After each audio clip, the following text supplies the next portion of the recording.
Ahmad Paglas, Representative Florida Rida Robes, Representative Edgar Salvame, Representative Steve Chongbian Solon, Representative Ralph Wendell Tulfo, Representative Ann Rilus Tuazon, and Representative Fernand Diron. May we also acknowledge Representative Lordan Suwan.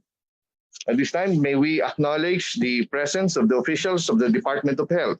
Officer in charge, Secretary Dr. Maria Rosaro Vergeri, Undersecretary Dr. Lilibet David, Undersecretary Abdullah Dumama, Undersecretary Kenneth Ronquillo, Undersecretary Nestor Santiago, Undersecretary Maria Carolina Vidal Taino, Officer in charge, Undersecretary Attorney Shared Grande, Officer in charge, Undersecretary Dr. Beverly Lorraine Ho, Director General of the FDA, Dr. Samuel Zacate, Officer in charge of PhilHealth, Attorney Elidino Santos.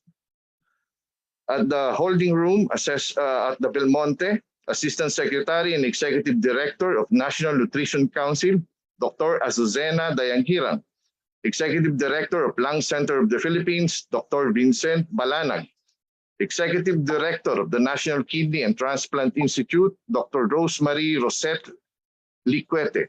Executive Director of Philippine Children Medical Center, Dr. Sonia Gonzalez. Director Maria Luis Oresca of the Philippine National AIDS Council. Also attending via Zoom, Assistant Secretary Maylene Beltran, Executive Director of the Philippine Health Center, Dr. Joel Abanilla, Director General of the Philippine Institute of Traditional and Alternative Healthcare, Dr. Annabel T. Guzman. May we also acknowledge all the regional directors who are participating and joining us via Zoom. That's all, Mr. Chairman. Honorable colleagues, OIC Secretary Vergere, Attorney Santos, PhilHealth President, DOH officials, ladies and gentlemen. Welcome to this morning's budget presentation of the Department of Health. For 2.5 years, the country experienced a health crisis like no other. It was unprecedented in scale, scope, and impact. Walang katulad. Wala ring katulad ang mga aral na dulot nito. As our economy reopens, and as we continue our journey towards recovery, the Department of Health will continue to play an indispensable role. It's not just about addressing the pandemic, but in taking care of the general health and welfare of our people. Apart from COVID-19 and its attendant problems, the country continues to suffer from debilitating diseases. Hence, we must ensure that there are enough funds to construct more hospitals, health facilities, and we also need to prioritize non-COVID medical needs like reproductive health, non-communicable diseases like diabetes, kidney and heart disease, research and development, and even international cooperation, among others. Thus, in today's deliberation for the 2023 DOH budget, we will endeavor to learn the hard lessons the pandemic taught us. We will use those learnings to serve our countrymen better. After all, the health of our economy depends on the health of our people, and our country's recovery depends on the physical, financial, and mental recovery of all Filipinos. That is why DOH deserves all the support. Thank you and good morning to all. Mr. Chair, Yes, please proceed. gusto ko lang pong ipakilala ang sponsors ng DOH budget. Ako po ang inyong lead sponsor. So kasama ko rin po ang marami pang co-sponsors na kasama. We have Representative Angelica Natasha Co of the BHW party list. We have former DOH Secretary Representative Janet Garin of the 1st District of Iloilo. We have Representative Roy Loyola of the 5th District of Cavite. and Representative Dr. Maria Lucille Nava of the Lone District of Guimaras. We have Representative Maria Rachel J. Arenas of the 3rd District of Pangasinan. And finally, Representative Joseph Biolago of the 2nd District of Nueva Ecija. So marami po kayong mga magiging sundalo sa mga plenary debates. Sana po tulungan niyo po kami. Before we proceed, Mr. Chair, allow me to give a few sponsorship remarks. Muli isang magandang umaga po sa atin lahat. Isa pong karangalan na maging lead sponsor ng DOH budget. This year, the DOH and its attached agencies' proposed budget amounts to about 196 billion. PhilHealth's budgetary support is at 102 billion. And the total proposed budget for DOH specialty hospitals like the Philippine Heart Center is at 4.98 billion. So ang pinag-uusapan natin ngayong umaga is about 301 billion. Hindi pa po tapos ang pandemya, kailangan pa rin ng budget para sa vaccines, medical supplies, at para sa frontliner allowances. Pero tila mas kontrolado na ang COVID situation dahil sa bakuna. Higit 2,000 na lang ang new cases per day last week, di hamak na mas mababa sa 36,000 new cases per day noong Enero. Gayunpaman, kailangan pang paintingin ang COVID immunization lalo na po sa kabataan. We need to plan for the country's health needs beyond the pandemic response. This is central to the 8-point socioeconomic agenda of the new administration's medium-term fiscal framework. We should improve access to quality healthcare and work on the 2 important goals of the Universal Healthcare Law. First is PhilHealth universal coverage, and number 2, having a primary care provider for every Filipino. Nang ibig sabihin, meron dapat identified na healthcare provider na aalaga sa bawat Filipino. Up to today, 4 out of 10 Filipinos die without seeing a doctor. Marami pang health concerns tulad ng mental health ang di nabibigyan ng sapat na atensyon. Pinakamababa din ang bilang ng hospital beds ng Pilipinas sa buong ASEAN. 5 hospital beds per 10,000 population lamang dito sa Pilipinas, sa Vietnam, 26, sa Thailand, 21. Mahaba pa or malayo pang hahabulin natin. Ang sabi nga ng Presidente, kailangan magtayo ng dagdag na specialty clinics at RHUs sa labas ng NCR. At totoo ang kasabihan na health is wealth. Pag nagkakaroon ng malubhang sakit ang isang miyembro ng pamilya, napakadaling maubos ang ipon at madaling mabaon sa utang kahit na ang mga middle-class families. Investing in health is good for the economy because a healthy workforce means a more productive workforce. The DOH is central to this endeavor as the agency is mandated to promote, protect, preserve, and restore the health of the people through the delivery of quality health services. Thus, the department's effective performance of its duties is key to economic recovery. On a personal note, I am happy that Yusek Berhere has been designated as officer in charge. Patagal ko na po siyang kasama sa pagsusulong ng health sector reform agenda na naumpisan pa noong panahon ni Secretary Quasi Romualdez. Her institutional memory, her dedication, and her cool demeanor are certainly pluses for the job of Health Secretary. So yun lang po, I look forward to a productive meeting today. Maraming salamat po. At this point, do any of the co-sponsors wish to make any opening remarks? Rep. Garin? Thank you very much, Madam Co-Chair. Good morning to everyone, and good morning to the DOH family and its attached agencies. We are actually here this morning, face to face, because these people work through the darkest hours of the pandemic, risking their lives and even the lives of their loved ones to fulfill their mandate to serve the Filipino people. Kaya nga marami sa mga nakaharap natin ngayon ay mga hindi pa nakakapag-asawa. Don't worry, I will not be enumerating your names, but to those who are available, Yusek Plato is asking for your numbers. Maybe the Honorable Secretary is also available, Yusek. Lahat ata eh. Sorry. Coming into our 3rd year in the midst of this global pandemic, the role of government in designing an effective and adaptive approach to COVID-19 remains high as ever. And at the forefront of all of these problems, not only now because climate change will be bringing a lot of infectious diseases, not only to the Philippines, but to the whole global community, Your role is very important. And let us not forget, we are still in the midst of a lot of infectious problems. With all these priorities, we must realize that the strength of our healthcare system relies heavily on our healthcare workers, doctors, and nurses, among others. This means that their welfare and well-being must be of highest consideration in our agenda. The President echoed this as well in his SONA, highlighting the importance of a competent and efficient workforce. In the past SONA, President Marcos highlighted the priority areas when it comes to our COVID-19 response: hospital admissions, healthcare utilization, vaccine booster rollout, and many others. However, this is not the only issue that DOH is taking care of.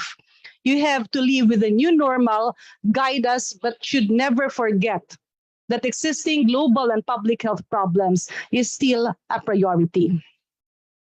Marami po kaming mga itatanong mamaya, but please don't take this against us. We are here because we want to collaborate. We want to be more effective. We want to be efficient. Dahil sa panahon ngayon, bawat buhay mahalaga. Ito dapat ang magsilbing gabay natin sa pagbuo ng budget ng kagawaran ng kalusugan. We are here to give our all-out support and guide you on your priorities and make sure that every centavo that goes to the Department of Health is spent on programs that will help us ensure the health and well-being of every Filipino. Maraming salamat po. Okay, salamat, Rep. Garin. At this point in time, we now proceed to the budget presentation. And Madam in the Chair, interest point of order, time- Madam Chair.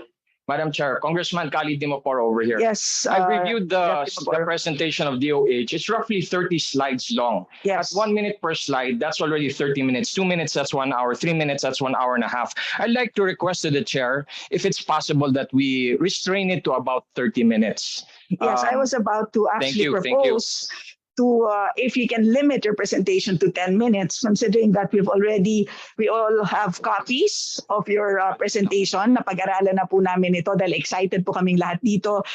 Baka kung pwede po, dumiretso na lang tayo sa ating budget proposal, highlighting the increases and decreases per program, and then perhaps end with your requests or budget appeals to Congress. 10 to 15 minutes, ma'am, if that's okay. Thank you. So, thank you very much. Good morning po to Chairperson Kong, Honorable Congressman Ko, Senior Vice Chairperson Congresswoman Kimbo, and all of the Vice Chairpersons present, and all of the members of the Committee on Appropriations. So, we will just be giving a very brief presentation just to highlight our 2023 budget and appeals that we are making for this 2023 budget. So, can we have the slides, please? So for this slide, we just like to show the trend of the budget of DOH. Next slide, please, from 2018. So we will see that we are 10% higher than the 2022 GAA level. However, for the DOH Office of the Secretary, the 2023 National Expenditure Program is only 4% higher than its previous level. So next slide, please. So in the 2023 National Expenditure Program, the DOH, OSEC, and its attached agencies were given a total of 301 billion pesos to implement our programs and strategies. Out of this 301 billion, majority or 65% is allocated to the DOH Office of the Secretary, amounting to 196 billion. The rest of the budget is allocated to our DOH attached agencies and corporations, which comprises 35% of the DOH budget. Of this amount, 100 billion pesos or 33% is allocated for PhilHealth premium subsidies for indirect contributors and the benefit package improvement. So you will notice that the budget level of most of our attached agencies and corporations have decreased in the 2023 National Expenditure Program. Next slide, please. So now for the DOH OSEC budget, which is about 65%, approximately 48% of this is for our MOOE, 40% is for personal services, and 12% is for capital outlay. Next slide. The bulk of our budget will be dedicated to our operations at roughly 90%. Specifically, 45% of the said allocation will be to improve access to promotive and preventive healthcare services, 33% for curative and rehabilitative healthcare services, 0.5% for to ensure access to safe and quality health commodities, devices, and facilities. And lastly, 11% to assure people access to social health protection. Next slide. This slide will show the top 10 major cost drivers in our 2023 DOH net budget. Each item will be discussed in brief in the next slides. Next slide. First is our operations of our DOH hospitals. In the 2023 NEP, there is a total of 61 billion pesos allocated for salaries of personnel and operations of our 79 DOH hospitals. For MOE, the DOH used a formula to consider the emergency room, outpatient, and inpatient costs, average hospital income for the past 2 years, quantified free services, hospital scorecard, functionality of public health units, and specialty centers as apex hospitals. And for the capital outlays, these are for those hospitals with approved multi-year obligational authority. So for our Health Facilities Enhancement Program, which is number 2, a total of 23 billion pesos is allocated for the procurement of infrastructure and medical equipments. And for the said amount, we have 2 billion pesos for 1,188 barangay health stations, 5.6 billion pesos for 688 rural health units, 2.7 billion pesos is for 154 LGU hospitals, 11.2 billion pesos is for 82 DOH hospitals, of which 10 are specialty centers, and 1.3 billion pesos is for 55 other health facilities. So next slide, please. Next is our medical assistance to indigent and financially incapacitated patients. In our 2023 NEP, a total of 22 billion pesos is allocated for the medical and financial assistance through our DOH Malasakit Centers for approximately 2.2 million patients at an average cost of 10,000 pesos each. The next PAP shows the breakdown of our health emergency allowance and compensation. So here we have 1 billion each for the compensation from programmed and unprogrammed funds. On the other hand, the 37 billion total budget for health emergency allowance is comprised of 19 billion programmed and 18 billion unprogrammed funds to cover only around 6 months of services rendered by over 805,000 healthcare workers and non-healthcare workers. However, this funding is inadequate as we will be needing a total of 76 billion requirement for the entire year of 2023. Likewise, we have an additional 65 billion pesos unfunded in our 2023 NEP for us to pay our arrears to our healthcare workers from 2021 to 2022. Next slide, please. The next major cost driver is our National Healthcare Workforce Support System. This is formerly known as our Health Human Resources for Health Deployment Program, amounting to 16.9 billion pesos. This will be used to deploy 21,547 health human resources for health nationwide and providing 2,539 pre-service scholarship grants to aspiring medical and allied healthcare professionals. The next cost driver is our family health, immunization, nutrition, and responsible parenting with 8.26 billion pesos allocation in our NEP for 2023. This is for us to procure commodities for immunization, nutrition, oral health, family planning, and responsible parenting services. The major activities under this line item also include the provision of routine vaccines to more than 2 million children aged less than 1 year old and the provision of family planning commodities to at least 3 million women. Next slide, please. The next major cost driver is the prevention and control of communicable diseases with a total of 5.84 billion pesos allocated for the procurement of commodities for the diagnosis, prevention, treatment, and control of infectious diseases.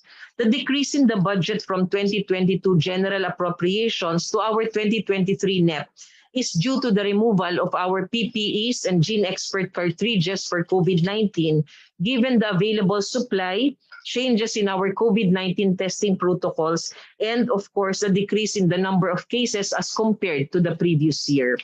The major activities include the provision of our first-line TB drugs to more than 150,000 adult and pediatric TB patients, and the provision of antiretroviral therapy to more than 60,000 adults and more than 100 children. Meanwhile, a total of 4.8 billion pesos is allocated for our public health management for the implementation of our public health programs through our development of policies, capacity building, research, and advocacy. Also, the development and updating of our clinical practice guidelines on UHC priority conditions and COVID-19. The next major cost driver is our health promotions. A total of 2.14 billion pesos is allocated, which is 1% of the total budget of DOH as mandated in the UHC law. The major activities include the development of healthy public policies, the implementation of health impact assessment and participatory action research, healthy settings, and social and behavioral change communication campaigns. And the last cost driver is the prevention and control of non-communicable diseases, amounting to 2.1 billion pesos. This will cover the provision of mental health commodities to at least 213 access sites and the provision of cancer commodities to at least 28 access sites. Next slide. So we'd also like to highlight a total of 100.23 billion pesos is allocated for PhilHealth in the 2023 NEP for premium subsidy of indirect contributors amounting to 79 billion derived from our sin taxes, 61 million for Pamana beneficiaries, and 21 billion for benefit package improvement under the Universal Healthcare Law. So that is all, Madam Chair, Madam Senior Vice Chairperson, and Honorable Chairperson. Over to you, ma'am. Thank you. Salamat. That was certainly the most efficient budget briefing we've ever had. She started at 11 minutes past 10. It's only 10:20. So 9 minutes, Rep. Dimaporo. All right. So excited po lahat. Marami pong nakalista. So we now formally open the floor to questions. But some reminders first. Each member will have only 5 minutes for his or her questions. Hindi po kasama sa 5 minutes ang sagot ng ating resource persons. So if you wish to end early tonight, I highly encourage you to answer directly, completely, yet concisely. And we have a long-standing tradition in the House of Representatives where we accord preferential treatment to the minority members. So they will begin interpellation, they will be followed by the majority members, and that will be done in an alternating manner. So, at this point, the chair recognizes from the minority for his interpellation, Minority Leader Marcelino Libanan.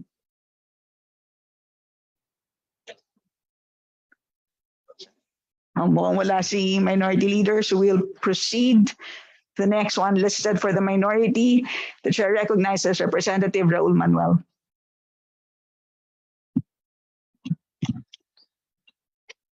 Good morning, Madam Chair. Good morning sa mga opisyal ng DOH na nandito ngayon sa Kongreso. Una ko pong tanong ay tungkol sa ating DOH hospitals. Kasi inaral din po natin yung budget na pinopropose this year tsaka yung natatanggap ngayong taon. Gusto ko pong malaman kung magkano ang proposal ng DOH na sinumite sa DBM para sa budget ng ating DOH hospitals.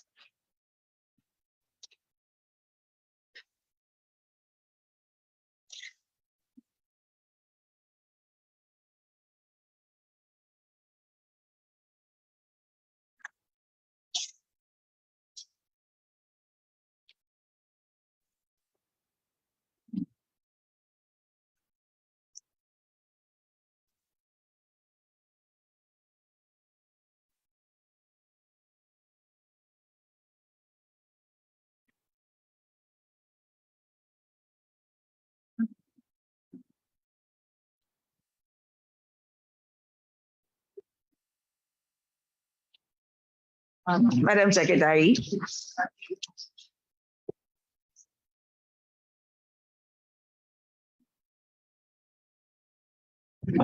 Yes, Madam Chairperson and Vice Chairperson and Congressman. We have proposed po 32.8 billion for our MOE for our regional hospitals for DOH. And there is this separate for the operations of DOH hospitals in Metro Manila, where we have proposed additional 10 billion pesos. But we were only approved 13.2 billion for our DOH regional hospitals, and we were only approved 4.9 billion for our DOH Metro Manila hospitals, Mr. Chair.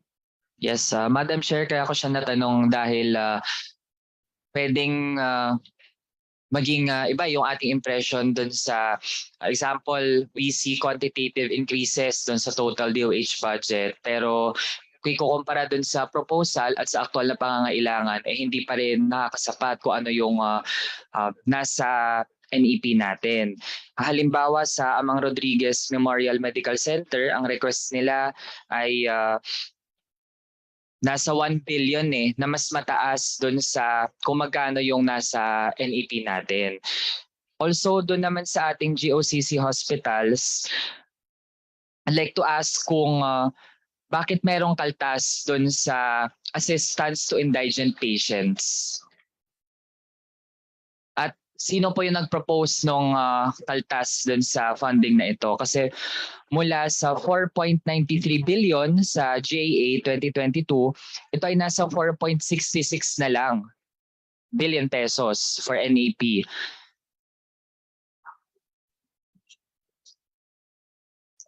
Madam Secretary. Yes, Madam Vice Chairperson, according to our unit, it was returned back or reverted back by the Department of Budget and Management to the NEP level of 2022. Ibig sabihin DBM ba yung nagkaltas?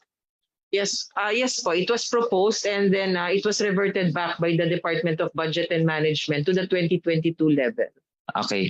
Madam Chair, does DOH have an estimate kung ilang may hirap na mga pasyente yung pwedeng maapektuhan ng ganitong difference sa GA 2022 tsaka yung NEP 2023?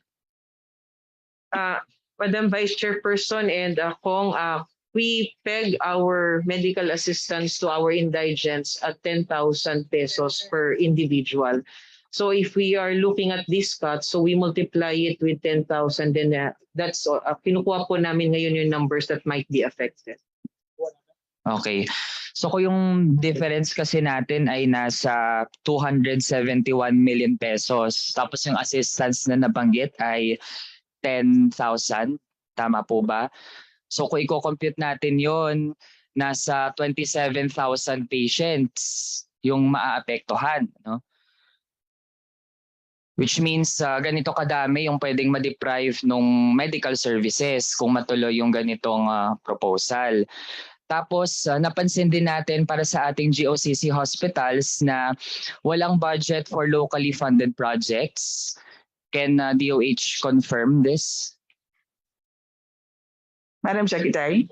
Yes, Madam Vice Chairperson and Congressman, may I refer the question to Director Nene Gorgolon for the locally funded projects, Madam Chairperson. Director Cordulon, you are recognized. Good morning, Madam Chair, and good morning, Honorables. We have locally funded project for GOCC, but we will just submit the appropriation, sir. We have locally funded for NKTI, PCMC, Philippine Heart Center, and Lung Center po. It's basically infrastructure and equipment po. Thank you very much. But we will submit po the allocation. Okay. Yung mga nabanggit ba yan ay merong pondo this year or wala? For infrastructure and equipment, yes, sir. Meron po. Pero for next year, wala. They also have. But for this year, it's just a matter of directly sub-allotting to them because of some documentary requirements. But they have funding for 2022 and 2023 po, Your Honor. Thank you very much. Okay.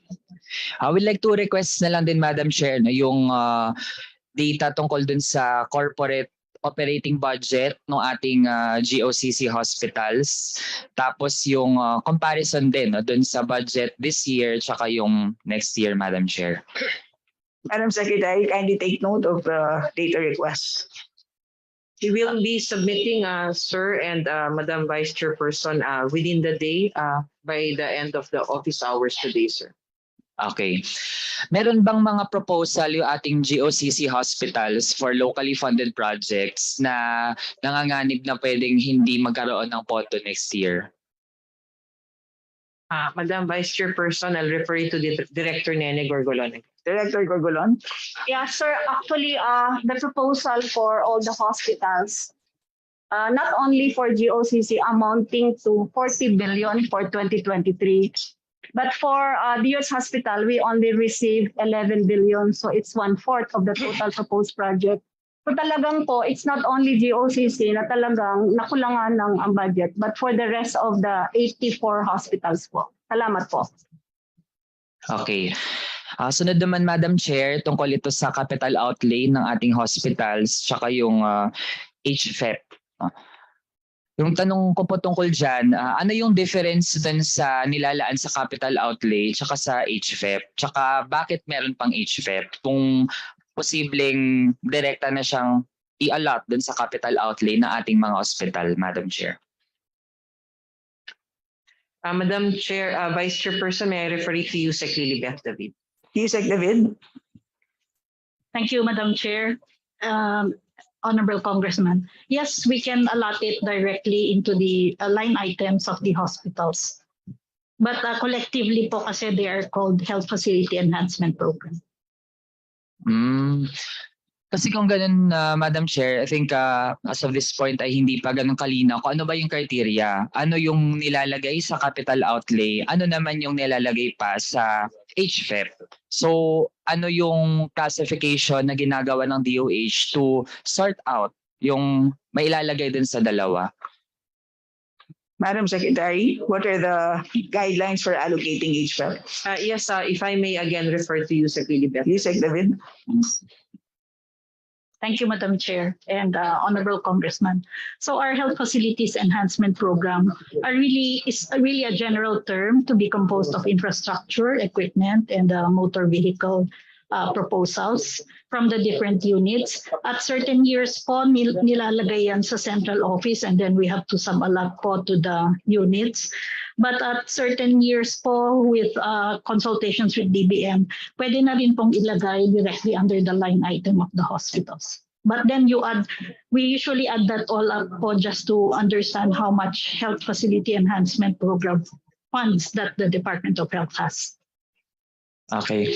Madam Chair, dun sa pondo for capital outlay, may bahagi ba doon para sa pagpapatayo ng mga barangay health stations for 2023? Madam Vice Chairperson, yes, we just like to confirm that there are budget, no? So we have 2 billion that will be spent for barangay health stations at 1,266 facilities po. Madam Chair, magkano yung average na cost para sa bawat barangay health station? Madam Vice Chairperson, again, I refer to the Director Nene Gorgolon. Director Gorgolon. Yeah, Madam Chair and Your Honors, actually for the barangay health station, we cost it at 1.5 million to 2 million, depending on the location, especially for those BHS in GIDA area. So it's really from 1.5 to 2 million po. New construction. But in the proposal, we also have this upgrading and completion for those barangay health station previously constructed 1 year ago. Thank you very much. Okay. Sunod, Madam Chair, meron ba tayong breakdown kung ilan ngayon sa ating mga barangay health stations yung for completion, for upgrading, tsaka for repair? Secretary. Yes, Madam Chair, may I refer again to Director Nene Gorgolon. Yes, sir. Your Honors, we have the list and we can submit po. So particularly for 2023, for the total 1,268 barangay health station, the new construction will be 315. And the completion will be 951 po. And we have the list. Thank you very much. Okay. Dun sa mga nabanggit, covered na ba yung lahat ng mga target nating i-cover sa buong bansa o meron tayong nami-miss out? Sir, actually yung proposal for 2023, particularly for barangay health stations and to include even our rural health units and LGU hospitals, this is also affected with our national allocation framework, wherein we categorize the municipalities, provinces, and cities into high category. We have 4 categories, sir, for this classification. High category, low gap. We have. May I enumerate po, or we will just submit? So all of these DHS that are in the proposed net are only for those provinces, municipalities under high gaps with low gaps and low capacity. So this is based on the national allocation framework. So we have this because this is part of our devolution transition plan. So for the category 4, the high capacity low gap, beginning 2022 po, wala na po tayong infrastructure for BHS, RHUs and LGS except for GIDA areas. For category 2, a low capacity and low gap beginning 2023, and that is next year. So selected na lang po yung ating yung infrastructure doon. But basically for high capacity, high gap for 2024, wala na po talaga tayo except for GIDA. And we follow this one, allocation for 2023 proposal. And also all those that should be in alignment with the Philippine Health Development Plan po. So we will submit all the criteria for allocation for 2023, Your Honor. Okay. No, Madam Chair, liban dun sa pagpapatayo ng mga barangay health station, edi after natin maipatayo yan, dapat ay natitiyak nating operational siya. So kasama dyan yung at least isang nurse, 2 midwife, pondo para sa gamot at iba pa. So magkano yung ating estimated cost para sa pagtiyak na operational yung ating mga barangay health station?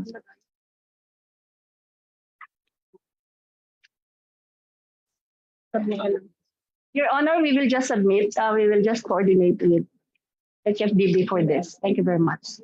Pero ngayon ba ay wala tayong hawak, kahit estimate lang, given na if we are to ensure na gumagana talaga yan, at least meron tayong benchmark for costs.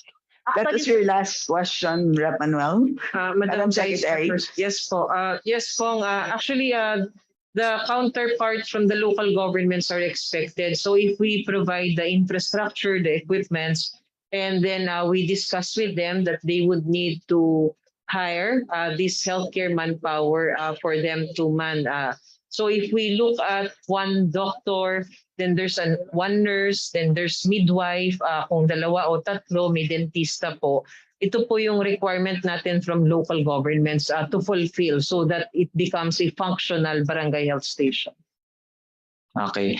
Sige, Madam Chair, final manifestation na lang, no, na yun nga, given na tayo pa rin naman ay nasa road to recovery sa pandemya, tapos yung aim din natin na i-address yung iba pang mga sakit at ibang aspeto din ng kalusugan, physical man or mental health sa ating bansa, kailangang umakma yung ating mga plano for this budget, kung ano din yung pronouncements ng ating national government, dapat mag-reflect yan sa kung ano yung ating ibibigay na pondo para sa Department of Health. Lamang, Madam Chair, salamat. Salamat, Rep. Manuel. Next to interpolate is from the independent minority. The chair recognizes Representative Edsel Lagman. Thank you, Madam Chair. Madam Secretary, since the Department of Health is the chief implementer of the Reproductive Health Law and the Republic Act 10354. May we know how much specifically is the appropriation for RH services and facilities and RH Commodities for 2023? Madam Secretary. Yes, thank you po, Congressman Lagman, Madam Vice Chairperson. For this year, for the 2023 NEP, the allocation would be for us to provide family planning commodities and other resources needed for the reproductive health bill for 3 million women. Madam Vice Chairperson and Congressman Lagman, if I may refer the question so that we can explain in detail to Yusek Beverly, if we may be allowed. Yusek Bev. Thank you, Chair. We have allotted a total amount of 863 million for RH family planning commodities. This is an increase from 585 million last year. This is only for commodities. In addition, we also do have allotted amount of around 50 million for health promotion and communication campaigns related to family planning, and also grants for LGUs on setting up of adolescent and sexual reproductive health friendly health services on the ground. I can give you the details, sir, later on. Okay. Now, there was a mention that 3 million women of reproductive age will be beneficiaries of your RH commodities. How much per capita would this be?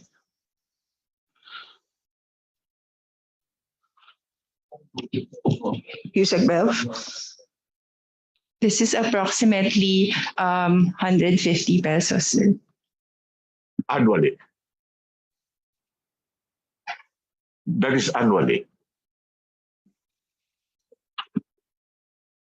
Yes, sir. 863 million divided by 3 million, sir.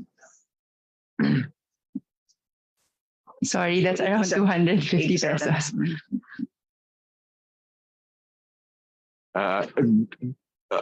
Madam Secretary, do you think that would be a sufficient outlay? Or do you need some more? Madam Secretary. Madam Vice Chairperson and Congressman Legman, considering and basing from this computation of the per capita for the 3 million out of the 863 million, we would think that this is not enough. But we also have other sectors which are other agencies which are also providing support, and the development partners. That's why we have just asked for this. But if there would be some room for us to be given additional, and that would mean a lot for our women, Congressman Dagman. And how many Filipino women of reproductive age are recorded? Yes. Filipino women of reproductive, how many million?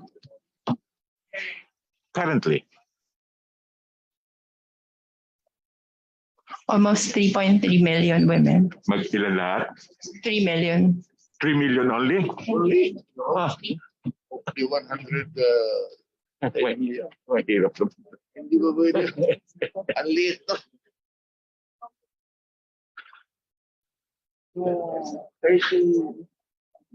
3% of population of productive women in the end.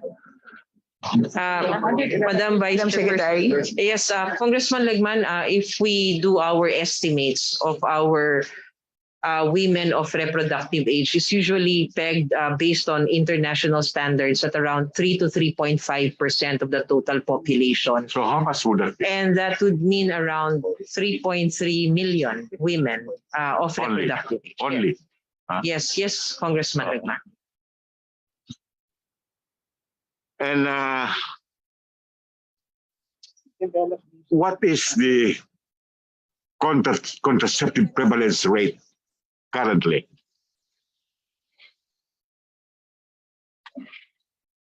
Yusek Bev. The CPR, modern contraceptive prevalence rate, is at 58.7% now. And how does that compare with other countries like in South America and in Europe? Definitely, sir, we have a lot to improve on. Okay. If we have a lot to improve on, I think we should need more appropriation in order to catch up with the other countries. Now, Madam Secretary, because of the importance of reproductive health, there's a law on that. It has been constitutionalized by the Supreme Court. And no sustainable human development can succeed without addressing the issues of population and reproductive health. Don't you think we should reflect in your budget a separate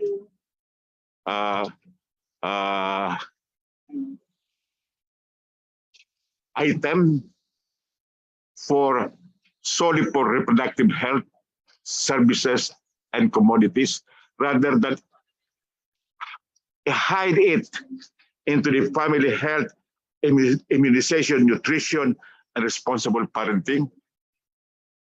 Gumawa tayo ng hiwalay na bahay. Would you agree?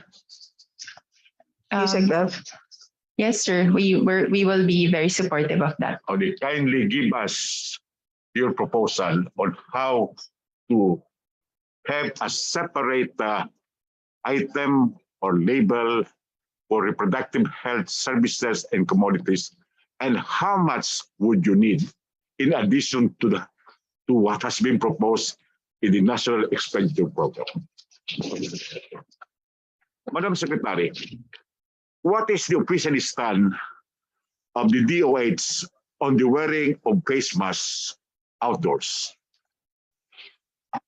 Madam Secretary. Madam Vice Chairperson and Congressman Lagman, when the position of the department is for us to continue the wearing of the face mask still outdoors, but during the interagency task force meeting, several evidences were presented by the other sectors. And for us to meet that compromise, because of that collegial agreements between and among the members, we said that it can be, because there was this WHO also pronouncement last May, that masking can be focused on those most vulnerable.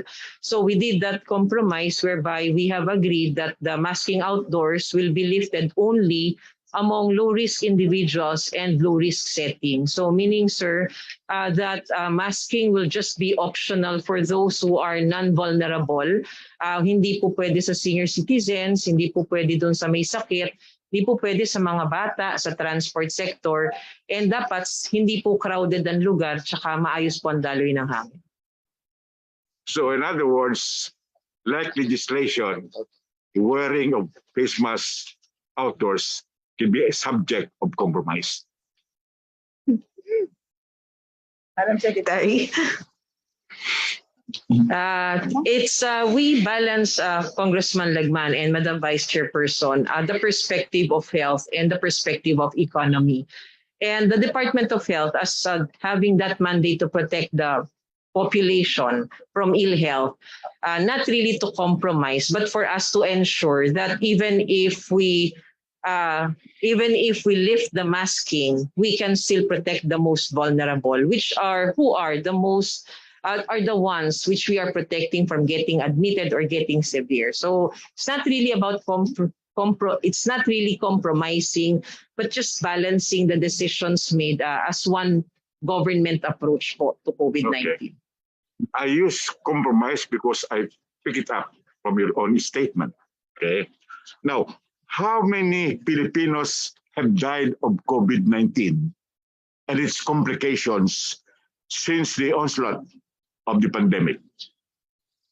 Yes, Madam Vice Chairperson and Congressman Lagman, we have around 62,249 deaths cumulative from the start of the pandemic, Congressman. And how many of that number belong to the medical profession and related vocations? Madam Vice Chairperson, can we recognize Director Thea de Guzman from our Epidemiology Bureau? Director De Guzman. Good morning, Madam Chair. Yes, Congressman, we have recorded a total of 125 healthcare worker deaths. This comprises around 0.4% of the total 33,000 healthcare worker cases since the start of the pandemic. It's a very small number. Yes, Mr. Chair, although the majority of these deaths occurred in 2020 po. Anyway, But starting 2021, as well as with the introduction of our vaccines, we have seen significantly lower number of could you please submit to us the data Yes, Madam Chair. since the beginning of the pandemic? Yes, Okay. Now, how many billions of pesos has the country spent on related programs and activities in combating the COVID-19 pandemic? Madam Vice Secretary. Yes po, Madam Vice Chairperson, can we given 1 minute just to get the figures for this, Congressman Lagman and Madam Vice Chairperson?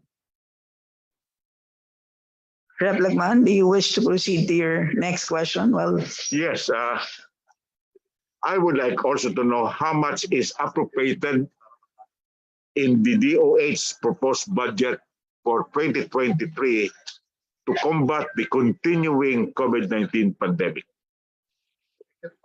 And kindly disaggregate into categories of expense items. Madam Secretary, what is the COVID response budget of the department for 2023?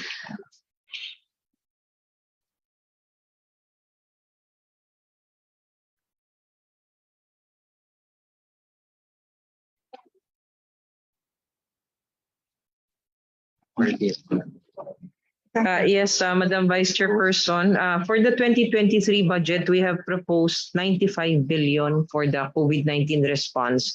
And the approved for the NEP 2023 was just 24.49 billion, Madam Vice Chairperson and Congressman Lagman. Is that sufficient? Looking at how we are having right now, going through this declining number of cases, we think that this would be sufficient based on the response that we're having right now. But if we are going to prepare to procure the new generation of vaccines, we might be needing additional funds, Mr. Chair. Madam Vice Chairperson and Congressman Lagman. Are we now seeing or witnessing the tail end of the pandemic? Madam Vice Chairperson and Congressman Lagman, we cannot say that we are looking at the end of the pandemic already as of this time because the state of endemicity would require that there is high population immunity, which we do not have right now. So even though the number of cases are declining, virus still would mutate expectedly. And we need our wall of immunity or the population's immunity high so that even though we go through the new normal already, we are prepared and our most vulnerable are protected. There were newspaper accounts several weeks ago that the wall of immunity is declining, if not crumbling. What is meant by that? Yes, Madam Secretary. Yes, Madam Vice Chairperson and Congressman Lagman. Yes, there had been evidences already that the immunity has been affected because of the subvariant Omicron. So the immunity that we had for our first 2 doses of our vaccines was affected, and therefore it is based on the evidence that the immunity is already waning. And based on the assumptions of our experts right now, that by this time, towards the end of the year, because progressive po yung mga nababakunahan for pag hindi pa ho nag-receive ng first booster, yun pong ating eligible population, the immunity of the population will wane, and therefore there will be increase in the admissions in our hospitals. To our former APRO Chair, Rep. Lagman, gentle reminder po to kindly wind up. Okay. When is the Philippines going to start administering the COVID-19 boosters for the newer variants of the disease? Madam Secretary. Yes, Madam Vice Chairperson and Congressman Lagman. We are now in the process of discussions with the manufacturers of these new generation vaccines. These new generation vaccines, based on their studies, would be targeting or can cover both the original strain of the COVID-19 virus and the Omicron variant. So with these two manufacturers, which already have finished their studies and are getting their registration or approval in the US, nakipag-usap na po tayo, Congressman Lagman, and inaayos lang po yung term sheets. And doon naman sa isang manufacturer, we still have these discussions over the non-disclosure agreement. So we are estimating, hopefully, if we can be able to proceed with these transactions, by first quarter of next year, we'll be able to procure these new generation vaccines. Rep. Lagman, do you wish to make closing remarks? No, I have other questions, but it's hard to make a closing remarks for a very important agency. But let me thank you, Madam Chair and Madam Secretary, for your candid answers. Maraming salamat. Salamat, Rep. Lagman. We now move to the majority. First on the list is our co-sponsor, former DOH Secretary, Representative Janet Garin. Thank you very much, ma'am. Let me go to the increase and decrease in budget. So, Madam Chair, let me start with the prevention and control of communicable diseases. Kasi napaka-importante po nito. If we look at the comparison of the 2022 budget vis-a-vis the 2023 proposed budget, there is a reduction of 71.21%. Ang ibig po sabihin nito, yung pondo sa communicable diseases, kung saan kasama ang COVID, TB, HIV, leptospirosis, monkeypox, Japanese encephalitis at marami pa po iba ay tinapyasan ng 4,170,853 pesos. Can the Honorable Secretary confirm this, Madam Chair? Yes, Madam Chair and Congresswoman Garin. Yes, we confirm that, Madam Chair and Congresswoman Garin, this is because we are not going to procure PPEs and gene expert cartridges anymore for this 2023 because we have enough stocks to last. Yes, that's well taken, Madam Chair. Unfortunately, pag sinabi po kasi natin prevention and control of communicable diseases, hindi lang naman po PPE at gene expert cartridges ang kailangan. I'm also seeing that bulk of these funds was transferred to the Health Promotion Office and to the blood centers and other voluntary blood services. Laudable naman po ang programa. Pero mahirap po kasing i-explain sa taong bayan na ang tinapyas natin, although it is for the procurement of PPEs and gene expert cartridges, if we talk about the program of communicable diseases, at nasabi nyo nga kanina, marami pa tayong challenges. Di ba itong pondo na to pwedeng ibili ng gamot kontra COVID? Pwedeng ibili ng mga PPEs kung may monkeypox tayo. Pwedeng gamitin dun pa sa ibang pangangailangan. My point is, the pandemic is not yet over. Bakit natin tatapyasan yung ating control of communicable diseases ng 4.17 billion, Madam Chair? Be that as it may, let me look forward. Let me move forward to the other concern. Kasi maganda naman po ang health promotion. But if we are going to look at the breakdown, there is policy development, capacity building, advocacy, maganda po ito. Pero babalik po kasi tayo. Mas importante ba yung health impact assessment at participatory action research kesa sa salbahin natin ang ating mga kababayan because we are in dire need of funds. Pangalawa po, Madam Chair.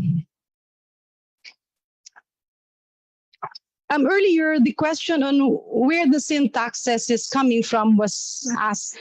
May I inquire from the DOH family if indeed it is true that the Health and Facility Enhancement Program, the drastic increase was by virtue of the sin taxes in 2012?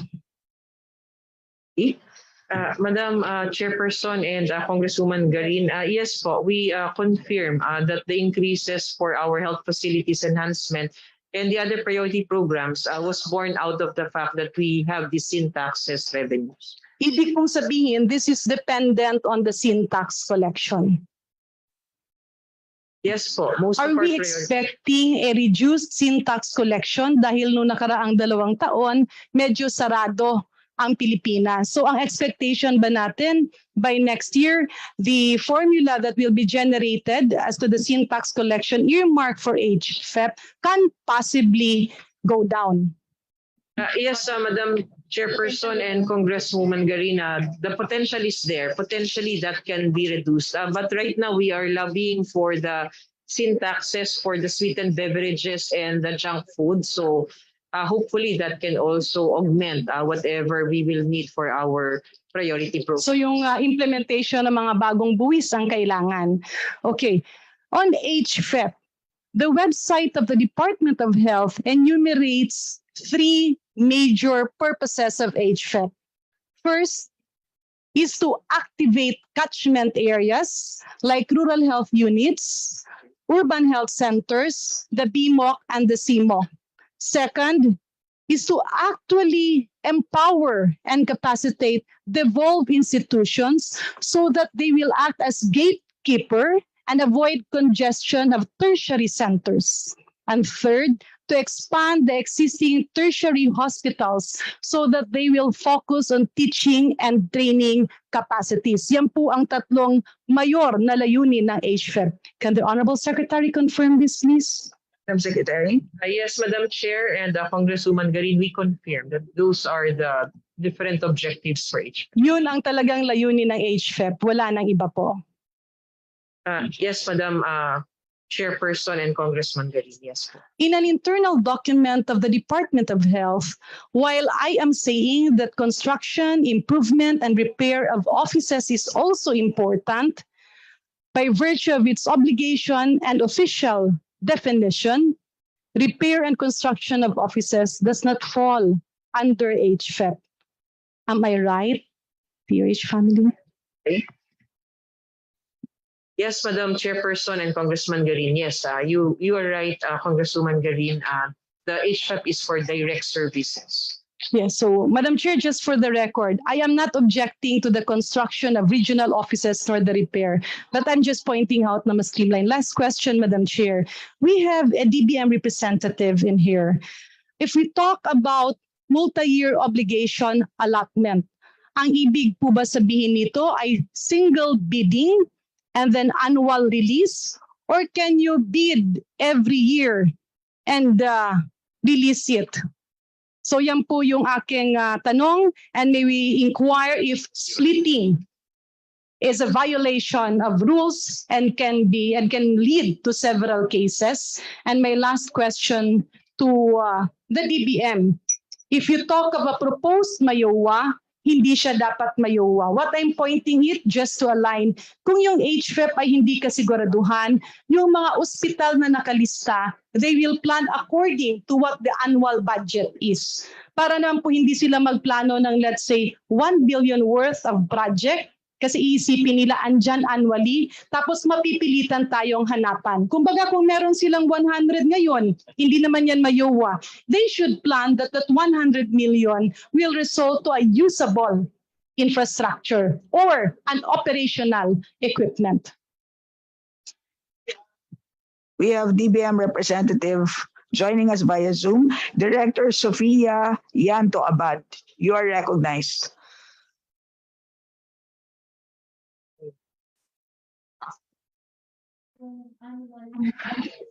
Director Abad.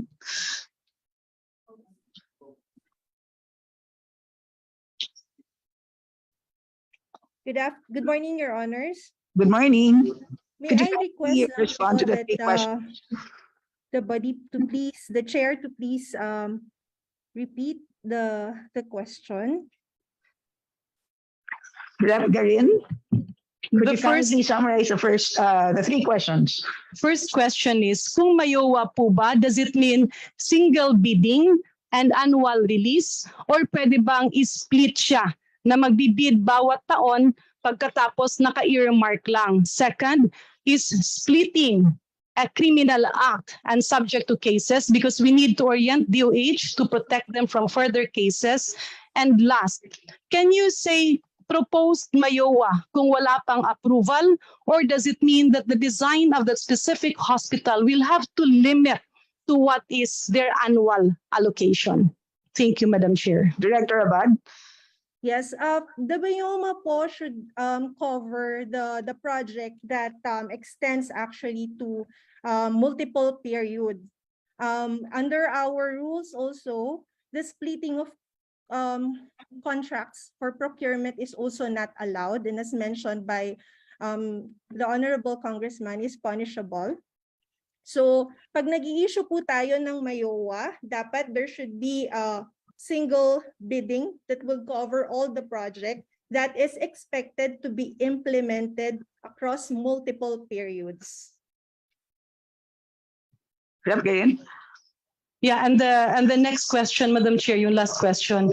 Kapag sinabing proposed MAYOA of 500 million, but the release this year is 100 million, is it our understanding that there is no MAYOA, kaya yung gagamitan nila ng 100 million should be the basis, not the 500 million, para po yung kanilang gagawin na programa ay magagamit na. We will not end up with a white elephant. Simply saying it's living within the budget for that specific year. Kasi hindi naman sigurado. Hindi mo itatali ang HFEP dahil hindi mo pa alam kung magkano ang papasok. All right, so Madam Chair, can the DBM comment if that is the correct practice? Director Abad?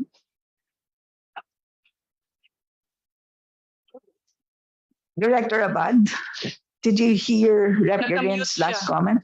Nakamute siya. Kindly unmute yourself, Director Abad. Nakamute siya. Nakamute siya. Explain siya na. Director Abad, kindly unmute yourself. Yes, Madam Chair, we'd like to clarify also that the MAYOA authorizes the agency to enter into multi-year contract. But actually, the releases for the year shall only cover the annual requirement for the project.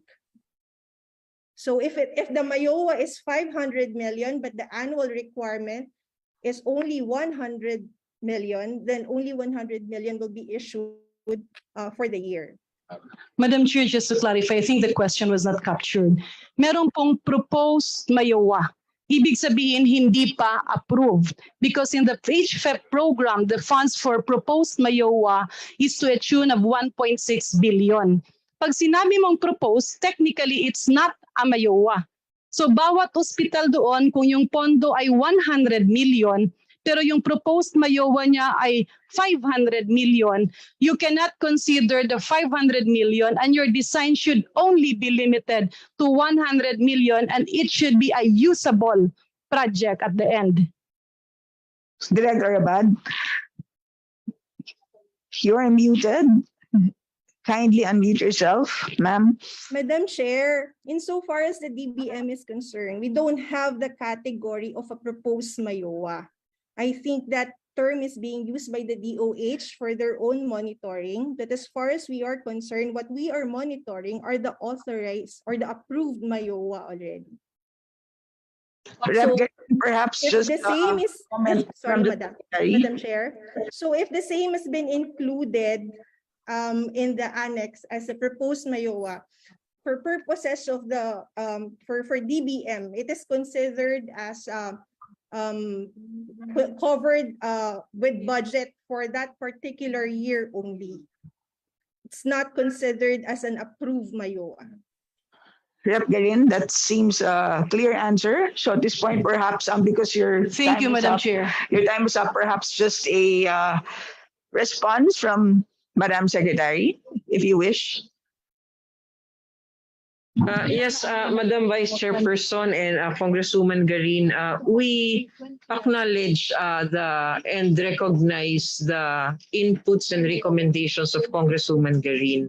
But just so that we are getting confused already because the Department of Budget and Management also issued the National Budget Circular in 2015.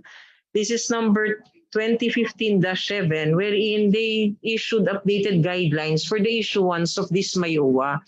And through this NBC, that's how we have tried processing the supposed MAYOA that was part of our budget. Now, we will accept naman po the recommendations and we will try to revise if that would be according to what is in the law and the rules. But just so that for everybody's information, we have 8 ongoing projects right now, which are already ongoing and under this specific MAYOA. So yun na lang po siguro, we'll just discuss with the Department of Budget and Management on how we'll be able to go through the process so that we will not be violating also the other rules that is being mentioned, Madam Vice Chairperson. Kindly submit to the committee your proposed revisions before plenary debates. Thank you. Next to interpolate is from the minority. The chair recognizes Deputy Minority Leader B.H. Herrera. Thank you, Madam Chair. Magandang umaga po sa DOH family, Secretary Rehere. I'd like to zero in on some COA annual audit reports. Dito po sa isang 2021 COA annual audit report for DOH, it says the inability of the CO and some OUs to properly handle and monitor their receivables led to the non-collection and or non-liquidation of receivables amounting to 3.4 billion for more than 3 to 10 years and 1.6 billion for more than 10 years. Paki-explain nga po ito sa committee. Madam Secretary. Yes, Madam Vice Chairperson, may we recognize Director Rowena Laura from our Finance and Management Service. Director Laura, you are recognized. Good morning po, Madam Chairman. Most of these receivables arise from uncollected receivables from PhilHealth. According to our operating units, most of these are... Pakilapit po, hindi po kayo maintindihan. Most of these po are coming from receivables from PhilHealth, which is until now is undergoing po reconciliation, ma'am. Ongoing po yung reconciliation of our operating units with the PhilHealth. Gaano po, through you, Madam Chair, gaano pa kaya katagal ito? Medyo tagal na nito. Do you wish to ask Attorney Santos from PhilHealth? Yes, please. For a confirmation?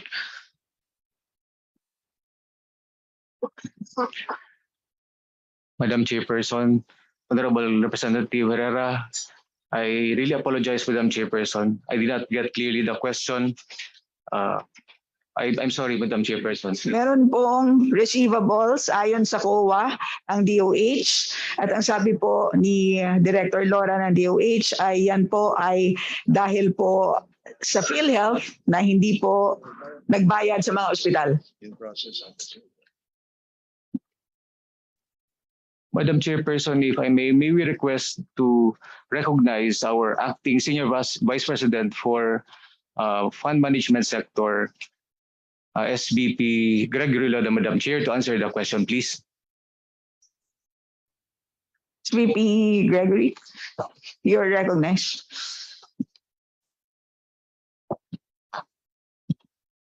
Thank you, Madam Chair. And to respond with the query, I'd like to inform the body that I just only assumed last June, but as of to date, ma'am, we have already a reconciliation process which was duly approved already by the board, because one of the major findings of the Commission on Audit when it comes to PhilHealth, there's no subsidiary ledger for each hospital.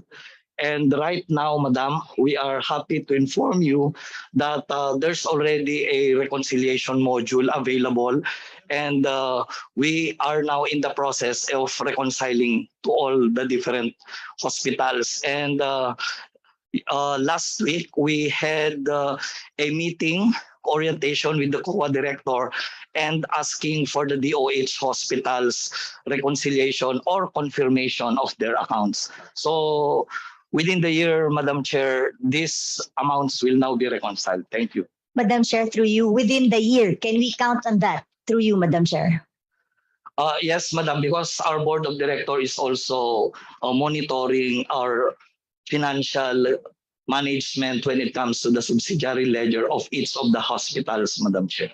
Madam Chair, maybe we can request details kung saan pa pong may utang ang PhilHealth ng mga ospital and sana po masubmit sa committee and copy furnish my office, Madam Chair. PhilHealth, please take note of the data requests to be submitted before the plenary debates.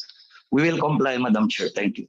My next question, this is critical for me because yung medical assistance program natin, alam niyo naman, isa sa advocacies ko is to make sure that the private hospitals pwede rin tayong mag-issue ng guarantee letters. And nagkakaproblema po kami dito sa NCR na mag-MOA with private hospitals kasi maraming utang ang PhilHealth. So ayaw nila mag-MOA for fear na hindi sila mababayaran. How can we address this situation, Madam Secretary, through you, Madam Chair, para we had already issued an administrative order that we can issue guarantee letters to private hospitals. Paano natin mapapadami kaya ang ating partner na private hospitals considering maraming utang? Can you do something about this? Lalo na kung yung GL may naka-standby fund naman, maybe that is something that we can encourage our private hospitals to enter into agreements with us. Madam Secretary. Yes, Madam Vice Chairperson, may I call and recognize the Secretary Grande. Good morning, Madam Chair. Good morning, Ma'am Congressman Herrera. We actually, for the special provision we are proposing special provision for 2023 to somehow ease the burden in coming up with memorandum of agreements with private hospitals. So we have prepared that and we will submit it, Madam Chair. We recognize your concerns and these are very common among all of the stakeholders. So we will have to address it. Meanwhile, we just really have to anchor our guideline based on the existing 2022, but certainly we can change the course when we go to 2023 by way of the help of this body. Thank you very much, Kong. Madam Chair, certainly I'm interested in that special provision because I'm also crafting a bill to institutionalize that para hindi na tayo isa-isang nagmumowa pa. But for the meantime, Madam Chair, may I ask the DOH to submit the list of private hospitals that accept guarantee letters para sa malaman na rin po ng mga members of Congress. Yes, DOH, the list of private hospitals with MOAs. And in addition, pakisubmit na rin po ang proposed nyo na special provision. Yes. Please copy furnish my office also, Madam Chair, para sa preparation ng bill that I am making. Yes, Comsec, please note that. Yeah. Next question. Meron pa pong COA annual report na sinasabi na the existence of unaccounted discrepancies in cash accounts totaling 101 million affected the reliability of year-end cash accounts. Please explain the failure to account for the unaccounted discrepancies in cash accounts. Madam Secretary. Yes, Madam Vice Chairperson and also Congresswoman Herrera, may we recognize Director Weng Laura to answer the question. Director. Good morning again, Madam Chair. With regards to the unaccounted discrepancies in cash balances, for our verification with our... Could you speak closer to the mic? Hindi ko po marinig, Madam Chair. For verification with our respective operating units, these are mostly dormant accounts which require supporting documents na matagal na pong mga unreconciled. So they are closely coordinating with the banks po para po makakuha ng mga documents to finally settle this. And if talaga pong hindi na siya maiaayos, request for write-off to COA po. Madam Chair, napakasakit naman na dormant accounts na tutulog po yung pera natin. 101 million po ito.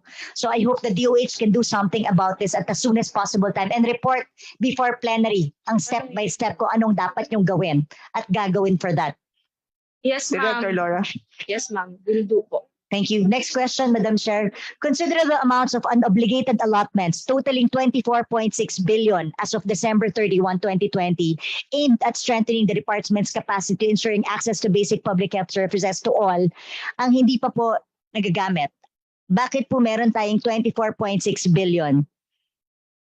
Secretary.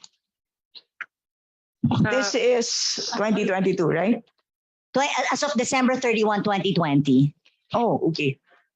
As of December 30, 2020, merong 24.6 billion unutilized. Unobligated allotments, Madam Chair. I want to understand this. So this is out of the 2020 GAA.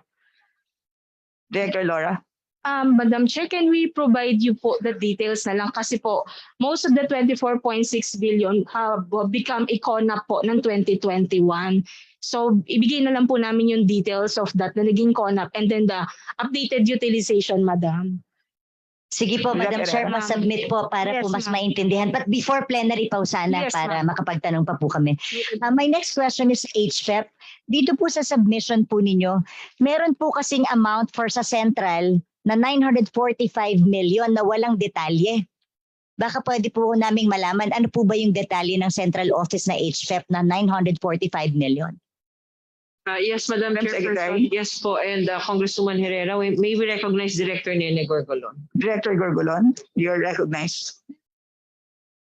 945. Yeah, we have already the listing for that. We are correcting the NEP, but we have already the identified list for the 941 million po. Thank you very much. So Madam Chair, pa-submit po kasi wala po sa NEP. Pati po yung 489 million na nasa central office for the rural health units, wala rin pong detalye sa NEP. Yes, sir, because we have some corrections nung naka-reflect sa NEP and we are correcting it already and we have the list po, Your Honor. Has this been submitted as an annex, Director? Yes, ma'am. But in the annex, wala po siya sa annex. 941 is parang lump sum, but we have the list, so parang meron lang mga kaya we are now correcting the net po. We will be submitting. Okay, so kindly submit before plenary. Madam Chair, wala po siya sa annex, naka-lump sum po siya. That's why I want to get the details of that lump sum appropriation. My next question is, nawala po yung budget item sa cancer assistance po natin na 500 million. Bakit po ito naalis? Paano po ba ito na-avail ng cancer patients po natin? This is a concern kasi we passed this bill, this law in Congress, but nawala po ang line item na ito. Yes, Secretary. Yes, Madam Chairperson and Congresswoman Herrera. Yes po, yun pong Cancer Assistance Fund na line item natin based on the cancer law. We've started the implementation po and through a joint memo circular with the Department of Budget and Management. Now, maumpisahan na ho natin siya ngayon. Unfortunately, when we looked at our NEP, wala po dun yung Cancer Assistance Fund. So we did our appeal to the Department of Budget and Management, but still we were not given that approval. So ngayon po, humingi kami ng tulong and appeal to our House of Representatives to bring back the Cancer Assistance Fund worth 500 million to our budget line item. Madam Chair, naggamit ba ito? May nabawas ba tayo noong 2022? This was not really fully implemented for 2022. It started, may joint memo circular po kasi na kailangan based on the provisions para maipatupad natin ang Cancer Assistance Fund. But there were these contradicting provisions po kasi from the GAA of 2022 versus the specific IRR and law na meron tayo sa cancer na kailangan iklaro yung gamit ng pondo kasi sa special provisions po sinabi doon diagnostics and other expenses. But for the law, specific lang po siya sa ibang serbisyo. So nagkaroon pa ng reconciliation ng DBM at DOH and we were able to finally agree. So yung joint memo circular po, lumabas lang ngayong August. So magpapatupad pa lang po tayo nitong Cancer Assistance Fund ngayon. So Madam Chair, I hope that this committee was able to hear that. Napakahalaga po nito for our cancer patients. So I hope maibalik po natin sa DOH yung 500 million assistance na yon for our cancer patients. Napakahirap po, ang dami pong lumalapit po sa atin. So I hope we could consider that in this committee, Madam Chair. Kung may time pa po ako, my next question is, marami pa po ba yung sa warehouses, wala na po ba tayong issue ng mga nabubulok at may expire na gamot? Madam Secretary? If we can recognize you, Sec. Carol, but generally po, wala na po masyado. Kasi kung meron pa po mga near expiry, nag-aabang lang po kami lahat ng mga gamot na pwede po namin i-distribute. Tutulungan po namin kayo, Madam Chair, na ma-distribute po ito. My next pa po, kung may time pa, oral health care. Wala po akong nakitang oral health care budget. Madam Secretary. Yes, Madam Chairperson, it's part of the family health, immunization, nutrition, and responsible parenthood line item. We already were able to set up our division for oral health. Meron na rin po tayong list of activities. We were able to hire dentists already. And it's part of our integrated programs already, Congresswoman Herrera.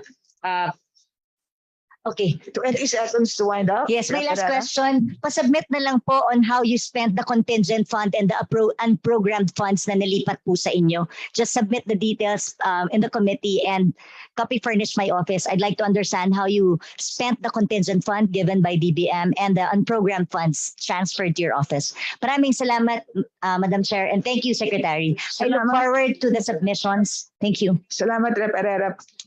And Madam Secretary, kindly take note of the long list of submissions. Time check lang po. We still have about 32 congs who are listed for interpellation. In the last hour, ang nakapagtanong po ay 4 po na congressman. So I highly encourage you to answer directly and concisely. And one last thing, meron mga Congress people na meron po sila mga concerns sa kanilang regional directors. So if somebody, can you identify someone, Madam Secretary, na pwedeng puntahan, pwedeng lapitan ng mga representative, baka sakaling makabawas po tayo na nakalista dito. So sino po ang magiging assigned po sa mga may katanungan sa mga regional director? Yes, Madam Chairperson, we will be requesting Yusek Okang Dumama for our Visayas and Mindanao areas. Nasaan po siya? Ayun. There po, is there. And Yusek Nestor Santiago also talking with the Secretary Green. They are our operations people. All right. Okay. Thank you. Next, interpellate from the majority. The chair recognizes Deputy Majority Leader Jam Baronda. Thank you so much, Madam Chair and honorable members of this committee, to DOH family. Good morning. First of all, allow me to thank you for your selfless dedication you have exhibited during our fight against COVID-19. And I would like to say thank you also sa mainit na pagtanggap sa akin na pag-asikaso when I visited DOH office, to Yusek Carol, Yusek Grande, of course, Yusek Director Gorgolon. Well, my question is about universal healthcare or Republic Act 11223. We all know that for universal healthcare to achieve its goal, several factors must be in place, including an efficient health system, a system for financing health services, access to essential medicines and technologies, and a sufficient number of trained workers to provide the services. Can you kindly enlighten this representation where we are now in the implementation of the Universal Healthcare Act? Madam Secretary. Yes, Madam Vice Chairperson, and magandang umaga po, Congresswoman. Para po sa Universal Healthcare, nakapag-develop na po tayo at nakapaglabas ng mga polisiya na kailangan to serve as basis for us to forward the implementation. Meron din po tayo na mga specific budget that we have allocated para po sa specific reforms na kailangan natin. What would be most, the one that we want to highlight would be the integration sites na atin pong ginagawa kung saan nag-i-integrate na po tayo financially, technically, in these specific areas. We have about 58 integration sites right now all over the country, whereby dito ginagawa na po natin yung mga nakasaad po dun sa universal healthcare. Aside from that, we are trying to do the reforms in the Philippine Health Insurance Corporation. So ngayon po, we are discussing right now sa board po ng PhilHealth together with the team of Attorney Eli Santos kung paano natin may push forward yung reforms katulad po ng developing benefit packages for a comprehensive outpatient benefit package to support our primary care principles and objectives to support UHC. Pangalawa po, yun pong ating paggamit ng mga DRGs. Instead, we're shifting to the means of paying dito po sa PhilHealth where yun pong diagnostic-related groups ang gagamitin. So we have 13 new additional sites also for the UHC integration sites na ginagawa na rin po natin ngayon. So in a nutshell, Congresswoman, That is what we are doing for UHC. We can submit to you a brief narrative so that we can answer also the other. Yes, Madam Secretary, can Before you we please submit proceed, na lang? Rep. Jam, kindly keep our noise level to a minimum. Hindi na po tayo nagkakarinigan. Meron po tayong budget briefing ongoing at this point po. Salamat po. Rep. Baronda. O nga po, yung mga parallel po na budget hearing, baka naman pwede po sa kabilang kwarto na lang po. Salamat po. Madam Secretary, Madam Chair, do you have the existing pertaining data to those who are able to avail the DOH, including demographic, age, and location? For Madam Chairperson, Congresswoman, yun pong sa UHC na nakaka-avail. Unang-una po sa UHC, all Filipinos should be automatically enrolled to PhilHealth. So ito po yung binibilang natin na nakapag-avail ng mga services and that can benefit from this UHC law na meron tayo. Madam Secretary, tinatanong ko po ito kasi based on the report po, sa ngayon, mga 88% pa lang po ang naging miyembro. Kaya po kasi automatic kasi na pag nung na-approve yung act na ito, automatic lahat ng Pilipino ay maging miyembro ng PhilHealth. Pero basa po sa report ninyo, 88.8% pa lang yata. So saan na po yung 12%? Bakit hindi sila miyembro ng PhilHealth? But anyway po, Madam Secretary or Madam Floor, I would just like to ask na lang the data of na hinihingi ko na number of beneficiary na kapag avail na.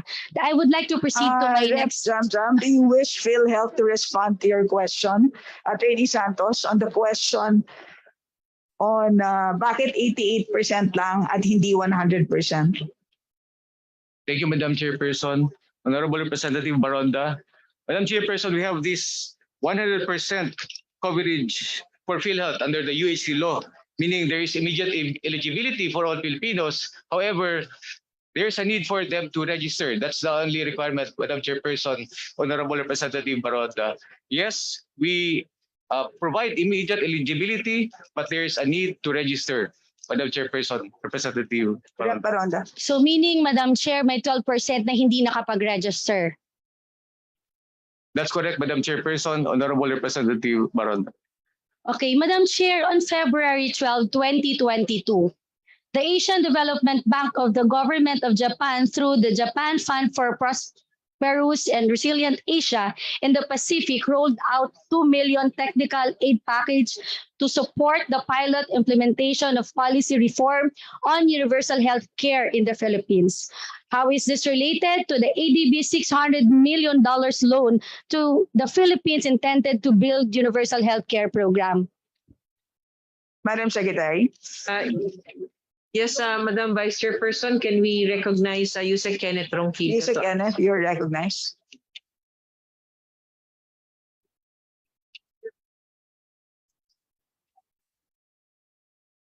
Madam Vice Chairperson, can you allow for us to have just 1 minute? We're getting the documents. 1 minute suspension.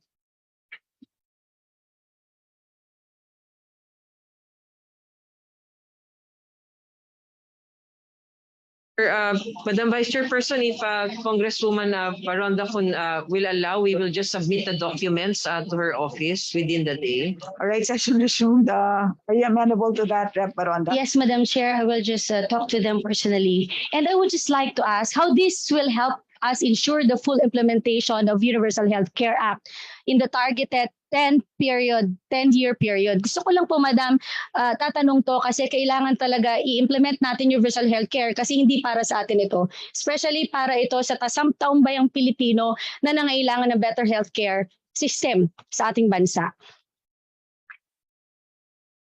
Madam Secretary, do you wish to respond? Yes, Madam Chairperson. So meron naman ho tayong timelines for us to be able to implement in full. Right now, there are several reforms that we are implementing so that we can be able to achieve universal health care.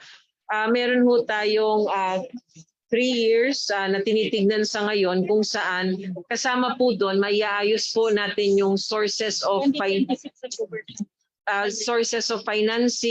PhilHealth, national government subsidies, local government counterparts, and the rest. Meron ho tayong 2026 na oversight na magsasubmit na po tayo about the integration of sites, the different budget that has been allocated and the different sources of funds. So if we can just submit to you, Congresswoman Baronda, but just to ensure the body that the DOH is pushing or doing ito pong initiatives natin so that eventually in the next 5 to 6 years, we can be able to fully implement universal healthcare in the country. Madam Secretary, yes, I don't worry, I understand because kakapasok niyo pa lang sa DOH.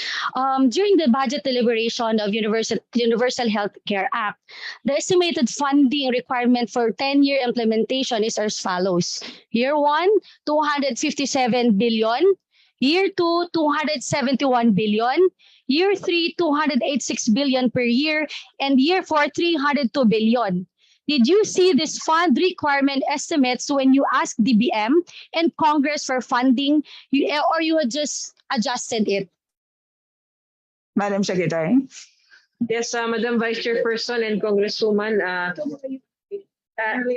Yes, for 2020, we had the total agency budget and allotted that 175, and then for 2021, 209. For 2023, it's 295. These are all part of the budget that we allocate so that we can implement universal healthcare. Just to give some information also, Congresswoman, it's not just the DOH budget that we are relying on. We are relying on PhilHealth for us to be able to finance the services for our people. Aside from that, we are also highly reliant on the sin taxes, which forms a huge part of the budget of the department for our universal healthcare. Okay, thank you, Madam Chair. I will just proceed to Health Facilities Enhancement Program. Health facilities are an important pillar for success implementation of Universal Healthcare Act. 2022 General Appropriations, your Health Facilities Enhancement Program was given allocation of 22.94 billion. This is good ever since. This is good because good news because this year budget natin na sa GAA ay umabot ng 23.5 billion per year, higher than 2021 na 13.3 billion, wherein 5.5 billion is unprogrammed fund. May we know your current utilization of 2021 and 2022 HFEP budget? Yeah, yes, ma'am. May we recognize Director Nene Gorgolon to answer the question. Director Nene, you're recognized. Madam Chair, Your Honor, for 2021 utilization Health Facilities Enhancement Program, we have an obligation of 100% with a total disbursement of 59%. For 2020, we had an obligation of 100% with a total disbursement of 82%. For 2022, with 2022 approved budget, we had an obligation as of today, 49%, with 14% disbursement po. Salamat po. Okay. What is your current national hospital bed to population ratio?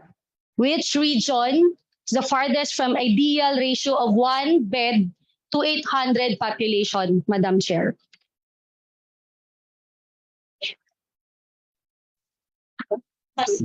Yes po, Madam Chair. Can we recognize Director Tess Vera po? Director Tess. Thank you, Madam Chair. Actually, for the bed population ratio, BARM has the lowest bed to population ratio. Most of the regions has already met the 1:1,000, except for BARM and Region 8 as well as Region 5. Excuse me, we can't hear. BARM, Region 8, and Region 5. Madam Chair, please take note of that. I'm asking this because I was the one who sponsored Republic Act 11946 that sought the expansion of Western Visayas Medical Center bed capacity from 425 to 700. But the medical center needs at least 200 million for the infra project for this year. Tama ito, align ito sa pangunahing adikain ng Pangulo na magkakaroon ng specialty hospital across the regions. What is good with the Western Visayas Medical Center, Region 6, dahil wala na tayong problema sa tao dahil may law na. Because of the law, it created more than 2,000 na plantilla positions. And I'm very thankful to DBM for the release last 2021 ng 1,030 plantilla positions. So sayang kasi na meron na tayong kidney center, kulang na lang ng 200 million pesos para magkakaroon na ng region ng kidney center sa Western Visayas Medical Center. And I would like to thank Director Gulgulo na kahit papano meron na ilagay ngayon sa NEP ng 100 million. So we don't want this to happen kasi kung hindi natin bibilhin to, ang dagad ng 100 million, sayang yung pasweldo ng tao, sayang yung equipment, sayang yung infrastructure na wala din naman na hindi magagamit.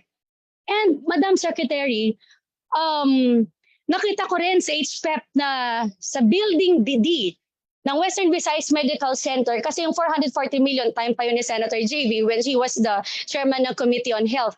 Patapos na po yun. Yung para sa kidney center. Ngayon meron tayong building D. Kailangan lang ngayon for at least 200 million para at least meron tayong accomplishment for 2023 para naman sa heart center na gusto din ng Pangulo. Remember, may tao tayo, meron tayong area. Kailangan lang po para mag-discongest din yung mga problema dito sa Manila, sa Heart Center at doon na lang sa Iloilo. We are serving more than 8.8 million inhabitants across the region or Western Visayas. Kaya Madam Chair, sana po matignan ito, mabigyan din ng pansin, mabigyan ng importansya para makatulong din yung Iloilo or Region 6 po sa problema natin sa health. Salamat, Rep. Baronda. Your time is up. One last, Madam Chair. Kindly, do you wish to respond? Madam Chair, one last, Madam Chair. 7 minutes, Madam. Last lang, Madam Chair. Sorry. Nagpasalamat ako in advance sa DOH dahil sa tulong nila sa atin sa approval ng Republic Act 11891 or the creation of Iloilo City Hospital. Last Friday, we have nag-groundbreak na kami. Pero nakita ko pa, wala pa pong pondo sa ngayon. But next year na po, hingin ko po ito, Madam Secretary, sa DOH, total na sa construction phase pa lang kami. And I would like also to manifest that to make sure the Section 3 of that bill, titignan nyo din po para sa next year's budget. Maraming salamat po, Madam Secretary and Madam Chair. Sana po madagdagan yung pondo, yung Western Visayas Medical Center, kasi po ito to be operationalized at para magkaroon ng medical kidney transplant and heart transplant in Western Visayas. Maraming salamat po, Madam Chair. Madam Secretary, do you wish to respond? Yes, Madam Vice Chairperson and Congresswoman Baranda, we take note of all of the requests and we just like to say that we have allotted 200 million for Western Visayas Medical Center for 2023. Salamat. Madam Chair, point of order. Yes, Vice Chair Albano. Thank you, Madam Chair. My question really is why are the regional directors of the whole DOH not here? This is supposed to be the most important meeting that you will have as a briefer, and yet the Secretary and the DOH chose to create a seminar and not have the regional directors here answer all our parochial concerns. Madam Secretary, what is your explanation for the absence of the regional directors in today's budget briefing? Yes, Madam Vice Chairperson and Congressman Albano, some of them are going to arrive already now. We've already called on them, but the others will be arriving tomorrow. Madam Chair, my regional director is in Igig. How will she arrive today? They are within, nasa Zoom naman po sila kasi po limited lang yung slots na naibigay. No. That is not. That is acceptable to this representation, Madam Chair. And I hope that this becomes a serious matter because, Madam Chair, my point of order is that if the regional directors here, most of the concerns and parochial concerns of most of these congressmen, which you have a listing of a long list of questions here, could have been addressed already. And this will help you in the plenary, ma'am. I am not getting mad at you for this just because I want to get mad. Madam I want Chair. to make sure that your budget will be passed because the health department is very crucial to the health system of the whole republic. And being that may, I would like to request, Madam Chair, that you make sure that next time they arrive here and that now the parochial concerns so that we can speed up this meeting can be addressed now by some of your USECs and directors so that we can move on and help you in passing your budget for this year, Madam Chair. Thank you, Rep. Albano. Before I recognize Rep. Garin, just for your information, based on IATF rules, the maximum capacity of this room is 75. And so, yung ibang officials ay hindi makakapagpunta dito physically. However, hindi po kayo absolved, no? Meron po tayong Zoom facility sa kabila. Can you please tell your regional directors who are not present at the moment to log on right now? Kasi napakarami pong mga katanungan meron ng ating mga kongresista para sa kanila. At hindi po tayo matatapos. Napakahaba po ng listahan natin. And at the same time, pwede po ba, Madam Secretary, to instruct your regional directors to get in touch with the Congress, with the members of Congress in the next 2 days. They have to do this before the plenary debates. Otherwise, hindi po tayo matatapos. Napakarami pong health concerns ang nire-raise ng ating mga miyembro. Rep. Garin? Madam Chair. Yes, please. With that, I move that all the regional directors be directed to immediately proceed to the holding room across, but those who are outside Metro Manila be directed to log on to the Zoom or to report to the House of Representatives in the next 2 days. And this will be a prerequisite prior to the plenary deliberations. And further, Madam Chair, may I request the Honorable Secretary to introduce the USECs and ASECs for Luzon, Visayas, and Mindanao so members of Congress can confer with the respective officials who are here today. So move, Madam Chair. All right. Having been seconded, the Secretary is so directed. Yes, Madam Vice Chairperson and the Honorable Congressmen and women. First, we like to apologize because of, as we have said, there are IATF rules that we cannot fill in as many of our officials here. But nevertheless, Congressman Albano, we are going to call all of our regional directors for them to join in via Zoom or meet with the respective congressmen and women of their districts within the next 2 days. Although I just like to inform the body that since the first time that we have met and you have instructed, they have already gone around and went to their respective congressmen and women. But we will still instruct them now, Madam Vice Chairperson. May I now recognize and introduce to all of you our Undersecretary for our Field Implementation and Coordination Team in charge for our Visayas and Mindanao areas, USEC Abdullah Dumama. And also we have our Undersecretary for Field Implementation and Coordination Team for our Luzon area and the National Capital Region, USEC Nestor Santiago. So they are the ones overseeing our operations and the regional offices, Madam Vice Chairperson. Right, salamat. Now we proceed with the interpellation. Next to interpellate is from the minority. The chair recognizes Deputy Minority Leader Franz Castro. Thank you, Madam Chair. Magandang tanghali po sa ating lahat. So yung first topic ko po is about COVID benefits of health workers. So Madam Chair, kanina narinig ko 425 health workers were dead. So natanggap na po ba yung kanilang beneficiary yung dapat na matanggap nitong 425 health workers, Madam Chair? Madam Secretary. Yes, Madam Vice Chairperson. Good morning po, Congresswoman. We have the different budget or health emergency allowance. Meron po tayo sa SRA, meron tayo ng OCA or HEA or yun pong iba pa hong mga benepisyo. Sa ngayon po, we have already released and have already around 805,000 plus healthcare workers who have benefited from these allowances and benefits. But as I've mentioned a while ago, Congresswoman, meron po kaming arrears sa ating mga healthcare workers worth 65 billion for 2021 to 2022 and around 76 billion ang needed for 2023, for which we were only provided for 6 or first 3 months of 2023 as budget, and the rest nag-a-appeal pa po kami kung meron po tayong pagkukunan. Yes, Madam Chair. Yun po yung mga susunod kong mga tanong, yung sinagot na. Ito pong 425 na health workers na namatay. So ang tanong ko po ay nabayaran na po bang lahat yung kanilang dapat na natanggap? Natanggap ng kanilang pamilya? Yes, Madam Chairperson and Congresswoman, meron pong kakarelease lang ang ating Department of Budget and Management, around 570 million.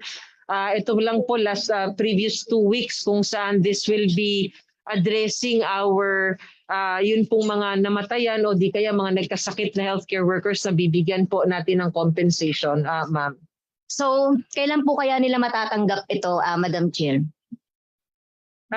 There is ongoing sub-allotment already to our specific units, ma'am. And also it will depend on the submission as well of the requirements para po makumpleto na natin at maibigay sa kanila. But ongoing na po ang sub-allotment natin. Okay, thank you po. Ito naman po, pupuntan tayo sa SRA. So ilan po ba yung breakdown noong mga dapat na makatanggap ng SRA, yung AHDP, OCA at saka HEA. So meron po ba tayong breakdown noon, Madam Chair? Yes po, Madam Vice Chairperson and Congresswoman. For SRA po, meron po tayong around 492,000 healthcare workers na nabigyan na po natin itong allowance na SRA fully disbursed from September of 2020 to June of 2021. Ngayon meron pa ho tayong 56,000 na ongoing disbursement for our healthcare workers from December 2020 to June 30, 2021 po ang kailangan. This is ongoing disbursement and 92% na po ang disbursed. Konti na lang po ang pinoproseso natin. Now we still have funds na kailangan pa, remaining po, unfunded pa rin po ito. Around 55,844 healthcare workers are still to receive their SRAs, and we are still appealing and discussing with DBM. We've sent our additional request already to them, totaling around 1 billion and 40 million pesos po. We're still awaiting for their response on this, Congresswoman. Madam Chair, kailan po sinubmit itong request na ito? Kung meron pong DBM representative, may I know their reply or may I know their answers to the request of the DOH, Madam Chair? Before you answer, Madam Secretary, I would like to remind everyone that we have 2 holding rooms for your side discussions. Yung Belmonte and Villar rooms are reserved for purposes of side discussions, particularly with your regional directors. We really need to minimize the noise level. Hindi po tayo nagkakarinigan. Salamat po. Rep. Castro. Madam Chair, yung tanong ko po kung meron tayong representative from the DBM, since sabi po ni Secretary, they requested po doon sa funding for doon sa kailangan nilang bayaran para sa SRA and other benefits po. Kung meron pong DBM. Director Abad, did you hear the question on the fund requirement to pay the SRA allowances na outstanding pa po? Yes. We have the DBM received the request for the fund amounting to 1.045 billion last August 30 po. But the attachments or the documentary requirements were received only last September 6. Madam Secretary.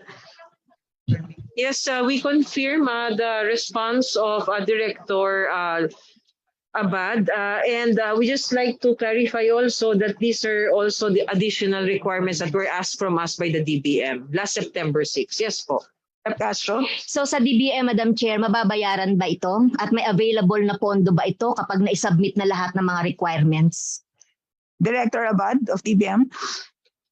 Madam Chair, the department is currently evaluating the request and the propriety of the claims, but we have identified a potential budget source for to cover the request. Rep Castro? So may potential. So ang tanong ko lang, mababayaran ba ito o hindi? Madam Chair. Director Abad, yung pong potential amount, is that sufficient?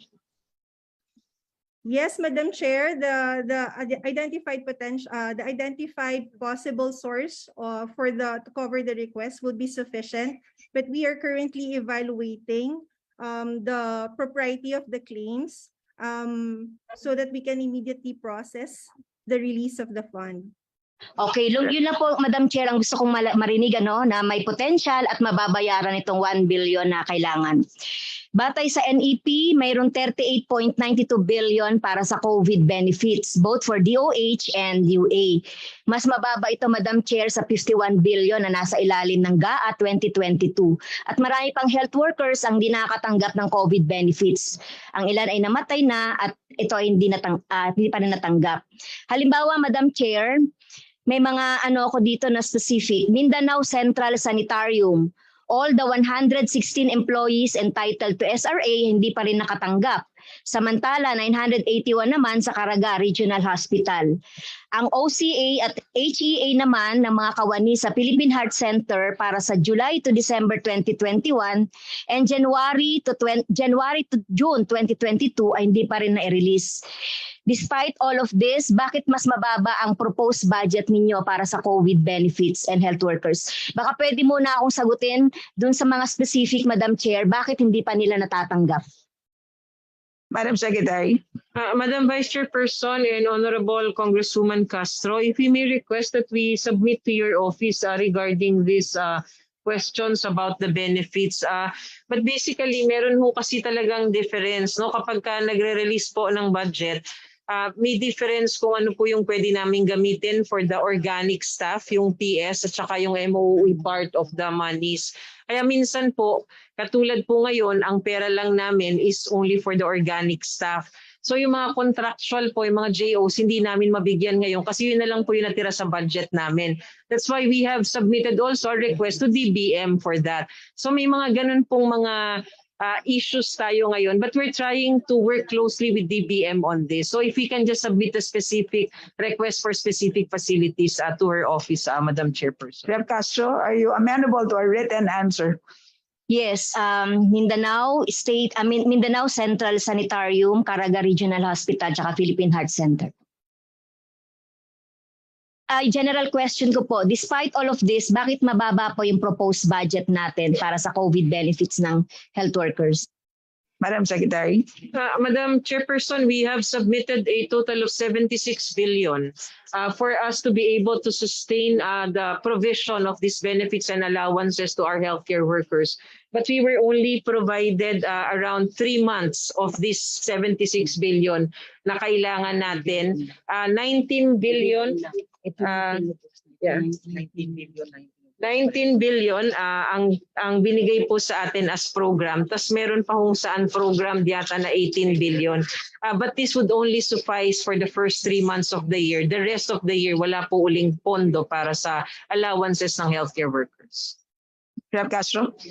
Okay, thank you, Madam Chair. Doon naman po tayo sa mga unfilled plantilla positions. 2029, Madam Chair, merong 14,311.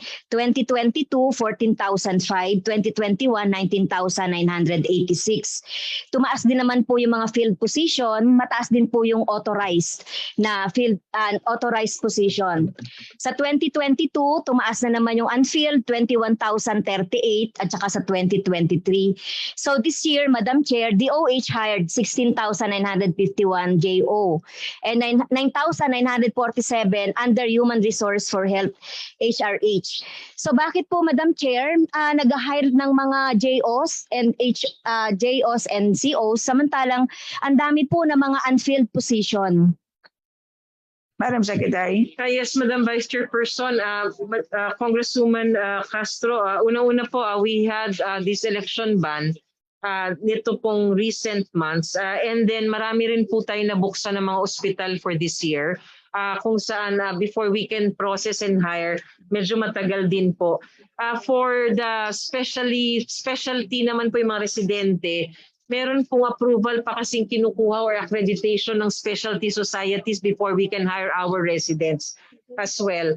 And meron din pong mga ibang mga allied professions na kulang po ang supply ng Pilipinas, katulad ng mga occupational therapist, speech therapist. Yun din po, kulang din yung ibang takers for the other professions, katulad po ng sa nurses. We all know, yun pong mga nag-a-apply ay kulang pa rin po. Kaya hindi natin na-fill up yung position. Madam Chair, hindi tayo kulang ng mga nurses. Ang dami nga nilang hinire ng mga COs and GOs. Actually, sinasabi nga dito sa report namin, 3 months nire-renew yung kanilang mga kontrata. So marami pong mga vacant position na hindi po pinipilapan. So yun po yung katotohanan, Madam Chair. Ano po masasabi ng DOH dito? Thank you for your understanding. That was your last question, ma'am. Madam Secretary. Yes, just to respond, Madam Chairperson and Congresswoman Castro, ito pong mga plantilla positions po ang we're talking about, no, for us to be able to hire. And ito pong ating mga nasa JOs natin, some of their qualifications hindi rin po nagmamatch. Hindi rin po ganun kadami rin naman yung ating mga plantilla positions for these specific professions. But we are taking note, Congresswoman Castro, we will review po. But just so for us to explain to our House of to the House of Reps, ito pong mga specific na challenges po natin ngayon sa hiring ng plantilla. Madam Chair, for my interpellation sa plenary, can you provide us with the breakdown nitong 21,038 na vacant plantilla position at saka yung sinasabi niya, Madam Chair, na kailangan, para makita natin kung magmamatch talaga yung kailangan nila at saka dito sa mga number of JOs na hinire nila, Madam Chair, para mabigyan na natin ng regular position itong mga laging mga JOs saka contract of service, Madam Chair. Madam Secretary, kindly take note of the data request. Tatanungin po ako niyan sa plenaryo, so kindly provide the answer. Salamat po, salamat F. Castro.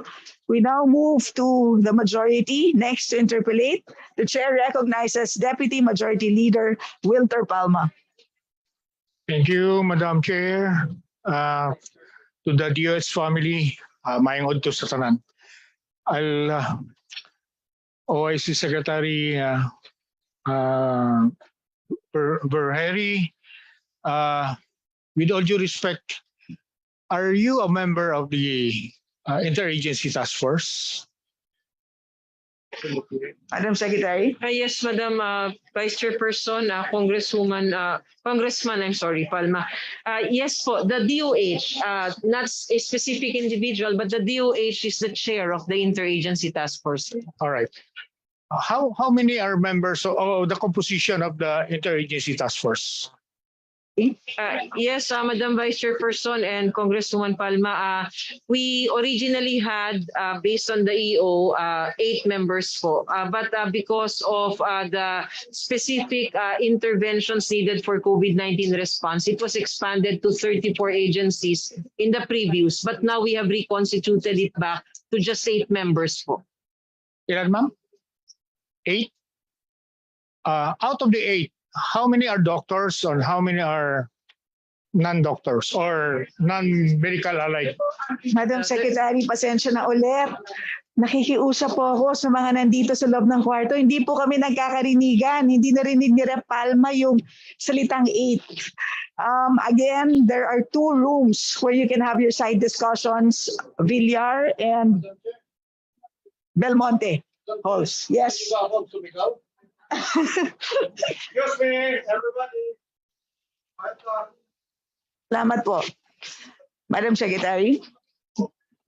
Yes po, Madam Chairperson and Congressman Palma. It is only the Department of Health in these specific meetings ang nasa medical po. Although some of the agencies will have their medical professionals, but during meetings po, the principals, it's just DOH who is a medical person. So in short, ma'am, out of 8, isa lang yung competent enough to address COVID-19? Secretary. Yes, Madam Chairperson and Congressman Palma, it's not really to say competent, but we are the ones with the evidences and qualifications to do that. Although the other agencies also are part of the response of COVID-19. Yeah, the reason why, how can we come up with a good policy if people in the interagency task force are not expert, especially on COVID-19? So that's why this is a collegial body. During your deliberation, you were outvoted. As what Representative Blackman was saying kanina, na you're going to allow, because of compromise, the wearing of face masks. So out of 7, out of 8, isa lang yung nasa medical field, tapos all the rest are civilian. Sorry for that. So outvoted ka. So sila nagde-decide as far as health is concerned. Dapat sana the members of the interagency task force, if may you will allow me, dapat sana majority of which should come from the medical field. Any reaction, Madam Secretary? Yes, Madam Vice Chairperson and Congressman Palma. Aside from the Department of Health, we also have our experts who are part and are allowed to join our meetings in the interagency task force. These are medical experts, sir. But the main objective po kasi nung creation of interagency during the time that it was initially issued was for these specific offices to develop policies regarding border control kapag may pumapasok po na emerging and re-emerging. That's why the other offices were part. But later on, this interagency task force evolved to discuss policies in the entirety of the COVID-19 response. Yeah. But specific lang po dati talaga, border lang ho talaga ang pinag-uusapan dito. Yeah. In that case, ma'am, they are allowed to participate, but they don't have voting rights. Am I correct? Yes, Madam Chairperson and Congresswoman Palma. Doon po sa EO mismo, nakalagay po doon that the members of the interagency shall agree on specific policies in order for us to respond to border threats. So by in interpreting that, we interpret it as such that the body will be collegial and will agree on a certain policy to be implemented as a response. Okay. One last question as far as interagency task force. Do you think you can come up with a good policy that members of this interagency, with all due respect to the members, they don't have background as far as medical field is concerned, as far as this COVID-19 is concerned? Do you think you can come up with a good policy? Okay. Yes, Madam Vice Chairperson and Congresswoman Palma. Congressman Palma, ma'am. Congressman, I'm sorry. I'm sorry po, sir. I'm sorry. My apologies. Accepted. Yes, I'm sorry. The DOH develops the policies. The IATF adapts. Sometimes there are agreements like this previous one for the mask lifting, where the IATF has ruled, and this will come out as a resolution for which all agencies should adapt. So your question, sir, if we can come up with good policies, I think there would always be a balance between and among sectors when we discuss it in IATF. But definitely the DOH positions to protect the most vulnerable in our population. We had been instructed to convene the IATF, Congressman Palma. That's why we needed to create or to convene the IATF. If it were for us, the Department of Health can also steer the sector and implement the policies. But right now, we have this existing executive order and instructions that IATF should convene so that it is a whole-of-nation approach at whole-of-government po tayo. Yeah, because the way I look at it, your policy as against the policy of the interagency task force are two different things. For example, the wearing of masks. the interagency is allowing. The Department of Health, there's always reservation. Anyway, I'll go to other. How about do we have expired vaccines right now and about to expire? This not only on COVID-19 but as well as for flu and other vaccines for that matter. Madam Secretary. Yes, Madam Vice Chairperson and Congressman Palma, meron po tayong mga bakuna for COVID-19 vaccines which we have reported to have expired. But for the other vaccines po, for the National Immunization Program, wala po tayong expired bakuna. About to expire.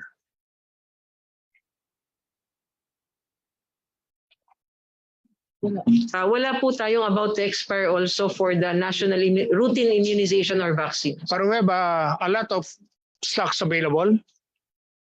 Yes po. For the routine immunization for children, we have our stocks available and also for COVID-19 vaccines. Okay. May I just bring this to your attention, Madam Secretary. In Region 9, we lack medicines to include vitamins, maintenance, vaccines, and so on and so forth. What's happening with, by the way, ano bang sistema ng procurement natin? Is it by centralized or regionalized? Yes, Madam Vice Chairperson and Congressman Palma, yun pong ating procurement. Pagdating sa vaccines, it's centralized because we get the economies of scale kapag centralized po yung sa bakuna. Pero yun pong mga basic commodities natin, we have specific essential commodities that are procured by our regional offices. But most of the commodities right now, like vitamins, mga gamot po na basic for our citizens, we have already nag-devolution transition po tayo kung saan we rely on our local governments to procure already. Is that with the permission of the chair? Is that ongoing already, or is still on planning stage ang regional procurement? Ongoing na yan, ma'am? Yes po, dati pa po. At saka yung devolution transition po, nag-start po tayo ngayong taon. For the basic commodities like anti-lipidemia, anti-diabetes, yung mga maintenance medications po. This was part of the agreement already with local governments. All right. So what is the rate of procurement process on the regional scale? Are they doing good? Are they complying with the target, or may delay pa rin? Yes, Madam Vice Chairperson. Congressman Palma, as to the procurement from our regions, they only procure the essentials. No? So yun pong mga basic commodities, it's for the local governments. But as to the procurement naman po, they're aligned with the RA that we have, and mas maayos na po at efficient ang procurement ngayon sa regional offices. All right. How about the supplies? Regional or centralized pa rin? Centralized? It depends on the supplies, Congressman Palma. What type of supplies po? Beds, wheelchairs, so on and so forth. This would be regional, Congressman Palma, pag mga beds, mga wheelchairs, nakakapag-procure po pero limited pa rin po yung budget ng aming regional offices sa mga ganitong supplies po. Anyway, can I have a actual report as well as the medicines and so on and so forth? Can you please submit that before the committee and copy furnish my office? It will be possible before the plenary. Okay. With the permission of the chair, can I have another questions? Yung bang ano natin, ma'am, yung immunization natin on the news, nag-drop ata yung immunization natin eh. Anong intervention na makuha natin? Rep. Alma, that is your last question po. Madam Secretary. Yes, Madam Vice Chairperson and Congressman Palma. Yes, Actually, kausap po namin yung development partners natin, particularly UNICEF. During this pandemic period that we've had, we now have around 1 million children less than 1 year old who are unvaccinated in the country. And when we discuss this with UNICEF, tayo po ay nasa lowest 10 among all of the countries in the world regarding our immunization for children. So having said that, we have already identified strategies like supplemental immunization activities. We have harnessed the cooperation po of our medical societies, Pediatric Society, kasi meron din pong impending measles outbreak kung hindi po natin mapunan yung measles na kailangan ng mga bata ngayon. So that's part of what we are doing. But what would be most important, nahati po yung healthcare workers natin sa COVID-19 at doon sa regular programs natin. So we're trying to integrate both of these programs, but nakahingi tayo ng tulong for additional manpower vaccinators, especially dun sa areas na kailangan like BARM, dun pa sa ibang far-flung areas from our development partners. Madam Vice Chairperson. Salamat. Madam Chair, one last, if you will allow me. This is very important. How about dengue? What is your approach? And do we have vaccine for dengue? Thank you, Madam Chair, for allowing me. Thank you, Madam Secretary. Madam Secretary. Yes, Madam Vice Chairperson and Congressman Palma. Meron ho tayong mga ginagawa ngayon na preventive measures for dengue. We are seeing that most of our regions, dito po for the past months, I think 2 to 3 months, talagang tumataas tayo beyond the epidemic threshold. We have mobilized our local governments and other sectors so that we can have our preventive measures done like the 4S. As to the vaccines, pinag-uusapan po ngayon, pinag-aaralan natin maigi kung ano po yung mga bakuna na pwede po para sa ating kabataan. But this has to go through all the regulatory processes pa rin po. Kaya wala pa ho tayong maisagot ngayon kung magkaka-available o meron.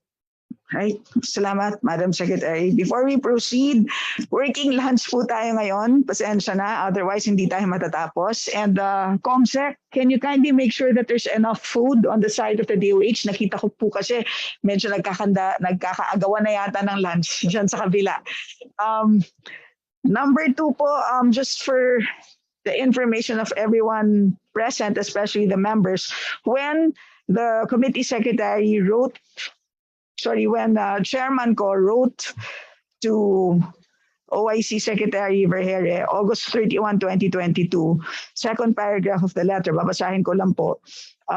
In this regard, may we invite you, your senior officials and regional directors, including the heads of agencies and corporations under your department on September 12, 2022, which is today, 9 a.m., etc. So in other words po, nasabihan naman po natin ang DOH family na kailangan pong present ang regional directors natin. And although may 75 packs na capacity ang kwartong ito, naglaan po tayo ng 2 pang kwarto, no? Para nang sa ganon, IATF compliant tayo. So again, pa-remind na lang po ang ating regional directors to either come or if hindi talaga pwede, to log on sa Zoom. Number 3, upon the request of my favorite seatmate, Representative Edsa Lagman, kindly submit your devolution transition plan to the committee, again, before the plenary debates. Ang susunod po na mag-interpolate mula sa minority, the Chair recognizes Representative Arlene Brosas. Maraming salamat, Madam Chair. Madam Chair, sa PhilHealth ang mga tanong ko. Madam Chair, sa buong budget, health budget, magkano po ang mapupunta sa PhilHealth? At ilang porsyento ito ng total budget? Attorney Santos. Madam Chairperson, Honorable Representative Brosas, based on the approval of the Department of Budget, PhilHealth was given 100.2 billion pesos as the budget for 2023. Madam Chairperson, Honorable Representative Brosas. That is how many percent of the total budget? Attorney Santos.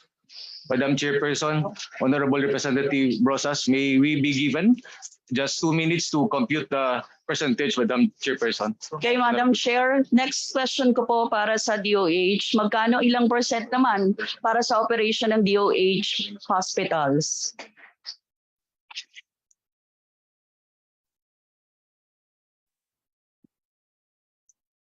Ilang percent? Yusek David. Yes, thank you, Madam Vice Chair.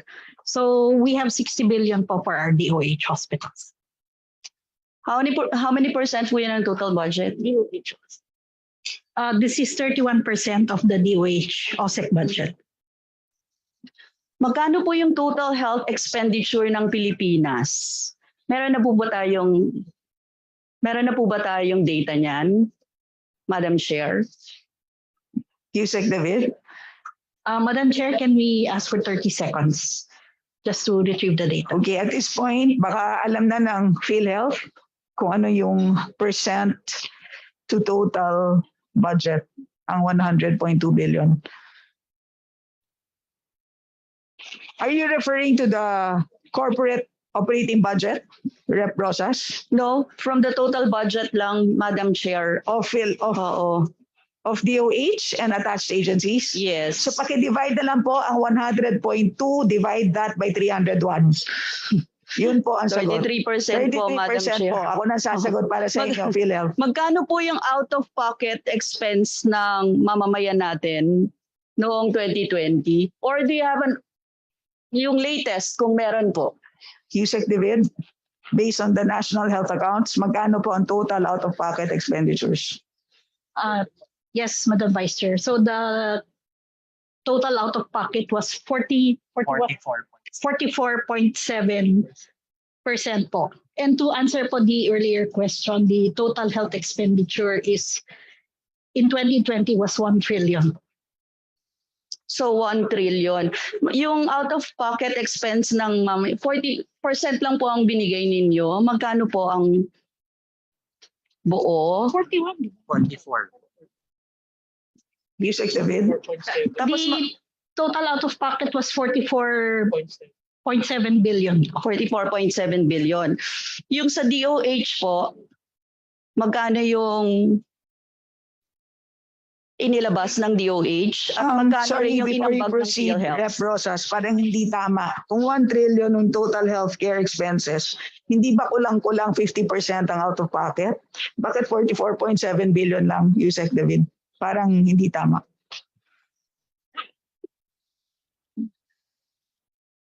Yes, Madam Vice Chair. 30 seconds lang po. We will check.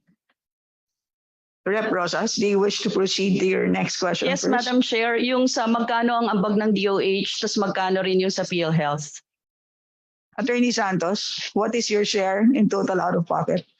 Madam Chairperson, Honorable Representative Brosas, out of 100 pesos, as PhilHealth pays 66 pesos out of this, meaning 66%, Madam Chairperson.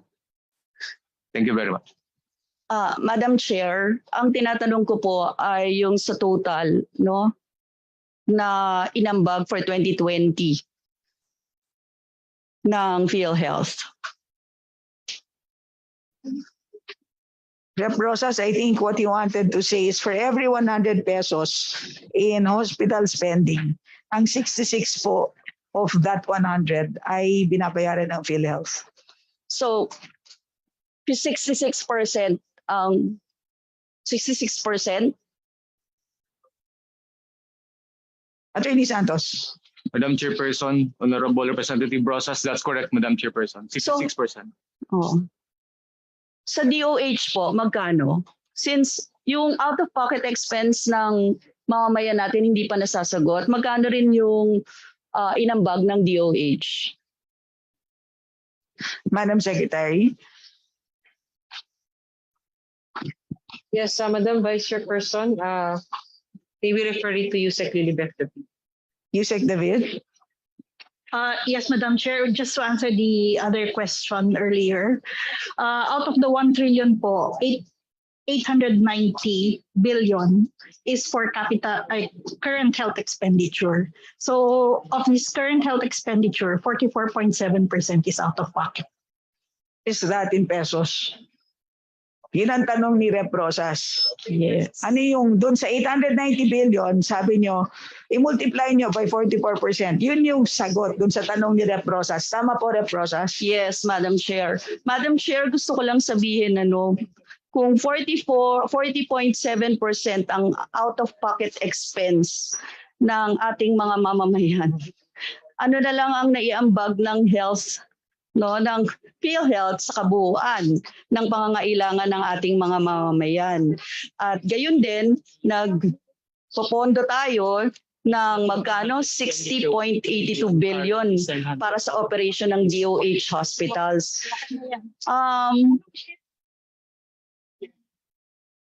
Hindi po ba sa bilang na ito lumalabas na mas malaki yung inilalabas ng ating mga mamamayan sa kasalukuyan? Sila kasi ngayon ay nagko-contribute sa PhilHealth. Mas malaki yung nakukuha through sa contributions ng mamamayan kesa sa pagsagot sa pangangailangan na pangkalusugan, pangkalahatan nitong inilalaan natin na magkano lang na budget ng operation ng DOH hospitals. So yun, Madam Chair, saan na naman mapupunta yung budget natin? Again, that's about, sabi nyo kanina, 33% sa PhilHealth, tapos sa DOH Hospital, ilan po yan? 31%. Samantala, ang 40% plus ang out-of-pocket expense ng ating mga mamamayan. So, yun lang, Madam Chair, parang kawawa naman yung mga tao. Bayad sila ng bayad ng premium, tapos magkano yung balik sa kanila, di ba?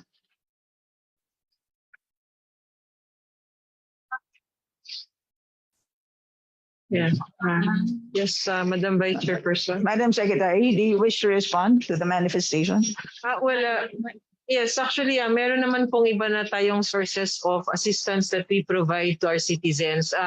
And also, we'd like to point out as well that when we compute for the out-of-pocket expenses, we need to look at the different services and individuals being included into this computation, because the out-of-pocket expenses would also include the private individuals who avail of these high-end services that can contribute also to the out-of-pocket computations of the population. Although, Congresswoman Brosas, we understand your point, and we take note of that, and we are trying our best to rationalize the sources of financing for our citizens. But what we need to do right now is to determine the out-of-pocket expenses specific to our indigent patients so that we can provide further assistance.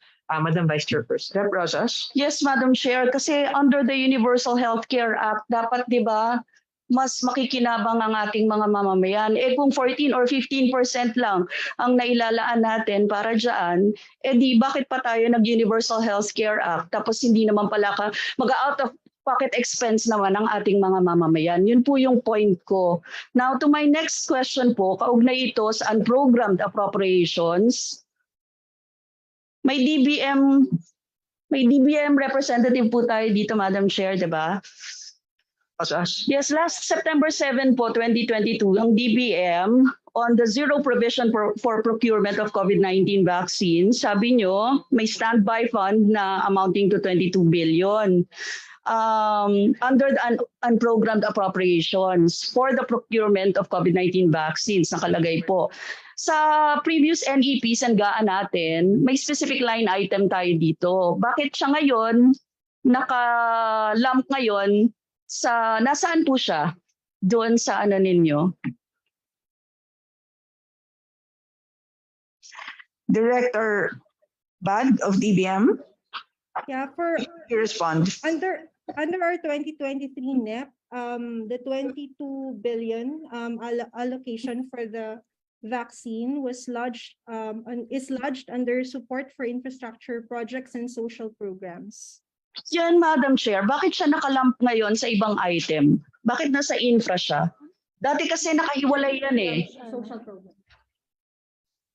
Director Abad? Madam Chair, it is included under social projects. The particular purpose of particular purpose for that is support for infrastructure projects and social programs. Rep. Rosas? Yun, Madam For your Chair. final question, Detailed na po ang 5 minutes na. Yes, Madam Chair, may detailed breakdown ba of the lump sum items under the unprogrammed appropriations? Halimbawa, how much is the proposed budget for COVID-19 vaccines? Kasi before meron ng 2.72 billion budget for the procurement of Omicron vaccine booster shot. Unfunded ito. Meron po ba kayong breakdown nito? That was your last question, Rep. Rosas. Yes, I have so many Director questions, Madam Abad? Chair. Pwedeng paano na lang ng mga kailangan ko pang document in preparation for the plenary, Madam Chair. Yes, please proceed.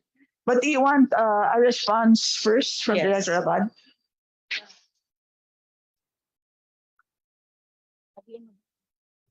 Director Abad? Madam Chair, may we clarify the question of Madam Speaker? Rep. Rosas? Madam Could you kindly Chair, repeat? I was asking kung naka-line item yung sa mga unprogrammed appropriations para mahanap natin saan yung proposed budget para sa COVID-19 vaccines at kung ano-ano pa. Yung breakdown lang po ng lump sum item ng unprogrammed appropriations. Is a detailed breakdown available, Director Abad, at this point? Kasi Madam Chair, And di if so, ba? kindly, Oo, sinasabi available? natin pag naghihingi tayo ng budget, sinasabi natin kung saan nilalagay. Wala pong secret dito. Kailangan malinaw po kung saan nilalagay ang budget ng taong bayan. Director Abad?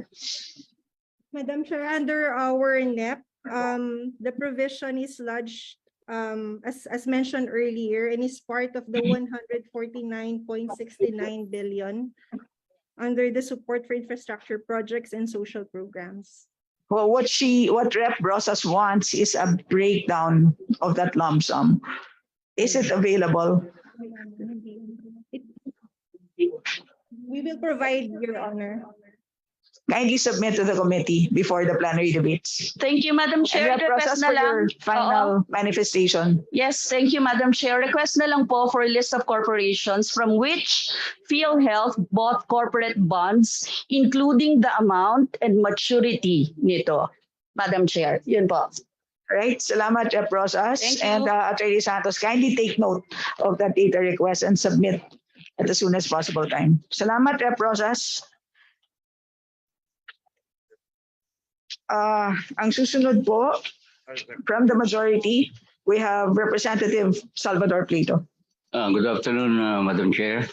Saka sa ating mga bisita from the DOH.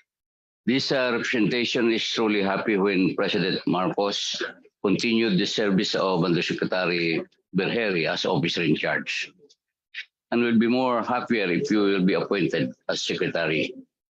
Because we knew for a fact that you're one of the pillars of our health system. That's why we succeed and about to surpass the pandemic.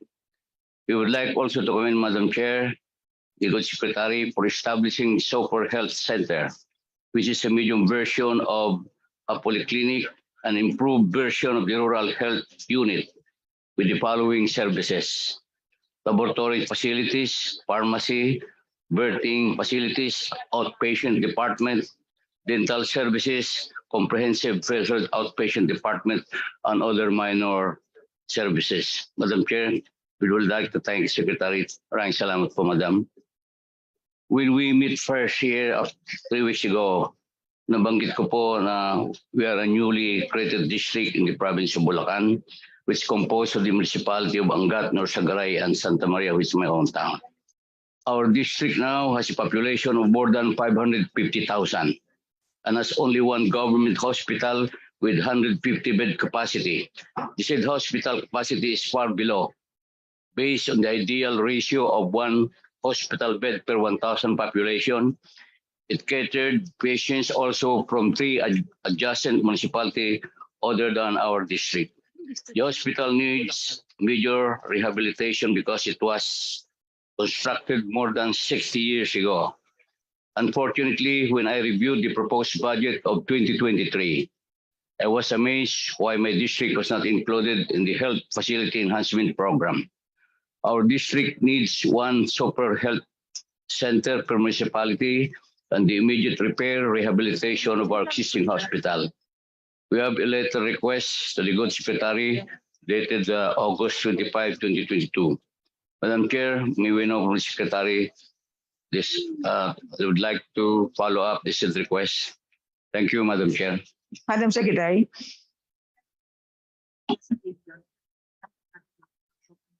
Yes, Madam Vice Chairperson, and good afternoon po, Congressman. Doon po sa Region 3 natin, meron po tayong mga super health centers that were identified. Nung nag-request po sila sa atin ng kayo po, Honorable Congressman, nung inyong super health center, we referred it to our regional office so that it can be validated kung po maaari na natin gawin ito. No? So I'll refer this to Director Nene Gorgolon just to give a brief response, Madam Vice Chairperson. To differentiate it from... Thank you, Madam Chair, Your Honors. Actually, I received the letter, sir. And particularly for one super health center, we have responded to it. So we are reviewing the NEP and we can correct that sa NEP for our final version. For the hospital that you are requesting, we refer this to the regional office to check on the profile and the status of the hospital. Once we will get the information, we will act on that, sir. Thank you very much. Lito. Thank you, Madam Chair. Maraming salamat po, ma'am. Thank you po. All right. Salamat, Rep. Lito. Before we move to the next, Attorney Santos, yung pong sinabi ninyo kanina kay Rep. Brosas na of the 100 pesos, ang inaambag po ng PhilHealth ay 66. Parang based po dun sa sinagot ng PhilHealth kanina na 44% is out of pocket. Parang hindi po tugma. Kasi kung of the 100 pesos, 44 is out of pocket, ang maximum na pwede manggaling sa gobyerno is 56. Pero, so yung 56 na yan, merong PhilHealth share at meron din naman DOH share kasi meron tayong mga programa tulad ng MAIP. So parang tignan na lang ulit kung tama yung sinasabi ninyong 66 pesos ang inyong support for every 100 pesos. Itatanong ko na lang mamaya po. Salamat po. Thank you, Madam Chairperson. We now proceed to the next interpellator. Ang susunod po na 44 na magtatanong ay mula sa majority. The chair recognizes Vice Chairperson Christopher De Venecia. Thank you, Madam Chair. Good afternoon na pala to the DOH family. Thank you, Sec. Rosario, for being so action-oriented and compassionate and accommodating to all our requests. You've also been a voice of calm and reason during this whole pandemic, as I have repeatedly said. So our constituents are very grateful for you. So while we're already in constant communication with the good secretary regarding the compliance of DOH with RA 10614, especially with the completion of the 7-story hospital building, I'd just like to put on record the following. First, that the lack of rooms and hospital beds in R1MC over the years has translated to my constituents and other patients being cared for in hallways and parking lots. In fact, sometimes they even share hospital beds, 2 or 3 patients, because again, we're not able to comply with the law that was passed in 2012 by my mother. Second, that we have been lobbying for the completion of the 7-story building since the time of Sec Obial. And third, that under my Kabalayan Sec Duque, who's also from Dagupan, the 7-story building was finally allocated some funds in the 2020 GAA. But unfortunately, 2021 and 2022 GAAs, no funding was allocated to the facility under the MAYOA or the multi-year obligation allotment. Of the 7-story building, 3 stories have been constructed, but it's still not usable until the whole building is completed. And that we're happy to see in the 2023 NEP that I think 125 million had been allocated for the facility under the MAYOA. However, we hope that this MAYOA amount could be increased so that at the soonest possible time, this facility can be used not just by my constituents, but the other Pangasinenses from Balance Pangasinan, and as it's called, Region 1 Medical Center, also from patients from La Union, Ilocos Norte, and Ilocos Sur. So we hope that this can be strongly considered by the department, and could be here, Madam Chair, a quick response from the good secretary in this regard. Madam Secretary. Yes, Madam Vice Chairperson, may I request Director Nene Bergolon to give our responses. Director Nene. Yeah. Madam Chair and honorables, thank you for that question. Actually, we had opted already on that letter, sir. We had discussed this with the management of R1MC. We have extend the MAYOA years. Instead of 2023, it will be 2024 until the project will be completed. So the proposed amount for next year is a regular HFEC. And then MAYOA will start 2024 so that in 3 years' time, the project will be completed. So we had acted on that, sir. Thank you very much. Thank you. So happy to hear that, Madam Chair. I guess my next intervention is on the Green Health Facilities Program, which I saw in the special provisions of the NEP of DOH. May I know, Madam Chair, how much budget is allocated for this? If it's in fact a program, or if this is just in the research and development stage? Yes, Madam Vice Chairperson and Congressman, may we recognize you, Sec. Lilibet David.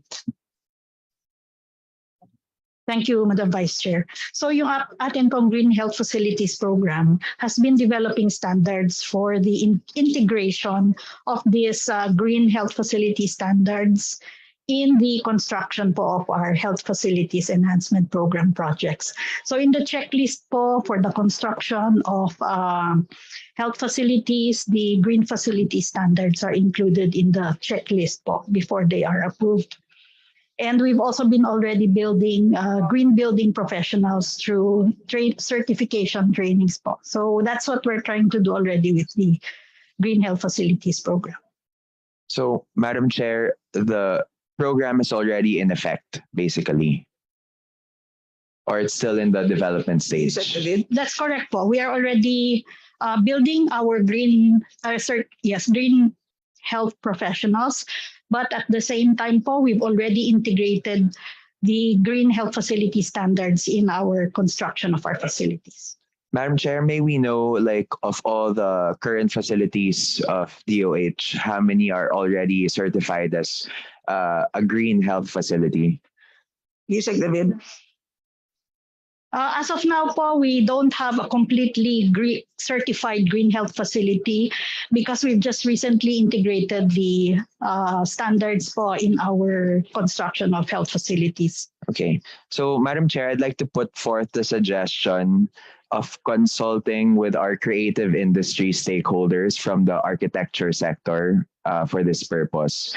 Because one in particular that we had met in previous hearings we've conducted under our creative industry committee here in the lower house, we met this architectural firm that actually specializes on architecture that focuses on human health and wellness to improve sustainability.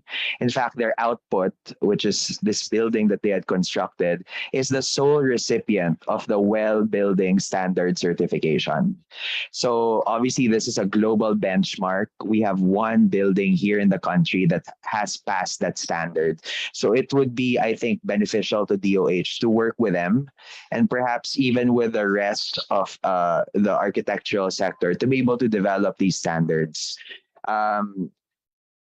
We were so happy to see this special provision in the NEP of DOH this year, especially since it aligns with what the DBCC through NEDA shared with us 2 Fridays ago here in the lower house, that part of the midterm goals of the Marcos administration is really to create more livable and sustainable cities.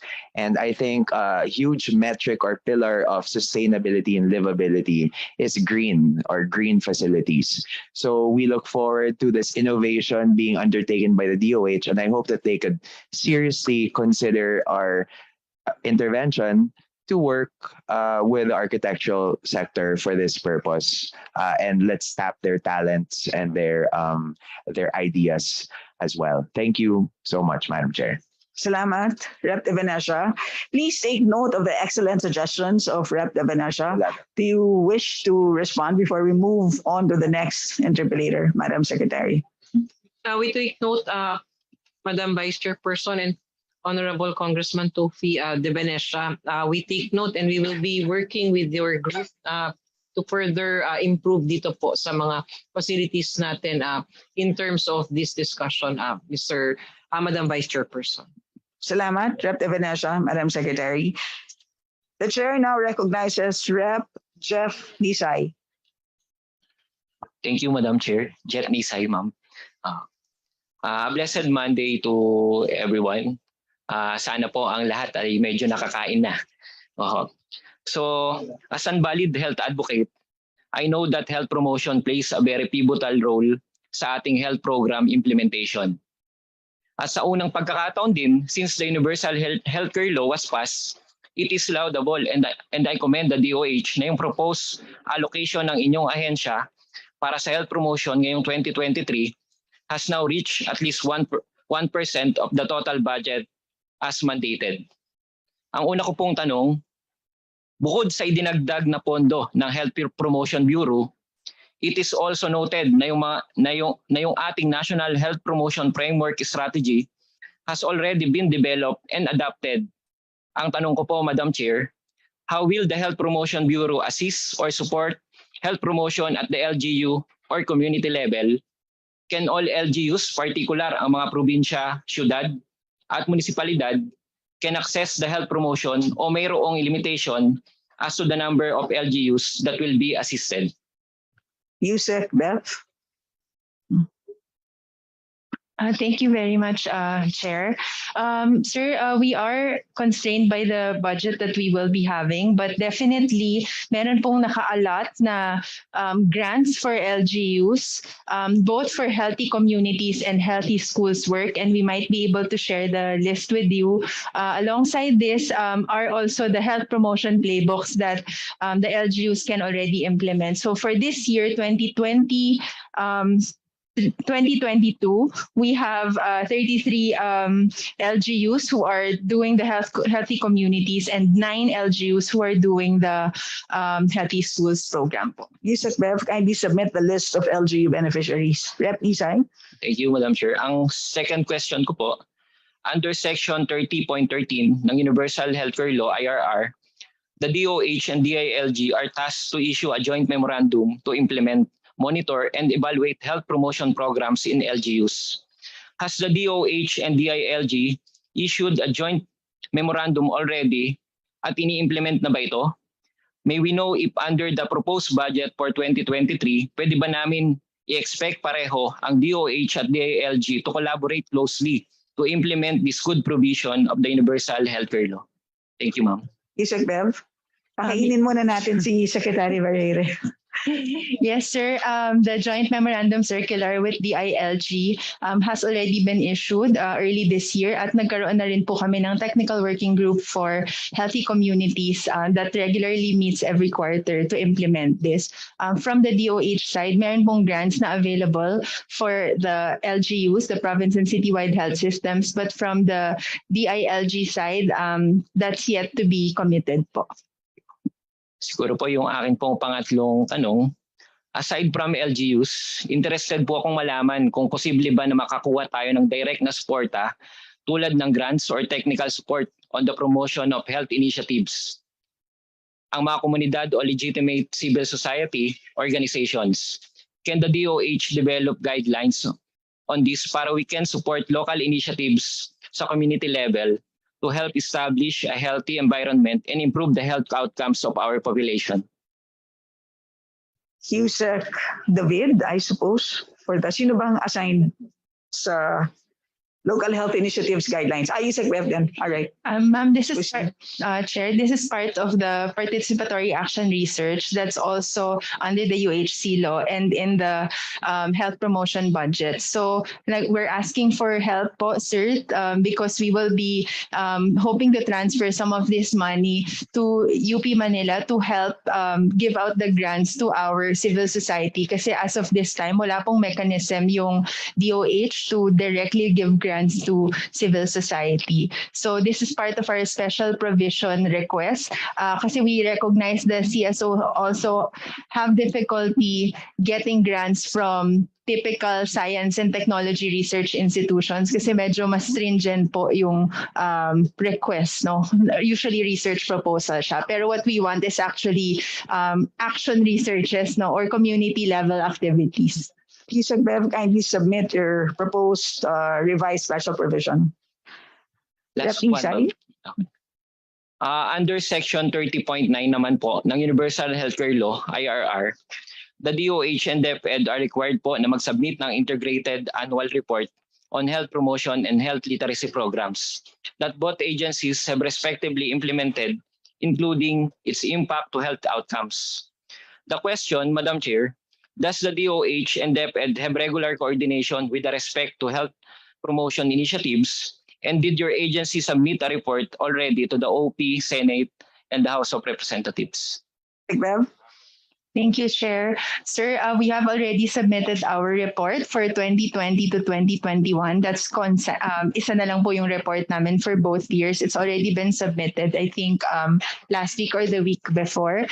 As for healthy schools, we have a joint memorandum circular also with DepEd, CHED, TESDA, LEB, as well as DSWD. So all agencies na may authority po over learning institutions. So for DepEd specifically, we already have the pilot Healthy Schools program this year. So it's being undertaken in 9 province and citywide health systems, covering at least 250 last mile schools. Hopefully next year po, we will be able to scale it up with the budget that has been provided. And this will focus on interventions that are not in the current OK sa DepEd program, which is on sexual and reproductive health, immunization, and mental health. So yun po yung main interventions that we are focusing on. Kindly submit the said reports to the committee. Rep. Nisay. Thank you, Madam Chair. Ako po ay kaisa ninyo para pagtrabahuhan ang malakas at malusog na Pilipinas. Maraming salamat. Salamat po, Rep. Nisay. Ang susunod po ay si Representative Edgar Chato. You have the floor, sir. Much, Madam Chair and Madam Secretary, the rest of the DOH family, good day. First of all, allow me to express my deepest thanks and appreciation to the DOH family for continuously supporting our healthcare program in the province of Bohol, particularly in the first district, but even at the time when I was still serving as governor, DOH has always been my partner. And the realization of our multi-specialty medical complex project in the province of Bohol would not have happened without the DOH. And thank you for the support of the entire DOH family for the passage of Republic Act 11883. And also special recognition to the Secretary's office, the other bureau directors, and of course, Director Gorgolon. Should I say you, ASEC, USEC, or what? Because of the, again, sustained and continued support. May I likewise just inquire, is the IRR already completed? And has it already been signed of this law, 11883? Madam Secretary. Yusek David also was present in Bohol during the groundbreaking. Yes, Madam Vice Chairperson, if I may recognize Director Tess Vera to answer. Director Tess. Yep. Thank you, Madam Chair and Honorable Kong Chato. Actually, the IRR has been submitted already is currently being processed for approval. So we are expediting the approval of the said IRR. Thank you, Director Vera, also with your help. Just also, I am very interested to know if In 2023, we are expected to finish phase 1, Madam Secretary. And by the end of the year, once completed, it will be nice to see both the infrastructure and the equipment already in place, because these are now in the procurement stages. The implementation of phase 1 and phase 2 are ongoing. But I'm concerned about, once the project is completed before the end of the year, is the 2023 budget providing personnel already, so that once the equipment and the infra are there, we can initially operate or fully operate by 2024. But I think the hiring will have to be done for the training on 2023. We do not want to see a scenario where you have the facility and you have the equipment, yet you cannot run it because the personnel are not there. This is just an advanced thinking on my side and raising it to the DOH for your kind consideration. Secretary. Yes, Madam Vice Chairperson and Congressman Chato, we take note and we will be facilitating and working with your team. Director Tess and Director Nene will be working with you para po sabay-sabay po yung components para hindi po tayo magka-delays. Thank you, Madam Secretary. Madam Chair, this is a multi-specialty medical complex, and it has a hospital in Tagbilaran and another hospital also in the town of Cortez. We're really looking forward that DOH, of course, expectedly will be providing the technical support for the operationalization of this hospital in 2024. I think this is something which is a big challenge, but it will help not only in the strengthening of the healthcare system in the province of Bohol, but it can even provide also opportunities for other those who would like to go to Bohol rather than go to Cebu, because this will be a facility that will provide multi-specialty services. And by the way, another important point to stress is that the Bohol Island State University will be opening its College of Medicine. And we are asking DOH to be in official partnership with the Bohol Island State University so that both entities can really help in providing better health services to our constituents. And this is in line also with the President's directive, a part of his SONA, that we should bring the facilities of multi-specialties to the countrysides. So once again, thank you to DOH. Madam Chair, thank you very much. Salamat, Rep. Chato. Do you wish to respond? We just want to ensure, Congressman Chato, that we commit to assist po, especially for the Bohol Island University. We will be doing, that's part of the directions also of the department. Thank you, Madam Chair. And CHED is already putting it on the approval level. It should be able to open soon. And we need a MOA between DOH and BISU. Thank you very much, Madam Chair, Madam Secretary. Salamat, Rep. Chato. And once again, OIC Secretary, kindly instruct your RDs to please proceed to the HOR as soon as they can. Isa pa lang po ang nandito, si Director Ernie Vera, who is the RD of Bicol CHD. Si Director Mario Baquilod and Director Ariel Valencia are on the way. Baquilod represents Mimaropa and Director Valencia is from Calabarzon. So hindi po tayo matatapos, I promise you, kung hindi nyo participate ang regional directors dahil napakarami po talagang concerns ang ating mga kongresista. Salamat po. Madam Vice Chairperson, just so that we would like to inform the body that we've already instructed all of our regional directors. 3 of them are here. Director Vera, Director Valencia, and Director Baquilod. And then the rest are on Zoom. Some of them will not be possible for them to go today because of the location. But definitely po in the next 2 days, they will be going around the different districts, respective districts within their jurisdiction po, Madam Vice Chairperson. All right. Salamat po. Next interpellate, Representative Rufus Rodriguez. Sir, you have the floor. Thank you very much, Madam Chair. Stella Kimbo, my distinguished colleagues in Congress present today physically and on Zoom, and especially the official dome of the Department of Health, from where our modern heroes come from. And from the bottom of our hearts, we thank the Department of Health, headed by now Secretary Maria Rosario Singh Verjaer. Diba? No. So yan. I would also like to, may I have your permission to call you Secretary Verjaer? Okay. I have the permission of the owner of the name. So, Madam Secretary, your people in Cagayan de Oro, especially the second district, the DOH regional office, headed by your outstanding regional director, Boy Lacuna, who was also our assistant regional director 10 years ago, had been serving in an outstanding manner our people in this COVID-19 pandemic era, including now. And he is supported by your DOH personnel and also the Northern Mindanao Medical Center, the premier hospital in Mindanao and the Philippines. The NMMC is headed by a very efficient and outstanding director, Jose Chan.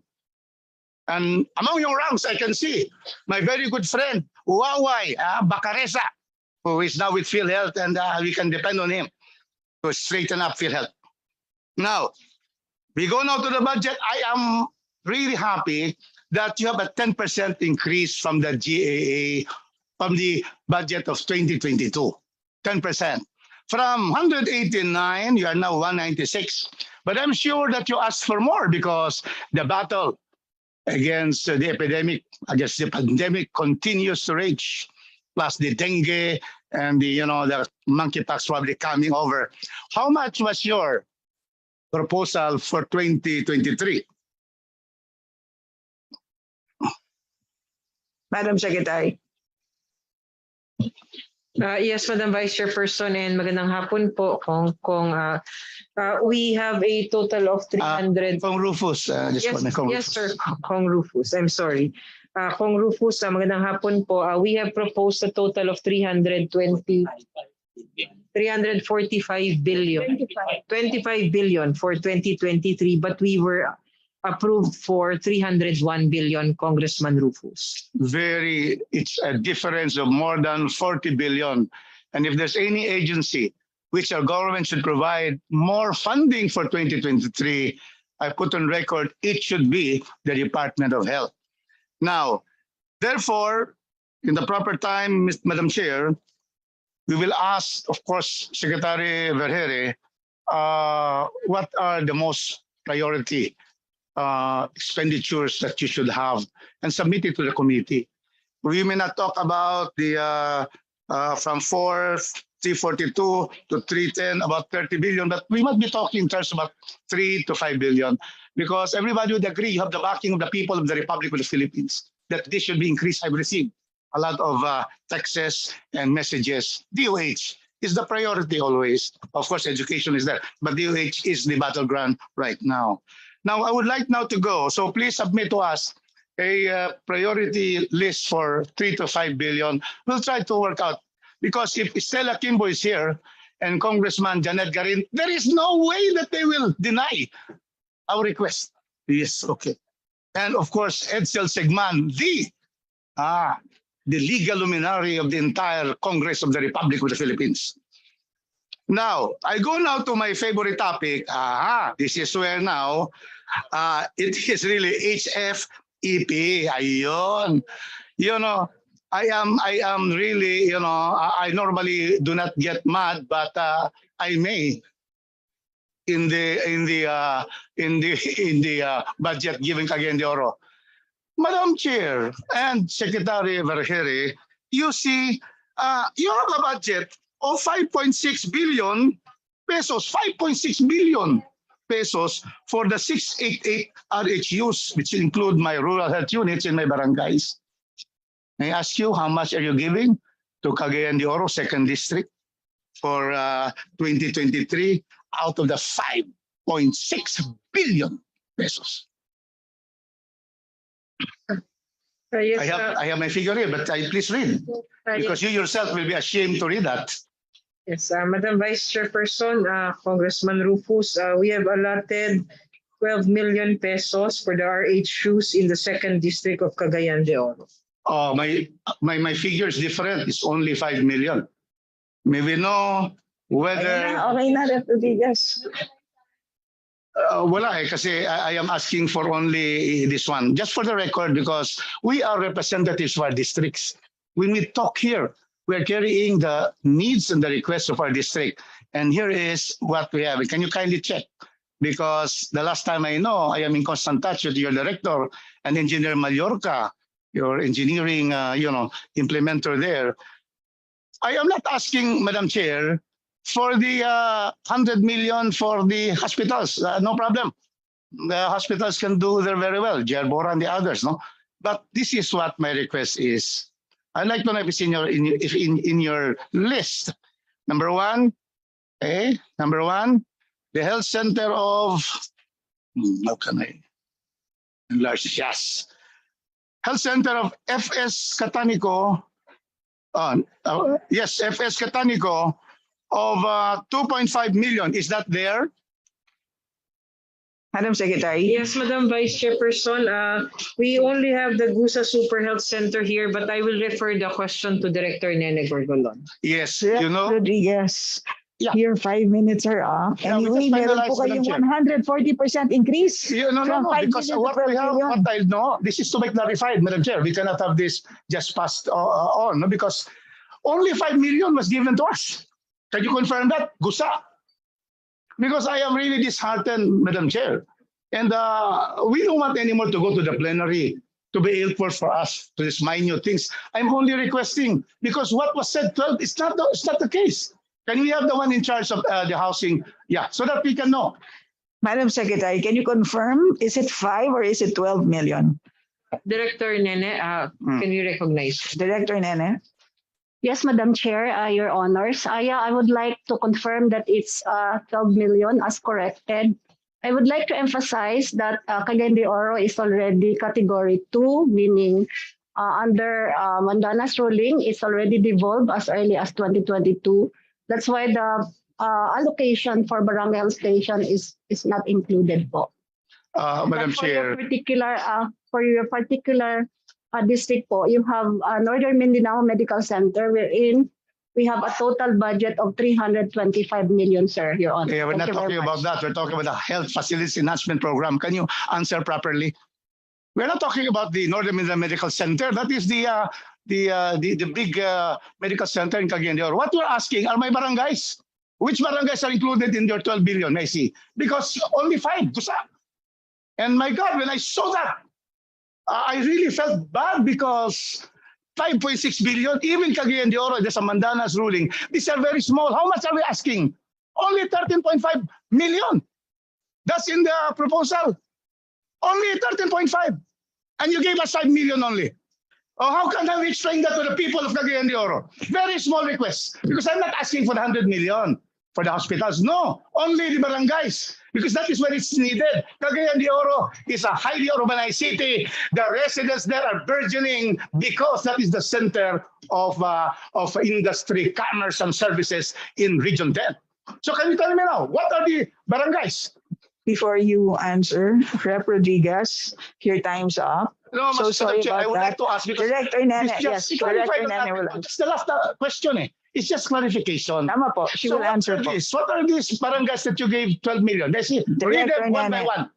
Kindly read out the names of the barangays that will benefit from the 12 million allocation.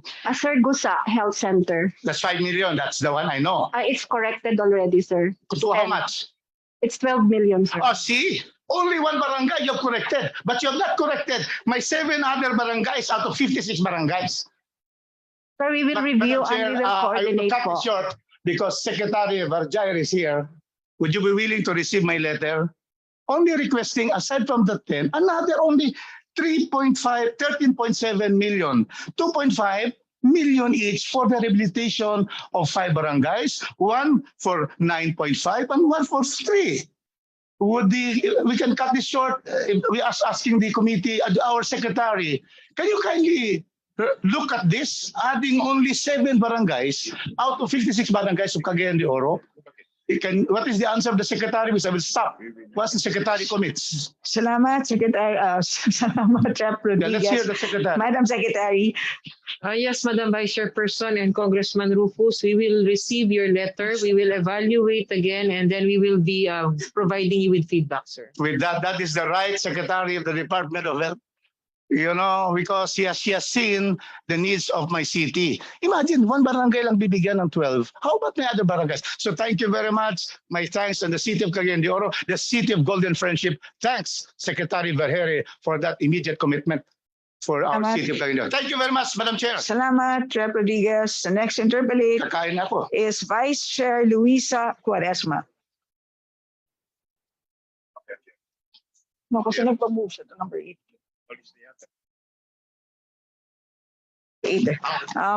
Okay, she's not around. So we move to Representative Ramon Gutierrez.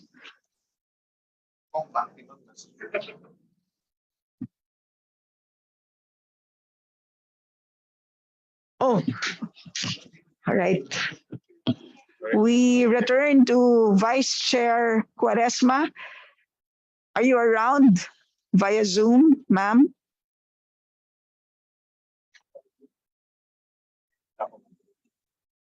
How about Representative Ramon Gutierrez? Are you on Zoom?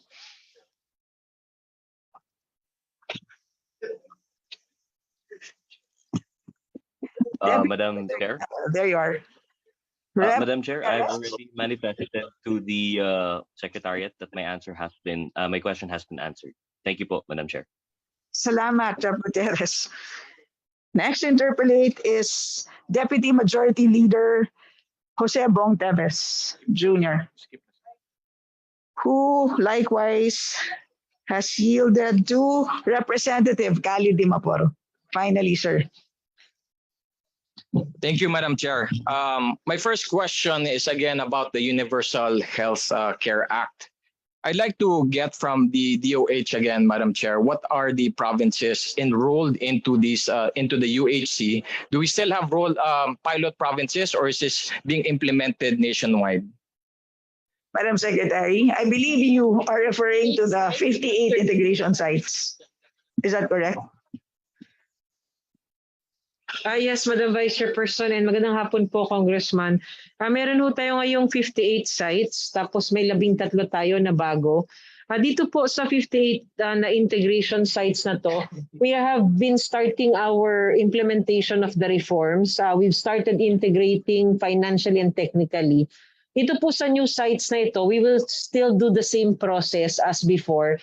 They are given additional assistance also in order for them to implement the reforms, Congressman. Madam Chair, my question was specifically provinces. I'd like to know which sites are provinces.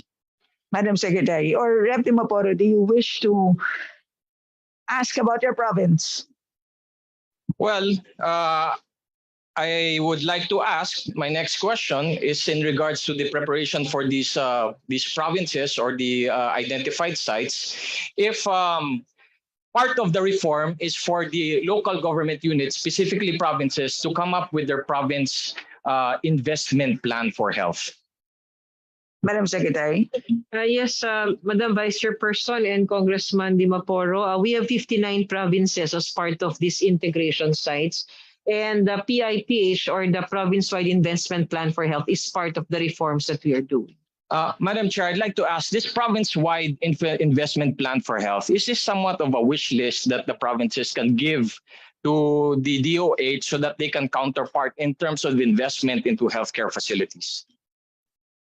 Yes, Madam Vice Chair and Congressman Dimaporo, the provincial or the province-wide investment plan for health is a basket of investments for us to be able to harmonize and align all of the initiatives within a specific area dun po sa iisa lang na plano na naandun din po na pwedeng pag-usapan kung ano po yung mga sources of funds.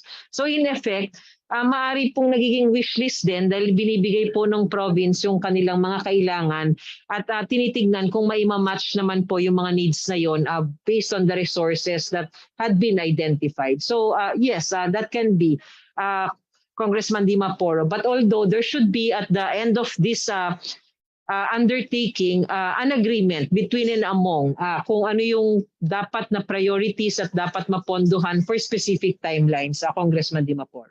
Madam Chair, is the province-wide investment plan for health an output or a result of the Universal Healthcare Act that was passed by the House of Representatives and the Senate? Yes, Madam Vice Chairperson and Congressman Dimaporo, the PIPH has long been here even before the universal healthcare. It has been it is being used by the provinces or the local governments for them to be able to determine what are their needs and what would be the sources of funds. So even before the UHC law, ginagawa na po ito. Mas na-streamline lang po at mas naging institutionalized when UHC law was passed. So that I take note that it was institutionalized when the UHC was passed. I'd like to ask my next question. What's the total amount that the provinces are asking or need to invest to properly implement the UHC? It should be totaled up, all of these different provinces. How much do they need for their investment plan for health? And how much has the DOH given them? For example, if all provinces that are being rolled out need 100 billion, the DOH has released roughly 50 billion. So then that means that there's 50 billion that's left that needs to be invested for local government health systems. Madam Secretary? Yes, Madam Vice Chairperson and Congressman Dimaporo, may I request Yusek Kenneth Ronquillo to respond to the Yusek Kenneth, you're recognized. Madam Chair, so things go fast. I'll just have them submit that data to the committee secretariat. I'd like to now ask, now this investment plan for health for the provinces has been affected by the Mandanas ruling? Madam Secretary?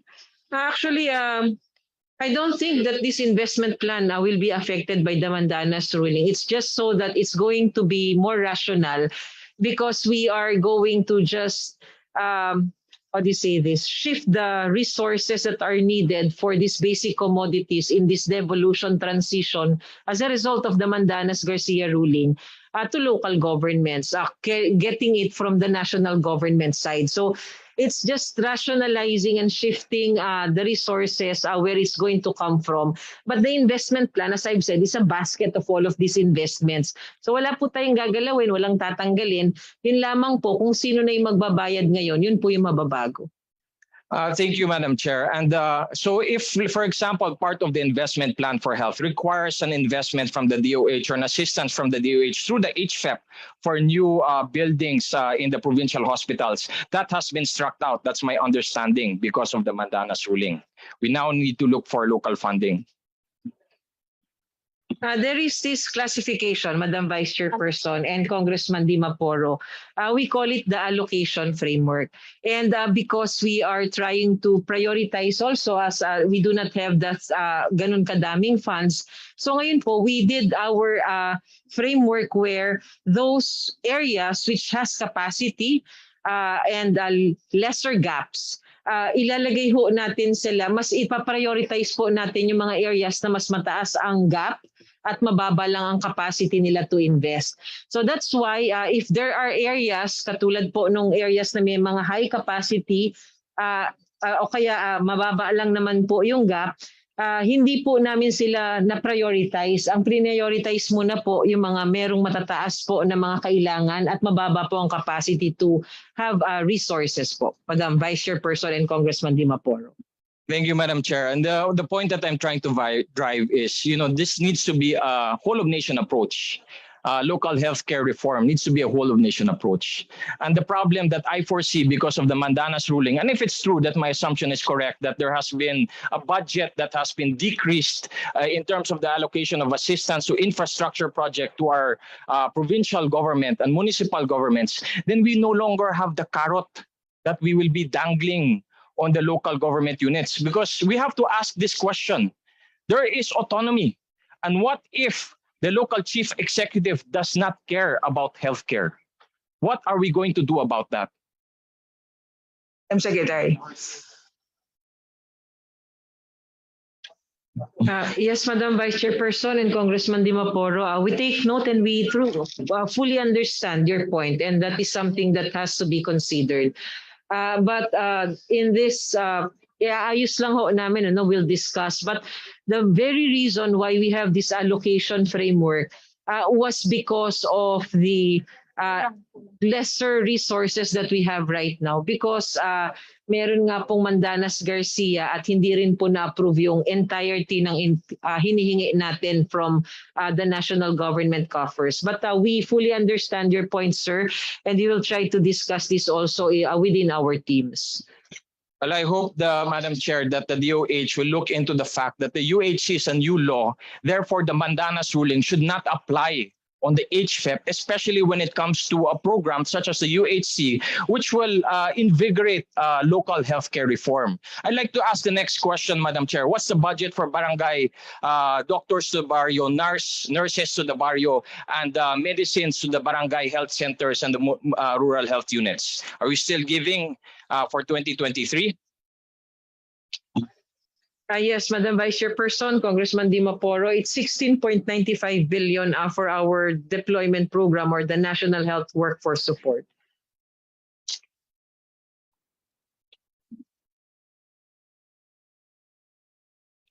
Is that for all items mentioned?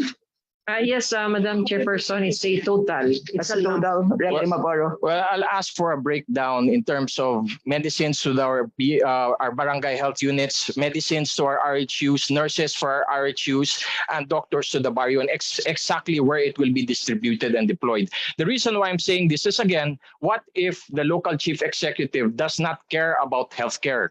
The budget no longer comes from the local government unit, but instead all of these subsidies from the national government. I'll give you an example. I'm very happy you have given one municipality in my district a super center RHU. Pero walang MHO, zero budget for medicine.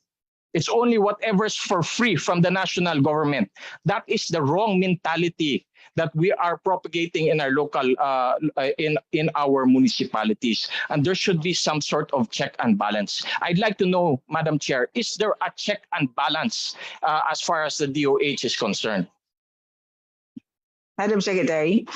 Yes, Madam Chairperson and Congressman Dimaporo. Yes, we have this check and balance, Madam Vice Chairperson.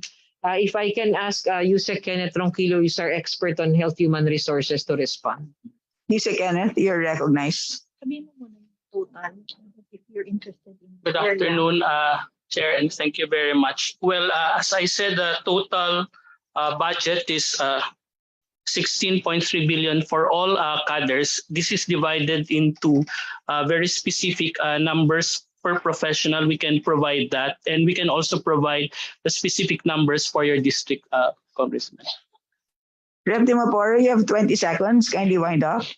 Well, that's not what I'm looking for, but I would like them to submit to my office or to the committee secretariat for all of their barangay health centers that they're giving, for all their RHUs improvements that they're giving. I'd like to know exactly what is the municipality investing in. Have the barangays hired midwives? Have the municipalities hired doctors, pharmacists, and so forth? Because if they're not, then it's a one-way implementation of it's only the national government that's working, not the local government unit. And one of the things that could be looked into is, in the LGU we have the seal of good housekeeping, and I don't know if the DOH has utilized some sort of governance framework device, such as seal of good health standard or something like that, as a prerequisite before assistance or financial assistance or projects will be given to the municipalities, because that will also allow us here in Congress to track whether or not our municipalities have kept up to the standards of the DOH. That's my last comment and question, Madam Chair. Thank you for the time to ask questions. Salamat, Rep. Dimaporo. Madam Secretary, Rep. Dimaporo raised excellent points. Dun po sa devolution transition plan ninyo, does it have an assessment of the current situation? Yun po ang tinatanong niya. And number two, does your plan identify specific measures to address the possibility of underspending or lack of willingness of the LGUs to actually pay for the devolved health services? Yes, maraming salamat po, Madam Vice Chairperson and Congressman Dimaporo. Yes, we have this assessment done dito po sa Devolution Transition. That's why we have this allocation framework. That's why we have these different classifications. Kasi kapag wala pong capacity yung local area, hindi po yung devolution will be different from those with higher capacity na areas, just like with HREP. The second question would be as to the deployment. We are really challenged by this. If you remember Dr. Sudabarrio, it was implemented decades ago. Nung in-implement po ang Dr. Sudabarrio, it was originally, ang objective was a band-aid solution for us to have doctors, but eventually, ma-absorb ng local governments para meron tayo. Unfortunately, this kind of arrangement doesn't happen. Most of the local governments will not hire the DTTB that will be deployed. So kailangan po namin na regular na nagde-deploy because most of the LGUs cannot afford apparently to hire these doctors na nilalagay po natin sa kanila. So that's a gap. Kasi hindi tayo makaalpa sa deploying instead of having them as permanent in the locality that we have deployed them. Right, so please also take note of the requested submissions. Next to interpolate is Vice Chair Luisa Quaresma. Thank you very much, Madam Chairman, and magandang hapon po sa inyong lahat.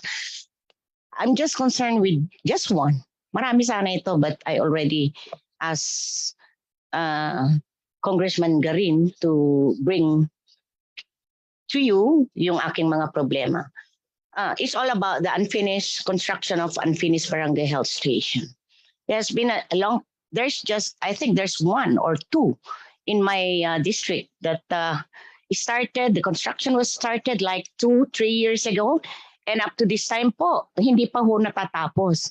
Kaya what I'm planning to do now para hindi naman nakakahiya sa mga tao is for me already to allocate from our hard fund for the completion of this barangay health station. And isa pa po, Madam Chairman, is that mga bulok ang pagkagawa ng ating barangay health station. You kindly instruct, Madam Secretary, your contractors to also do a better construction of barangay health station. Imagine mga cabinet, di pa it was not yet endorsed completely to the LGU, pero sira na yung mga cabinet, something like that. Try to visit some barangay health stations in my area, in my district. Nakakahiya. Kaya pagka sinabi nila sa akin, all I have to do is hayaan nyo at sasabihan natin sila. All the time. Yun lang ang concern ko. Marami sana ako, but I know that a lot more to ask question. Madam Chairman, thank you very much. Salamat, Rep. Quaresma. Madam Secretary, kindly respond. Yes, Madam Vice Chairperson and Congresswoman Quaresma, we commit that our regional director will go to your area to visit this unfinished construction and this poor quality of construction of your barangay health station so that we can address it immediately.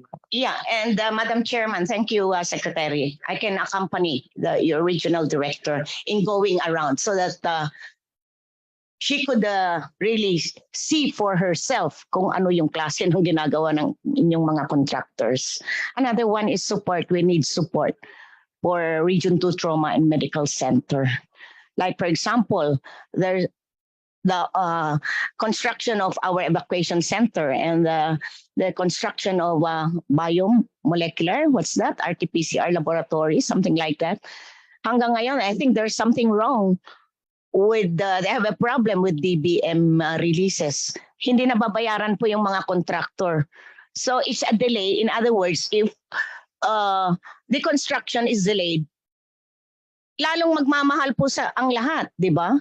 It started a long time ago, but up to this time, because the contractor has never been given a payment. So because I don't know what's the problem with this DBM. Kaya alam ko rin, I understand your situation, you in the Department of Health. Dahil ang problema naman lagi nasa DBM, di ba? Kaya yun lang, Madam Chairman, kindly look into the situation or the predicament of Region 2 Trauma and Medical Center. And if there's a way, because in the previous, there's already a Republic Act or that my bed capacity, the bed capacity of Region 2 Trauma and Medical Center from 200 was improved to or adjusted to like increase to 500 bed capacity. Kaya lang, how can we like accommodate all these 500 patients when we do not have like structures or buildings to accommodate yung patients? So may I appeal, Madam Chairman, to the Department of Health, to our Secretary, if there's a way for you to please also add an additional fund for the construction of some additional buildings to accommodate these 500 patients in my district. Thank you. In Region 2 Trauma and Medical Center. Maraming salamat po. Madam Secretary. Yes, Madam Vice Chairperson and Congresswoman Quaresma, we have allotted 188 million for Region 2 Trauma and Medical Center. This is 116 million for infrastructure and 72 million for equipment, ma'am. Yeah, is that already, is the dialysis equipment a part of that you mentioned, Madam Secretary? Kasi you just provided like I think 12 dialysis machine in our area. In Nueva Vizcaya, in my district, ang nagda-dialysis po is more or less about 500 patients. Yun po. That's why we need an additional for the equipments. Pero parang there's like, we have actually a new director. Gusto ko yun. Kasi really he's working for change, something like that. Maayos siya. And we just need the support of your agency, ma'am. Thank you. Madam Secretary. Yes, Congresswoman Quaresma, we commit that we will be facilitating the assistance. And yung dialysis po, the 72 million are for equipment. So we will have a regional director discuss with you what would be of priority para yun ang unahin natin since this will go through rin naman po dun sa ospital. So i-prioritize natin kung ano lang po yung pinakakailangan yun ang uunahin natin. Salamat, Rep. Quaresma. OIC Secretary, tomorrow we are setting aside one room at the 4th floor of this building para po yan sa mga regional directors ninyo na kailangan po makipag-usap sa mga kongresista. Baliwala po kung pumunta sila sa distrito kasi karamihan po sa amin ay nandito ngayon sa Kongreso. So could you kindly instruct them to please see their representatives tomorrow or a day after tomorrow. So 2 days po namin i-reserve ang kwarto na yan sa 4th floor ng building na to. Yes, Madam Vice Chairperson, all of them were instructed. All of them will be going here tomorrow. 4th floor po dito sa South Wing Annex. Salamat, Secretary. Beginning 9 a.m., no? Beginning 9 a.m. Beginning 9 a.m., 4th floor of the SWA building. Ang DOH regional directors ay present po dito sa House of Representatives. Next interpellate is Vice Chair Alfonso Umali.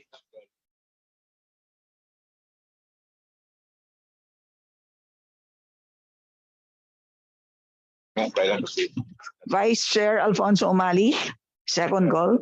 Okay. We now move to the chairman of the Committee on Health. The chair recognizes Representative Gato. Thank you, Madam Chair. To our esteemed colleagues, our guests from the Department of Health family, headed by and attached agencies, headed by our Secretary Vergere. Good afternoon. I will not have any questions, just a short manifestation. Go ahead, please.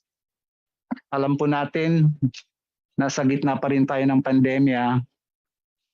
kahit gumaganda na ang figures and stats ng COVID, wag nating kalimutan, meron pa tayong mga non-COVID communicable diseases, infrastructures, equipments, medicines and vaccines na kailangan natin pondohan.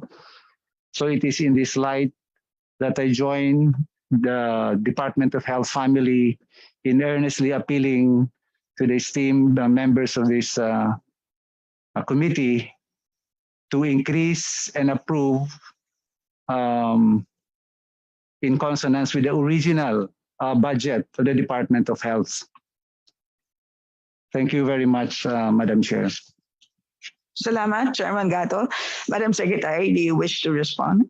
Yes, Madam Vice Chairperson and Honorable Congressman Gato, maraming salamat po sa inyong pagsuporta.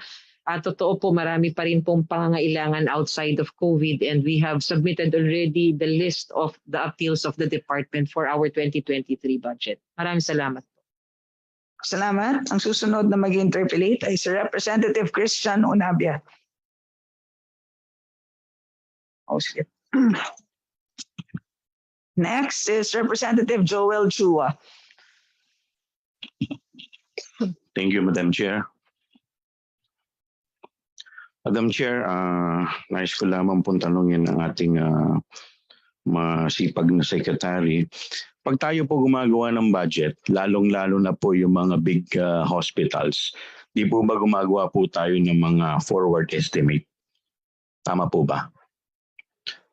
Yung forward estimate po, yung pong project cost hanggang dulo po, tapos kung ilang year po yan para mapondohan, tama po ba?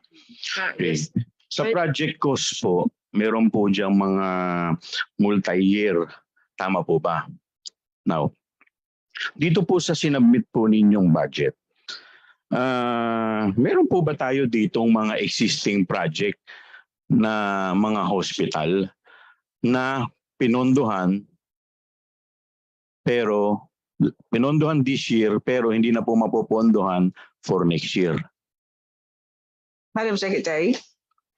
Yes, Madam Vice Chairperson, if we may recognize Director Nene Borgolon to respond.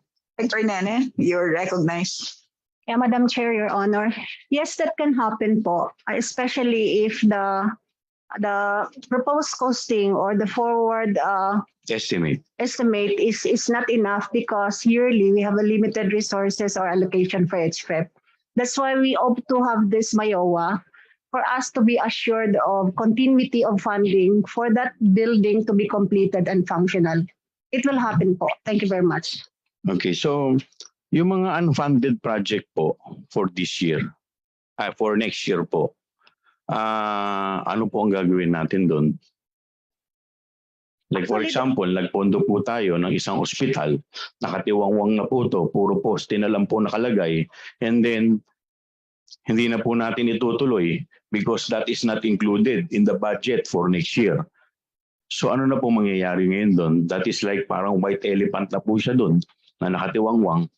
Actually, sir, yun ang isa sa mga ating sinasabi sa lahat ng ating hospital in our availment guideline number 1 to complete the existing structure for it to be functional. That's why we ask them to resort to MAYOA kasi talagang limited po yung ating allocation for each year. So talagang tinutugunan po namin na yan ng HFEP. Yes, I will give you one example. One example is my district, the 3rd District of Manila. Dito po sa Mother and Child Hospital, meron po dyan mga nasimulan po kayo. I think you allocated 50 million para po sa pagtatayo ng hospital.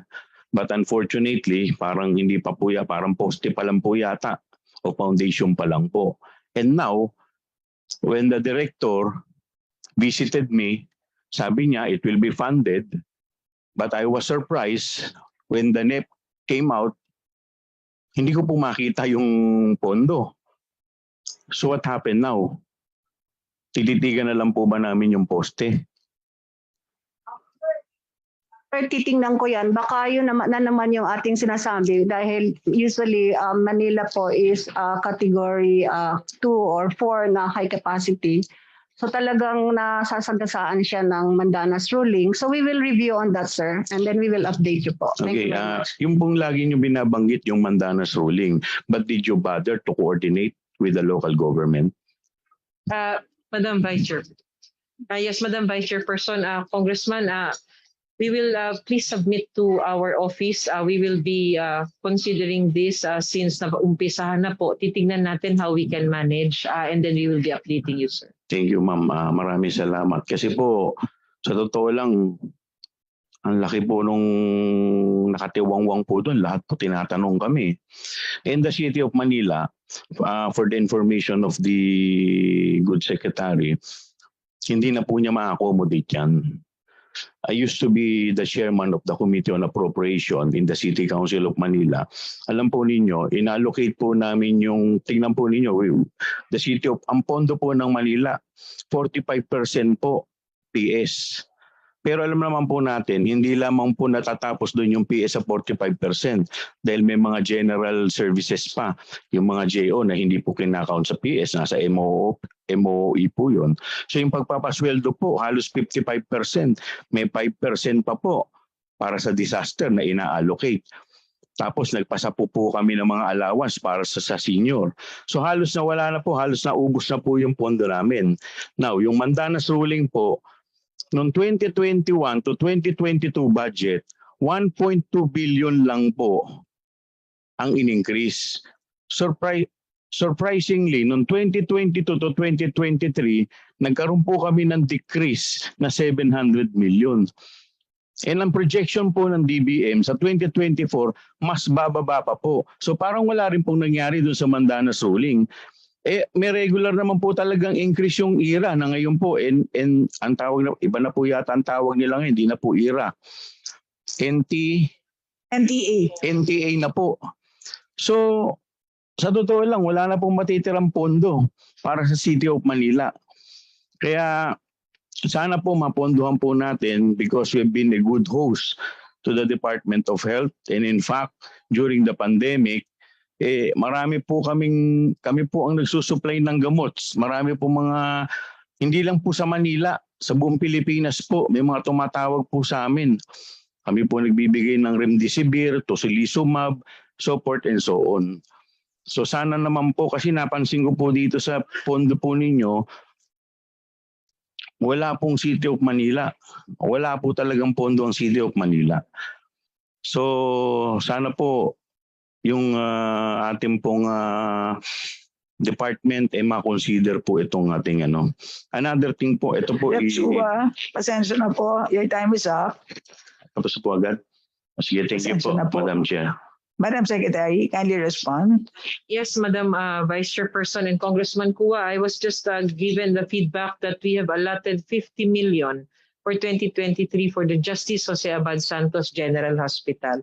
And just to clarify po, Congressman Chua, marami rin po tayong nilagay din sa districts na iba sa Manila. And we will continuously support naman po ang Thank you po, ma'am. Thank you po. Salamat, Rep. Chua. Next to interpolate is Representative Florence Reyes of Anak Kalusugan. Hi, thank you, Madam Chair. Madam Secretary, thank you. Good afternoon. Okay, a few things on the budget. There is a portion there, the LFP, Public Health Emergency Benefits and Allowances budget. Can I confirm po if the what is supposed to be the unprogrammed fund is supposed to be payments for arrears on the healthcare workers? Is that correct? Or can you correct me if that was what it was for? Secretary. Madam Vice Chairperson, can we recognize Director Weng Laura again to respond Director to Laura. this question?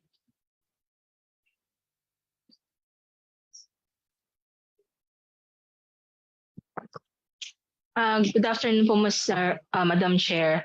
With regards to the payment for arrears, we are actually requesting for the health emergency allowance that remains unpaid from July 2021 up to December of 2021 so in accordance with the law po. Thank you po. Okay, thank you. Madam Chair, I was just wondering as to what was the delay?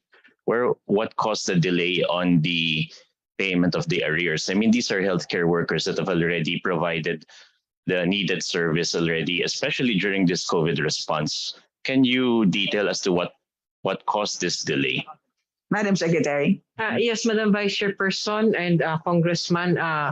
Una-una po, there is this provision that was stated in RA 11712, which specifically stated that there is retroactive provision of these allowances from July 2021 to the current time. So when this law was issued, wala pong pondo, it was not funded, yun pong July 2021 to December 2021. And that was the result. The result of that would be we have now arrears to our healthcare workers where we do not know where to get the funds for about 64 billion pesos. Sorry, Madam Chair, Madam Secretary, 64 billion pesos. Yes, Madam Vice Chairperson and Congressman, yes po, 64 billion ngayon po yung listahan ng arrears namin. Kasama na rin po doon yung mga 2022 na allowances na kailangan pa namin ma-release din na hindi pa huli namin na ibibigay. Okay, and this one already you have already allocated it into this incoming NEP. Madam Secretary. Yes, Madam Vice Chairperson and Honorable Congressman, we have proposed 76 billion for the year 2023. And this is for us to continuously provide the benefits and allowance, the health emergency allowance until the end of 2023. But we were only given 19 billion as programmed funds. So this would only last for the first 3 months. But we still do not have funds for the arrears for our healthcare workers.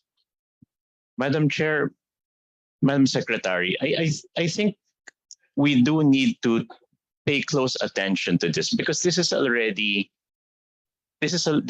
for our workers, and we cannot just keep on kicking the can down the road and then say na pwede bang hintayin na natin yung dumating yung allocation for the funds. Is this because this is what was provided by the DBM only, Madam Secretary, Madam Chair?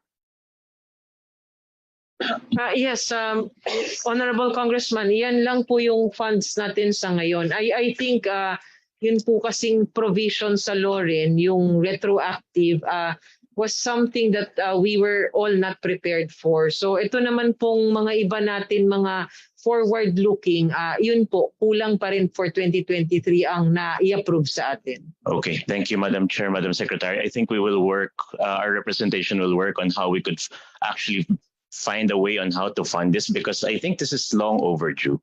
And I think you share the same sentiments of our representation that we do need to compensate them already for this. Thank you. Then the next one, I think when we asked a few days ago with regards to our plan for the vaccine immunization, Madam Secretary, Madam Chair, when we were talking, we were looking at a 50% total immunization of the first booster by October 8th. And then we were looking at around 75 to 80% by the end of 2022. If I'm not mistaken, it's supposed to be in this budget na rin.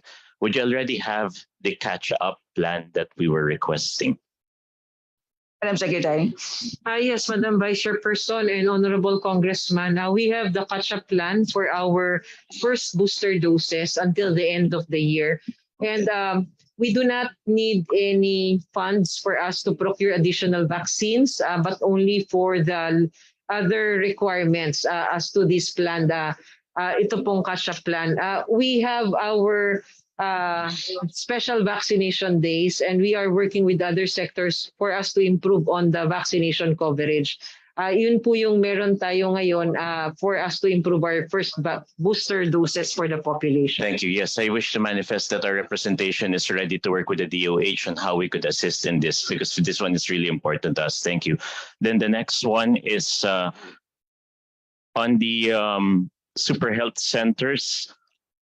Can we know the parameters on how this is prioritized on the construction or identification of the sites and how come some places already have 2 centers, some do not have none? When what we do intend is to have at least 1 per municipality, can we know the parameters? Director Nene.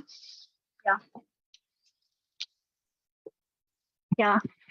Madam Chair and Honorable, the honorables. I would like to emphasize that the Super Health Center was only conceptualized last year for this year, 2022. So we envision that this is an upgraded issue for us to be able to complement our primary care facilities under UHC. So because of the limited resources, we ask our regional directors to at least identify one super health center per congressional district, which is not redundant to the existing. So the parameter is the super health center should have a manpower to operate when this will be completed. And first of all, a lot. So yung readiness ng site. So ang regional offices po yung ang nagsasubmit doon and try to check kung talagang may lot at saka may presence of HRH para pag matapos po ito magiging functional. Salamat po. Okay, thank you, Madam Chair, Madam Secretary. So yes, we will.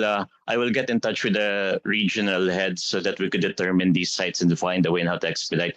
We've expressed our desire on how to deploy it because based on our anecdotal feedback, these have become quite the effective program. So we intend to pursue this. Thank you. So the next question would be in PhilHealth. Attorney Ellie, yes, would we already have when we asked around last week if we already have the actual fund life of PhilHealth, basically the fund that we have for PhilHealth so that we could continue our services. Attorney Santos. Madam Chairperson, Honorable Representative Reyes, may we request our acting SVP for Actuarial Services, Ma'am Neri Santiago. She is present online, Madam Chairperson. Please. Mr. President, would you know the actuarial life of the fund that you manage? Yes, Madam Chair, I wish to So I manifest think because you can answer the questions. because I think such kind of basic information is very important already. I mean, we are talking of the fund that is supposed to be servicing the citizens, and the basic number, that kind of basic information should be available, and especially to people who are already in this meeting. Attorney Santos. Madam Chairperson, Honorable Representative Reyes. Madam Chairperson, we already Could you kindly speak closer to the mic? Madam Chairperson, we will, on the side of PhilHealth, we will confirm if we have already submitted, and I believe we have already submitted the documents. We just need to confirm it. Madam Chairperson, if we already submitted it, the required actuarial estimates of PhilHealth. Madam Chairperson, I have here part of the submission of PhilHealth.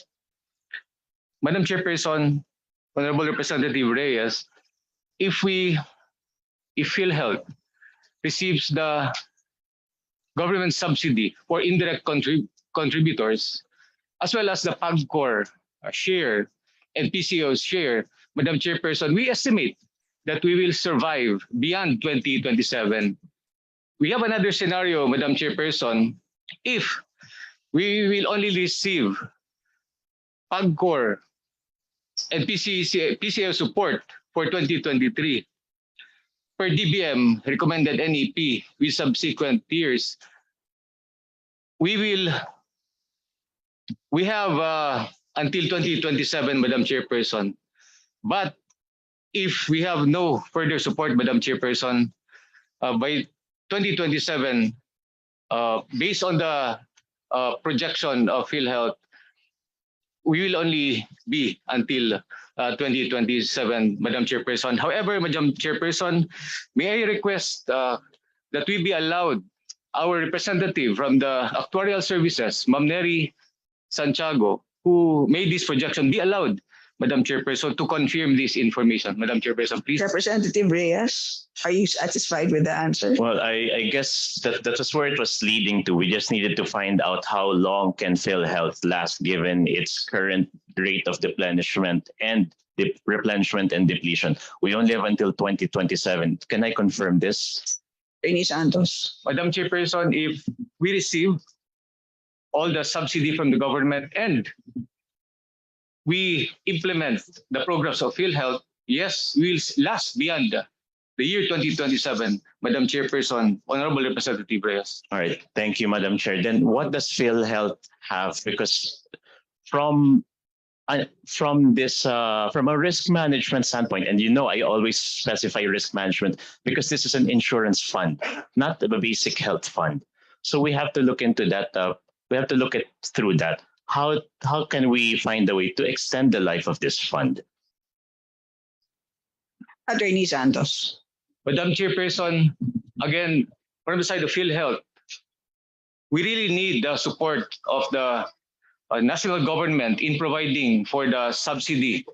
We really need the support as provided under the Universal Healthcare Law coming from the PCSO and the PAGCOR as well as from the SINTAX. Madam Chairperson, if we receive all this support, then PhilHealth will definitely last beyond the year 2027. Madam Chairperson, Honorable Representative Reyes. All right, thank you, Madam Chair. Next, I will go through the details of the NEP. There is one portion there that is a line item for special projects, a special purpose insurance coverage. Can you please expound this program? Attorney Santos. Madam Chairperson,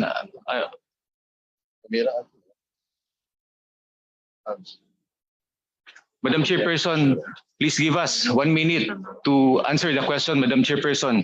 Honorable Representative Reyes, sir, please. Rep Reyes, do you wish to proceed to your next question? All right, thank you. Then here's the other one because we wanted this as KPI. Data on the performance information of percentage of indigent patients with no out-of-pocket expenses. Actually, we're looking for the data, or rather, there seems to be no data in the NEP. Why isn't there any data for 2021 on the percentage of indigent patients with no out-of-pocket expenses? Attorney Santos. Madam Chairperson, again, for the second time, may we request 1 minute to prepare our answer, Madam Chairperson. Please, Honorable Representative Reyes. Okay, thank you, Madam Chair. So dalawa na yon. Rep Reyes, but your time is Okay, up. one last, ma'am. I wish to reiterate with PhilHealth one thing, because we have one of the things that we were discussing back then was the inclusion of both dental and optometry services. Because if I'm not so sure if you know the data, 87% of our population suffers from dental cavities decay.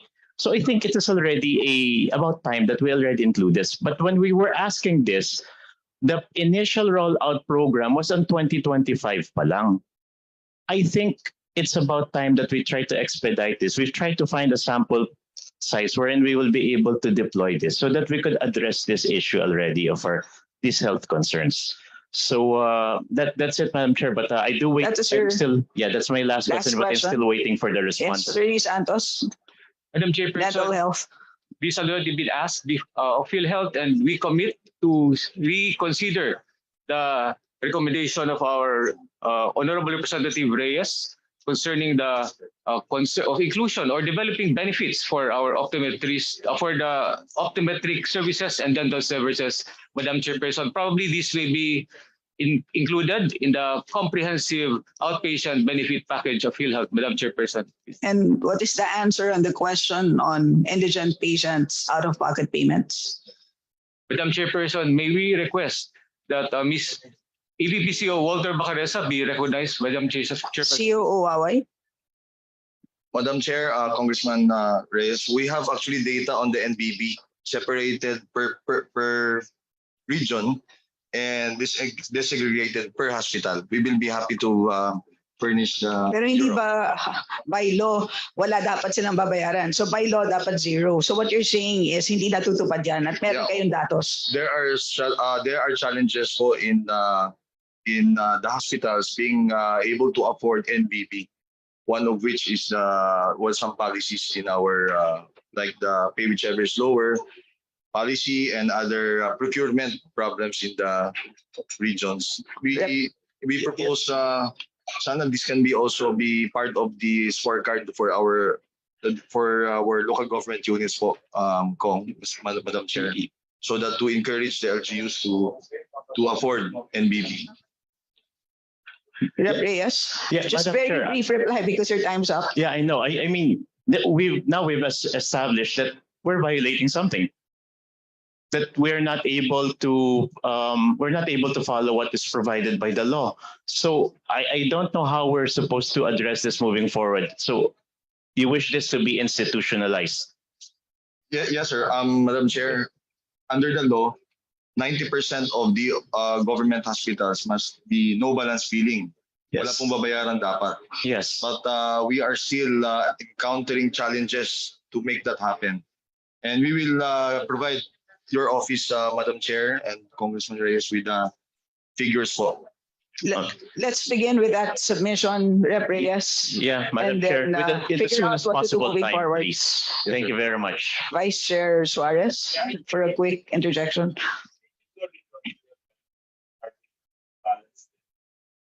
Madam Chair, I notice it's an empty promise because working from a local government point of view, hindi naman sinasagot ng PhilHealth lahat So yung sa hindi nasasagot ng PhilHealth, ang nag-shoulder noon local government unit.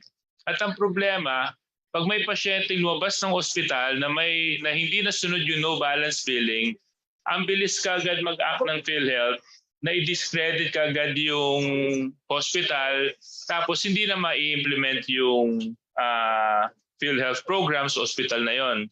So I wanted to go along the tone of Congressman Reyes on this because it really needs a lot of fine-tuning. Because the burden is really on the local government unit. Because kung di ako nagkakamali, malaki na yata yung 50 to laki yata yung 50 mas 60% talagang sagot na talaga. Tapos meron pa silang policies doon, Madam Chair, na bawal bilhin yung gamot sa labas ng ospital. Dapat within the hospital dapat binibili yung mga gamot. So pagdating sa mga ganon, ang nahihirapan yung local government unit kasi pagdating sa realidad sa on the ground, pati yung mga pasyente ng pamilya, mas lalong nahihirapan din. Thank you. Vice Chair Suarez, we take note of those observations. At this point, just a response to the first question, which is on that fund. Very quick reply before we move on to the next. Madam Chair, sorry if I may. There's one more thing, the special purpose insurance coverage. Yes, that's the last one and your time's up. Thank you. And I mean it this time. Madam Yes, Chair, COO Waway. These are for the Pamana, Bangsamoro, national athletes and coaches, SK officials, financially incapable seniors, and other sectors po, Madam Chair, Congressman Reyes. All right, salamat. Just take note of the requested information to be submitted to the committee ASAP. Yeah, today po, today. Next interpellate is Representative Panaligan. Good afternoon, Madam Chair. Good afternoon, OIC Secretary Berhere and the senior officials of the DOH. My first question is, what is the policy of the Department of Health on the establishment of new DOH-administered regional hospitals by converting existing provincial hospitals owned by the provincial governments into regional hospitals? I raise this question because I filed a House bill, as has been referred already to the Committee on Health of the House, seeking the conversion of the existing Oriental Mindoro Provincial Hospital into a DOH regional hospital, the Mimaropa Regional Hospital.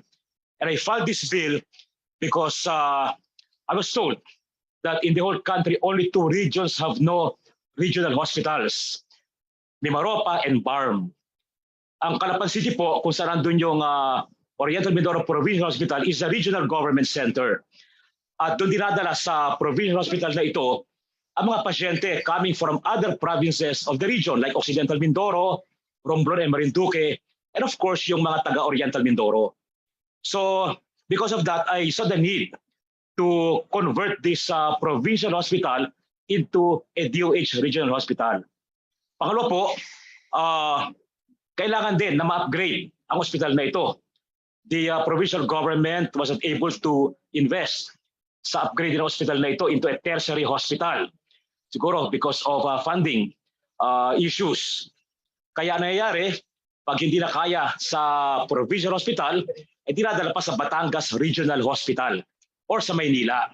So kawawa ang pasyente, and considering na ang karamihang gumagamit ng provincial hospital ay mga mahihirap o low income, talaga ito yung malaking pahirap.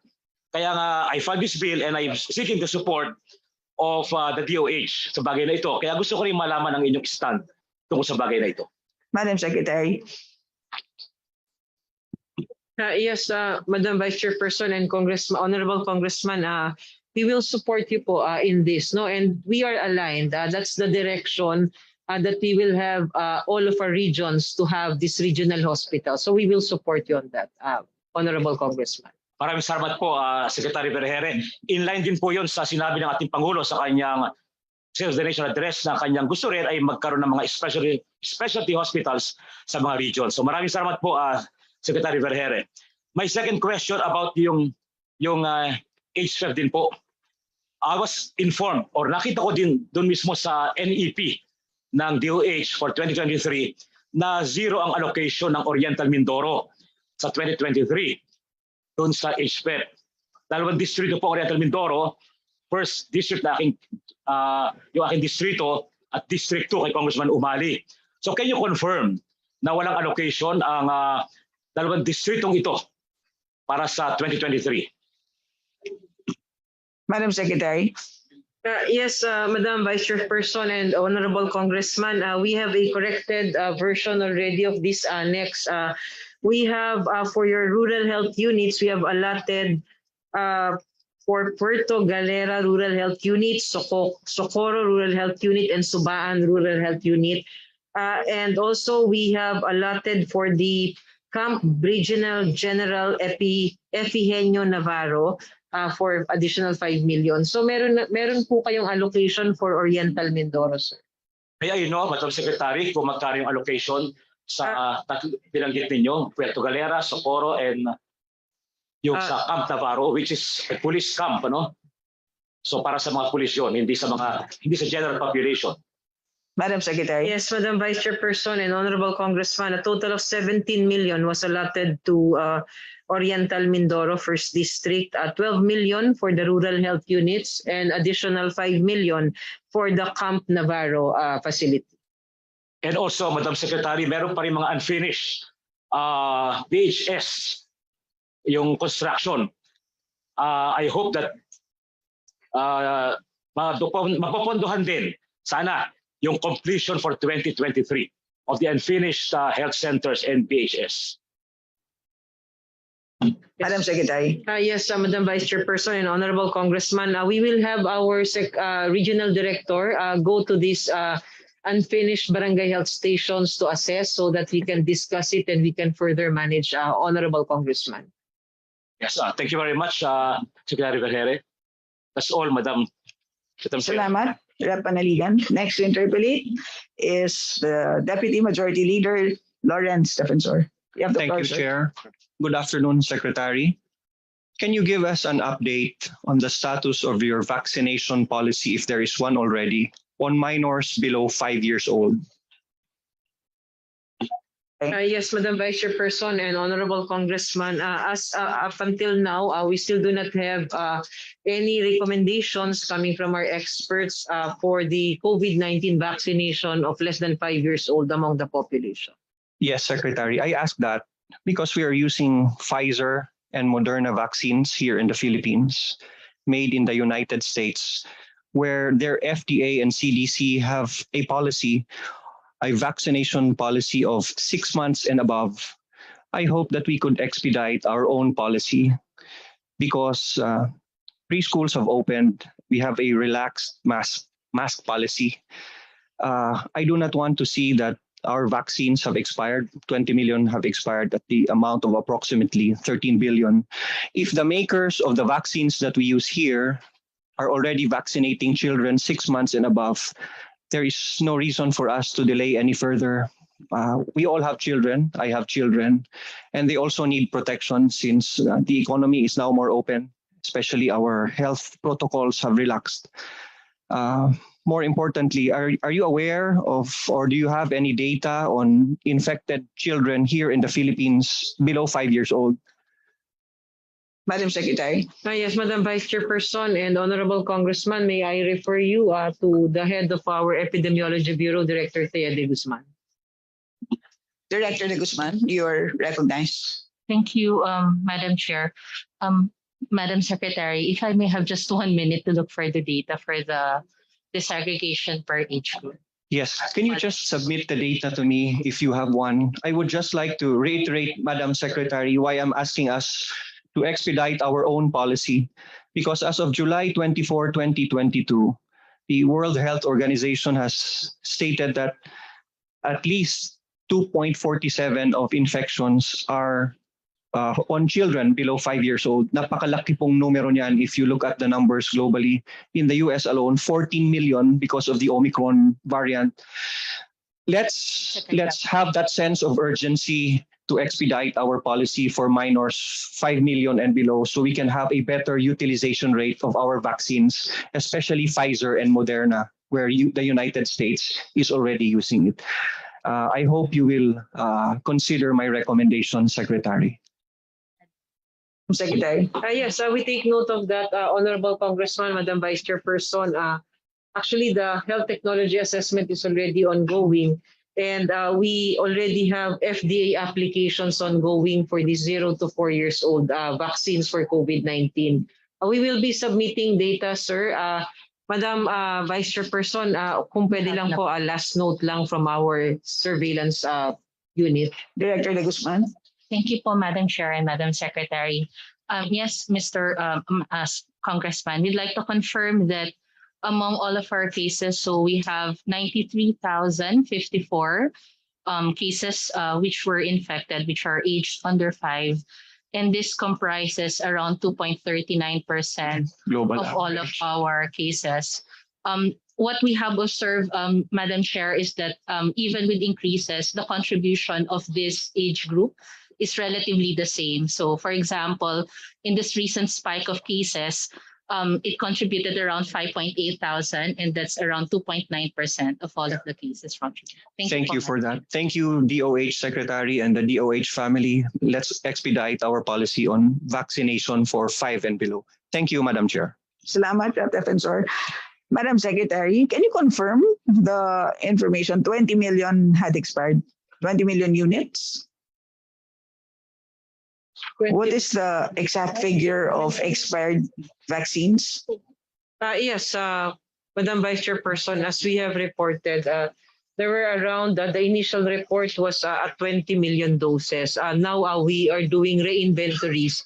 Meron po sa National Warehouse na 12 million doses. So yung pong ibang mga additional 8 would be coming from the regional warehouse. No. The expired ones are 20 million. Meron na po, yes. Madam Chair, the expired vaccines, can I be recognized, Madam Chair? Yes, please. It's 20,660,354 COVID-19 vaccines as of August 12. And the 12 million that you were referring, Madam Secretary, what does that refer to? Meron ho kasing classifications. No? So we have the national warehouse, we have the regional warehouses. If it was bought by national government, if it was donated, if it was LGU procured, it was private procured. So among all of these which have expired, it's about 20 million plus doses. And I confirm yung sinasabi ni Honorable Congressman, 12.1 million of this would be in our national warehouse. Okay. And the rest of this 20 million would be in our regional warehouses. Among all of those that have expired, a big part of that would be coming from the LGU and the private sector procurement. And what is the peso value of the 20 million expired? As to the peso value, Madam Vice Chairperson, we do not have the figures kasi yung actual na number or amount is under NDA pa po. Could you kindly just make an estimation? I will ask you again later on. We will submit it to your office, Madam Vice Chairperson. No, I will ask you in a bit. Okay. Yes, we will do that, Madam. Thank you. Thank you, Rep. Defensor. Next to interpolate is Deputy Speaker Democrito Mendoza.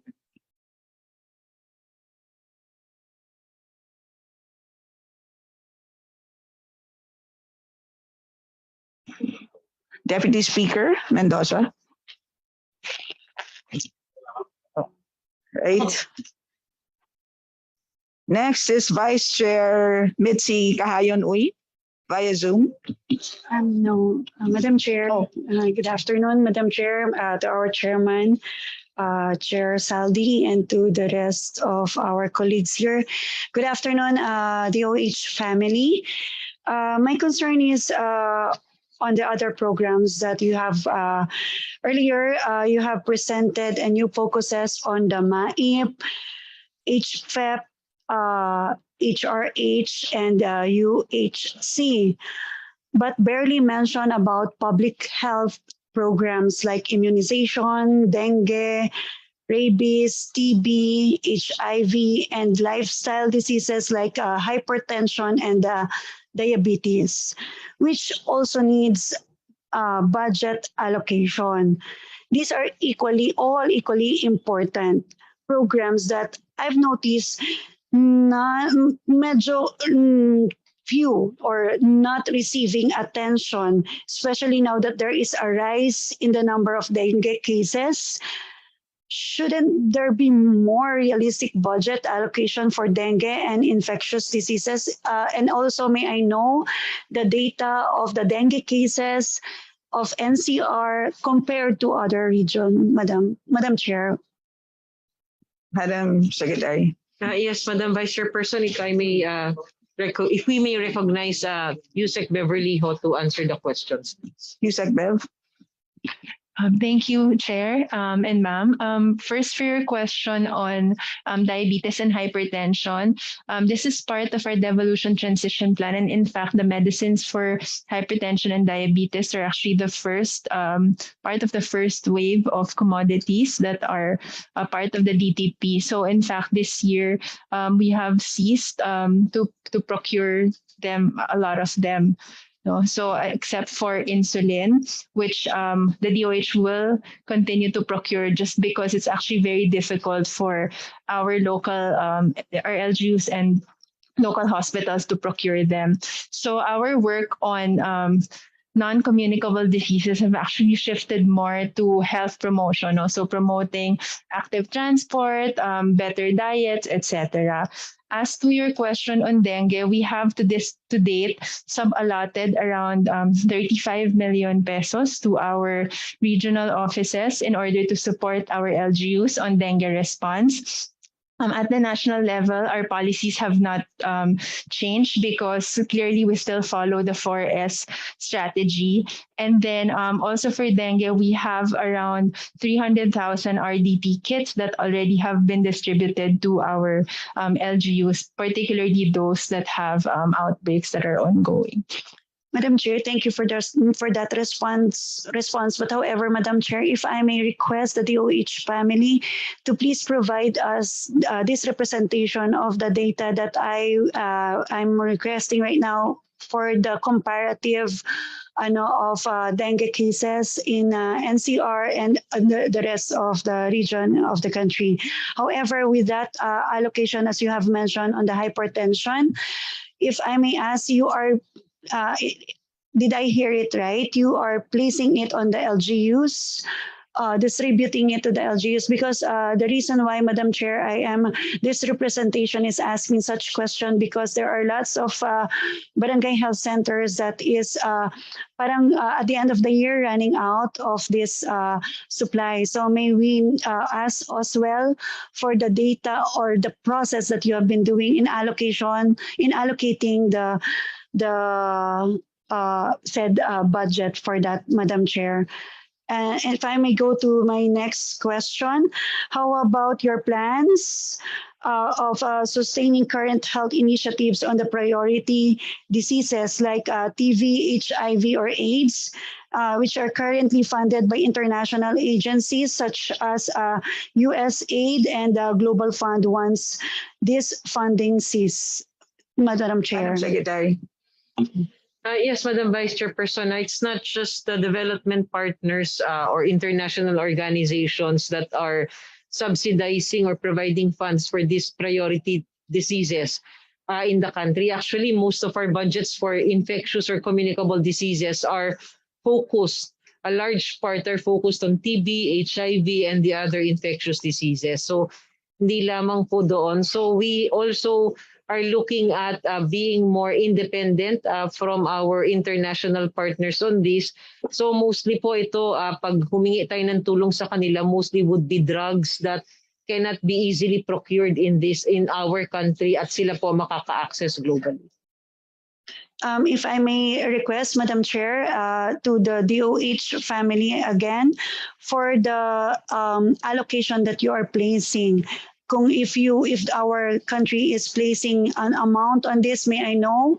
And also the programs that you are parang initiated by our country, not just depending on the budget of the foreign aid, Madam Chair.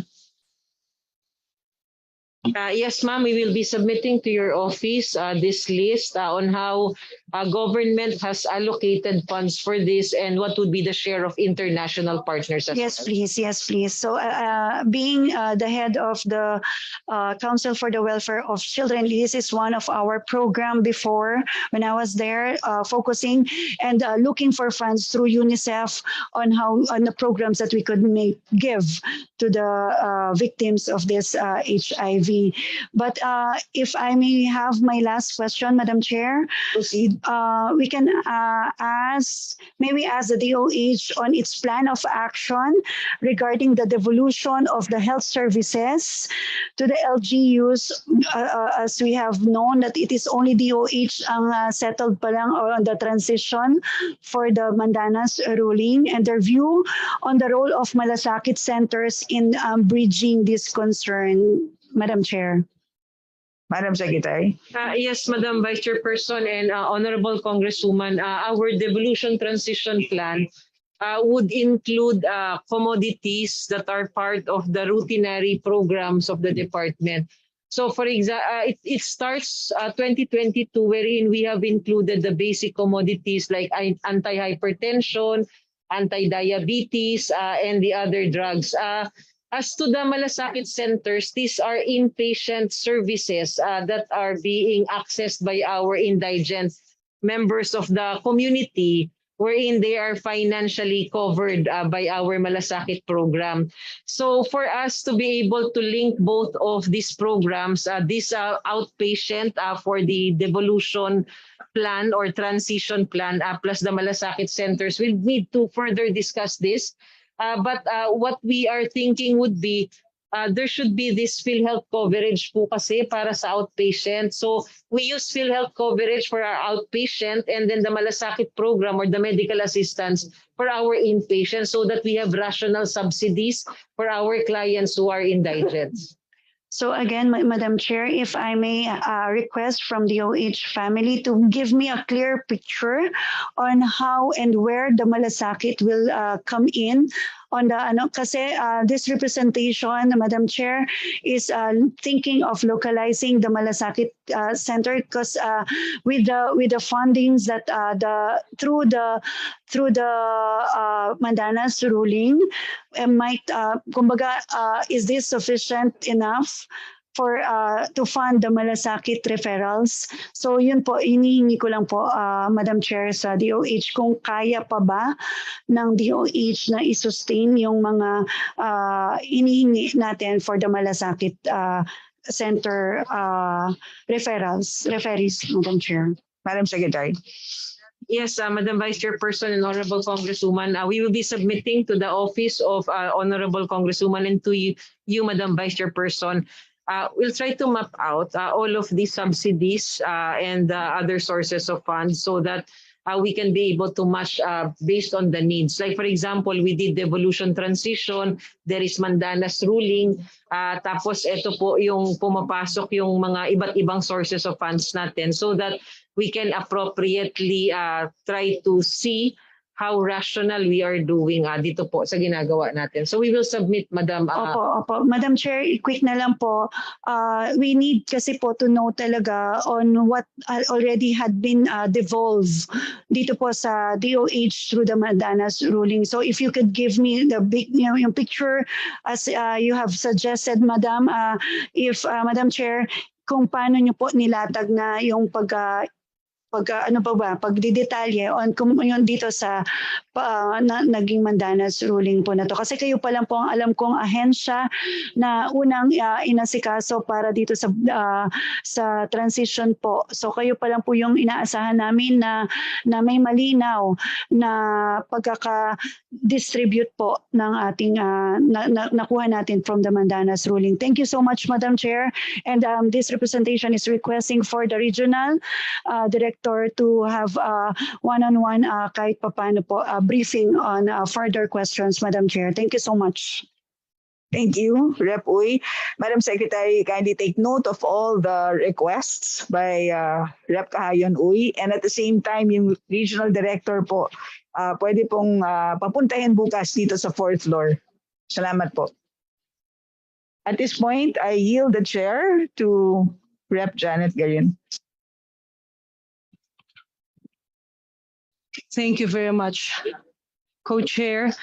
Next to interpolate from the majority is the Honorable Mark Go. Yeah. Thank you. Thank you very much, Madam Chair. Magandang hapon po sa ating mga kasama sa Department of Health. Tatlo po yung tanong ko. Unang-una po rito tungkol sa PhilHealth. The budget of PhilHealth this year is 80 billion pesos. And next year, the increase is 100 billion. I would like to find out what brought the increase in the PhilHealth, Madam Chair and Madam Secretary. PhilHealth, please respond.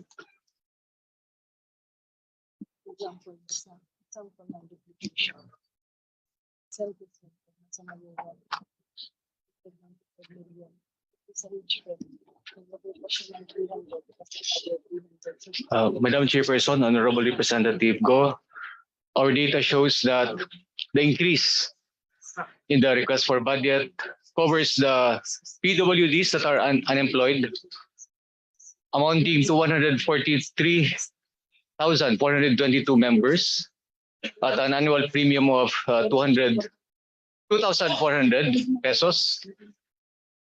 We also requested funding for the financially incapable members, as well as for the senior citizens and the NHTS. Madam Chairperson, Honorable Representative Margo, thank you very much. Madam Chair, in other words, you're saying that there is an increase in the number of PhilHealth members in 2023. Is that correct, Madam Chair?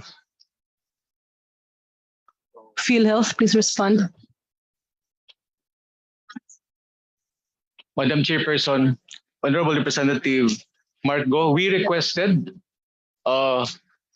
through the GAA 21 billion through as part of the support from the PCSO and PAGCOR. That is part of the increase of the budget of PhilHealth. Madam Chairperson, Honorable Representative Margo.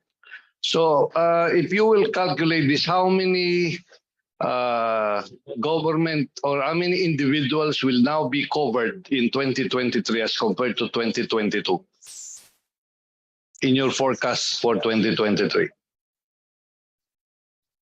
Hello, sir.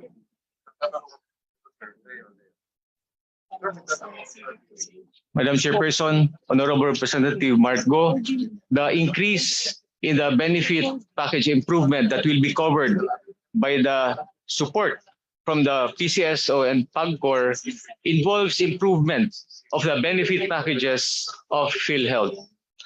This does not specifically cover individuals. It covers the increase in the improvement, enhancement of benefit packages provided under PhilHealth. Thank you very much, Madam Chairperson. Attorney Santos, ang tinatanong lang po ni Rep. Go is ilan yung dagdag na beneficiaries. Tama po? Tama po From yun. 2022 to 2023. Hindi po yung benefit enhancement. Ang tinatanong po bilang ng tao na naidagdag bilang miyembro ng PhilHealth. Additional families, Your Honor. Madam Chairperson, Honorable Mark Go, we have here the number, but as to the particulars, whether or not there was increase or decrease, may we be given 1 minute to submit the data. Madam Chairperson, Honorable Representative Marco. Just tell us how many now are currently enrolled sa PhilHealth and paid by the government, Madam Chair. Yeah, PhilHealth, please respond. No, it's a very basic question as ilan yung enrolled last year, ilan yung enrolled this year, ilan yung i-enroll next year. That's very basic. And may we request PhilHealth to please shorten your answers in the interest of time. Madam Chairperson, Honorable Representative Mark Go, for this year we have a total of 21 million members as approved by the DBM. This will be supported by the subsidy of the national government. Yung pong current na naka-enroll ngayon, never mind the DBM, ang inano na, Madam With Chair. the indulgence of the Honorable Mark Go, PhilHealth, napakasimple po kasi ng tanong. Ilang pamilyang enrolled last year? Ilang pamilyang enrolled this year? Ilang pamilyang enrolled next year? Families, because we are paying for the premium of per family. So how many families were enrolled last year?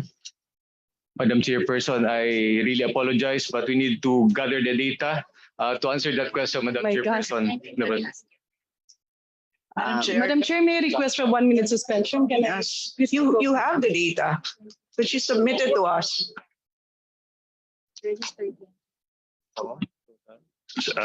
Madam Chair, I think we will just ask them to submit probably this afternoon or tomorrow how many people are now covered by PhilHealth, paid by the government last year, this year, and the forecast for 2023, Madam Chair.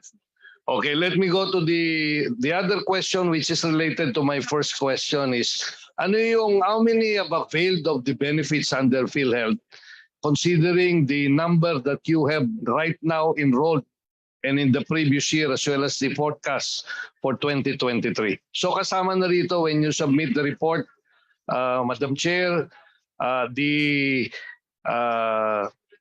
total availment in terms of peso value by all these people who are registered or are covered by PhilHealth, Madam Chair.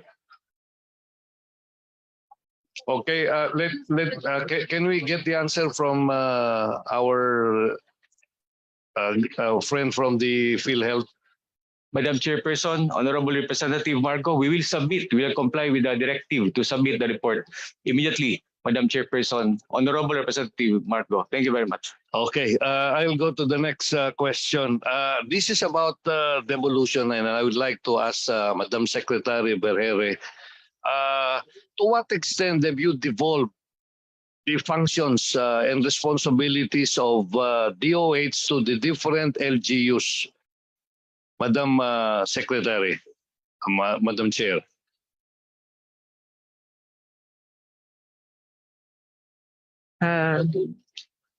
Madam Vice Chairperson and Congresswoman Garin, gandang hapon po, Congo. Meron po kaming devolution plan na ginawa which starts on 2022 and which will end on 2025. Meron po kaming iba't ibang programa na sinama. Part of that would be the public health program commodities.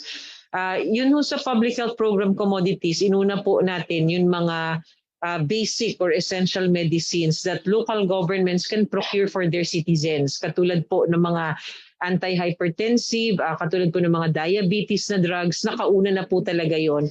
And may iwan po sa national government yung mga priority programs at kailangan bilhin because of economies of scale, katulad ng TB drugs, ng bakuna po para sa mga bata at sa matatanda.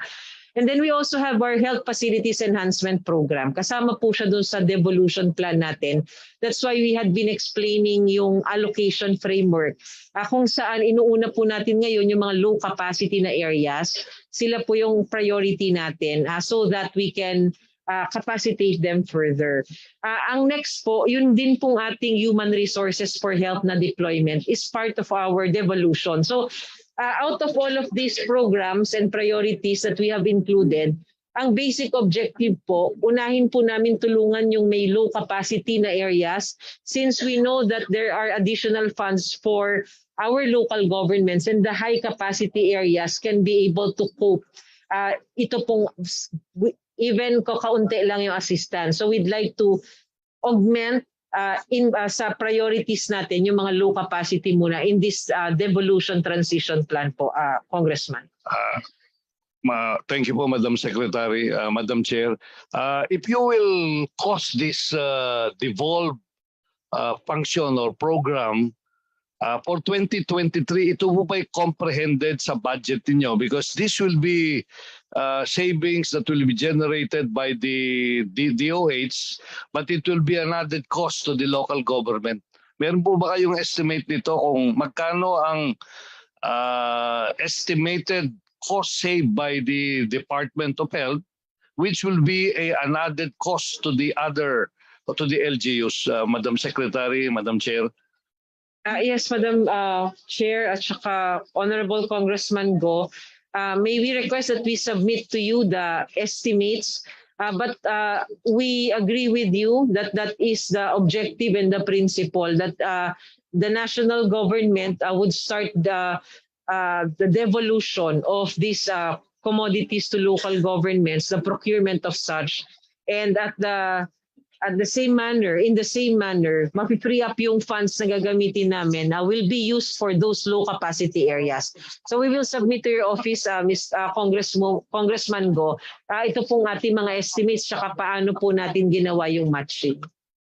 Okay, ma'am. Thank you. Thank you very much. So we'll expect the data that you will send us with regards to this, ma'am. The other question is a parochial question that I would like to ask. May I know, Madam Secretary, the specific budget allocation for the Health Facilities Enhancement Program for the City of Baguio? This is my district, ma'am, and I would like to get inputs from you if there is an allocated budget for the Health Facilities Enhancement Program for our district, Baguio City. Thank you, Madam Chair, Madam Secretary. Yes, Madam Vice Chair, and also Honorable Congressman Go, may I refer the question to Director Nene Gorgolon so that she can provide the response.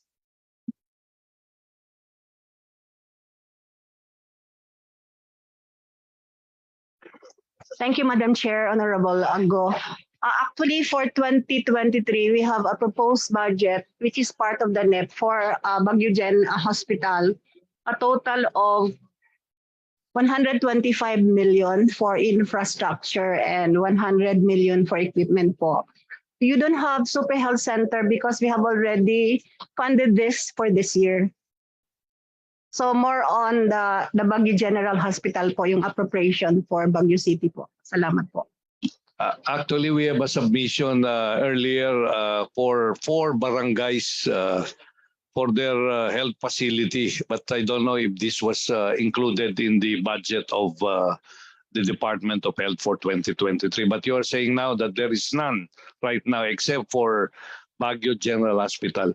Yung pong additional budget ninyo for Baguio General Hospital, is this part of the increase of the bed capacity from 500 to 800, or this is now an additional budget for the increase of the capacity from 800 to 1,500, which was already passed into law last Congress, Madam Chair?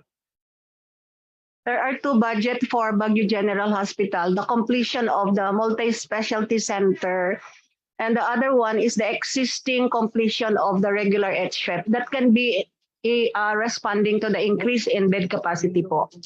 So dalawa po yung ongoing project niya, dalawang building, multi-specialty center, which is charged to Mayowa, and then the regular regular infrastructure which can be part of the increased bed capacity po. Okay, sige. Thank you. Thank you very much. Ma'am, Madam Chair, I'm okay now. I completed already my interpellation. Thank you. Thank you, sir. Sino yung next? Teka. Sorry. Yeah. The next Jefferson. skip nakalagay skip. Nasa ano ma'am, naka-speak. Tawagin mo. The next interpellate is the Honorable Jefferson Konghun. Next interpellate is Deputy Speaker Isidro Ungab. Next interpellate is the Honorable Zia Alonto Adjong.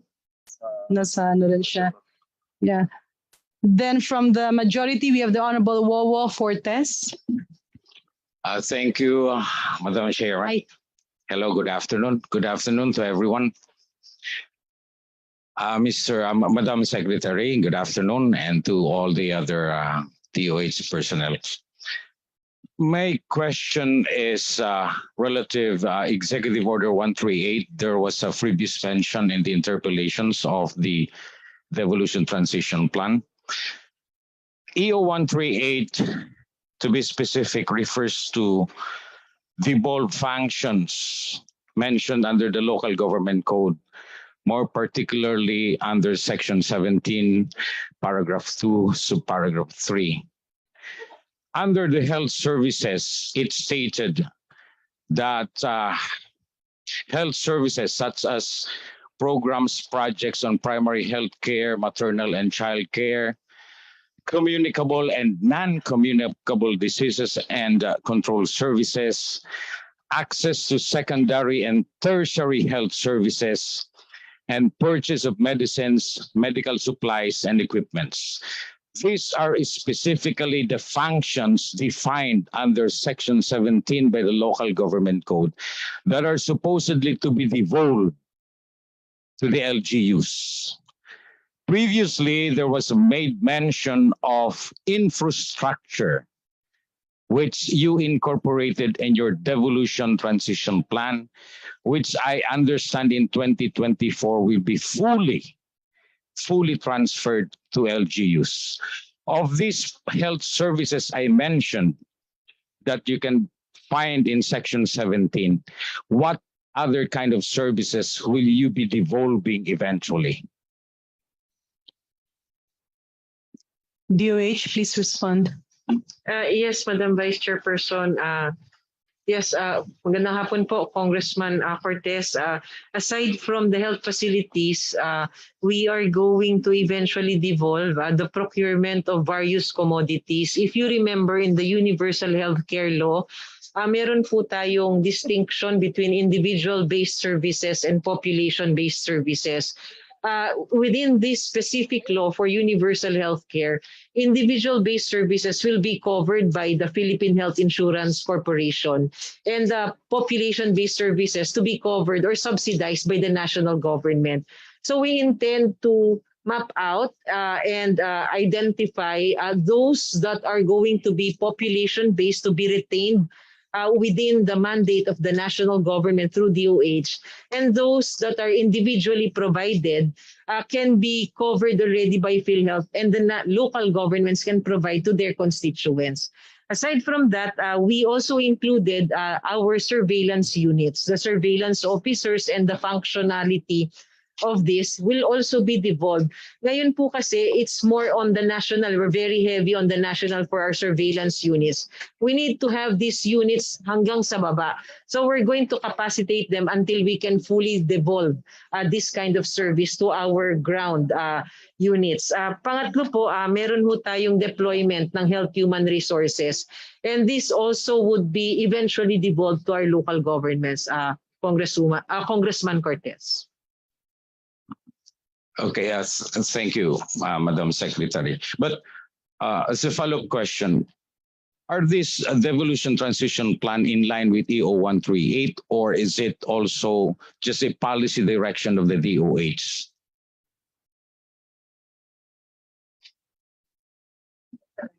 Yes, Madam Vice Chairperson and Honorable Cortez, Congressman Cortez, this is aligned with the executive order as well as the policy direction. Yes, that in the absence of EO 138, you won't be doing this. Yes, but eventually because of universal healthcare also and the distinction between So meaning it's not only under EO 138, but also because of the universal healthcare law. Yes, Honorable Congressman. Okay. Let me go to another point. In the NEP, one item is a funding for the operations of blood centers and a national voluntary blood service program. Madam Secretary, Madam Chair, I understand that this line item consists of two things. One are blood centers and the other is blood services program. So there is a center and there is a program under this one item budget consisting of 669 million to cover PS and MOOE. Wala silang capital outlay. Now, my question is, do you suggest that we should separate the centers from the program, which currently are joined under the DOH? Yes, Madam Vice Chairperson and Honorable Congressman Cortez. Una-una po, yes, the program does policies, does research, tries to assess the implementation of the different policies being implemented by the centers for blood. So ito pong Philippine Blood Center natin has different regional blood centers counterpart.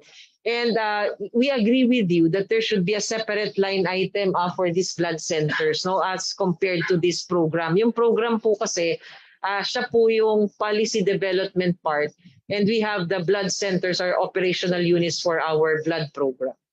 Okay, thank you for that information, Madam Chair, Madam Secretary. I actually have a proposed bill for the establishment of a Philippine Blood Center, which currently is House Bill 3457, separating the program from the centers, but that's another story. My point now is, in the line budget, there is a conglomeration of funding for the program and the center. In line with my proposal to have a different center, would it be possible that at this point in time for 2023 budget, because I do not, I anticipate that the incubation period of a proposed bill would take some time. Would it be possible that for this 2023 budget, we now segregate the budget for the center and that of the program, so that I can make it a basis for my proposal that we establish its own center, so that in the crafting of the bill, I may be guided accordingly into the funding based on your suggestion on the separation of the funding for the program and the center, if it's only feasible to do that at this point in time. Yeah, that's the last question, Your Honor. That would be fine. Yeah, yes. thank you very much. DOH, please respond. I would just ask for the reply on my query now. Yes, so DOH, please respond. Yes, Madam Chair and Honorable Congressman Cortez. Yes, we will be defining Honorable Congressman, and we agree with you, and we will be working towards our disaggregation or the differentiation between the program and our regional blood centers. Thank you for that very candid reply, Madam Secretary, and I wish you luck for the next year. Thank you very much. Madam Chair, thank you very much. Thank you very much, sir. Next is from the minority, the Honorable Felimon Espares.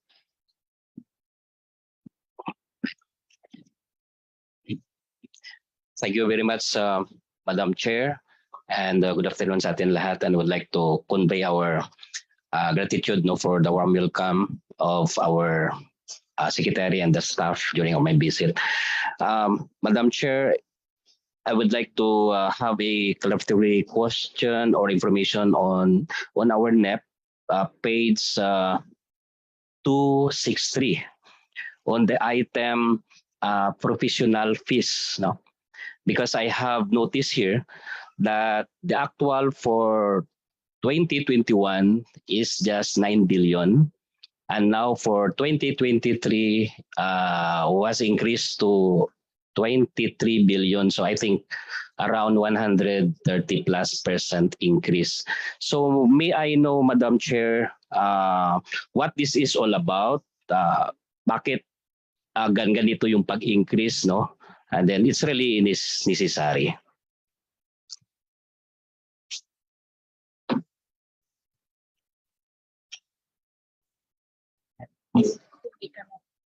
Madam Chair, if we may ask 1 minute lang po. Titingnan lang ho namin yung page 263 just for us to give an accurate response. Yeah, 1 minute suspension.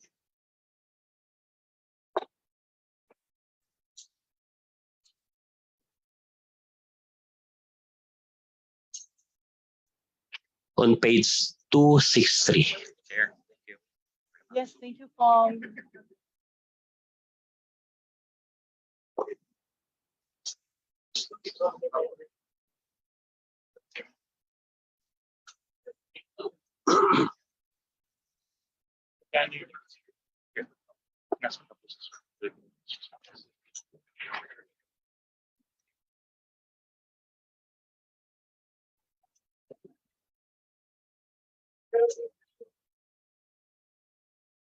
Madam Chair.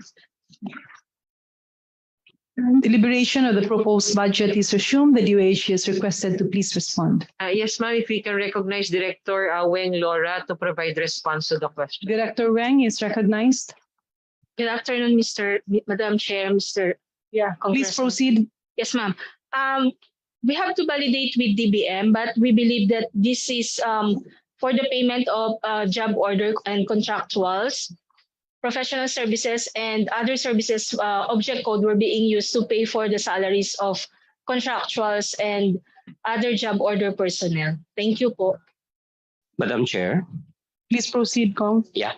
I don't think so, no, because kung contractual nasa professional fees siya na full, no. May mga general services tayo, then other, I think may mga other items din, no. But then would like to know talaga, no, ano ba to at sino yung ka-engage. So if they are not ready to this, Madam Chair, can we request the list or sino-sino yung i-appropriahan natin ng 23 billion for the 2023 net natin? Madam Chair. Please proceed. Yes, Madam Chair and Honorable Congressman, if we may submit to your office this requested briefer or explanation on this 23 billion amount. No problem, Madam Chair, because I usually support the budget, but then of course, we need really to know ano ba to? Baka hindi naman siya importante. We might be looking into other items which really could be of best program for our department. Thank you, Madam Chair, that's all. Let's now proceed to the next interpellator, the Honorable Christopherson Yap. Thank you, Madam Chair, DOH family, fellow colleagues, may buntag, may udto na tanan. It was mentioned earlier by Congresswoman Jam Maronda, the lady from Iloilo, pertaining the population to bed capacity ratio. And Region 8, my region, was mentioned, was not reached the bed capacity. This representation would like to ask if there is an allocation to provide additional beds to fill up the lack of facility. Our province, especially my district, was hit by Typhoon Odette and twice landed in our area. Marami pong natulong po yung DOH, but we need more medicines, kung medical caravan, kung meron, and other equipment for our hospital. In line with the priority programs of our President, BBM, na mababa ang mga specialty hospital to the region and mababa rin po sa mga probinsya ang quality of health services. Kung may near expiry po tayo ng mga medicine, pwede po ba natin mabigay sa mga nasalanta ng Super Typhoon Audit, especially in my district in Southern Leyte? Thank you po. Will the DOH please comment? Yes, Madam Chair and Honorable Congressman, we'll ask our regional director to coordinate with your office, Honorable Congressman, and whatever assistance that our resources will allow, we will be providing assistance, Honorable Congressman.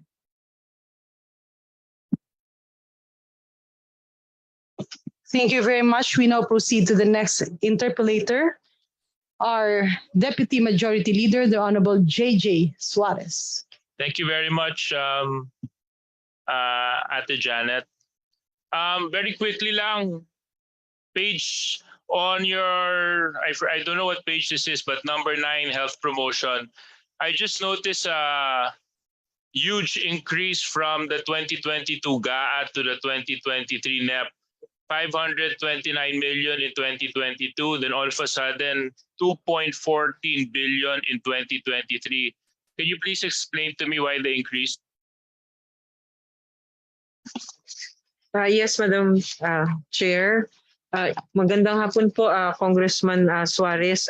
Dito pong 2.14 billion na increase is aligned with the universal healthcare provision, wherein we need to be able to allot at least 1% of the DOH budget to health promotion. This health promotion is not just the regular communication and information that we provide. Ma'am, sadali lang can we request some silence while we're conducting the hearing? Thank you. Yes. Thank you, Honorable Congressman. So as I've said, ito po would be our health promotion would be for us to be covering both communicable and non-communicable diseases. For us to be able to empower and capacitate our local governments, we will be providing funds. So alam po natin that 100% in a whole pie, 20% lang po yung for direct care services na makakapag-manage ng PhilHealth. 80% will be socio-economic determinants of health. So ito po yung main objective kung bakit tumaas ng ganito health promotion. So we'll do participatory action, research, health impact assessment, and the other things. So basically, we will be providing grants to local governments so that they can do their health promotion initiatives on the ground. Siguro magandang tingnan natin yung aspeto na to, Madam Chair, kasi una-una, lumaki na yung pondo ng local government units because of the Mandanas ruling, and then we'll still be providing them grants. It's counterproductive. Why are we increasing their funds when they're already receiving a lot of funds? So maybe we can harmonize this policy, Madam Chair, so that we can put a little bit of rhyme and reason to the utilization of funds. Maybe there are other programs and projects that we can focus on na mas makakatulong sa pangkalahatang pangkalusugan ng ating mamamayan. Pangalawa, Madam Chair, gusto ko lang malaman kung anong position ng DOH doon sa first 1,000 days of life. Yes, Madam Chair. Please proceed. Opo, sorry. Yes, Congressman Suarez, we are very much supportive with the first 100 days. Actually, kasama po kami. Opo, first 1,000 days. Kasama po kaming nakapagbuo nung bill na yon, yung batas ngayon. So this is also aligned to what we are doing right now, integrating our policies according to life stages. So yes, sir, very supportive po. Kasi nakakabahala po yung latest na data na inilabas ng United Nations Development Program na tumaas na naman yung level ng stunting, tumaas na naman ang level ng hunger, tumaas na naman ang level ng mga Pilipinong walang access sa potable water system. If the last 2 years has already lost us a generation of Filipinos that will be competitive once they become old enough to enter the workforce, if we don't address this issue now, we'll be losing another generation of Filipinos again. So I think what we need is not just support. What we need is clear action from the Department of Health para lang matutukan talaga yung programa kasi kinabukasan ng mamamayan ang pinag-uusapan natin dito. Madam Chair. DOH, please proceed. Yes, Honorable Congressman, we currently have this project, the Philippine Multi-Sectoral Nutrition Project, which is a project in collaboration with the World Bank, wherein this is going to be a project with the Department of Social Welfare and Development. This is a 9 billion project kung saan po we will be helping our priority local governments to alleviate the issues and the challenges regarding the nutrition status of their children in the area. So aside from that, meron din ho tayong work with UNICEF and UNDP regarding the sanitation and environment kung saan nakita po natin that a lot of these factors affects the health of our children. Ngayon po, we have 70 million families without toilets. So isa po yan sa priority programs na pinagtatrabahuan natin with UNICEF. Ma'am, sana hindi mapadagdag sa 5 minutes ko. With the permission of our OIC Secretary, hingi na lang ako ng appointment sa inyo because during the time when I was governor, I implemented the program and I implemented the program for 5 years. And after 5 years of successfully implementing the program, we noticed that we decreased stunting. We noticed that we improved the nutritional level of the kids. We also noticed that the kids under the program improved in the 7 tests to determine early child development, which was given by the DSWD. So i-share ko na lang po yung input sa DOH para masama. Last point, Madam Chair, wala pa naman yung bell. Regarding sa programa ng DOH, parochial issue, in Quezon Province, DOH is currently putting up the Lucena City General Hospital. Thank you for the funding. However, for 2023, I did not see any allocation for this project. So how are we to make sure that may continuity ang mga ginagawa natin kung inumpisahan natin ang proyekto kasi sa susunod na taon wala naman palang proyektong ito. Wala naman palang pondo ito.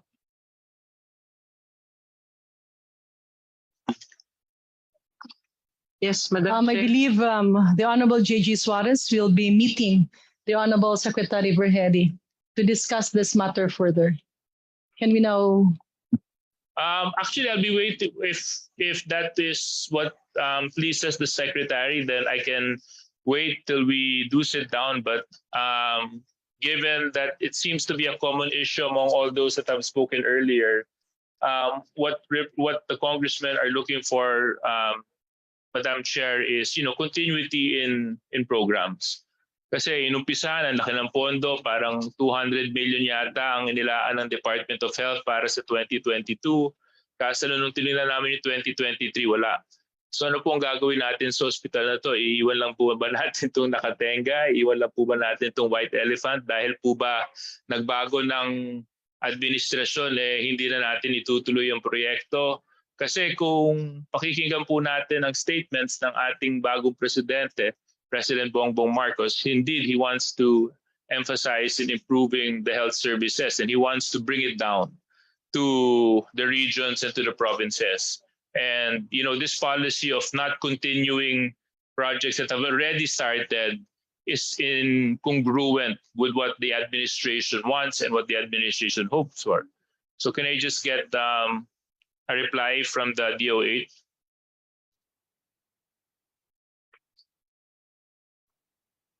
Madam Chair.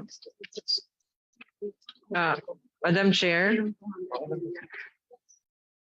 Please respond. And I believe the context of the Honorable J.G. Suarez being a former governor is that he can contribute to giving inputs as to the practicability and the impact of the program. With that, I believe the request is for DOH to sit down with the Honorable J.J. Suarez, aside from their current response, so that he can give inputs to this program. Yeah, yes, Madam Chair and Honorable Congressman Suarez, we will try to again assess, kasi may previous allocation dun sa 200 million. But nevertheless, we will see po kung paano natin ma-manage para there's continuity of this project. Sec, I hope you do understand my concern. What we're looking for are, clear answers that are seen on documents with numbers that correspond to the projects. Because if we're gonna reply na we will see, we will look, we will assess. Wala po yatang katiyakan yon. So sana ma-address natin to.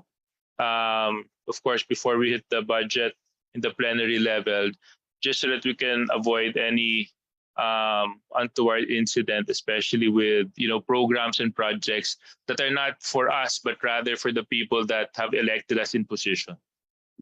Madam Chair. Yeah, can we? 30 seconds pa.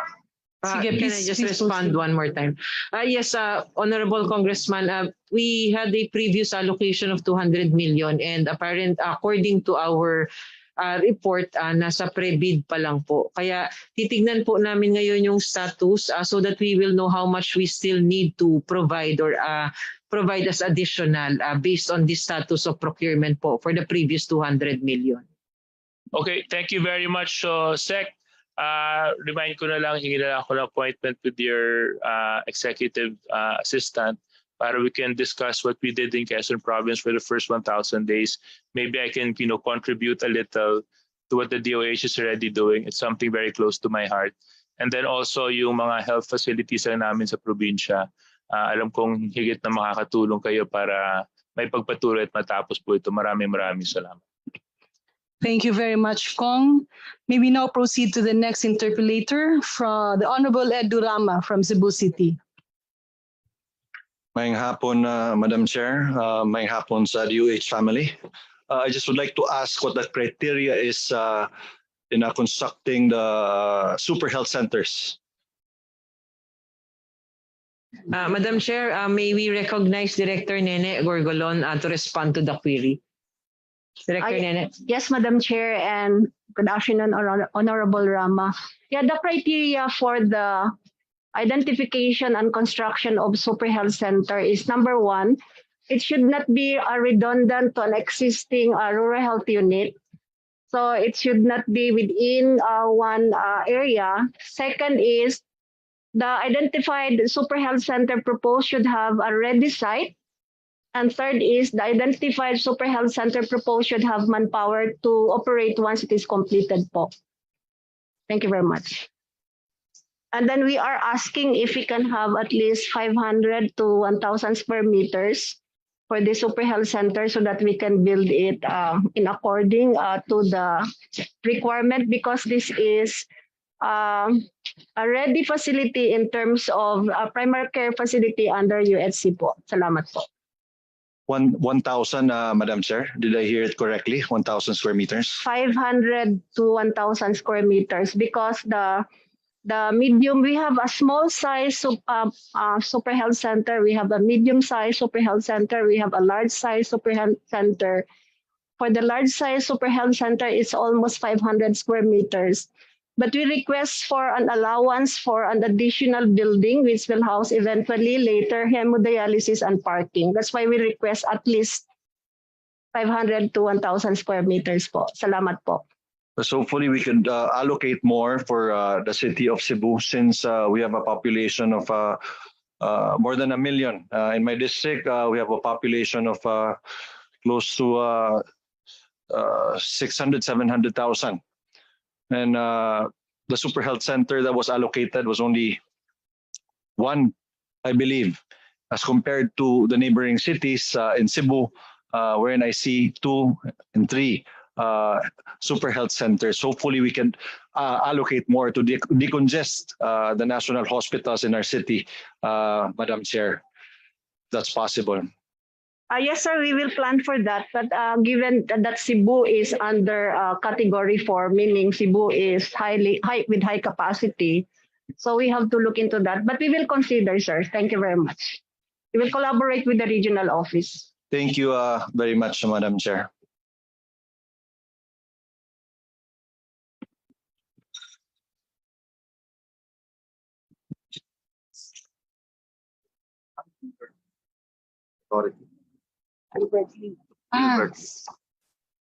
From the minority, may we call on the Honorable Wilbert Lee. Good afternoon, Madam Chair. Good afternoon, Secretary. I only have one question, so since most of my questions have already been answered. This is addressed to the USEC, no? Meron bang, kasi napansin ko lang, bakit hanggang ngayon, OIC pa rin yung sa DOH? Meron bang parang balakid para ma-appoint na talaga as isang permanent secretary, no? Because I've seen the passion and the competency of the good USEC OIC. Bakit ba meron bang balakid? Bakit hindi pa na permanent? And also, maraming agencies na puro OIC, no, including yung PhilHealth, OIC pa rin hanggang ngayon, no? Is this because OIC pa rin yung sa DOH, kaya yung ibang agency OIC pa rin? With due courtesy to our honorable colleague, I believe it would be self-serving if the honorable Verheri will answer that. Maybe someone can answer. Yeah, just to align, Your Honors, because they came from the DOH family. Yusek Verheri, OIC Secretary Verheri, is actually a career DOH official. Simply said, she will still be there for the next 3 presidents if she will not be appointed as secretary. If appointed as secretary, she will be there for 6 years. But of course, we leave it to that's a matter, that's the discretion of the president, and maybe we can move forward to questions relating to the proposed budget of the Department of Health and its attached agencies. With all due respect, Madam Chair, the reason why I'm asking this is because I'm concerned if this having an OIC, no, with all due respect to USEC Verheri, because I know she's very competent, I'm just asking because I'm afraid that this might affect the delivery, especially now that we're still in this pandemic. Not having a permanent secretary would affect, but nevertheless, I submit, Madam Chair, to your wisdom. Thank you, Madam Chair. Yeah, Honorable Verheri, being an OIC vis-a-vis being an acting secretary, will your capability to manage public health and the attached agencies affect? No, Madam Vice Chairperson and Honorable Congressman, whatever position I may have, 100% naman po ang binibigay, and it doesn't affect our services and the delivery of and the decision making kasi halos pareho lang naman, sir. So wala po tayong disruption. And you have the full powers to implement all programs, am I right? Yes, I was given by the Office of the President the discretion and the full powers to provide directions and to implement programs for the department. So that answered my question, but it seems it's different from PhilHealth, Madam Chair, because I have had some complaints, or not really complaints, because there are some hospitals, especially now that it is pandemic, that has been asking me to help them na ma-reaccredit or ma-reinstate or yung accreditation because of some issues.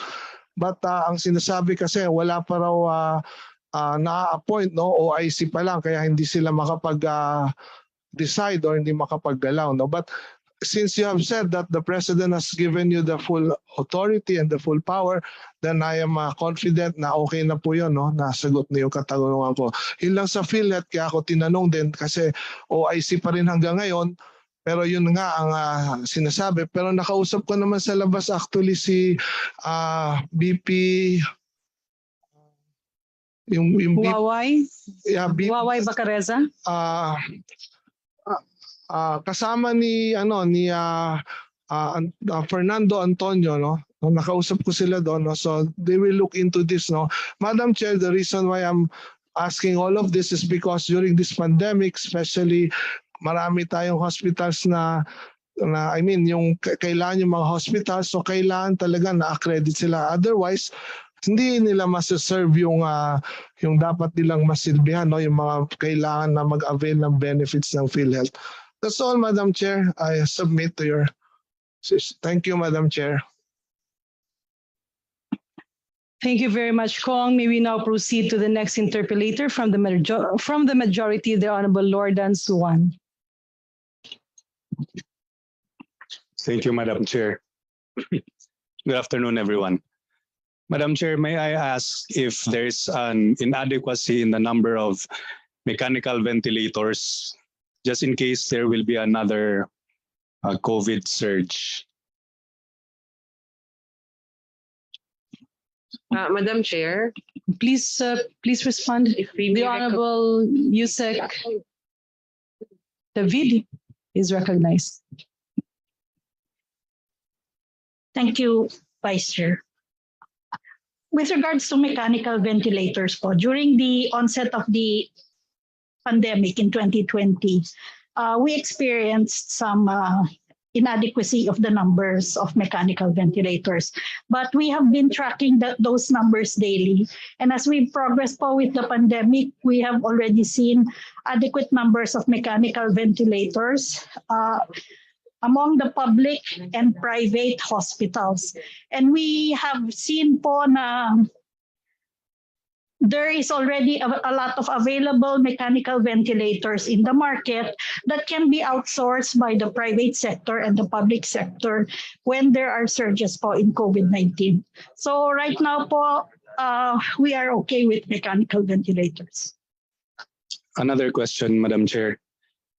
I also noticed that there doesn't seem to be an equitable distribution of these mechanical ventilators. Even in northern Mindanao, we only have around 14 mechanical ventilators in Cagayan de Oro City, which is considered the regional center in northern Mindanao in our region.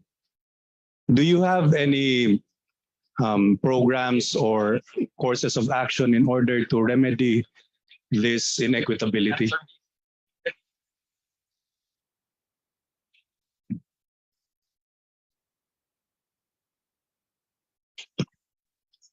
Yes, Madam Vice Chair and Honorable Congressman, our mechanical ventilators have been procured have been donated and procured. But right now po, our main source of our mechanical ventilator needs is outsourcing by the hospitals, and they can use MOOE for that. And yung ating pong mechanical ventilators are only for our hospitals, usually level 3, some level 2, that have the ICU capacity for the use of the mechanical ventilators. On another topic, Madam Chair, may I ask if there is any truth to the reports that the possible cause of the recent spate of spam messages could be the unregulated and unchecked contact tracing of some private establishments during the height of the pandemic?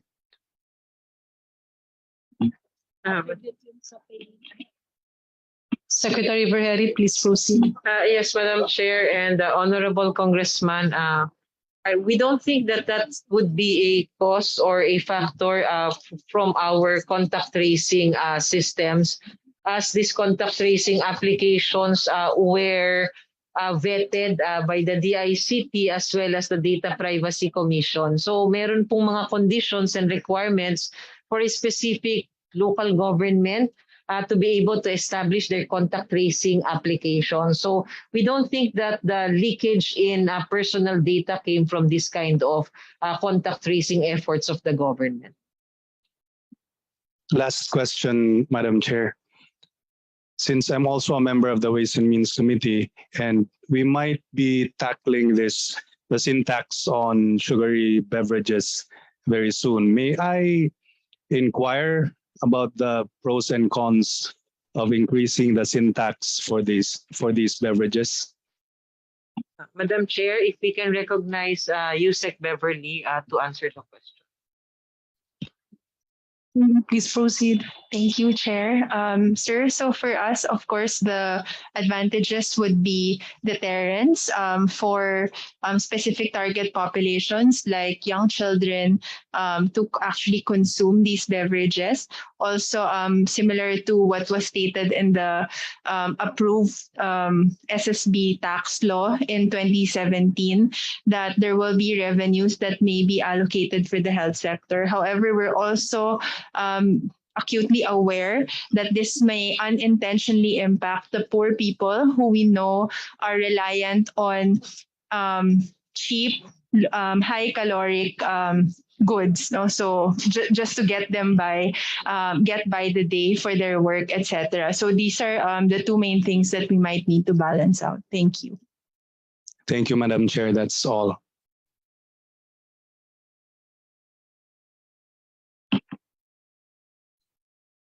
May we now proceed to the next interpellator from the majority, the Honorable Patrick Michael Vargas.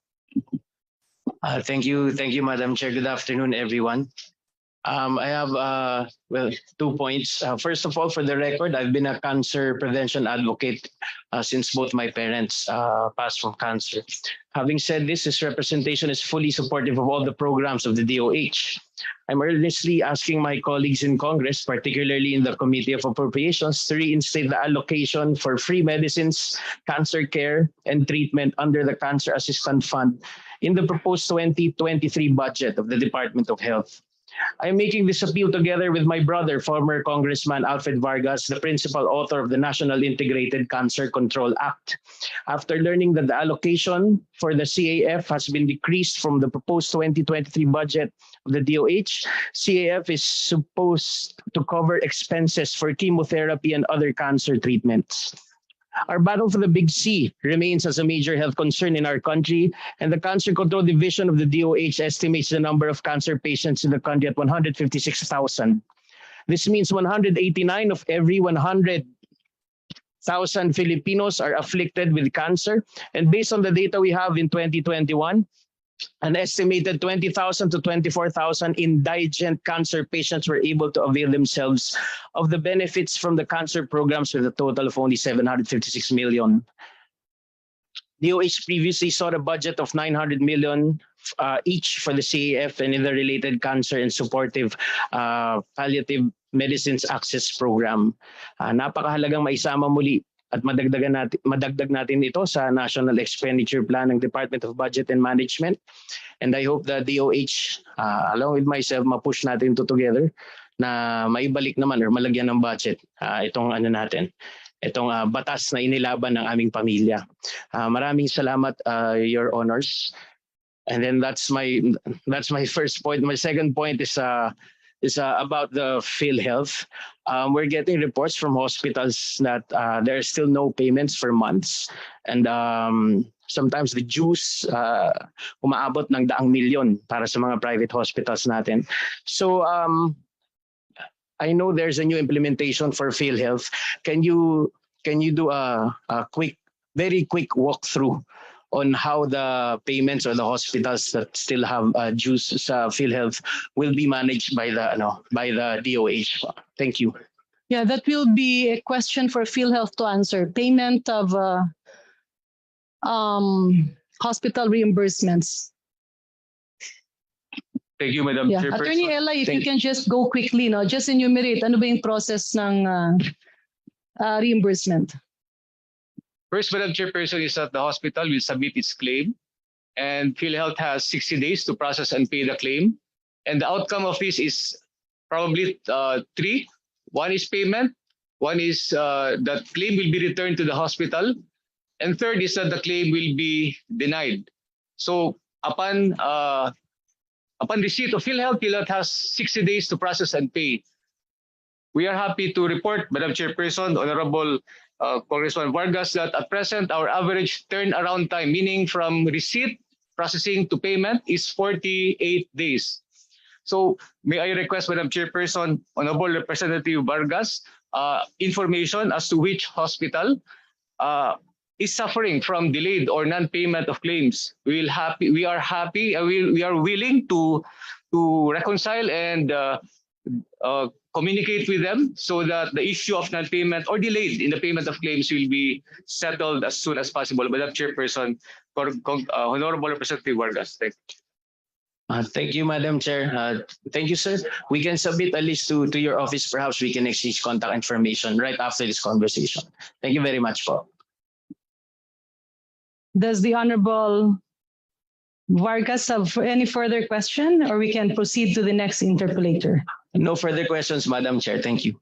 Thank you very much. Next interpellator is the Honorable Luistro. While waiting, we can proceed with the Honorable Jose Maria Zubiri. Servil, no? Verbil. Jervil. The Honorable Ria Vergara, virtually present.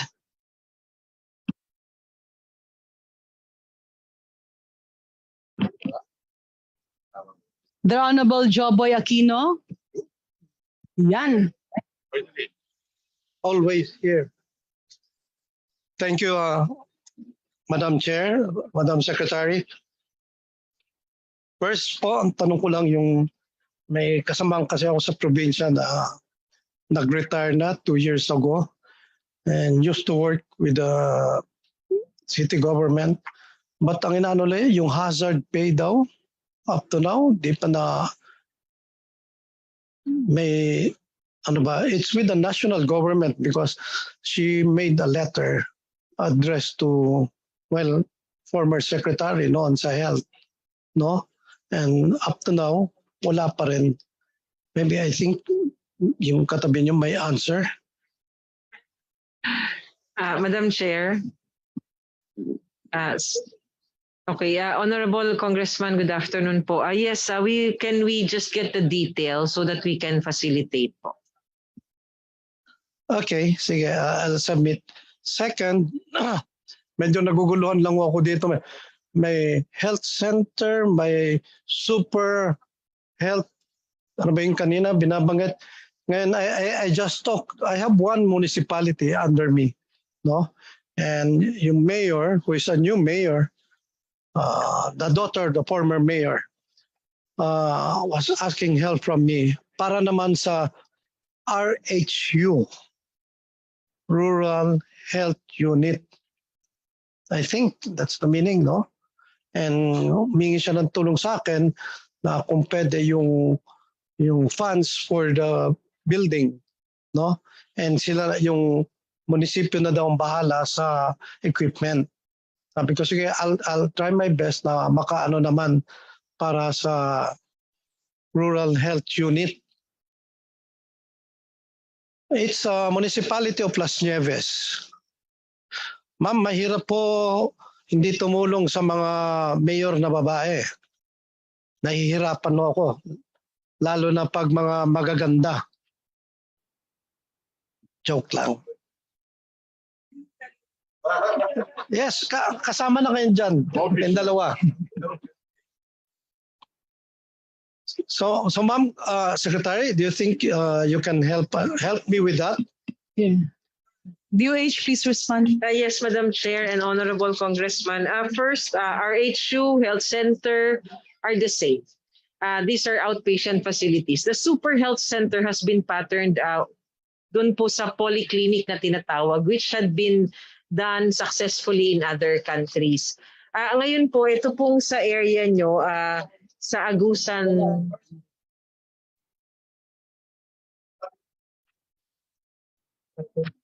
It's okay. Municipality. Marami pong nakalagay na munisipyo, but we have Las Nieves.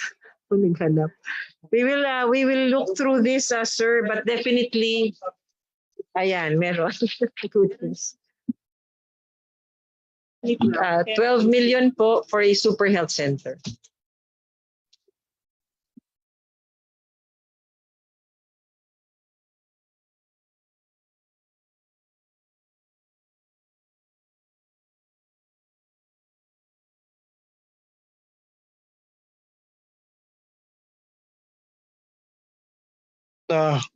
Thank you.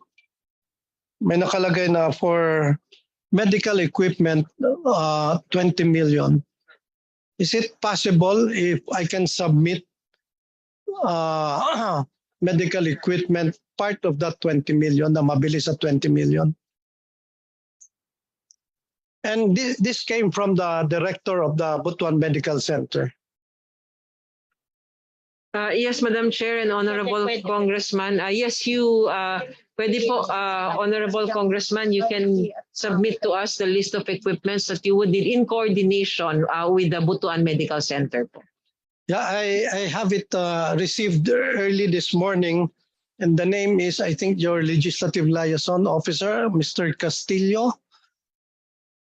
Yun ang naka-receive doon sa the other room siguro. Anyway, that's all, Secretary, and thank you, Madam Chair. Thank you very much, Honorable Joboy Aquino. Next to interpolate is the Honorable Jefferson Konghun. Secretary, good afternoon at sa lahat ng DOH family. Secretary, isa po ako sa nag-introduce ng bill establishing multi-specialty hospitals in different regions to facilitate the access to specialized care, no? Dahil alam naman po natin sa amin lugar napakadaming mga kababayan natin doon na sobrang nahihirapan, lalong-lalo na pagpupunta sila sa Philippine Heart Center, Lung Center, sa National Kidney Transplant Institute, kailangan pa nilang lumuwas sa Maynila para makakuha ng mga espesyalista, ng mga doktor at mga gamot. Secretary, for the meantime, habang hindi pa ito na isa sa batas, ano po ba ang mga measures na ginagawa natin para at least mapadali yung paghihirap ng ating mamamayan? Kasi yung pagpunta pa lang doon, Secretary, mahirap na po. Yes, Madam Chair. Yes, please proceed. Yes, Madam Chair. Magandang hapon po, Honorable Congressman. Una-una po, meron po tayong plano na for Health Facility Development Plan. Kasama na po doon yung mga multi-specialty centers natin. So in this plan, meron po tayo mga existing hospitals that we will be improving the capacity for us to have these multi-specialty centers aside from the establishment eventually of the others. Pero ngayon po, meron na tayong we have 48 facilities with these specific specialties na meron across all regions. But we will not stop here. Meron ho tayong mga budgeted proposed budget right now for NEP 2023 that will be able to further improve the capacity. Aside from that, Honorable Congressman, meron din ho tayong cadres or healthcare workers or specialists that we will need for these multi-specialty centers. So we are now working in parallel so that the development and capacitation of our personnel or specialists will be there once we have established all of these multi-specialty centers in the country. Thank you, Madam Secretary.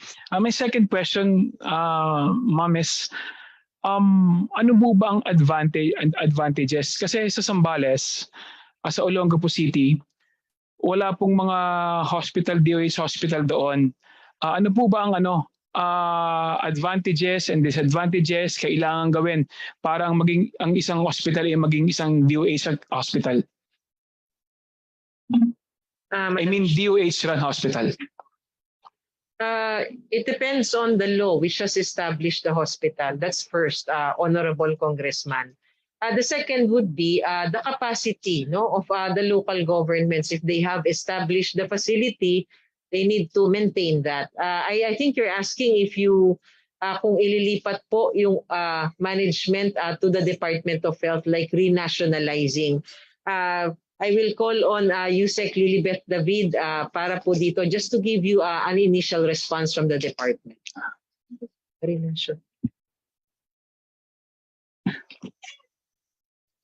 Yusek David, you're recognized. Thank you, Madam Vice Chair and Honorable Congressman. So, we know that the management of hospitals is really a very complex and expensive endeavor.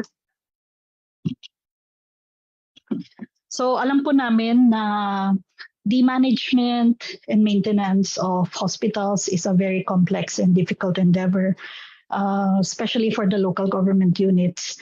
So for the DOH po, we would really like to encourage the upgrading of all hospitals to increase the bed capacity to fill all the gaps for our health facility needs in the country. We only have to contend with the mandamus ruling for the devolution of services, lalo na po yung for provincial hospitals and district hospitals to provinces. But certainly po, if we see that it's really needed in an area that the LGU cannot develop it, the DOH is very willing po to help the LGU and assess and bring it for renationalization. Okay. For parochial concerns naman, Secretary, no?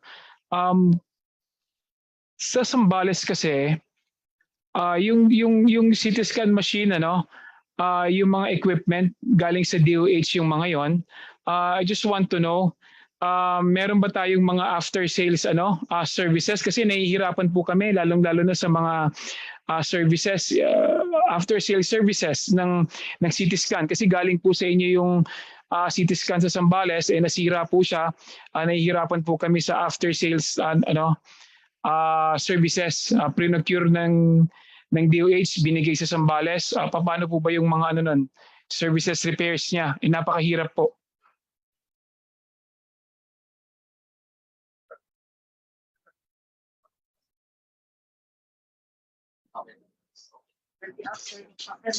Yes, thank you, Madam Vice Chair and Honorable Congressman. So yung ating pong equipment, meron po yung 2 to 3 years warranty so that the supplier can do it for the hospital. However, we're also trying po for other future procurement to extend that the warranty and services for 7 years po. Paano po pag halimbawa nag-expire na mo yung warranty? 3 years bago pa po yung equipment na yun. Ano po ba yung pwede natin gawin? Kasi minsan, yung supplier po ng DOH, iniiwan na lang po yung mga equipment. Hindi na alam ng LGU kung saan sila tatawagan, saan sila kukontakin para i-repair yung mga medical equipment. Lalong-lalo na po pag ito'y galing sa DOH. Yes, so we really need to understand po the specific case in your area. So we will ask po yung regional director namin to look at it. And if we really need to assist you po, we will assist you. So may mga contact pa naman po kayo sa mga supplier ninyo. Kahit lagpas sa warranty, pwede nilang i-repair o ayusin yung mga nasirang medical equipment. Kasi ang nangyayari po, once na nasira na yung mga medical equipment, minsan pre-procure ng DOH, hindi na po mapakinabangan. Kasi hindi alam kung kanino ipare-repair, sinong gagawa. Dahil syempre ang procurement po nangyari sa inyo, sa Department of Health. Yes, so we will have to find out po yung case ng situation that you're mentioning. And then, pero the better solution po is to increase the warranty period to 7 years for future transactions. Anyway, thank you po. Last concern lang po, meron daw pong delay sa pag-deliver ng ating mga pneumonia vaccines, flu vaccines. Ano po bang nangyari kung bakit merong delay ng pag-deliver ng mga ito? Madam Chair.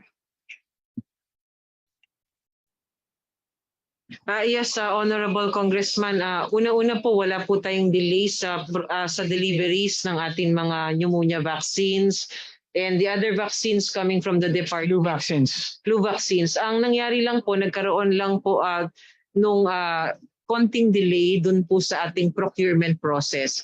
Whereby kasi nagkaroon lang po ng yung sa bidding process po natin because of the choice of the vaccines. Pero wala naman po tayong naging delays as to deliveries. Before po, Secretary, final question na po talaga. Before po, ang procurement ninyo, PSDBM po ba nagpro-procure o DOH na ngayon? Kasi narinig ko dati yung mga equipment na ginamit noong panahon ng COVID, PSDBM ang nag-procure, tama po ba yun? It has never, we have never used PSDBM for the procurement of our vaccines. Okay. We have used PSDBM or course through PSDBM for some of the COVID-19 response commodities. So DOH is now the head procuring agency pagdating sa mga vaccines, equipments, and everything that the DOH use. Yes, Honorable Congressman. Thank you. Thank you. Thank you, Madam Chair. Thank you, Secretary. Thank you very much, Kong Kong Hoon. The next to interpolate is the Honorable Jervil Luistro.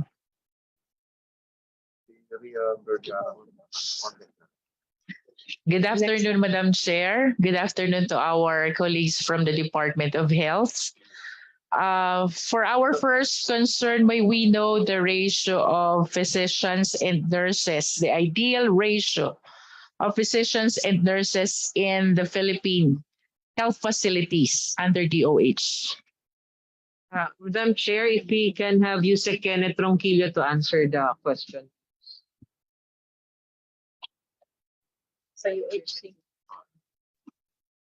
Yes. Yusek Ronquillo, please respond. Thank you very much.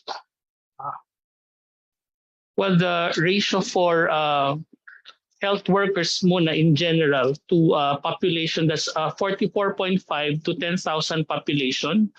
Yung 44.5 based on WHO referencing uses doctors, nurses, and midwives.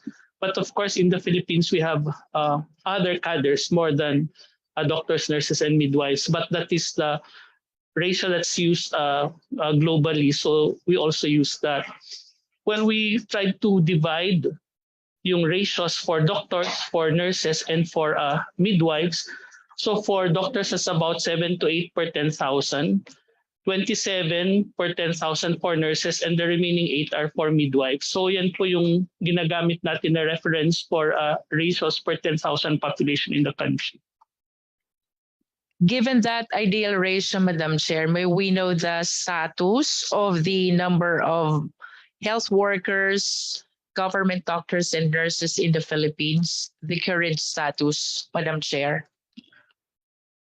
Well, the current status that we have based on the cadres that we have, and for only the 3 cadres that I mentioned, our current status is we at least 19 per 10,000, ma'am. That is for health workers, Madam Chair. How about for physicians and nurses? Well, for nurses, that's about 54 po ata. But for nurses, we're much above the current ratios for nurses. But for doctors and for midwives, we're below the ratios that I mentioned earlier po. Given the ratio of 7 to 8 per 10,000, I think that's for government doctors. What is the status of the number of government physicians that we have in the country, Madam Chair?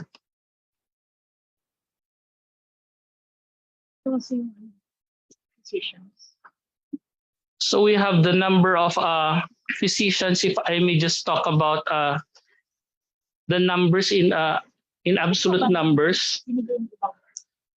The supply that we have as of yet is about 40,850. That gives us a ratio of 3.7. But the demand is about 158,177. For nurses, the ratio currently is 16. We have a total of 175,900. The demand is 301,944. And for midwives, it's 5.2. The current supply is 57,108, but the requirement is 30,000. So we have a little more of midwives. Yes, to simplify the data, Madam Chair, from the ratio of barangay workers, barangay health workers, government physicians, and nurses in the government health facilities, would the DOH agree that we are 40% behind the ideal ratio? Yes, we may say that. Opo. Yes, and may we know, Madam Chair, how the DOH addressed this concern? Well, under the Human Resources for Health Master Plan, we made a projection over this administration. We looked at the need versus supply and demand, as well as the adjustments because of mobility of health workers. We ask our, at the production side, we're working with JED to increase enrollment so that we come up with the workforce in the future. But as of now, we are augmenting LGU needs through the deployment program of the Department of Health. Yes, Madam Chair, I understand that we have a law, Doktor para sa Bayan, which I think is an offshoot of the COVID-19 pandemic.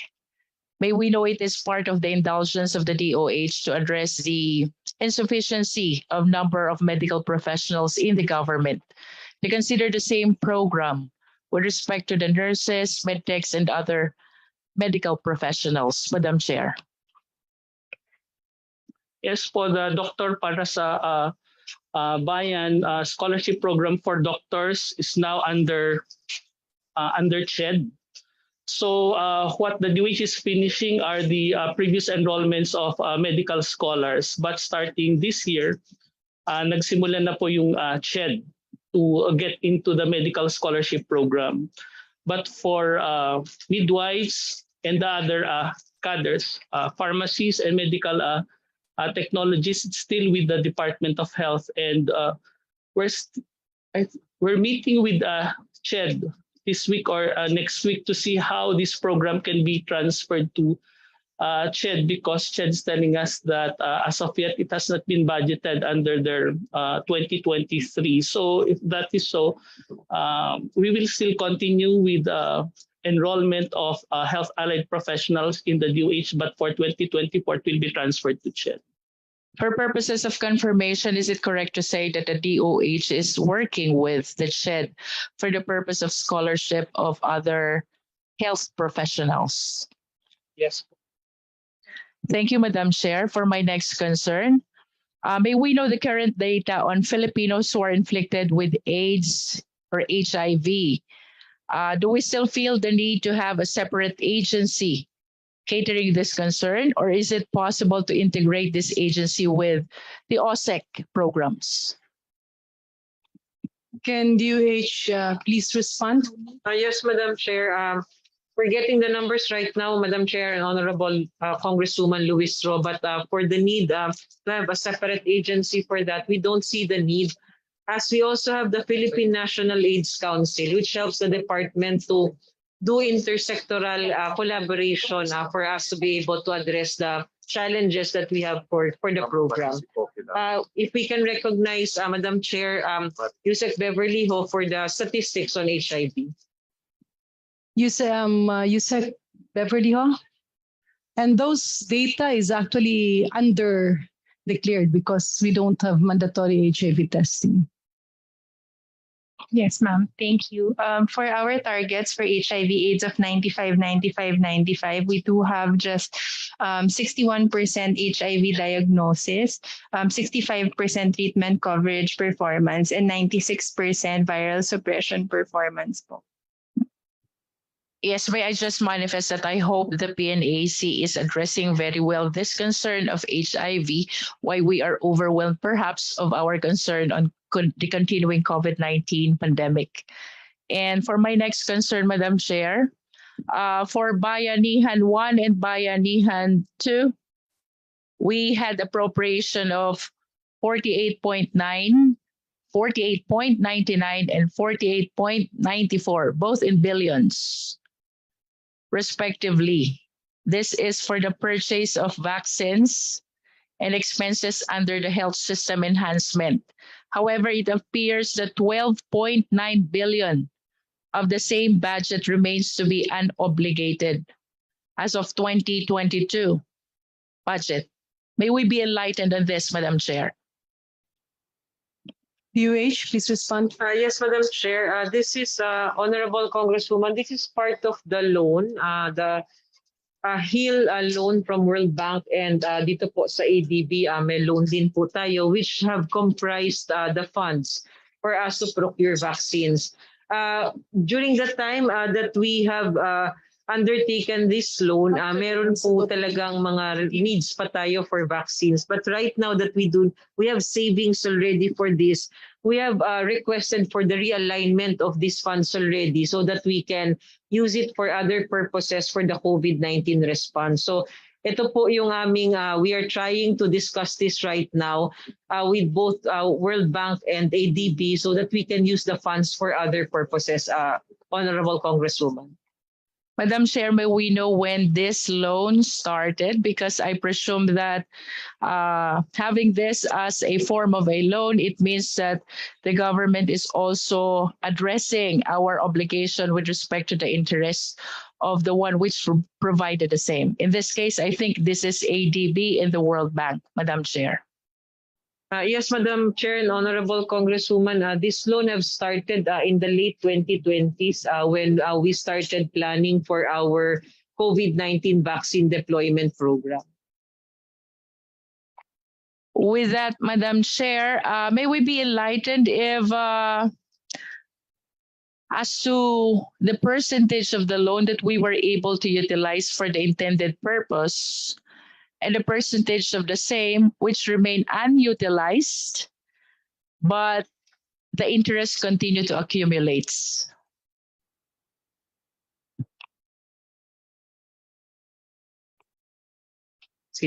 Madam Chair and Honorable Congresswoman Luistro, may we be allowed to submit the required details of the coming from the questions of Honorable Congresswoman Luistro to her office? Yes, Madam Chair, for clarification, I wish to be furnished with a copy of the loan from the ADB and the World Bank, and to reflect in the report that portion which was utilized and that portion which remains unutilized, notwithstanding the accumulation of the interest from the financial facility. For our next concern, Madam Chair, for 2023 budget, it appears that the HFEP will receive 22.0 billion. This is for the construction, rehabilitation, and upgrading of health facilities, including the purchase of medical equipment for these facilities. May we know how the Department of Health provide budgetary support to LGU with HFEP as one of the major programs of DOH under its Devolution Transition Plan, Madam Chair. Madam Chair, please proceed. If I may call Director Nene Gorgolon to respond to the question.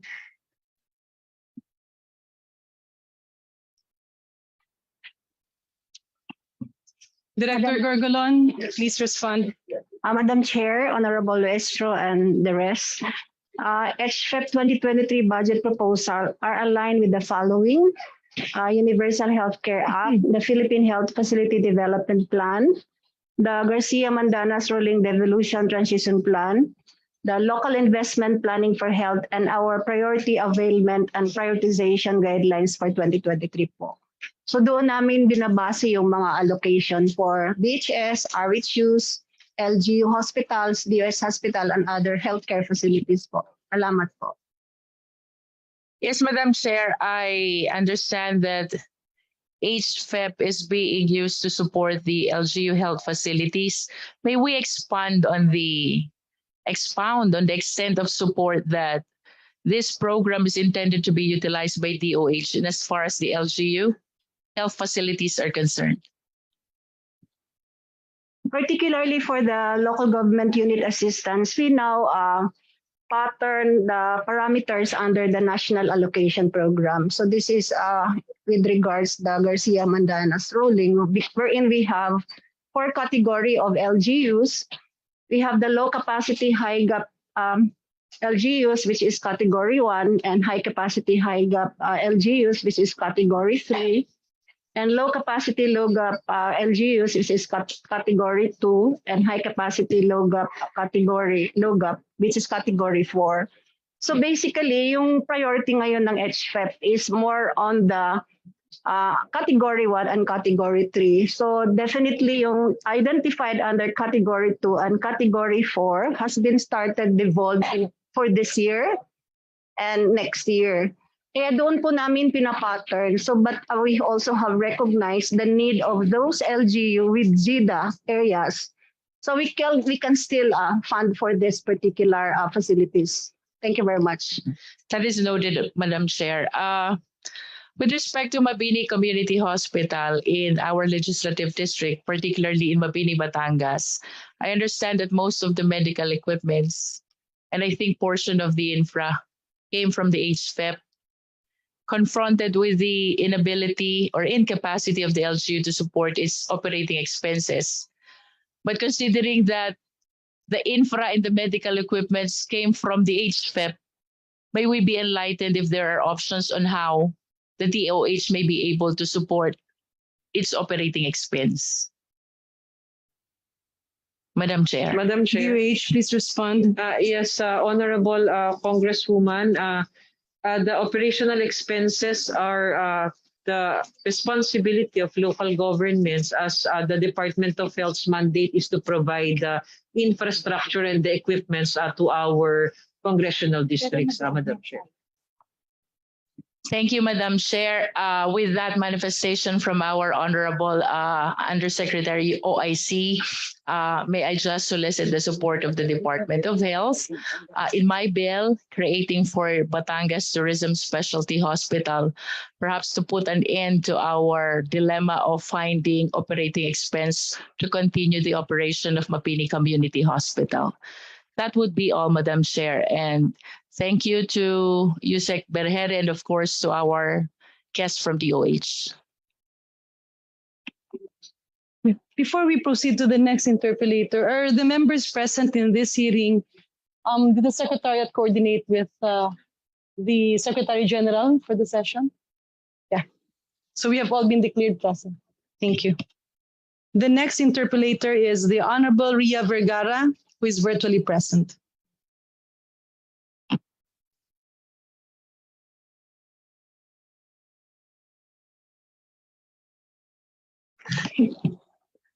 The Honorable Marvic Copilar. Okay lang. The Honorable Marivic Copilar. Madam Chair, for my first question. Please proceed, Kong. Thank you, Madam Chair. Madam Chair, through you, I would like to ask the Department of Health, particularly the Secretary, why are the private hospital exempted from medical facility? Why are the private hospital exempted from medical facilities and institutions accepting guarantee letters to lessen the fees of our underprivileged citizens? Madam Chair. Yes, Honorable Congresswoman, hindi po naman actually straightforward na exempted. There is that provision also wherein sa special provision nga po for 2023 we have proposed to DBM that we include the inclusion of this specific clause that we can do MOAs with private hospitals. May conditions po kasi kapag wala yung services sa government, we can do the private or do MOAs with the private hospital. So that's part of what we intend and to push para po mas maraming access ang pasyente natin. So it's not really that private hospitals are exempted from this medical assistance. Yes, Madam Chair, to you again. Secretary, kasi ang problema, like ang sinasabi natin, pag hindi tinanggap ng public hospital o wala siyang facility ng yung public hospital na to, itong pasyente na ito, tsaka lang natin pwede i-honor na yung guarantee letter pag lumipat sila sa isang private hospital. Pero did we take into consideration na minsan pag may sakit, talagang pupunta na talaga siya dun sa ospital na tingin niya na pwedeng lunasan yung kanyang sakit. Mahirap yata yung ating clause na pag hindi umubra yung isang ospital na ito o walang facility na ito, tsaka lang pwede sa isang private hospital, tsaka lang pwedeng i-honor yung guarantee letter. Secretary? Yes, Madam Chair and Honorable Congresswoman. First, sa JA 2022, specific po yung nakalagay for medical assistance for indigent patients na nakalagay po that the private hospitals can only be subcontracted if the services from the government hospitals are not available. The second one would be we are very much in agreement with you that there would be instances that our patients won't have that access to our government facilities because hindi available yung serbisyo. That's why some of our regional offices right now have outstanding contracts or MOAs with the private facilities in order for us to have this network of facilities where our constituents or the indigents can go to. Ang isa ho namin gustong i-emphasize, aside from the medical assistance, we have PhilHealth also. So if they will be accessing services coming from private facilities, they can use PhilHealth as well, both for outpatient and inpatient services. But nevertheless, Honorable Congresswoman, meron po kaming nire-recommend ngayon for the special provisions ng JA 2023, NEP 2023 maisama, na ito nga po, yung MOAs natin with private sector hospitals ay makasama na doon para we can be able to further study on how we can provide better access po para sa indigents natin. Well, Secretary, the reason why I asked this, kasi not even the indigent, hindi lang naman indigent could also benefit from RGL. Kahit naman yung mga basta may sakit, no, sana pwede rin nating matulungan because especially kunyari may kaya siya pero taxpayer siya, mapakinabangan man lang niya yung tulong ng ating pamahalaan, Madam Secretary. That's why I hope you take into consideration na talagang sana you could develop a MOA with other private hospitals that pwedeng puntahan ng ating mga pasyente, whether indigent or not indigent, and the GL will be honored by this hospital. Madam Chair, for my second question, I would like to know how many cancer specialty centers do we have across the country? Are they equitably distributed according to the population density and number of cancer patients per area or region? Yes, Madam Chair, if we can have Director Tess Vera to respond to the question.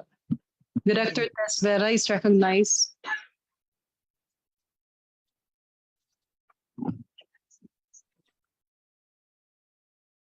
Thank you, Madam Chair. To the Honorable Congresswoman, relative to the cancer care, briefly, I just want to explain the resource stratified framework, wherein we have different levels of care to be provided by the different cancer centers. So we have the National Specialty Center, that's a single specialty facility that provides treatment for cancer patients. And for the different regions, we have these basic comprehensive centers, and this will be established in selected DOH hospitals, as well as advanced comprehensive centers that will provide higher service capability.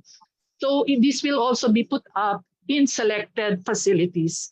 So far, for the different areas, so different regions will have this basic comprehensive cancer center, and for the advanced comprehensive, we have 11. And for the basic comprehensive center, we have 13. Okay. Madam Chair, for my last question, Madam Chair. What are the flagship programs of the National Nutrition Council? What are the responding major accomplishments? Yes, Madam Chair and Honorable Congresswoman. Right now, we have the Philippine Multisectoral Nutrition Project. This is a project in collaboration with World Bank, and this is worth 9.8 billion pesos, wherein the Department of Social Welfare and Development is also part of this. So our major goal is for us to reduce stunting. Stunting currently in the country is around 33%. And dito po sa ating ginagawa ngayon na PMNP or the Philippine Multisectoral Nutrition Project, we will be having this nutrition sensitive and nutrition specific interventions, and we will be focusing on specific local governments with this increased incidence of stunting. We will be reinforcing the capacity of our regional and local nutrition councils. We will also be having our barangay nutrition scholars go to the ground. We will be helping them, capacitating them so that we can further assess situation and they can focus on families on the ground. We will also have our local nutrition scholars or workers where we have these modules already being prepared so that they can also be capacitated. Aside from that, we are going to do this in an integrated manner where we are going to implement the first 1,000 days. That from the time that the mothers are pregnant until the child is 2 years old to 3 years old, we will be monitoring their cycle so that we can prevent further ito pong mga deficiencies and gaps that we have. So we prevent malnutrition among our children. Yes, Madam Secretary, the reason why I asked that because maraming mga bata na maraming bata na malnourished, no? Mula pa lang dun sa sinapupunan ng kanilang nanay. So I'm really glad that you have this, you will intensify the National Nutrition Council and to do such intensive programs. So, Madam Chair, I have no further question, but I would like to manifest that I am in full support also that the Cancer Assistance Fund should have an allotment in the budget of the Department of Health. That's all, Madam Chair. Thank you very much. Thank you very much, Kong. Let's now proceed to the Honorable Ria Vergara, virtually present. The Honorable Loreto Acharon. The Honorable Richard Gomez. The Honorable Samantha Santos.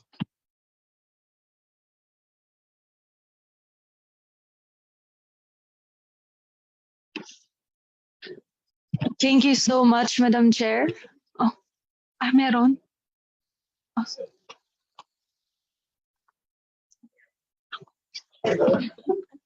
Sorry, you don't look like my husband. The Honorable Samantha Santos is recognized. Good morning and thank you, Madam Chair. To our OIC for DOH, the member and the family of the DOH, maraming salamat po. My first question for today would be,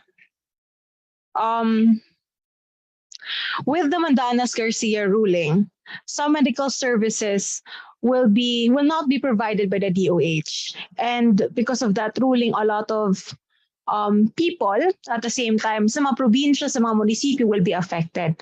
I would just like to ask, what are the things that cannot be provided anymore? If that makes sense.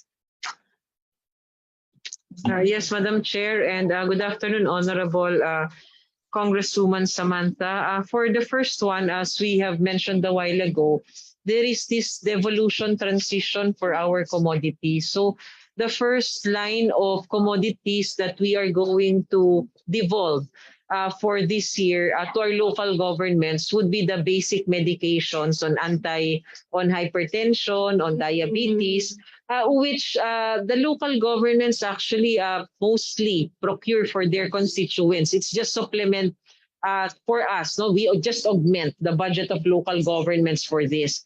A second one would be we've started off with the national allocation framework for our health facilities, wherein we've used this tool for us to classify the different areas of the country, whether they are of high capacity or whether they are of low capacity.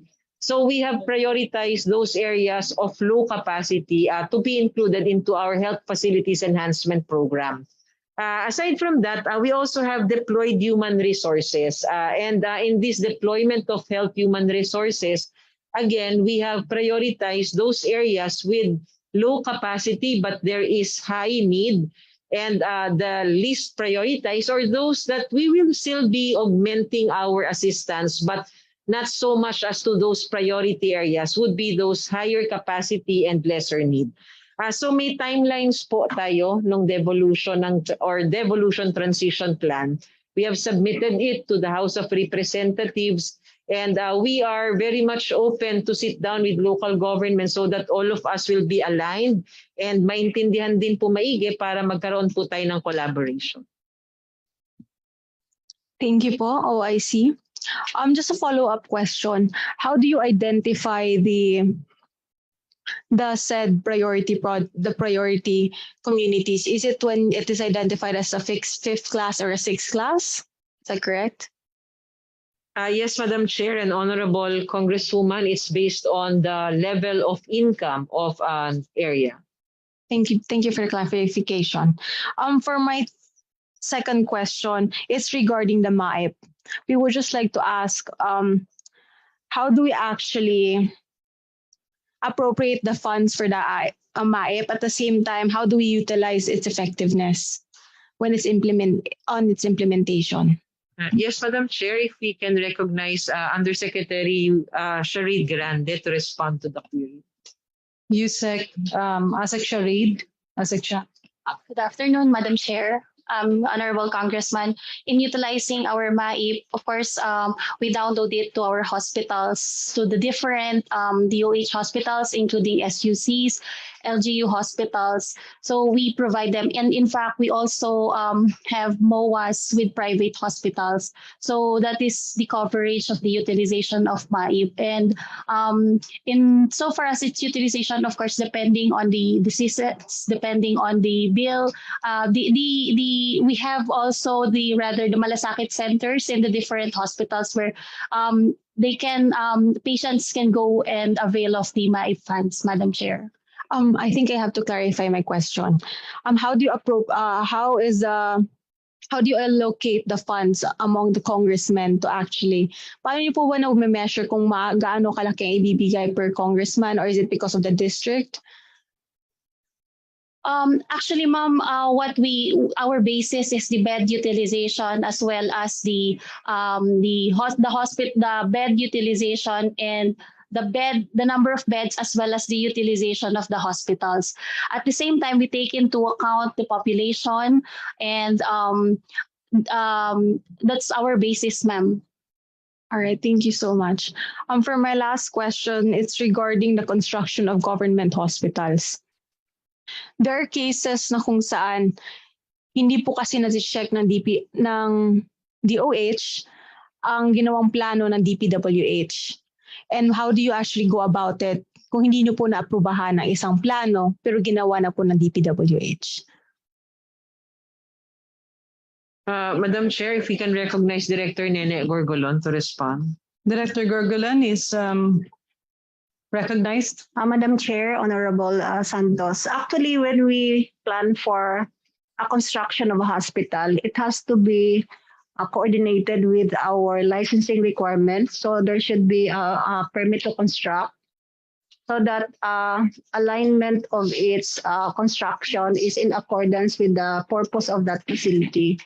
So supposedly wala pong gagawin si DPWH kung hindi po siya na-check ng regional office po. Kasi it's the regional office who will be looking into that construction should have permit to construct. Thank you very much. We just brought it up because there are incidents that I feel like we have to bring up to you in private siguro po. Maraming salamat. May we request the USEC for Mindanao? USEC Okang Dumama. I can see that you are starstruck by the great look of the young legislator. USEC Dumama, may we request you to see Congresswoman Samantha Santos? After, maybe during the hearing. Yes, Congressman. We'll make sure we can coordinate with you, and somehow tomorrow, if there are some issues that you need to discuss with the regional director, Dr. R.D. Tan, will be coming over by 9 o'clock po. Nasa fourth floor lang siya. If you're not available po, you can send your focal person po. Thank you. That's noted. Thank you po. May we now call on the Honorable QT Del Mar. Apologies. Very quickly, with the indulgence of the Honorable QT Del Mar, may we recognize the Honorable Edsel Lagman for a quick interjection. Thank you, Madam Chair. I would like to disabuse the minds of some officials in the executive department and even some legislators on the problem of devolution. The culprit here is not the Mandanas-Garcia ruling, because this ruling is well-reasoned and justified. It gives to the local government units incremental era coming from customs duties.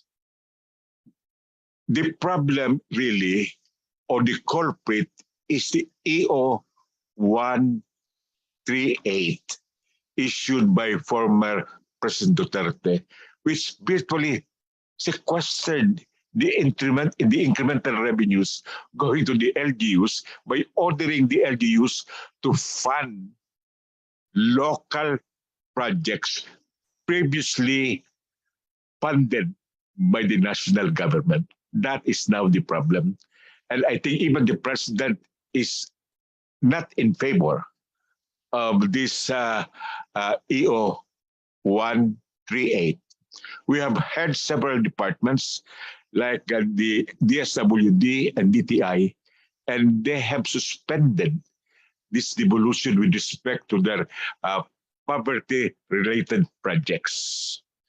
I was just wondering why the Department of Health is complying with the devolution ordered under EO 138, whereas the other departments are not.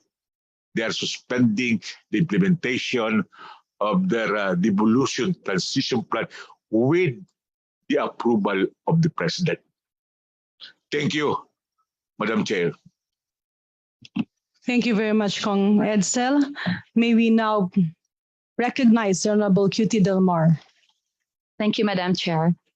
Maayong hapon to our OIC and the rest of our DOH family. This is in connection with my letter dated August 15, 2022, requesting for funding allocation of 12 million for the construction of the new Super Health Center in Barangay Guba. If I can please request that it be allocated instead to the completion of an existing Guba Community Hospital and be increased to 20 million. Maybe the Honorable QD Del Mar can submit a proposal for errata.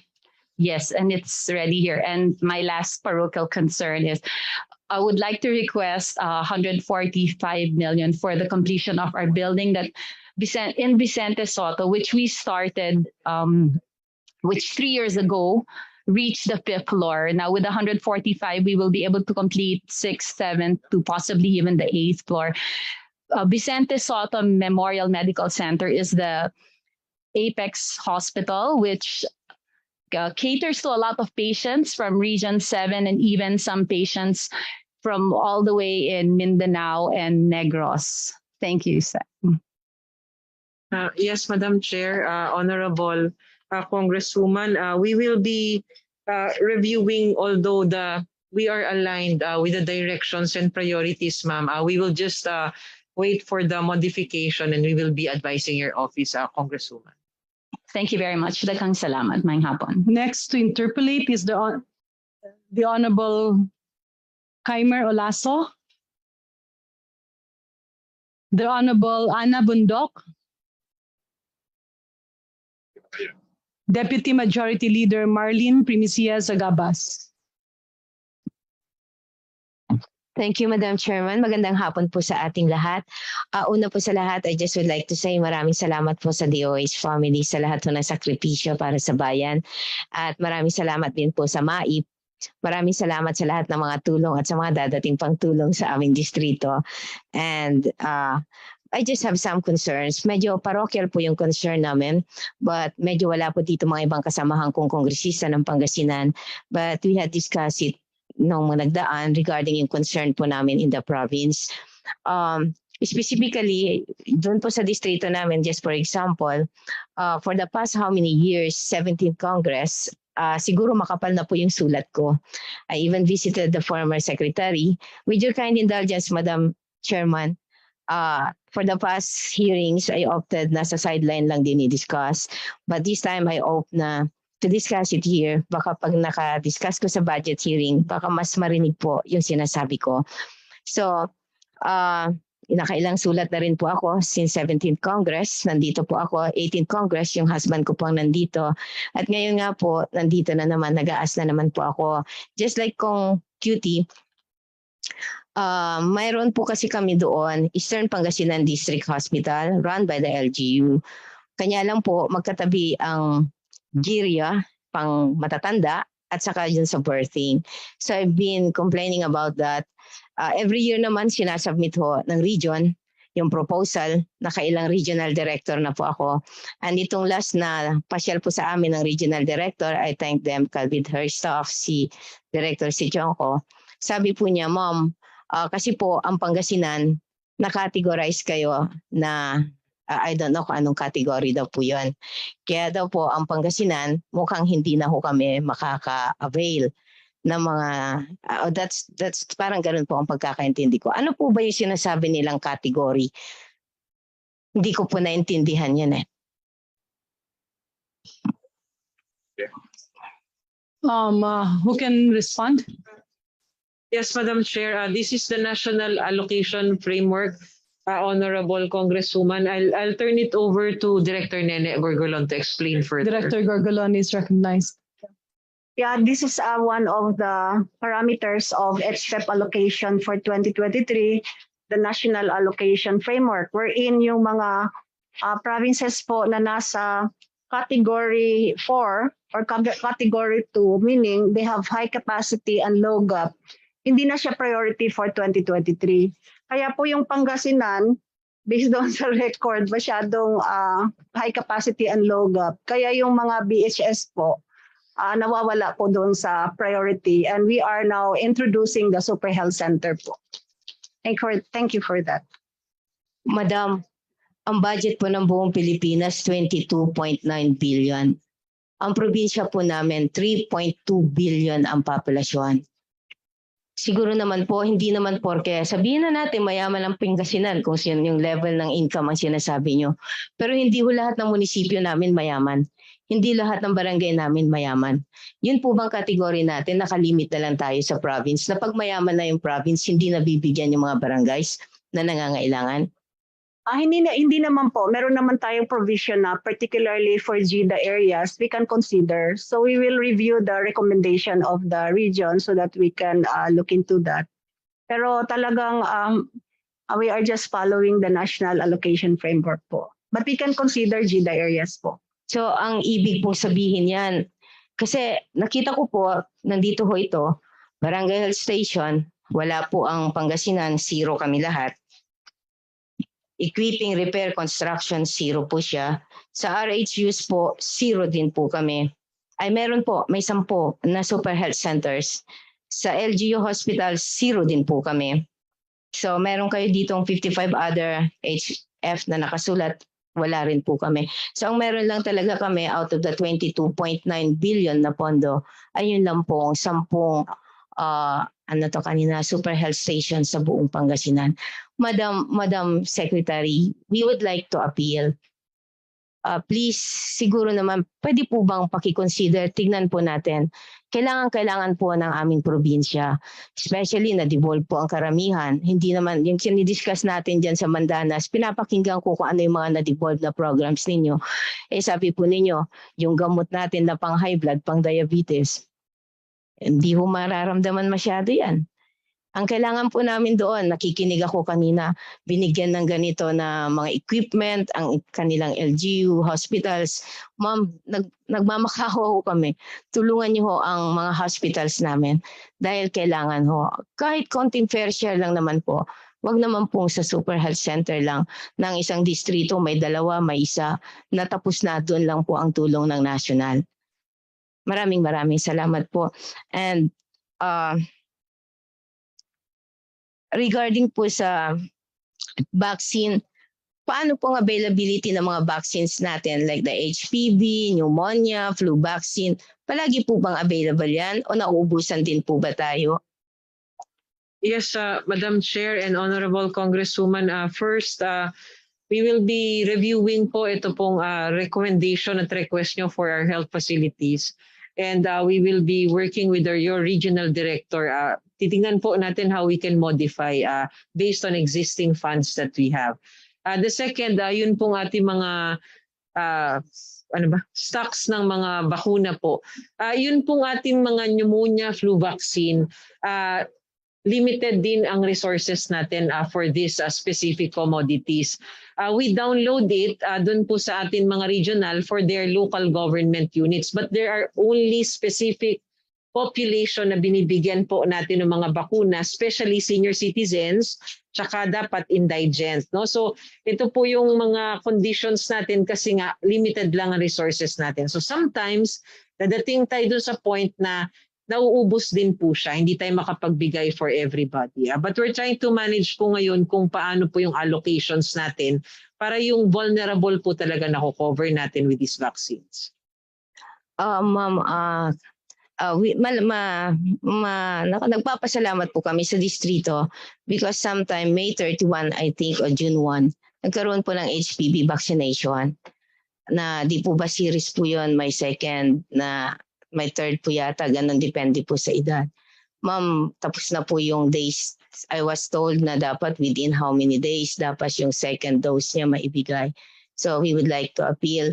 I asked the regional director, nag-ask na rin daw po sa central office, pero wala pa raw po yata. So I just would like that to put in record. Madam Chair and Honorable Congresswoman, for delivery na daw po yung ating bakuna for HPV. So just expect na lang po na magkakaroon po yung inyong area. Thank you po, ma'am. Total, sabi naman po nila, kung hindi daw pa nabigay yata ng 30 days, it can be given within 90 days. So within pa naman po. So with that assurance po, again, maraming salamat po. Secretary, yun pong apila namin. Tulungan niyo po kami. Maraming salamat po. Thank you, Madam Chairman. Thank you, my dear colleagues. Thank you very much, Kong Agabas. Next interpellate is the Honorable Ted Haresco. Thank you, Madam Chairwoman. Again, welcome to the DOH family. Lalong-lalo na po yun atin na OIC. Napaka-photogenic nyo po palagi. And your constant update on during the war against COVID was very calming. Welcome din po kay Yusek David and the DOH family. Welcome po. Ang unang-una ko po gustong tanungin ay yung dengue po sa Aklan ay palagi po mataas. And I'm trying to meet with the head of RITM, but she is always busy. And tumataas by the year ang dengue po namin. At saka papaano po ma-contain o ma-reduce ang dengue deaths sa Aklan Secretary. So that's one. And number two, meron pong 86 opinions ang COA sa department, and it came out with adverse opinion on the audit reports. So pakisubmit na lang po sa akin on the list of the 4 questions. Number 1, DOH average an obligation rate of 91.2% from 2016 to 2021. This is very high compared to other departments. However, as of June 2022, the department has only obligated 34.8% of the allotment for the year. What explains these low obligations? That's one question. The second question is, in terms of disbursement, the agency's disbursement rate averaged 69%. But for the first half of the year, DOH has only disbursed 24.2% of its allotted funds. Please explain this. Number 3, by raw amounts 156.35 billion of DOH current allotment has not been obligated. 99.5 billion of these are in maintenance and other operating expenditures. Can the department provide a detailed list of expenditures that it has done to obligate this? Number 4, according to NEP, the DOH is projected to receive an additional of 7.36 billion, representing a 4% increase. Can the department provide an itemization and the geographical breakdown of these additional funds to be allocated? And number 5, the total projected budget of DOH according to NEP will be over 191.2 billion. Of this amount, nearly 24 billion will be spent on capital outlays. Can you please provide the itemization and geographical breakdown of the department's planned expenditures on capital outlay? Again po, gusto ko po ulitin, as of December 31, 2021, the DOH failed to implement 86 of the Commission on Audit's 168 recommendation from the previous years. The USEC has also received an adverse opinion by COA due to the misstatements and the agency's failure to make the necessary correction. Pakisabit na lang po to this representation and to the chair. Maraming salamat po. Thank you very much. The response of the DOH will be submitted. Can we now proceed to the next interpellator, the Honorable Joseph Villago, also a Vice Chair. Thank you very much, Madam Chair. Magandang hapon po sa ating pong IC Secretary at sa buong pamilya po ng Department of Health. My first question is about the budget presentation. Sa slide 6, wherein nakita po natin dito na PhilHealth lang po talaga ang nag-increase ng budget and all attached agencies are nag-decrease. Ano? So may I ask, paano kayo makaka-apekto ang pag-decrease ng budget nito, especially sa mga hospitals like our hospital in the province of Nueva Ecija, which is the Paulino Garcia Hospital? Oo. Kaya na, yung sinabi niya yan, kita-kita yung arrows.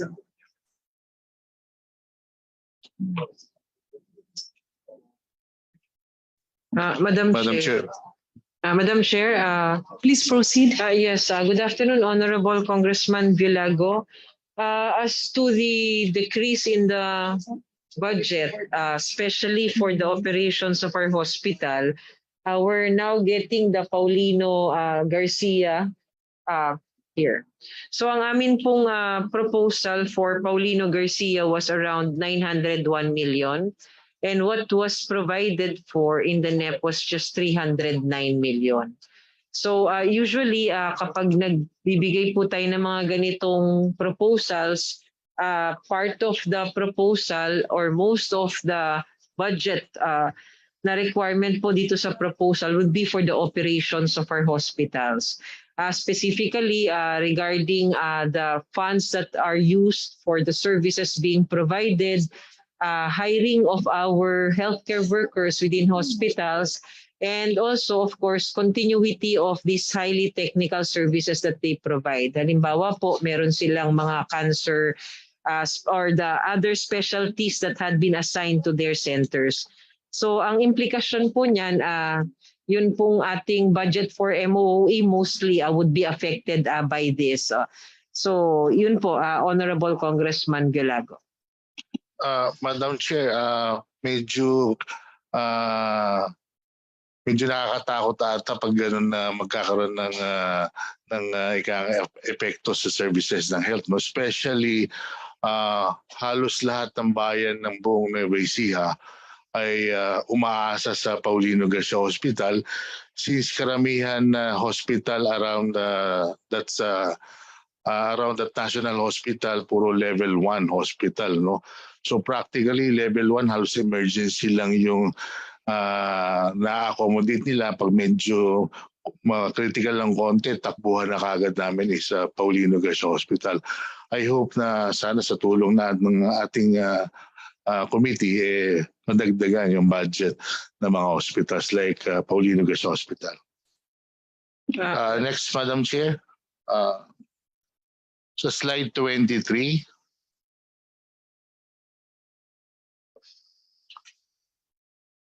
Yung budget po sa procurement of commodities commodities for diagnosis, treatment, and control of infectious disease, nag-decrease din ho ito, no, from 10.13 billion to 5.484 billion.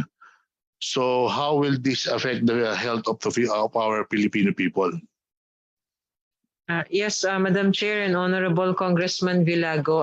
First, just to get to provide response dun po sa Paulino Garcia, kung atin pong nakita yung budget na we were not given the entire amount that we have requested, our hospitals naman have their income, have their reimbursements from PhilHealth, have other forms of subsidies coming from the national government, the MAIP. So that is not going to affect any of the services and disrupt the services. Yun lang, syempre, pag may additional amount they can further expand and also maybe do some form of innovation sa hospital. The second one, yun pong sa budget ng prevention and control of communicable diseases. Opo, we affirm na talagang bumaba po because purposively, tinanggalan po namin ng budget because we are not going to procure anymore PPEs and other commodities for the COVID-19 response like gene expert cartridges. Kasi sufficient po ang stocks natin until maybe the first or second quarter of next year. Kaya po siya bumaba. But this doesn't affect our priority programs for infectious diseases. Nandun pa rin ho ang budget for TB, HIV, rabies, at iba pa ho natin programa for infectious diseases. Thank you very much, Madam Chair. The next one is for slide 25. This is just a manifestation that I join Representative Suarez na itong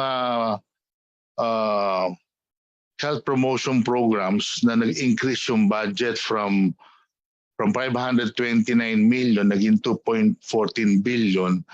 I think tama si Representative Suarez na mukhang mas marami pang kailangan ang ating department rather than this program. No, it's just a manifestation, Madam Chair.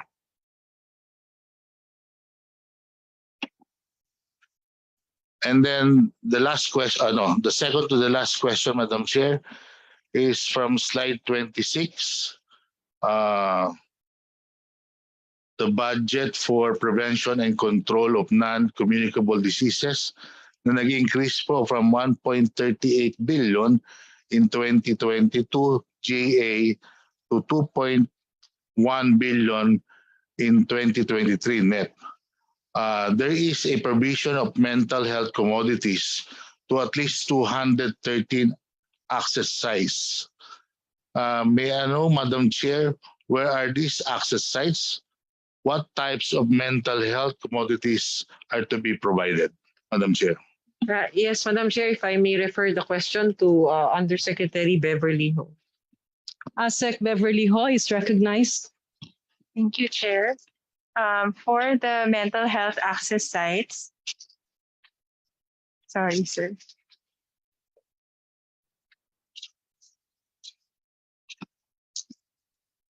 So we have more than 200 mental health access sites that provide our medicines.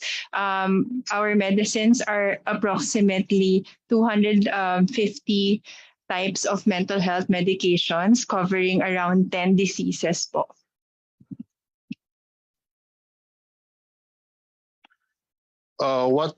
What are the other projects, programs, and interventions of the DOH to cater to the needs of the Filipinos for their mental health, especially in rural areas like in my district?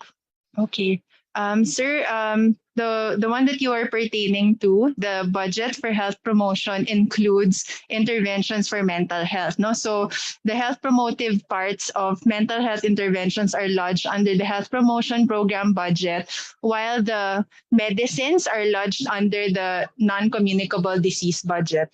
So, for example, the activities that are being done under the health promotion for mental health would include mental health in schools. At least now in our pilot implementation, 9 LGUs with last mile schools, meaning these are children grade 5 to 6 who are in GIDA areas for DepEd schools. Second would be mental health programs for health workers. So we have now implemented our nudges. So it's really helping health workers to cope with the stress of having to take care of patients during COVID. So we have now scaled up the program to 20 government hospitals. And part of the budget for next year is to scale this up to 100 government hospitals. No? Pero may mag-alaga din naman sa health workers natin. The other intervention that we have is for mental health and community. So creating networks within the local community in order to support mental health referral. So we also have, this is now in place in 33 of our province and citywide health systems which have received grants for this year. So next year, we hope to scale this up to more than 50 province and citywide health systems. That's why we need the grant under the health promotion line item. Finally, we have 8 call centers all over the country. The first one being the National Center for Mental Health Suicide Helpline. But we have been able to scale this up now in all our regions already. Thank you, sir. Maraming salamat, Madam Chair. And my last question is actually it's not a question but more of a request. No, I wrote a letter to the Department of Health for the realignment of the budget for the expansion, supposed to be the expansion of hospital ng San Jose, amounting to 10 million. Since the local government nag-loan po sila for next year for the expansion, which is more than around 50 million. So practically yung 10 million might affect the expansion. Kaya binalik po sa department yung budget. And my letter is to realign that 10 million budget from Hospital ng San Jose to be a super RSU in the municipality of Llanera. I hope na hindi sana mawala ito dahil sayang din naman it's a 2022 budget po yun, Madam Chair. Yeah, can ASEC Beverly comment on that? Madam Chair, if we may recognize Director Nene Gorgolon, ma'am. Okay, Director Gorgolon is recognized. Yeah, Madam Chair, Honorable Avilago, we have received your letter and we already coordinated with the region. So we will just follow up on the action, but it can be done, sir. Thank you very much. Madam Chair, maraming salamat po sa buong family ng Department of Health. Magandang hapon po. Thank you very much, Kong Villago. Very quickly before we go to the next interpellator, ASEC Bev, you mentioned earlier that you have 250 different medicines for mental health. Did we hear you right? You mentioned 250 medicines. It's 25. Sorry po. 25. Well, what was the 250? Sorry, ma'am. The 250 was supposed to be the access sites. 250 access sites with 95 different mental Sorry, health 300 medications. Sorry, ma'am, I got it wrong. 362 access sites, 25 medicines po. Teka ha. So it's not 20, I'm it's sorry, not but 250. Sorry, yeah, sorry. yeah, po. I'm sorry, but you're saying that you have 362 access sites. Yes, ma'am, for mental health. Because in the secretary's presentation, it mentions 213 access sites. Pasensya na ha, we just want to be definite because it's very difficult to be releasing figures tapos hindi ngayon ma-support kami yung hahanapan. Yes, ma'am, this is the update So that has been where shared. are we? 362 access sites And 25 medicines po. 25. What was the 95 earlier? Ma'am, I didn't say any 95 po. So Wala it's po. 25 different medications for 362 access sites. Yes po. So the 213 access sites given by the secretary is wrong. Kasi yan ang sinubmit nyo eh. Yan ang nasa budget proposal nyo.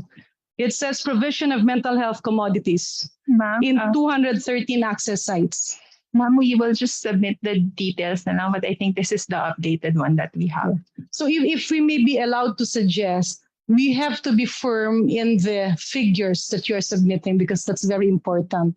Kaya kami nagtaka dun sa 250 medicines and you can see that everybody was surprised because if you have 500 million pesos and you have 250 medicines, that translates to 2 million per medicine. Ang mabibili mo nun konting-konti, you will not be making an impact on the mental health of our patients. And while we do laud your, and maybe the secretary can look into this, it's really very good to look at the mental health profile of our health workers. But adding 100 sites in hospitals and considering the reduction of the load among COVID patients, because most are already outpatients, maybe you can balance because the bulk of the out-of-pocket expenditures of mental health patients lies on the maintenance medications of our schizophrenic patients. Napakabigat kasi we have a lot of professionals na nagkaroon ng mental health problem. Yung gastusin nila sa kanilang maintenance, yan ang dapat tumbukin ng DOH. So the basic way that you can make a difference is by subsidizing their maintenance medications. Hindi yan padamihan ng sites or padamihan ng gamot. It's the number of patients that you are giving maintenance medications. Kasi without we all know that most of the mental health patients, they have that on an annual basis. Parang lifetime na nila yan na maintenance. Maybe the secretary can review this. Yes, Secretary Rosette. Yes, Madam Chair. Yes po, we take note of your recommendation. We'll try to review this and we understand that it's not the number of access sites, but how much we subsidize for each individual afflicted by mental health conditions. So we'll review. And the common medications, please, especially for schizophrenic patients. Kasi yung kanilang gastusin buwan-buwan, pag hindi natin na-address yan at kukuha pa tayo ng mga bagong innovations, let's focus first on the basic problems that we have. And last comment, for the cancer commodities, this was actually asked by the Honorable Villago. Our observation here, and I believe the DOH family affirmed this during our virtual briefing, the cancer commodities are being sent to hospitals. Unfortunately, the reduction in out-of-pocket expenditure is not happening because PhilHealth is refunding this, or the hospital will charge the patient. Will it be possible to have proper accountability that these medicines be propositioned in centers for health development or regional offices para yung pasyente, pag kumuha siya doon, alam niyang libre. At yung hospital, hindi niya pwedeng maibenta ulit doon. Moving forward, may we now recognize the Honorable Jason Almonte for his interpellation.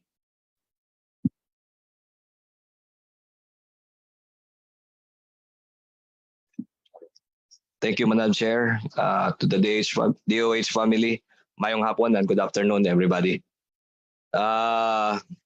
First, it has been mentioned that there's certain parameters in distribution of the budget of the HREP. What particular average amount would be equitable to all the districts on how what's the acceptable amount for the whole district. That's an average that acceptable to us. Madam Chair, and good afternoon, Honorable Congressman. It is not really, it's not going to be equivalent amounts for each of the districts. It depends on the needs and it depends on the alignment to the health facility development plan. So I'll just turn it over to Director Nene on how we allocate specific investments coming from HF for each of our districts. Madam Chair, if Director Nene can be recognized. Director Gorgolon is recognized. Yeah. Madam Chair, and good afternoon to all. Actually, we have this allocation parameter that we are trying to see. So it's not really the amount as our OIC Secretary is mentioning. We have this availment guidelines in particular. So we are conveying this to all the regions that we have to complete all the existing incomplete project. Second is allocation for improvement of Apex Hospital and Specialty Center. We also have to consider the COVID response. So this is one parameter. But at the same time, given the, again, Mandana's ruling, we have to consider the national allocation framework. So there's no specific amount that is appropriated for congressional district, but it's based on the need po. Based on this alignment of as to Philippine Health Development Plan, alignment to the Mandana's ruling, and alignment to our availment guidelines of the Health Facilities Enhancement Program po. Thank you very much.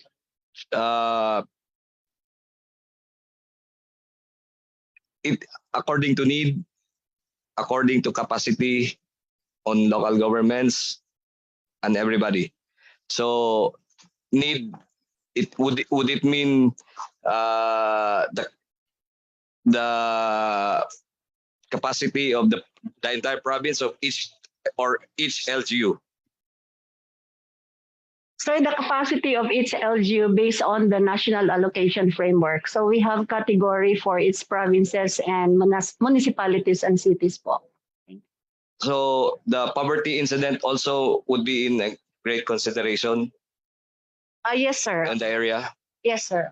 My district belongs to the province who have the highest poverty incident in the region. And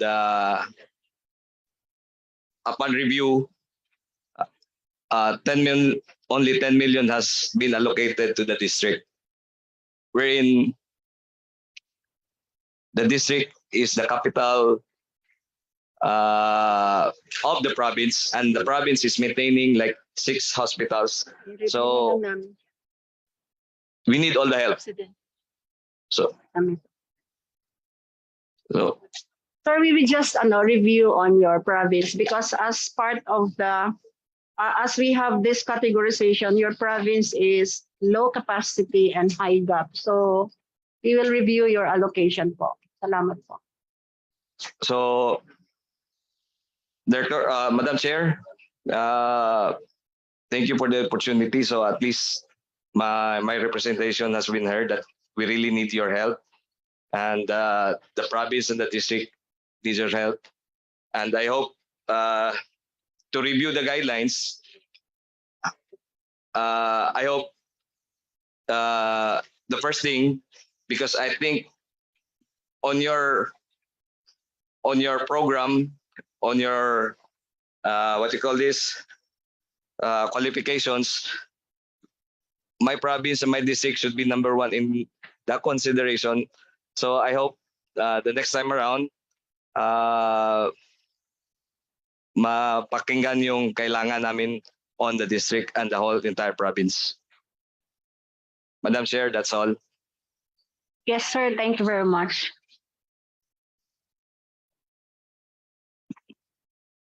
The Honorable Ferge Biron. We now proceed to our co-chair, the Honorable Lucille Nava. Good afternoon, OIC Secretary and the DOH family. And my question is, For PhilHealth. I would just like to ask regarding the PhilHealth coverage for the OPD hemodialysis sessions. Okay, you have mentioned that you are already extending the coverage from 90 sessions to 156 sessions. And I would just like to clarify, isn't it that there was like a PhilHealth circular before, like on 2020 or 2021, where you already increased the sessions to 144 from 90? Is that right? So basically, you would only be increasing the number of sessions from 144 to 156 per year. Is that right? Madam Chairperson, Honorable Representative Nava, for this year, we increased the hemodialysis sessions to 144. But PhilHealth is developing a package that will increase the same for 156 sessions per year. Honorable. We are developing the package. Hopefully, we can implement the same, the 156 sessions per year next year. But for this year, it's still 144. Yes. So am I right where you're basing this on the fact that these patients would undergo hemodialysis 3 times a week for a year, right? That's correct. Madam Chairperson. And it's still the total amount for the whole of their hemodialysis sessions for the whole year is 374,000 per patient. Is that right?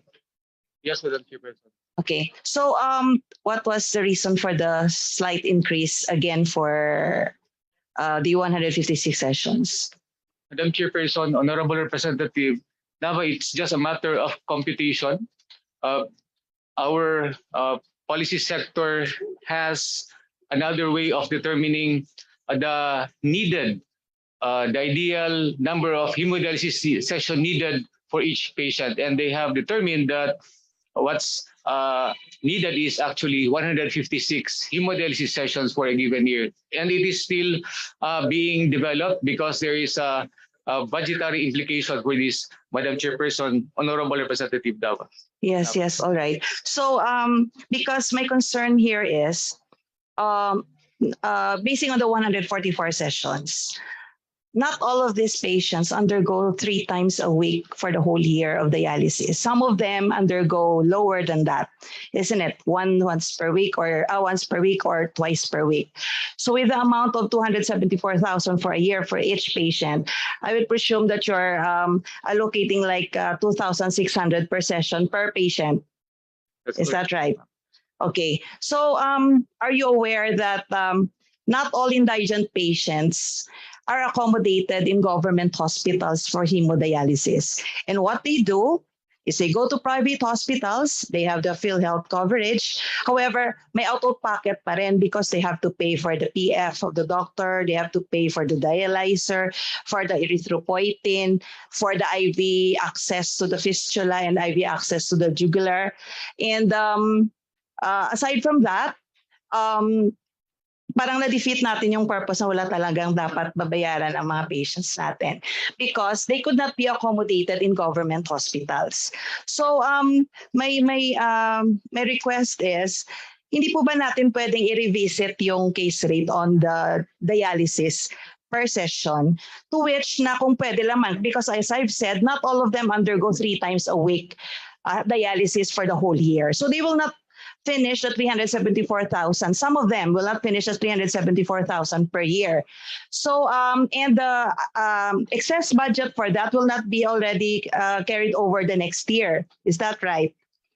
So, pwede po bang i-revisit natin kung baka pwede naman kung yung sa mga patients na to na will not be that frequent na nag-hemodialysis, i-cover na lang yung other expenses like i-karga na lang natin yung para sa erythropoietin, para sa dialyzers and all, so that if this indigent patients go to private hospitals for dialysis, they will not have this big expense eventually.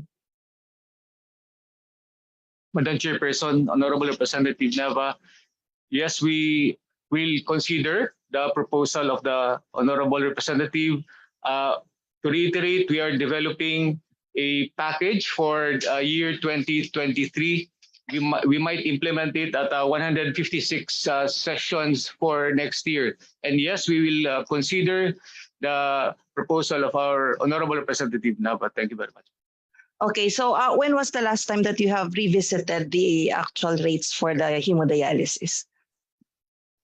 Because I would presume that parang 2016 ganun na yung per session eh, more or less until now. Thank you very much, Honorable Representative Nava.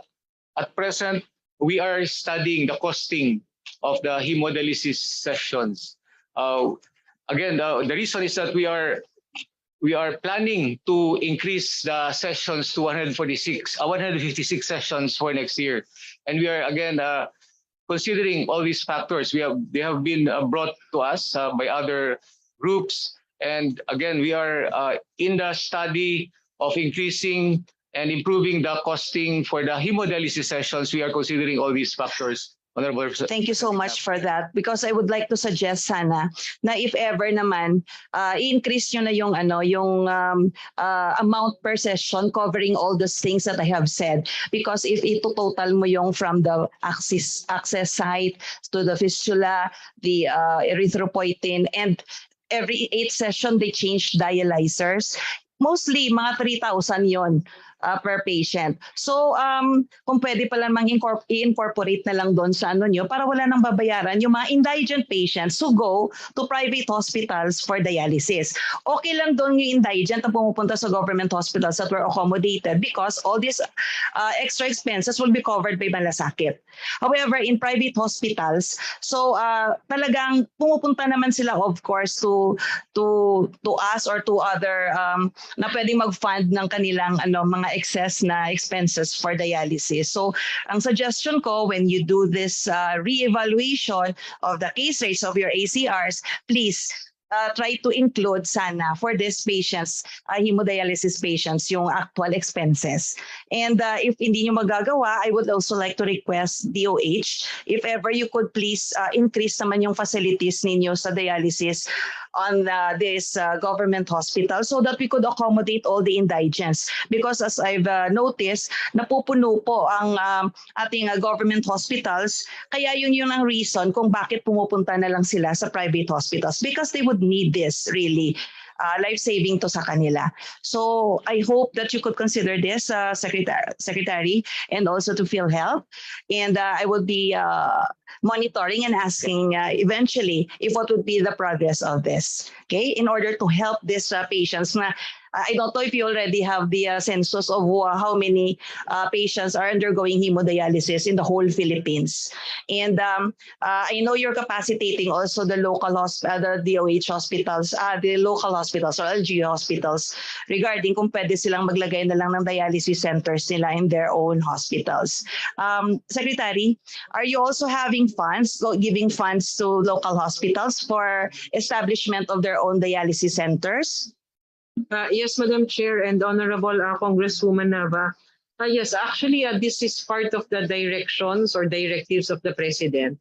We have discussed this with him last week, and he's very supportive. So ngayon po, kung ano po yung funds natin for these equipments and facilities, kasama po iyan. Ang isa lang po kasi talagang medyo limitation natin, even though we have our hemodialysis units already, but local governments cannot provide that appropriate space. You know, ma'am, we need the space. Yes, I'm aware of that. Opo. We need also the component for healthcare workers, yun po mga ganon. So yun po ang hindi natin agad nagagawa as the counterpart. But in terms of buying equipments, providing these hemodialysis units, we are part of that. That is part of our direction, Honorable Congresswoman. Okay, it's good to hear. So actually, that's our plan also in our local hospital, in our provincial hospital. And I think, as I've said, I'll just be monitoring regarding that. Thank you so much for the answer. And lastly, I would just like to thank DOH for the support to my Dr. Catalino Gallego Navarre Provincial Hospital in Guimaras for helping us in all our necessary infra. But, well, I would just like to say na lang dito rather than sa proper USEC in charge, we would be very happy sana kung madagdagan yung aming budget for the HFEP para sa expansion namin ng Dr. Catalino Gallego Nava Provincial Hospital. And I have a very good positive response from USEC David. Thank you so much, and I hope in the future baka madagdagan po para ma-upgrade naman namin po ang aming provincial hospital. So thank you so much, Secretary. Thank you so much, sir. Good afternoon. Thank you, Congresswoman Lucille Nava. Next to interpolate is our Honorable Deputy Speaker, Raymond Democrito Mendoza. Thank you, Madam Chair. Just very quickly, just like to manifest, when I was during the pandemic, I'd like to thank you, each and everyone, especially the DOH family, where the OFWs were, at that time, very interesting times. And from the rank of somewhere, I think, I don't remember the ranking anymore, but it's about 10. And then through your intercession, it was made rank number 1 because we need OFWs at that time to work, most especially during pandemic. So thank you. Next, if I remember it right, yung mga nurses, I understand from the chair, we now have they have 2 years to stay here and serve the country, or at that time there was a quota of, if I remember it right, 6,500 per year. Is it still in force o wala na? Tinanggal na yung quota sa nurses? Very quickly, ma'am. Yes, Madam Chair, and good afternoon, Honorable Congressman. Just recently, the Department of Labor and Employment already lifted the cap dun po sa sending our healthcare workers, specifically nurses, to that's good news. So wala ng quota because there's shortage now. And lastly, I'm just gonna touch, because I'm labor, yung unfilled positions, although kanina it was being asked. I just like it's 14,000, if I believe 14,000 here, and you actually increase 14,000 to 41. When I had a meeting with the DBM, she actually also said that there are 175,000 unfilled positions. Of course, we have to, let's say, revisit the number and make sure that those are matched. But for 14,000, I hope, ma'am, that at 14,000, there must be a firm commitment, at least 6,000 to 7,000 to fill these positions. How can you now best serve if these positions are not filled? And usually, if it's not filled, it's usually filled by labor-only contracting or contractuals, not regular employees. Sayang naman nandyan. So I believe that baka sana mag-match, hindi naman 14,000, pero at least may 10,000. The DSWD has a firm commitment to Secretary Tulfo na 700 daw. They'll try to commit, but that's 700. Dito na sa DOH, is medyo dami, even also from Dole. So your thoughts on that, ma'am? Madam Chair and Honorable Congressman, yes, we commit to hiring. Actually, that's part of the goal of the department, that we will have more of these plantilled positions so that more the accountability will be there instead of having JOs.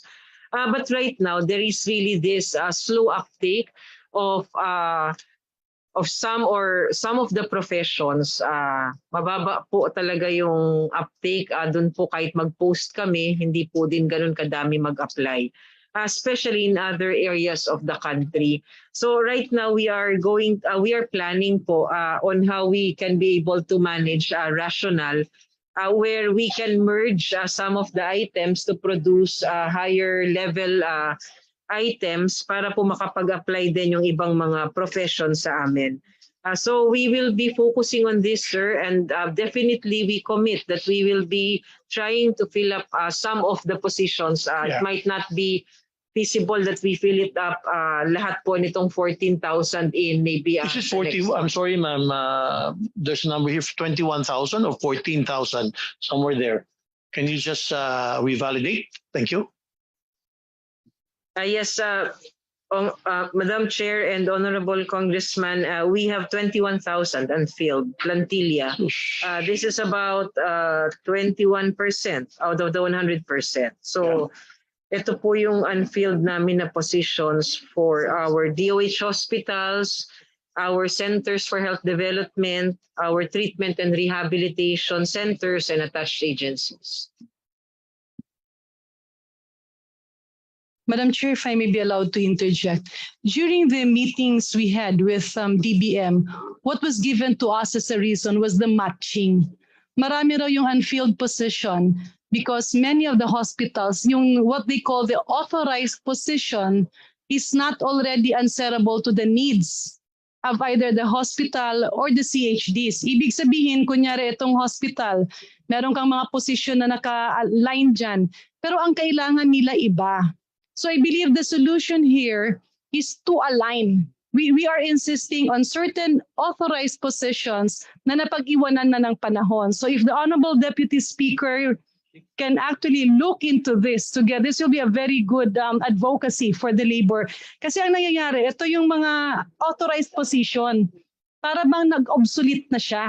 So they can't fill it up because they need other positions and they want those positions. Yun, yung scrap and build. And the Deputy Speaker here was very much entrenched into labor can actually look into this. Kasi dapat kasi scrap yung ibang position, mag-create ng mga bagong position. But ang nangyayari, paulit-ulit lang na we are still insisting on some positions that have already earned obsolescence. And that is the situation. Like example, FDA, ang dami nilang kailangang positions. Pero wala dun eh, kailangan i-create yun. The other hospitals, they need a lot of specialists. Even the CHDs. So siguro ito ang kailangan para ma-fill up mo. Andun kasi yung ito ang andyan dyan na authorized, ito naman ang kailangan. Can the Secretary of Health confirm this? Yes, Madam Chair and Honorable Congressman, I confirm about regarding this issue right now. And actually, not just the technical side of that, but also looking at the specific laws that have been passed and the creation of new offices, wherein years have passed already. And specific lang po example, ang amin pong finance service unit, Madam Chair, yun pong budget namin noong 2010, so different from our budget now. But still, our cadre in our finance service, ganun pa rin kakunti, kaya hirap na hirap po kami. So I agree with you and I confirm and hopefully we can be assisted also by the House of Representatives, Honorable Congressman. Thank you po. Ma'am, thank you very much for that. So it's a commitment na talagang yung 21. It doesn't have to be 21. The UCP is not only private workers but also public workers. In fact, I have a bill that the Republic of the Philippines, in compliance with CA 151, Public Sector Unionism, to give most of the workers more right. Kasi as of now, hanggang ano na kayo eh, CNA, ngayon CBA, the first country in Asia to sign that. So that bill actually passed in the last Congress, hindi lang na counterpart sa Senado. But what I'm trying to say, sayang eh, if you look at the contractuals of Congress, not in Congress, in government, by the way, government is number one violator lang. Hindi to directed sa iyo, ma'am. In fact, I thank you for the response. It's about 700 no, of only contracting, contractual. Now, I've heard nurses alone in the national of the DOH. Is it correct that it's ranging now 30,000 or 32,000 per month? Is that correct? Yes, that's correct, yes. sir. That's good news because as chair dati of OFW, they don't leave because of necessity. By choice na. So anuin mo yung mga Emirates, Qatar at saka mga big airlines na akala mo turista, hindi. Nagkakakot yan ng mga trabahante. Diba? So with that low-lying fruits, I agree with Kong Garin. Thank you ma'am for pointing it out. And of course, Kong Marikina. Yung wife ni Kimbo, Congressman Kimbo dati. Patay na ako dyan. So, nandiyan chairwoman natin, I hope, yes, of course, Congresswoman Stella, our expert, na bigyan pansin because this is actually low-hanging fruits. Sorry lang kung kulit, but this has been a problem of all the departments. I was once an assistant secretary of DNR. I had once at one time secretary na 22 years, ang pangalan Olive, ang may category that does not exist in the books, permanent casual, because hindi siya makapasa sa CSE. Although I have a bill for that, another story. But my point is, I've seen yung problema talaga. So, Madam Chair, I end my questioning, and I hope and I pray that there is a strong commitment from DOH. Thank you. Thank you, Madam Chair. Thank you very much, Deputy Speaker Raymond Mendoza. The next to interpolate is, of course, the look-alike of my husband, yung hinahanap niyo pa kanina. Deputy Majority Leader Richard Gomez.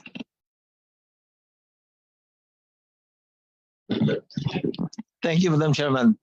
A while ago, when I first came in, there were a lot of people here, so I decided to go straight to the USECs and the directors. No? So a lot of my parochial concerns have been answered already through USEC Dumama, Director Bacarisas, and the private secretary of the good secretary. But just to reiterate, about 2 weeks ago when the regional directors were here, I brought up our concern regarding the waste treatment housing for the autoclave for infectious waste.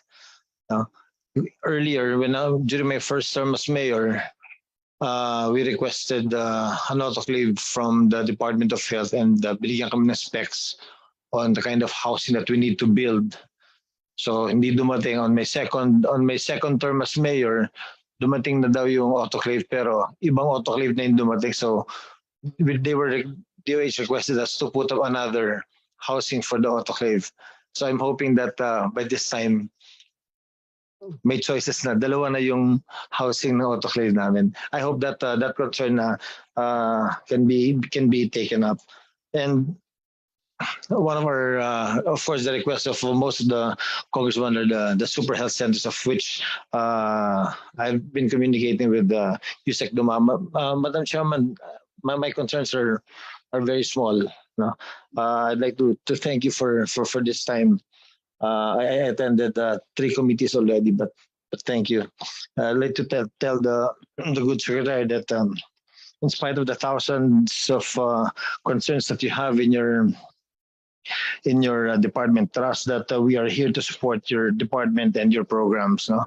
And we do not want you to fail. We want you to succeed. So we're just here trying to see on how your department is coming along, and the Congress, people in Congress, are here to wholeheartedly support your beautiful programs because we want a healthy citizenry. Thank you so much, Madam Secretary. Thank you, Madam Chairman. Thank you very much, Congressman Gomez. Next to interpolate is the Honorable Ompong Ordanes.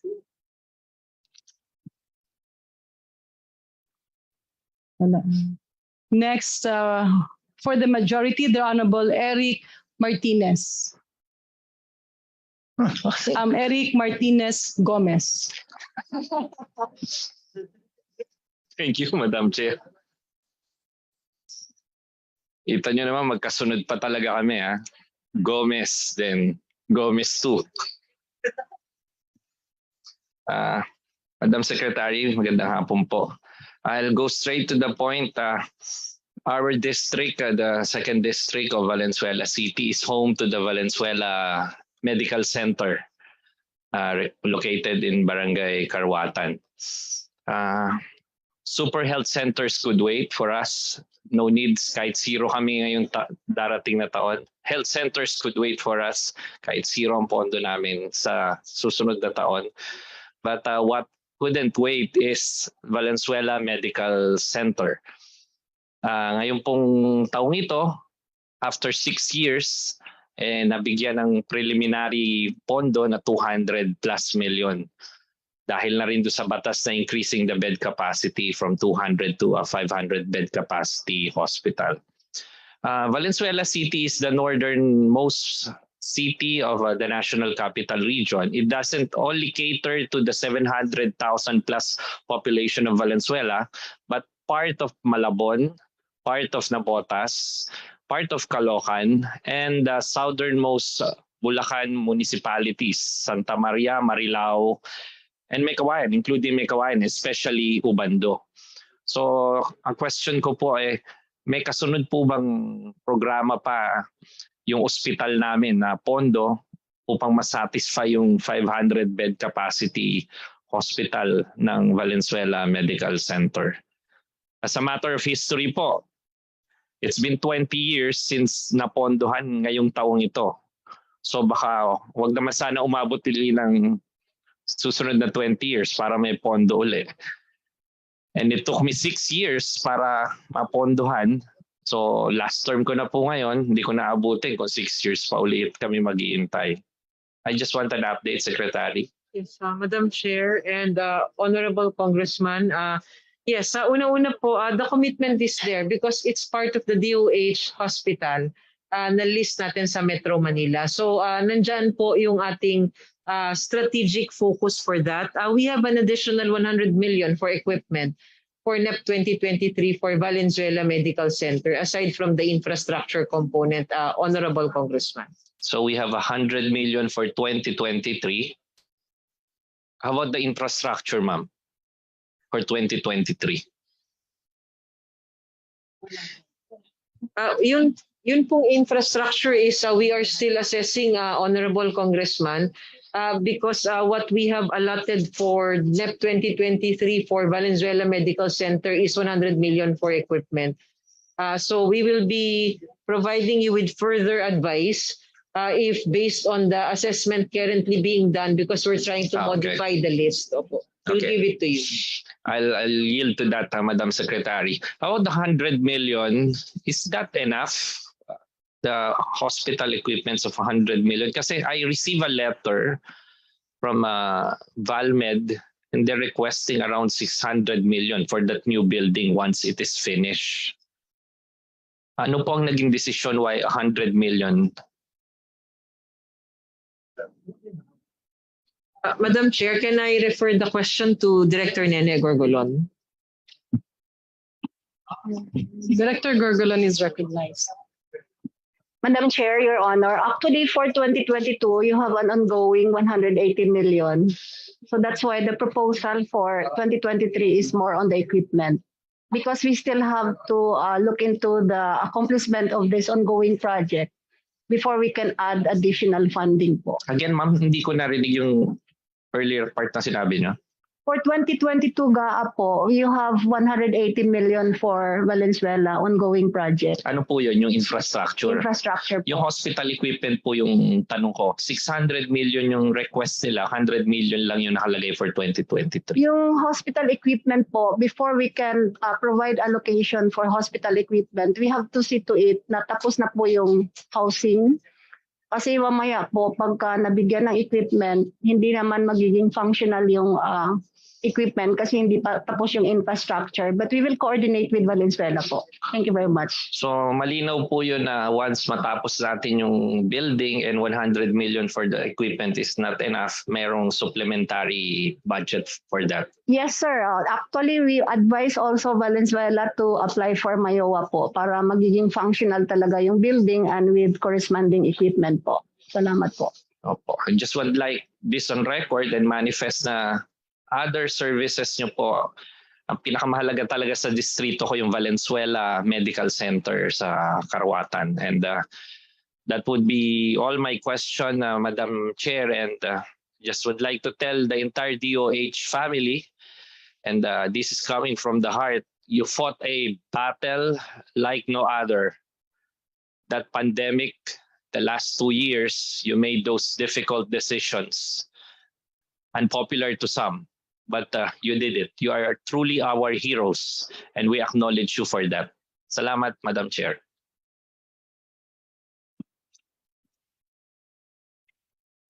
The next interpellate is the Honorable Ando Owaminal.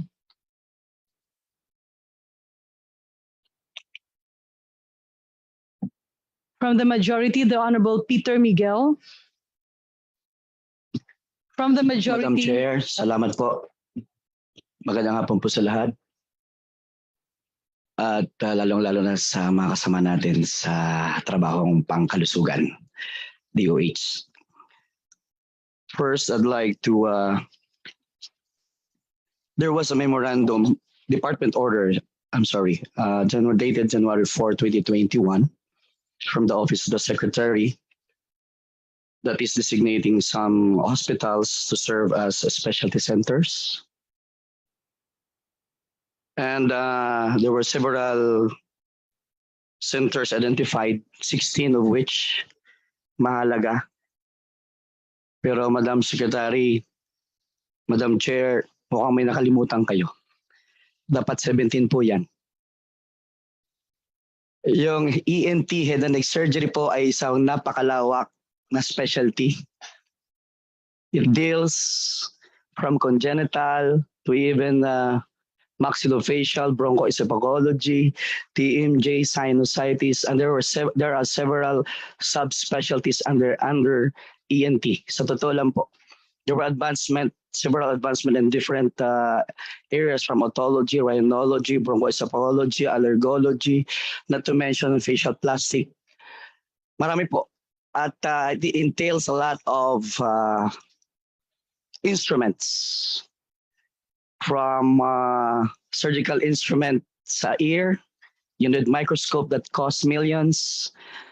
Pag pumasok naman po sa baga, you need bronchoscopy, esophageology, millions. Marami po. Not to mention, we are part also of treating sleep disorders, snoring, dizziness, voice, cancer surgeries. Ang dami po. And if you will base sa top of burden of diseases as well as specialty needs, walang tatalo po sa ENT. Kanya nga po, ito pinaglalaban namin ngayon. By the way, I'm a diplomate as well as fellow of Philippine Society of Otorhinolaryngology and Head and Neck Surgery with our chairman of the Committee on Health, Dr. Gato. Kaya sana masama po. Dahil if you look at the emergence of new specialty clinics in ENT, nagsasama-sama po yung mga ENT because mahirap bumili ng gamit. And that's why yung ENT services ay mahal po. Paglinis pa lang ng tenga, it costs thousands of pesos per year precisely because of the instrumentation and many more. So ibig sabihin po, if we have these specialty clinics in all regions or every region has at least one, we can minimize the burden of our patients in a treatment for their ENT diseases. So I hope, Madam Secretary, mabigyan ito ng pagtingin, immediate concern for our specialty po.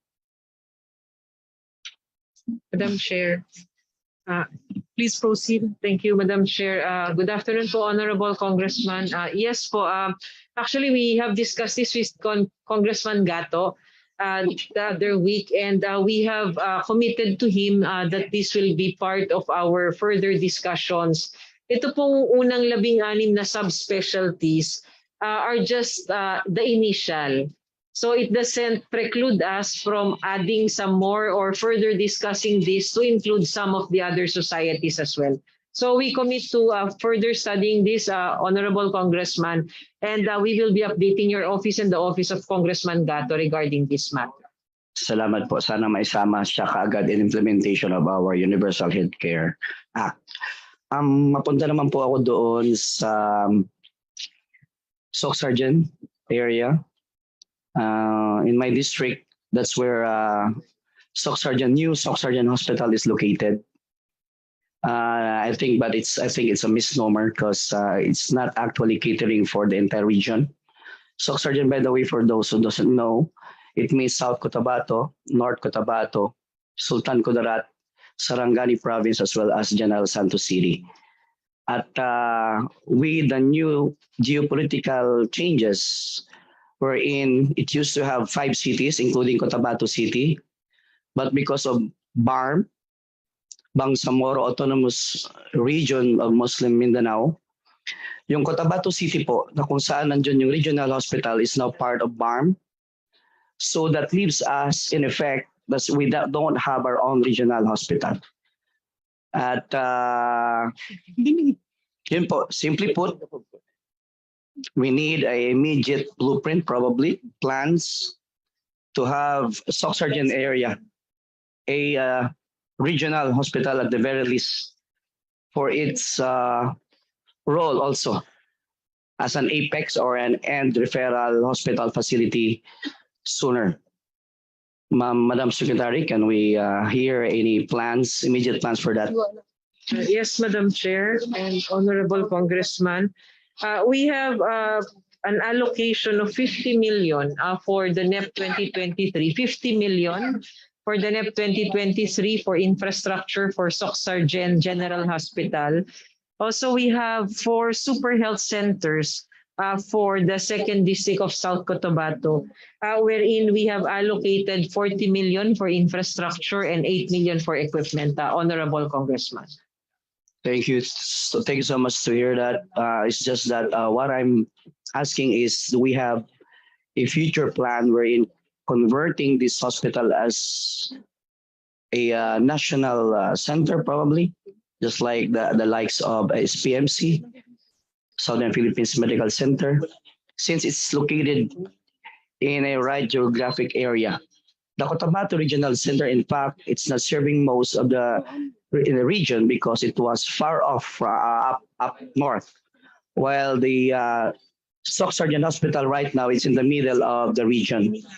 So I think to have efficient as well as effective delivery of healthcare services, we might as well consider this to build in the near future a bigger hospital as well as a complete hospital. Yes, Madam Chair and Honorable Congressman, that's part of the directions of the department, that we will further capacitate Soc Sargent General Hospital as this provides access to our citizens in that part of the country. So yes po, we commit to that, furthering on the improvements in the coming years. Salamat po. And lastly, my advocacy is to go to the mountains and deliver direct services, medical services. I've observed that previously we had this dental bus. We have mental bus distributed to each LGUs, and it's working well. Right now, I'm thinking if we can have the same type, but it's containing a laboratory, so that you can go to the mountains and have some laboratory workups.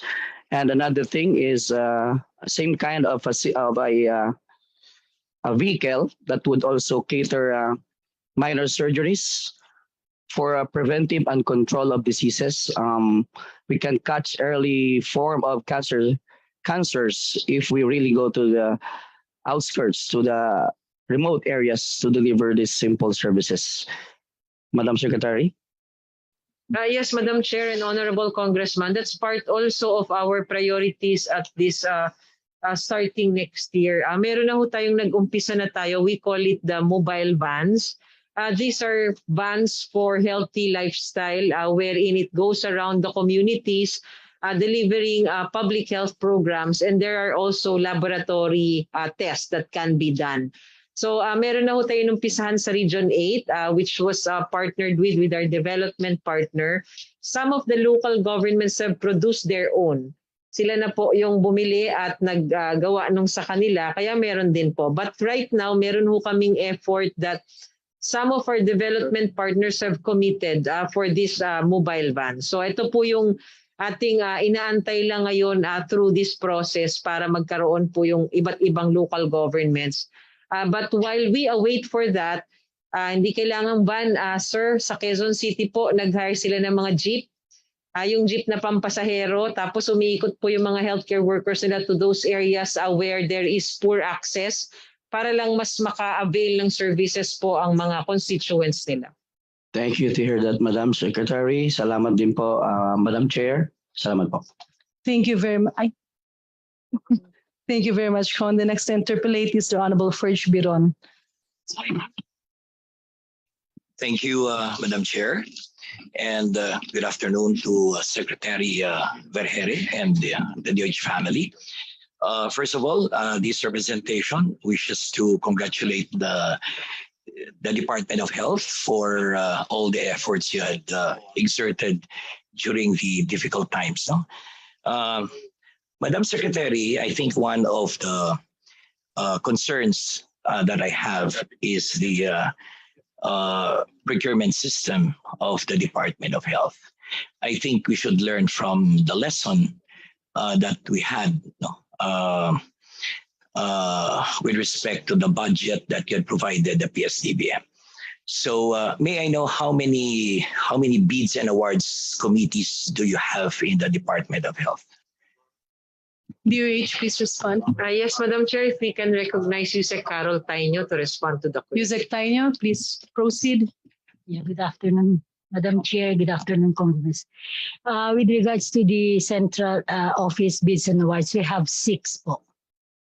6 Yusek. 6. All right. 6 po. Yeah, my question is, would this be enough 6 bids and awards committees to handle the entire procurement of the department, so that you don't have to worry about transferring your funds from the DOH to PSDBM or even to PITC or PPPI, because all agencies of government transferring monies to these procurement agencies would face problems like what we are experiencing right now with the Department of Education, where 2.3 billion was transferred and it ended up buying overpriced computers. Yes, Kong. At this point in time, I think the 6 committees of the Central Bids and Awards Committee is enough to cater for the procurement of the Department of Health. So is it a commitment to this committee that no monies from the Department of Health beginning fiscal year 2023 should not be transferred to any other procurement agency? Yes. Is that a commitment of the Department of Health? Yes, sir. We have committed not to transfer anymore, except for those items that are required to be procured through PSDBM. Like, for example, the common use supplies and equipments, and then the ICT. It's part of the JA po, sir. All right. Even recently, I think COA it came out with a report that even PPEs that were purchased by PSDBM were found to have not been registered or has not gone through FDA approval. So are these commodities still to be procured by PSDBM, or can you be more specific, Yusek? Ano pang mga item ang ibigay ninyo? As you have said earlier, kaya naman pala ng 6 COBA. Bakit pa natin nililipat ang pera? Kasi the moment ilipat mo, you lose control of those funds and nagkakaproblema na tuloy. Yes, sir. Actually, I have already wrote the PSDBM and the GPPB for the delisting of these PPEs po. So it's not included anymore as part of the common use supplies. And we are not procuring any more PPEs through PSDBM. How about commodities procured by PPPI, the procurement arm of PITC for pharmaceutical products? Are you going to continue the program? I think that's also part of the provisions that we should not also use the PPPI for our procuring arm. Yeah, can you make that commitment, or is it kasi the way you talk, Yusek, parang we should not, what is the stand of the Department of Health? Kasi mas secure ninyo yung pera ninyo na binibigay ng Kongreso kung kayo mismo nag-handle ng sarili ninyong procurement. Kasi you said 6 COBAC would be more than sufficient to handle your procurement. So in other words, hindi naman kailangan na ilipat mo yung pera sa ibang ahensya ng gobyerno if only, those medicines. And besides, you're spending money for administrative costs. I think nagbabayad kayo, no? Ilang porsyento yan? 4%. 4%. So just imagine, no, millions of funds are being spent for administrative fees. So na kung pwede naman sa inyo, walang gastusin, you can stretch your budget considering na kulang na nga yung budget na nagbibigay sa inyo, magbabayad pa kayo ng administrative fees. Yes, sir. Actually, starting 2022, we did not transfer funds to PPPI or PITC, PSDBM, for that matter, because of the COA audit observation also. And as I've said, the 6 COBACs existing in the DOH procurement is enough to cater with all this procurement. All right, that's good to hear, Yusek, no, that DOH will now,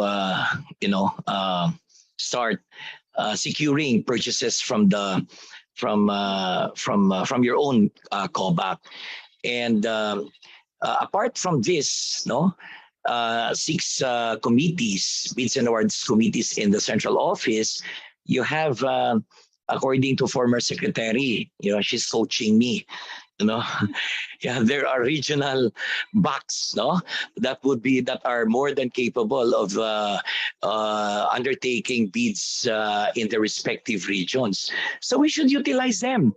Kasi nakakaproblema tayo doon sa mga BAC ng ibang ahensya ng gobyerno. You lose control over your funds. So, okay, moving on, Madam Secretary.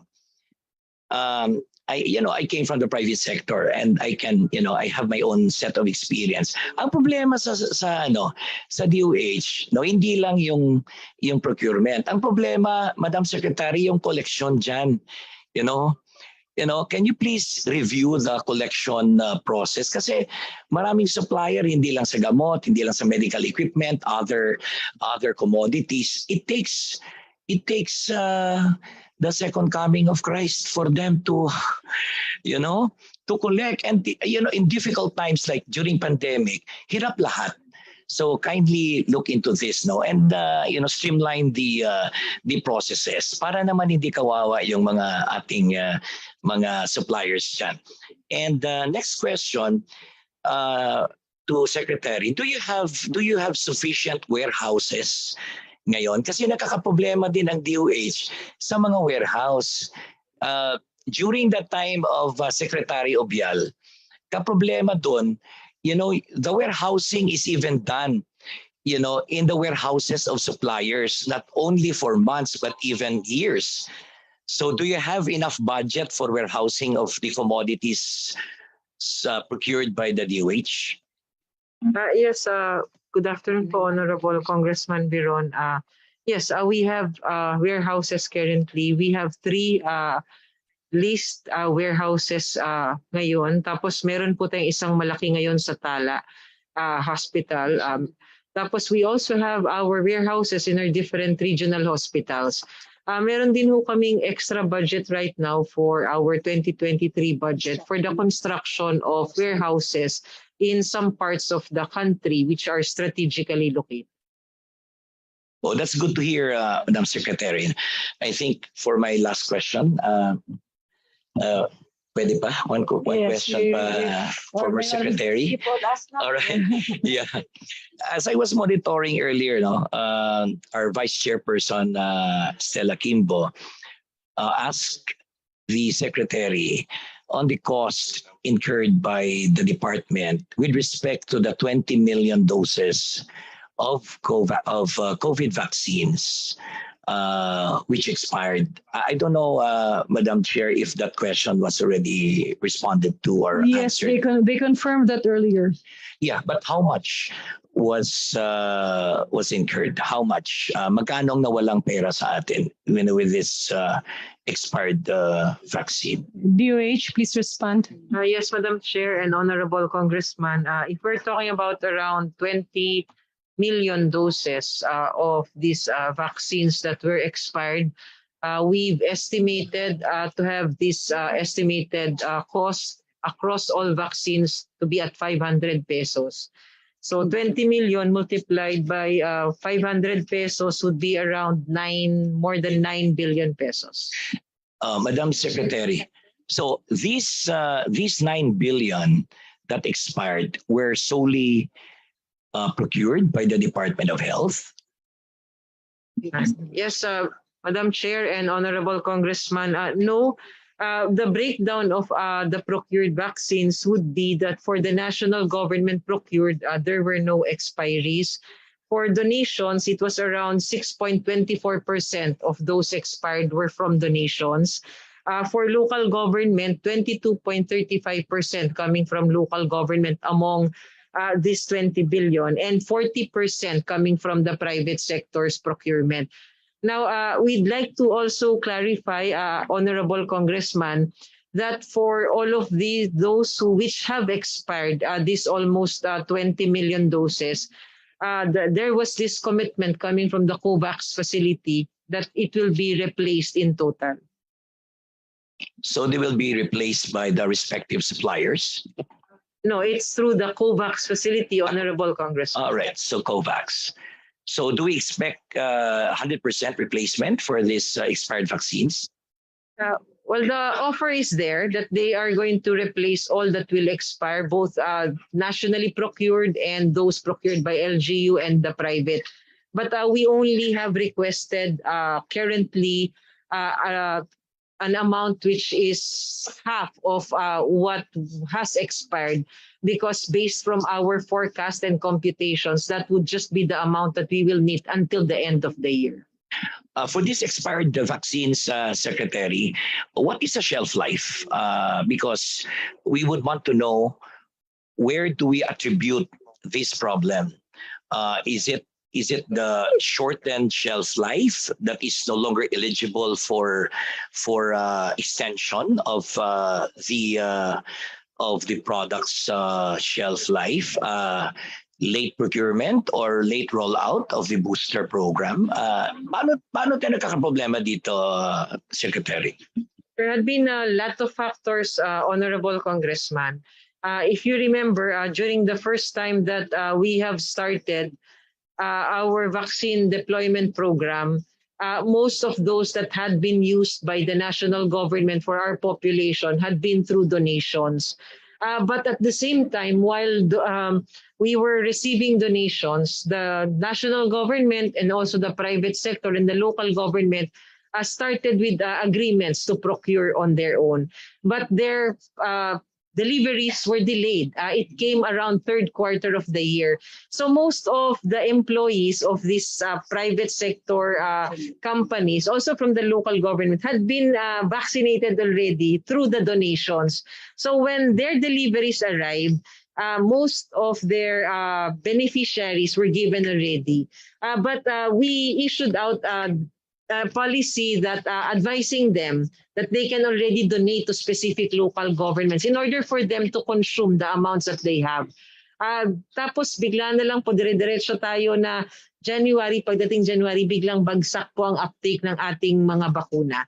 And that has been the major driver kung bakit hindi na rin po masyado nagamit ang vaccines. Aside from the fact na yung timing po ng pag-procure was not aligned with the deliveries po na pagdating. All right. Thank you, Madam Secretary. Thank you, Madam Chair. I will reserve the other questions in the second round. Thank you. Thank you, Rep. Ron. Next to interpolate is Representative Ria Vergara. Thank you, Madam Chair. Good afternoon, Secretary and the DOH family.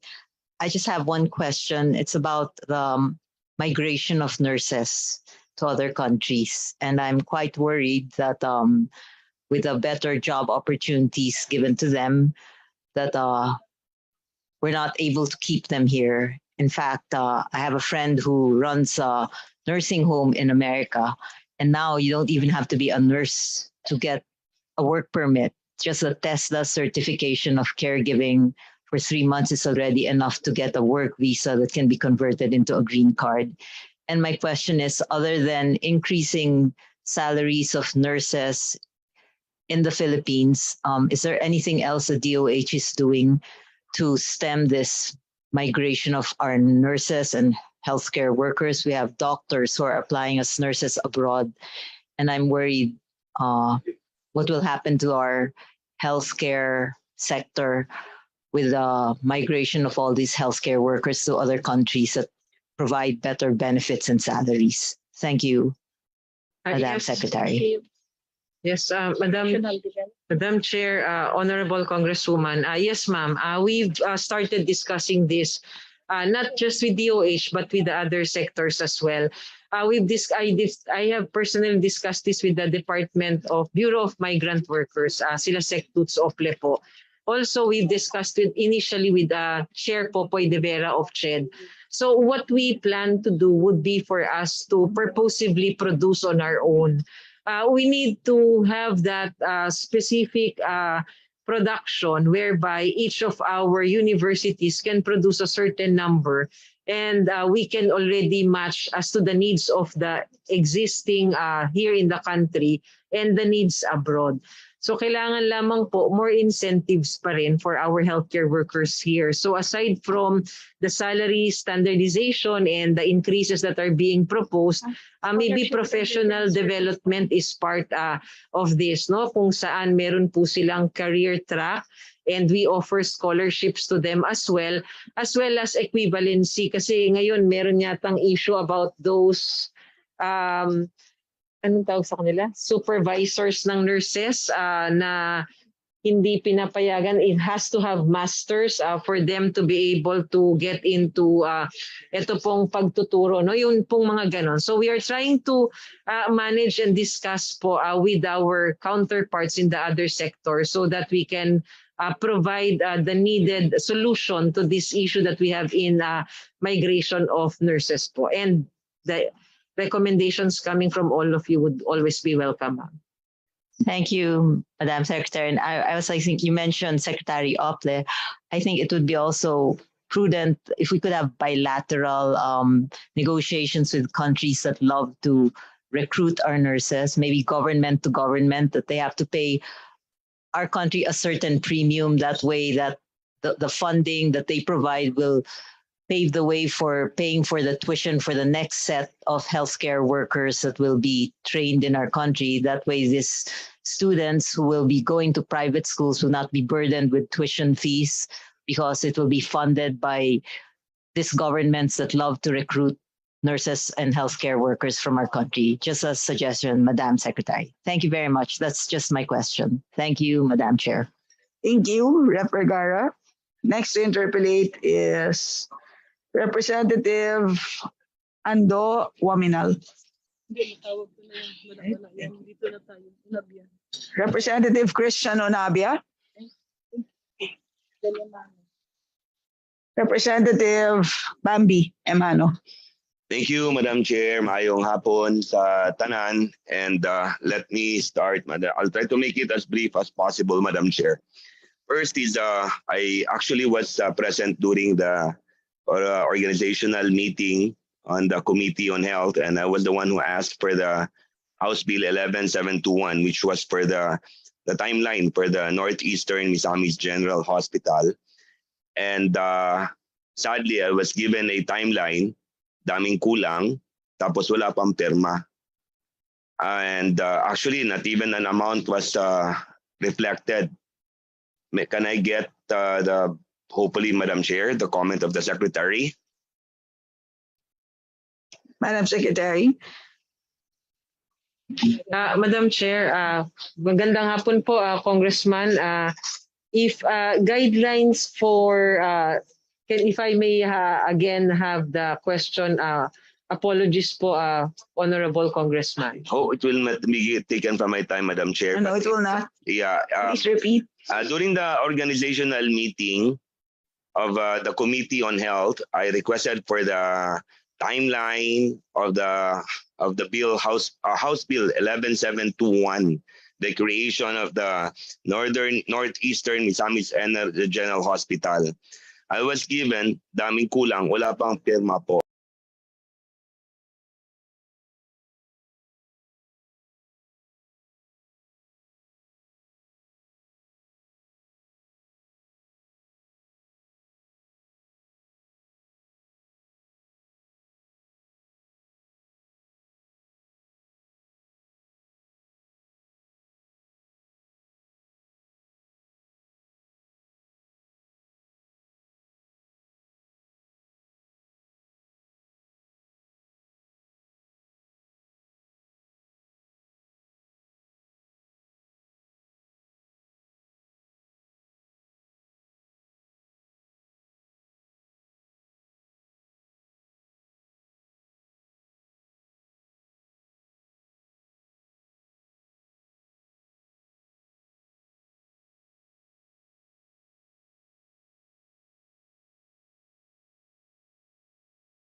ITC or PPPI, because all agencies of government transferring monies to these procurement agencies would face problems.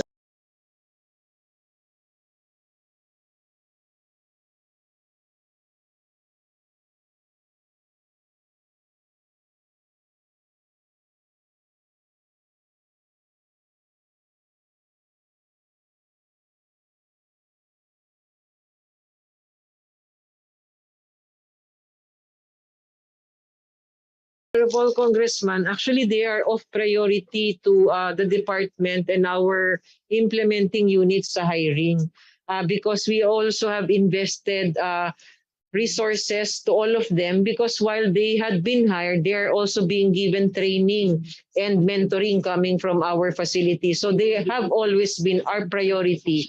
But some of them, of course, in reality, they would also like to transfer jobs and seek other opportunities. But most of them are being absorbed by our implementing units. Because from what I've learned, most of them, DOH is hopefully hoping that they will be accepted with the local government units. But the problem is with the Mandana's case, I don't think that funds will be downloaded next year and the local government units will be able to afford their salaries and wages because you had given them higher salaries and wages, Madam Chair. But I will keep track of this, Madam Chair, hopefully until next year, so that we will also be able to help the medical professional and the people who we owe a lot during the pandemic, like all of you in the Department of Health. Let me go to another topic, Madam Chair. Yeah, I was able to ask Dr. Gorgolon to receive a request of mine, which was for the St. Paul Hospital in the municipality of Taguluan. It's like this, Madam Chair. This is the city of Cagayan de Oro. This is where Northern Mindanao Medical Center is. This is Taguluan, and this will be the new hospital that you will be building. And with the things that are going, I don't think that you'll be able to finish it in the next 2 or 3 years. So we have to improve Taguluan Hospital. So we will be able to decongest Northern Mindanao Medical Center. May I now know what happened to the request I made for the equipments for the St. Paul Hospital, which is an LGU-owned hospital of the municipality of Taguluan? Madam Chair, if we may recognize Director Nene Gorgolon, please. Madam Chair, Honorable Umano, we refer your request to the regional office for vetting, because before we can have a final approval on that, we need to ensure that we have the specific requirement for that particular request. Okay. And will I be able to get a reply, hopefully, Madam Chair, before the plenary, if these were approved, these were not approved? Yes, Your Honor, we will collaborate with Director Lacuna po. Thank you very and much. Hopefully, if you can answer it by tomorrow, better. Pero isang upuan na lang po, ma'am. Yes, sir, I will text him. Okay. Papunta naman po siya. Siguro he is listening po. Thank you very much. Okay, wonderful. And your time's up. No, not yet, Madam Chair. Yeah, you just heard the bell. Last. Anyway, I'll try to go to the second round. If not, I'll be joining you during the plenary to continue with the questions, Madam Chair. But before ending, Madam Chair, I again would like to thank and congratulate DOH, especially Secretary Verhiere. During the dark, you were the light. When everybody shied away from the media, you were there every day to explain to all the Filipinos, Juan and Juanas, regarding COVID, how to protect ourselves from COVID. For that, I salute you, ma'am, and hopefully you will be able to, if given opportunity, to lead the Department of Health. You've been leading them well, and I believe that you will be able to lead them in the next 6 years. Thank you very much, Madam Chair, and mayong hapon. Will you have yourself listed for round 2, Rep. Emano? Thank you. Next to interpolate is Representative Angela Garcia via Zoom. Are you around, ma'am?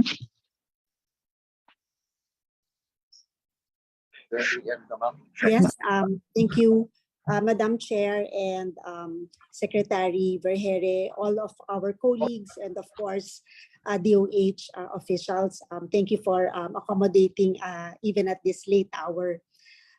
Firstly, thank you, DOH family, for all the support and help to the province of Bataan. We truly appreciate Secretary Vergere's very active support. I only have three queries, if possible, Madam Chair. The first is directed to PhilHealth. As district representative and on behalf of the mayors of the province of Bataan, we would like to request reconsideration with regards the pending RT-PCR claims by of our DOH accredited hospital, Bataan General Hospital, not reimbursed by PhilHealth because BGH is now asking the LGUs to pay a total of 23 million for the RT-PCRs processing that we had during the pandemic. So there are various reasons why PhilHealth has denied the claims, but this representation would like to request reconsideration because, you know, at the time I was also a mayor then, and it was of utmost importance to do the swab, to do the contact tracing on time within 24 hours. And we really had to do a lot of the RT-PCR swab collections for the tests to be processed. But right now, we are being billed 23 million because of maybe some documentary discrepancies, and we would like to request reconsideration. Attorney Santos. Madam Chairperson, Honorable Representative Garcia, we will immediately look into the matter and coordinate with the region under which Bataan is covered. Madam Chairperson, Honorable Representative Garcia. Thank you very much. Thank you very much, Madam Chair. The second query that I have is we are very familiar that persons who are differently abled, the sector is usually under DSWD, and learners with disabilities is under DepEd. But of course, we understand that their medical and physical needs must be addressed by DOH. There is a Republic Act 11650 where LGUs are mandated to open inclusive learning resource centers for our learners with disabilities.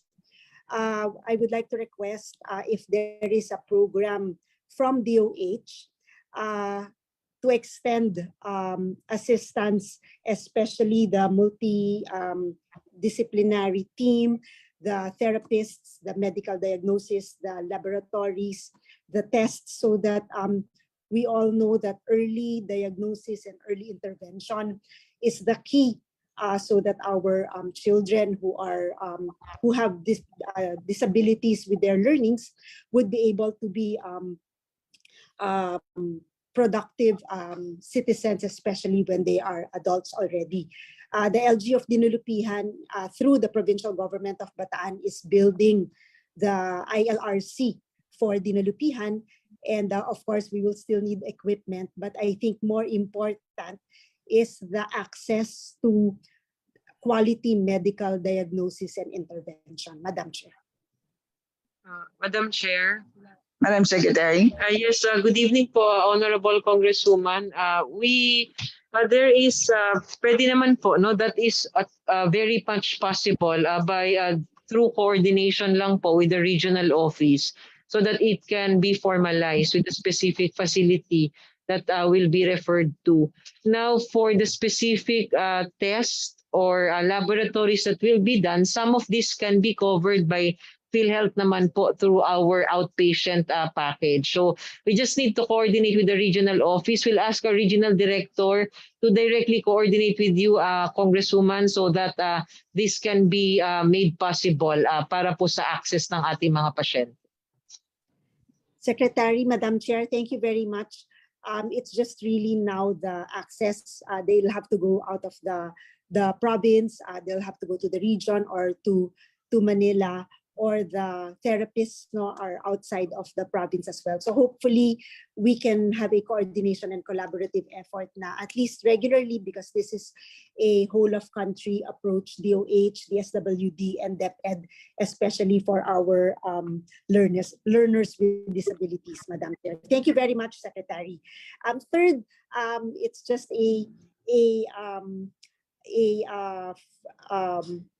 again a request of we already had submitted a request for, of course, the Mariveles Mental Wellness and General Hospital for the much needed expansion, and the request for our district hospital in Mariveles, which is hosted by the Freeport area of Bataan, to be converted into a tertiary DOH-run hospital as per the Republic Act of the Freeport area of Bataan.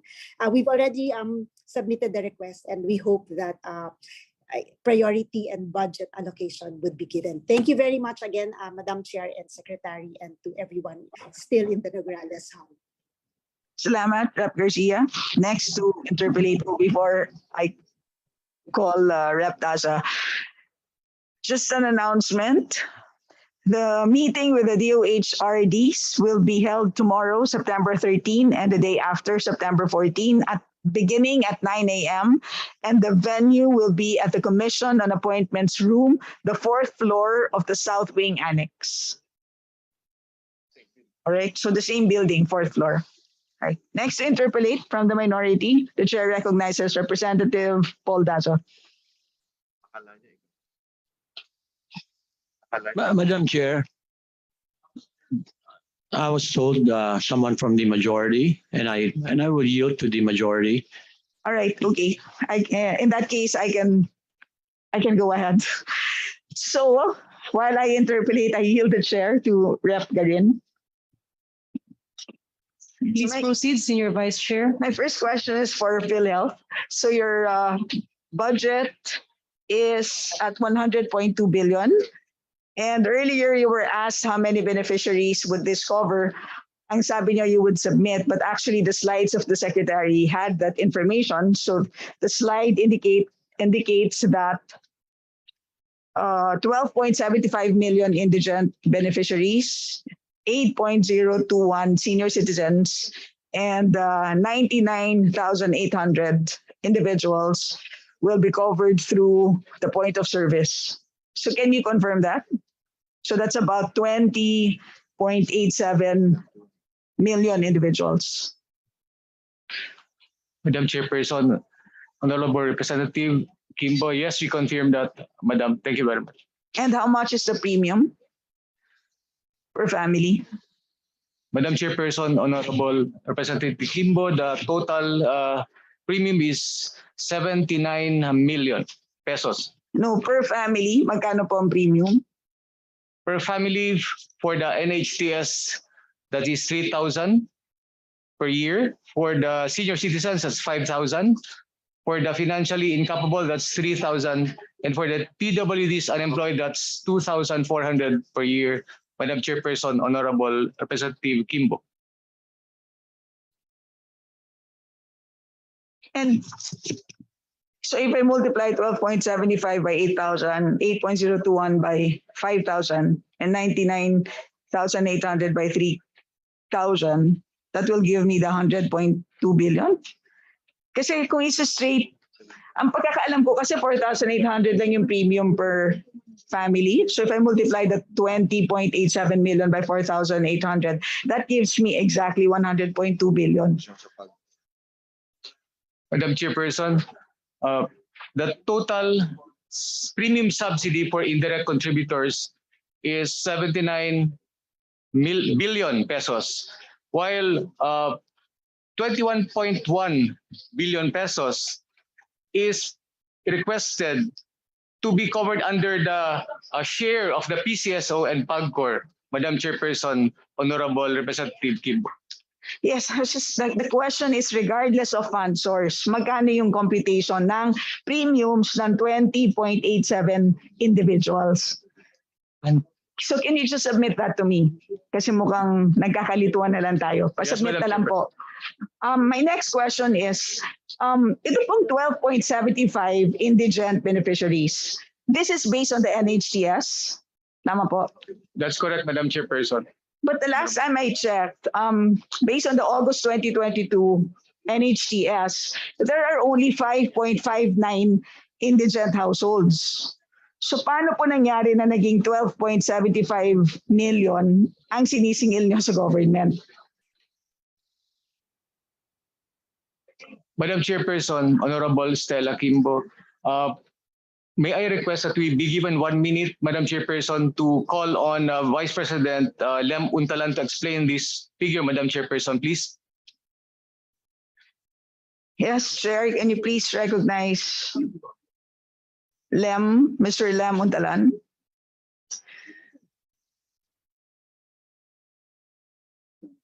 Madam Chairperson, Honorable Representative Kimbo, Mr. Untalan is in the other room.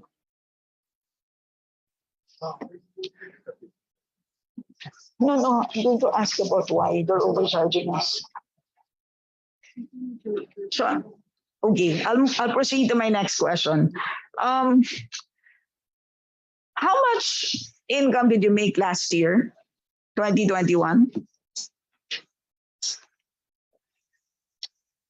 For PhilHealth, magkano ang total income at magkano ang total expenses?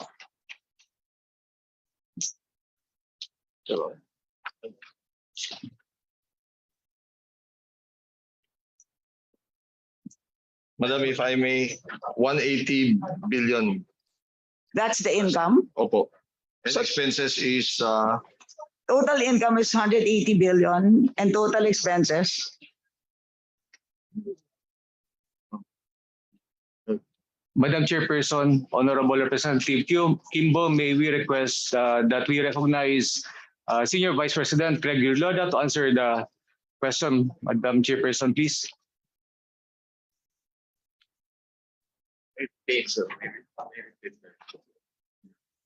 So, magkano po ang total expenses, SVP Greg?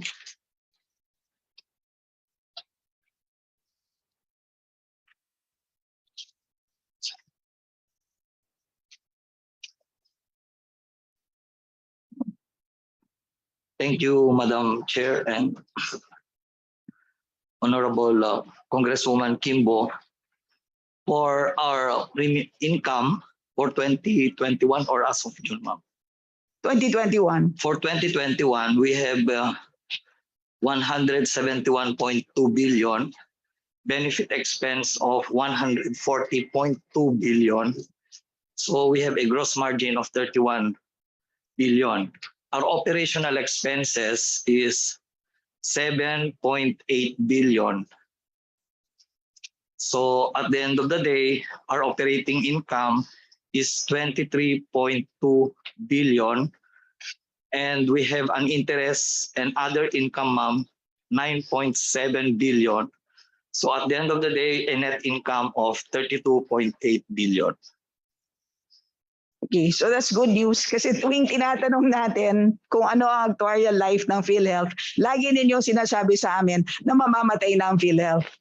So, kanina tinanong din anong actuarial life, hindi makasagot si Mr. President. Ang sabi niya, kung itutuloy niyo ang subsidy, ay aabot naman siguro ng 2027. So nakaka-nervyos po yung mga pronouncements na yun. Baka iniisip ng ating mga kababayan na nalulugi na ang PhilHealth. So sa aking pagtingin kasi dapat going concern. Pag tinatanong kayo kung ano ang life ng PhilHealth, dapat indefinite, hindi po ba? Kasi going concern po. Kasi tama po ba na tuwing mag-i-introduce kayo ng benefit payments, that is subject to actuarial validation. Tama po?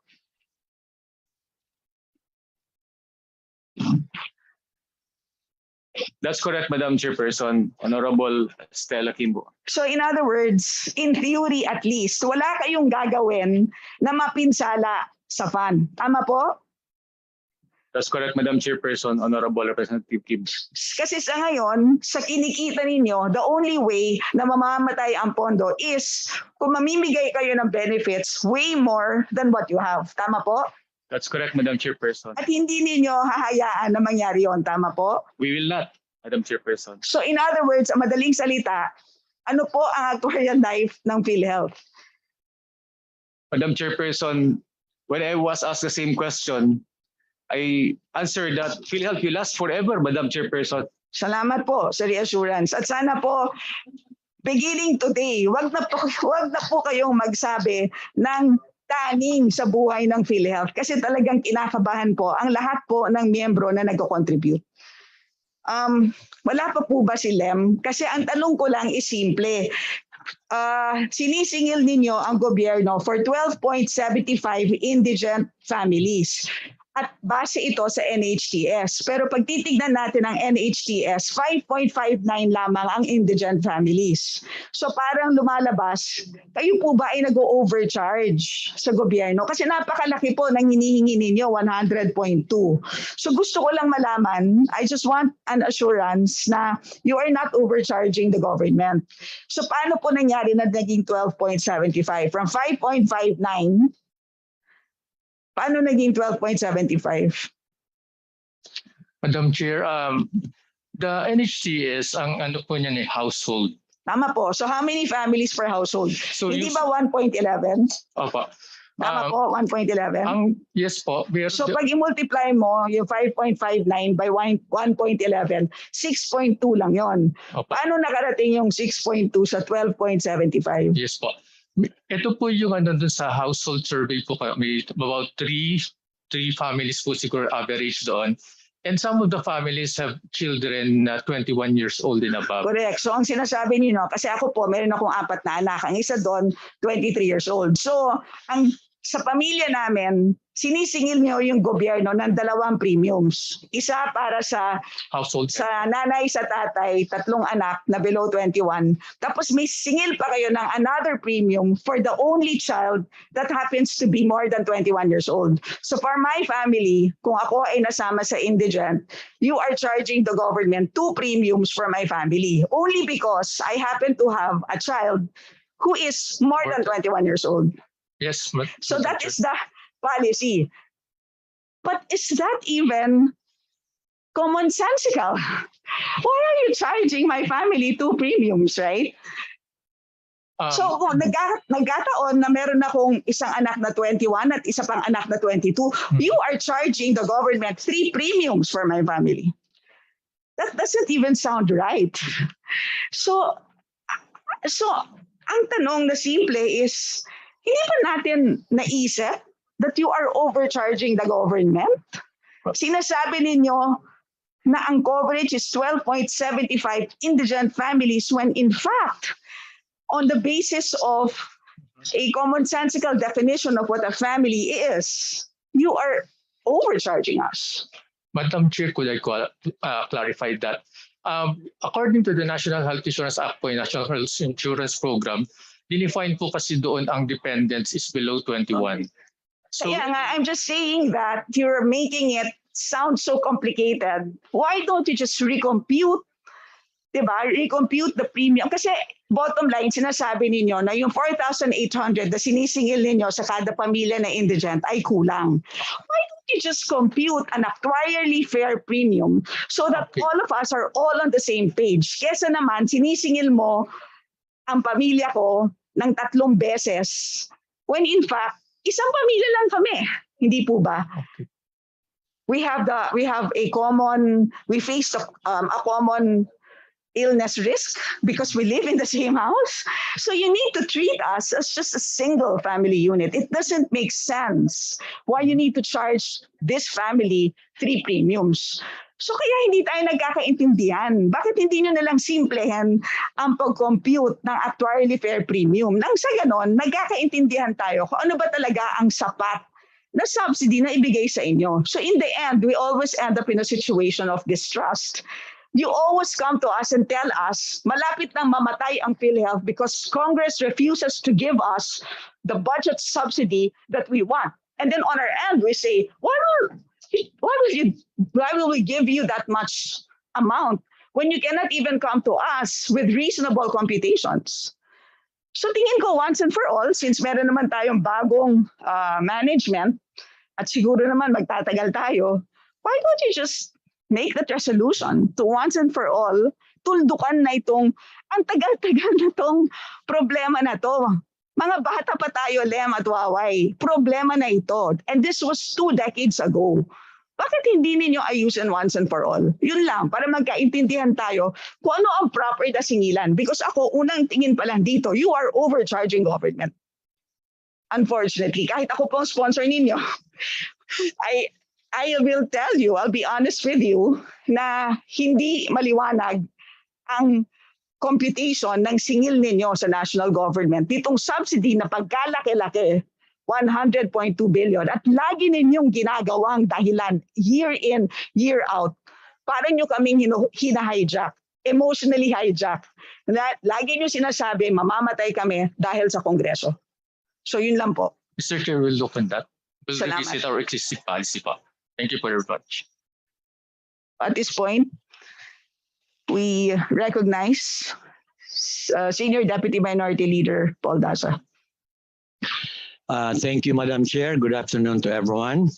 I apologize if I asked questions that were asked earlier. Nakasabay-sabay po ang plenary session and other meetings.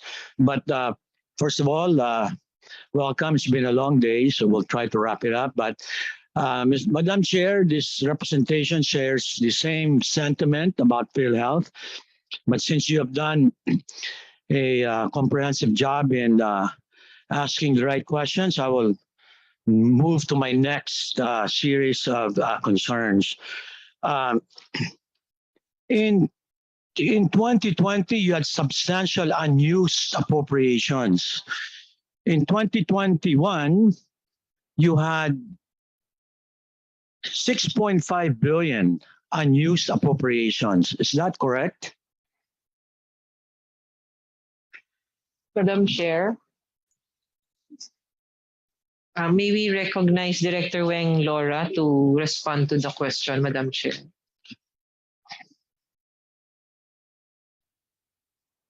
Yes, Madam Chair. Yes po, meron po kaming unobligated balance last 2021.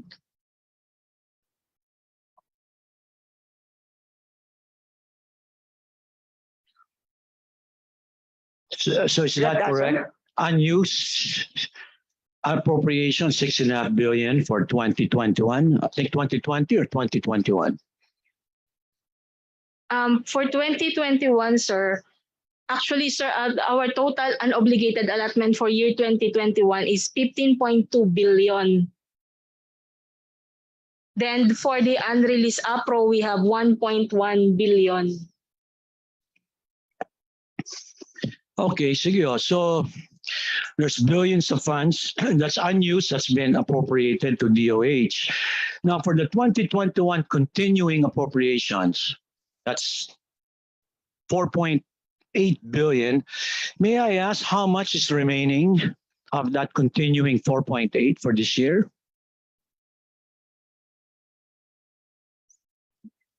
For year 2021, we have remaining 398 million, 2.86 billion as of July 31 for the regular funds.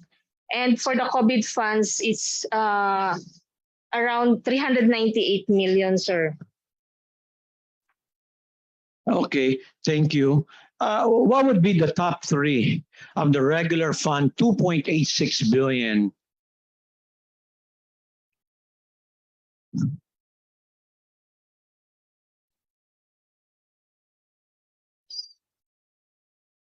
Director Laura? Ma'am, can I have 1 minute to gather my documents?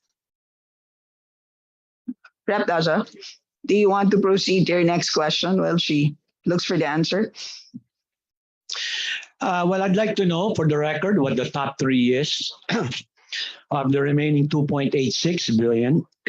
And Madam Chair, if we can request them to submit to the committee and myself a breakdown, a complete list of the 2021 continuing appropriations. Yes, sir. We will be submitting to you the updated remaining funds, CONAP funds for as of July 31, 2022, sir. Thank you. Madam Chair, I'm sorry, I didn't get the name, Madam Chair. The Director, Laura. Thank you, Director. Of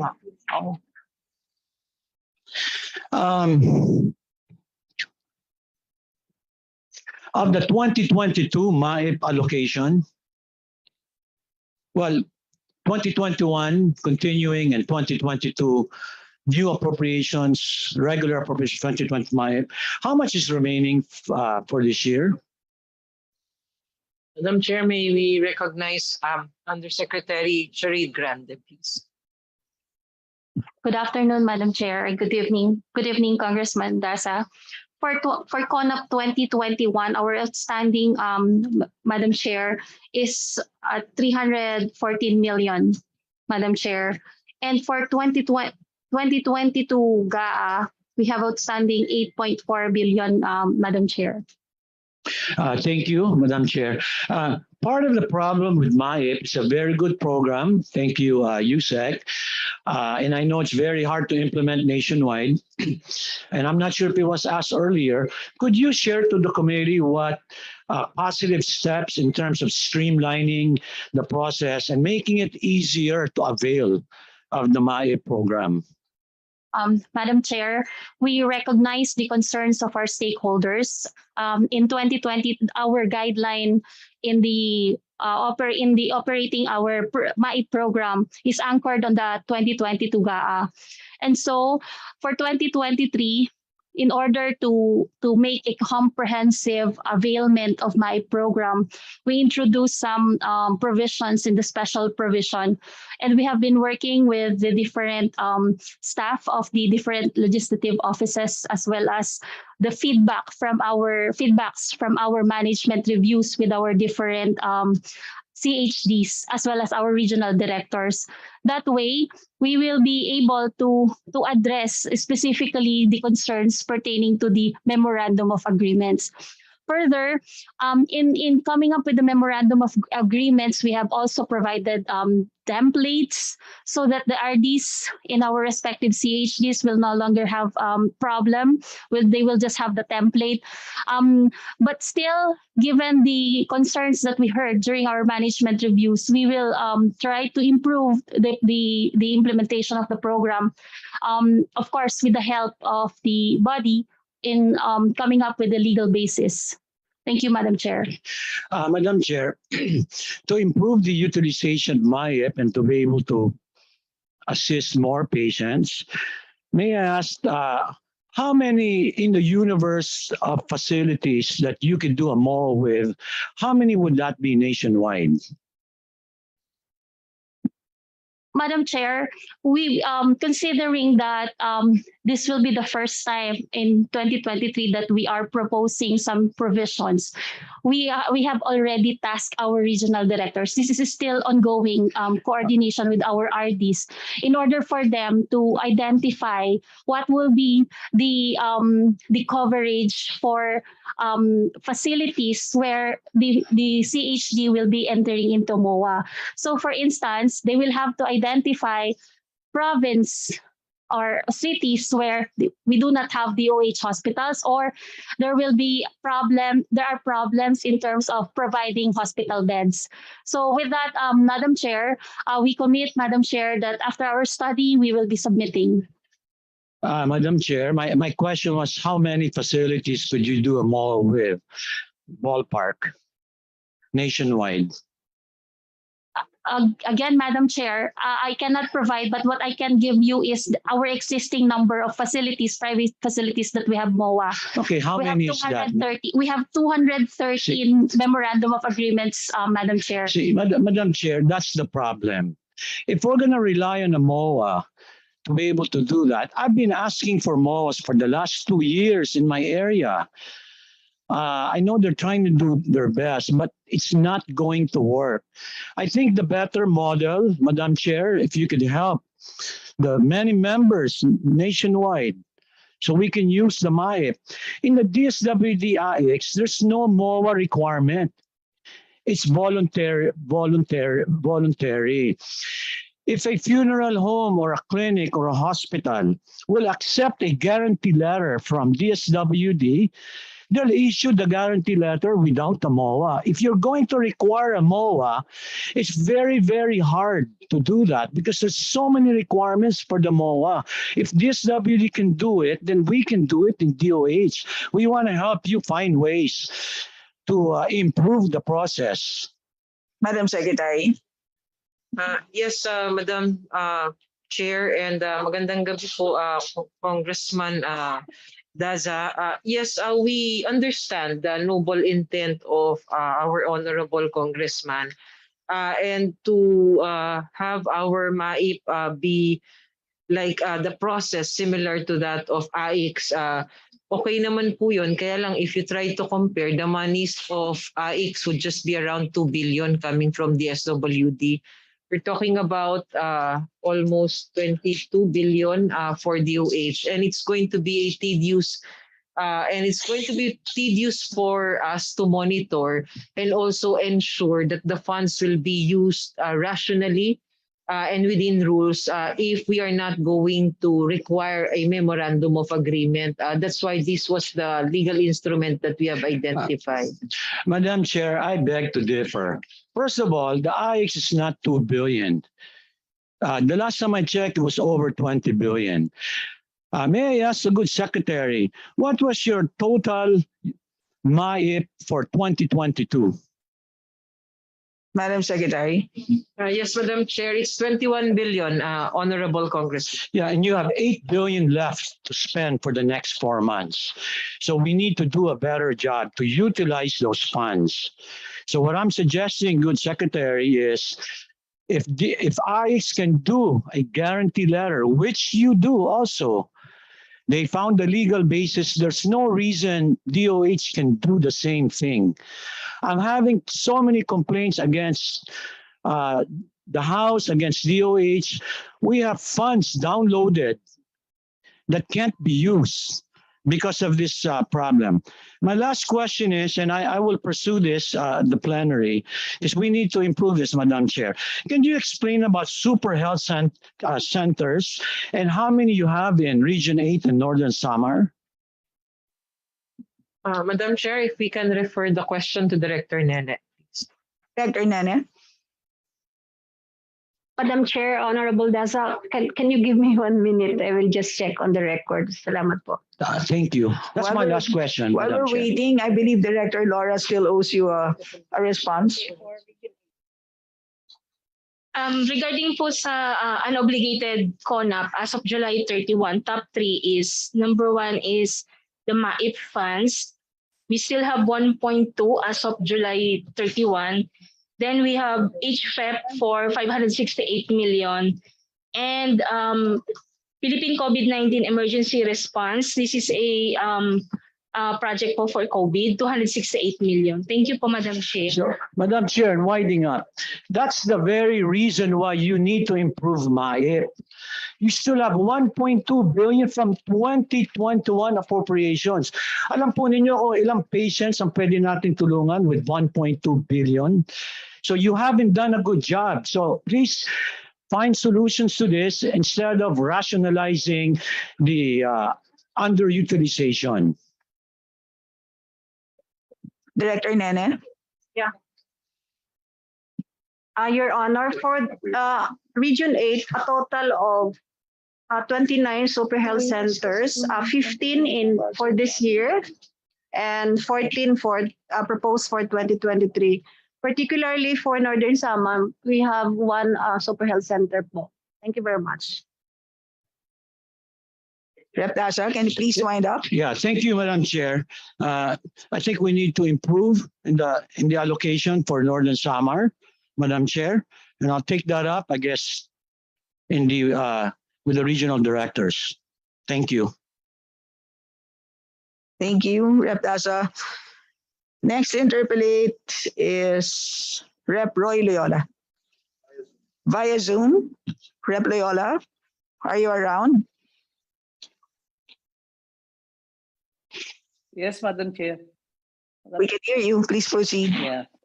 Magandang hapon po, Madam Chair, at sa pamilya ng ating ng Department of Health. Binabati ko po si Secretary Maria Berhere and the rest of the new set of officers ng Department of Health. Ako po ay wala namang katanungan. Ang akin lang ipakiusap ay yung aking lalawigan ng Cavite. Cavite po is the biggest province in terms of population. Dito po nanirahan ang maraming taga Metro Manila at napakarami pong informal settlers ang narelocate sa lalawigan ng Cavite. But until now ay wala pong malaking hospital ang Department of Health o National Government. Bagamat meron sila na yung Southern Tagalog Regional Hospital Branch with the 100 bed capacity, still it's not enough. Baka pwede po Madam Chair ng Department of Health ay gumawa na isang malaking hospital sa lalawigan ng Cavite. Kausap ko lang po kanina si Governor John B. Remulla at sinabi niya meron siyang 10 hektarya na pwede niya ipagkaloob sa Department of Health para tayuan po na isang malaking hospital. Sa ngayon po, ang population ng lalawigan ng Cavite ay more than 4.2 million na at patuloy pong dadami, tataas pa ang bilang ng mamamayan kasi ito na po yung pinakamalapit na lalawigan sa Metro Manila. Ito po ay isang pakiusap lamang, sana po mapasama sa pipeline ng plano ng Department of Health sa mga susunod na taon. Maraming po salamat, Madam Chair. Maraming po salamat, Secretary Berhere. Sana po mapagbigyan nyo ang kahilingan po ng aking mga kalalawigan, ng aming Governor, John B. Remulla, at lahat po ng congressmen sa lalawigan po ng Cavite. Magandang hapon po at maraming po salamat. Salamat, Rep. Loyola. Madam Secretary. Yes, Madam Chair and Honorable Congressman Loyola. Maraming salamat po. Good evening. Yes, part also of the direction and priorities of government.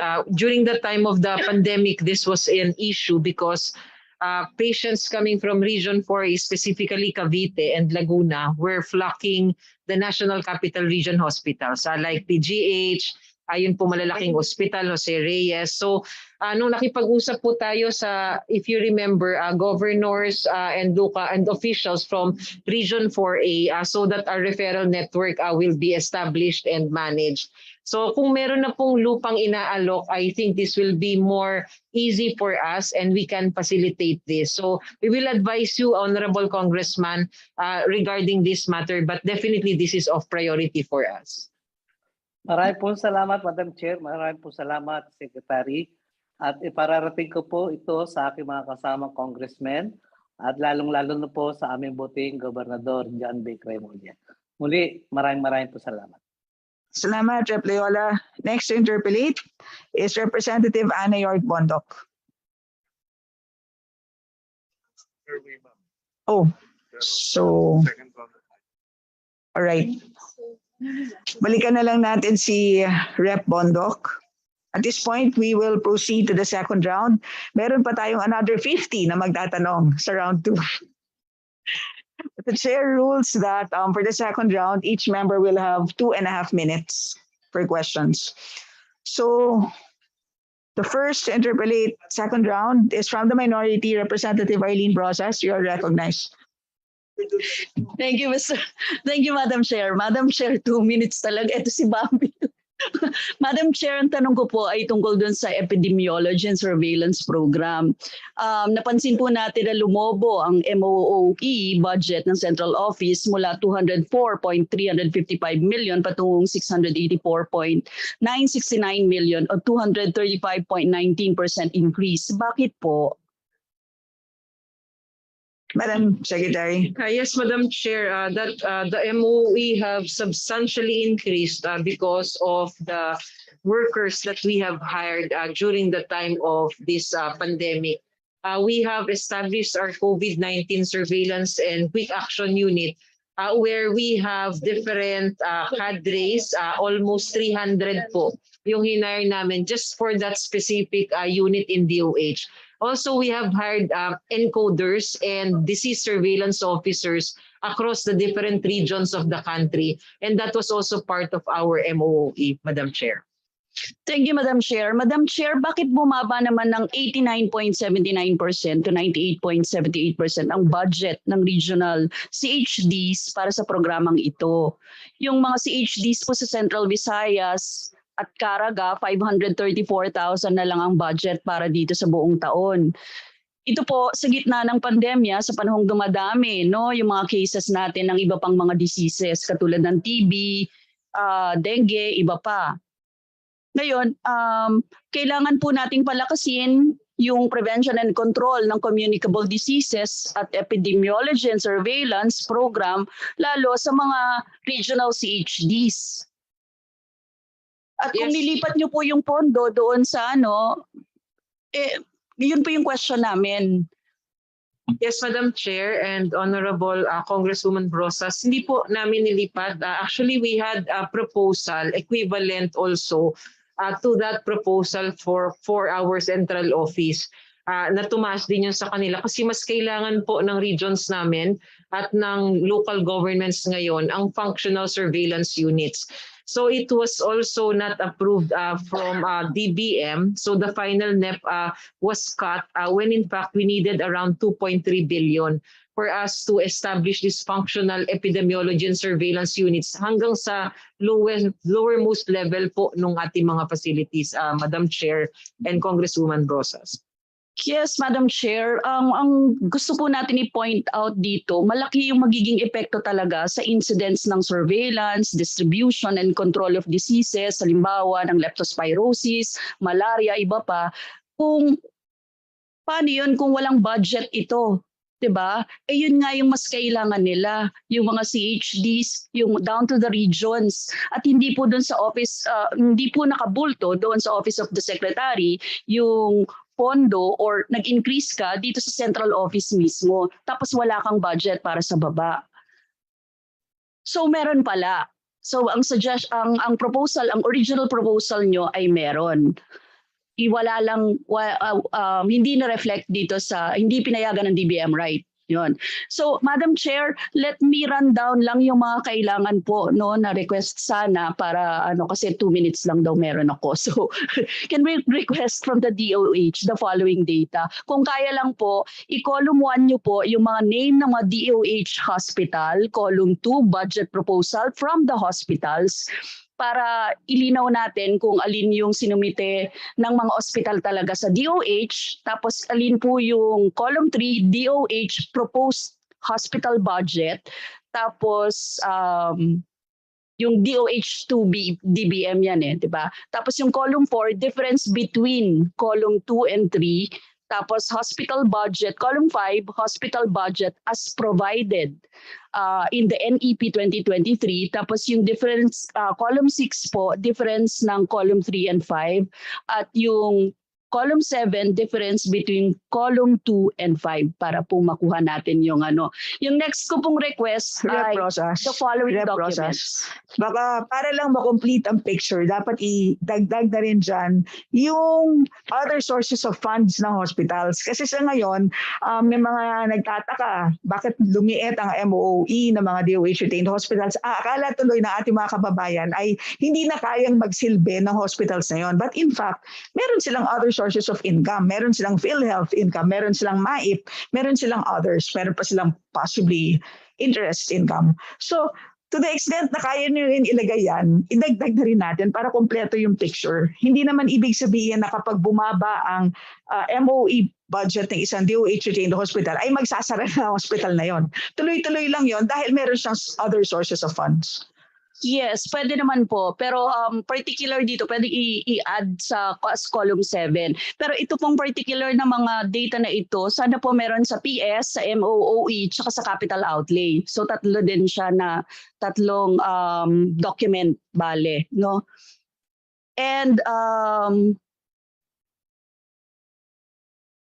para sa capital outlay comparison, pwede po bang i-include na yung direktang nakabudget sa mga ospital at mga nasa HPEP din.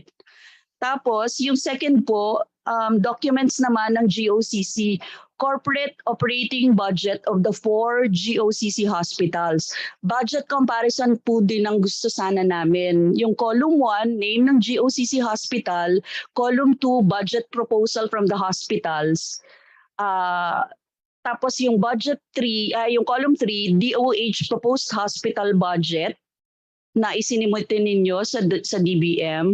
Tapos yung column 4, difference between column 2 and 3. And yung column 5, hospital budget as provided in the NEP 2023. Tapos yung column 6, difference between column 3 and 5. And column 7, difference between column 2 and 5. And lastly po, request para sa data ng saan ko po ito matatanong? Ayan. Data ng breakdown of all health workers in the public sector. Their position corresponding to SG level. Magkano po yung nakalaang budget para sa kanilang sahod at benepisyo. Tapos kasi titingnan po namin kung sapat yung nasa NEP eh. Kung hindi, pwede pong magdagdag kayo ng isang column para sa inyong budget proposal. Thank you, Madam Chair. Para lang walang kalituan, baka gusto mo na lang i-share ang template mo sa kanila. Alright, okay, salamat.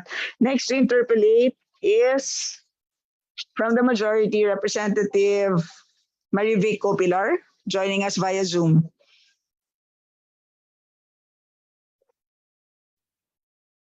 Representative Marivic Copilar, are you with us? Wala po siya. Next is Vice Chair Jose Aquino. Thank you, Madam Chair. Secretary, nakalimutan ko lang kanina, importante kaya bumalik ako. I have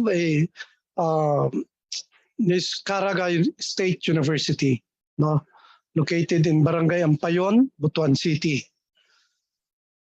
My hospital, Butuan Medical Center, is like 5 kilometers away. Neighbor, ang katabi sila ng barangay, no?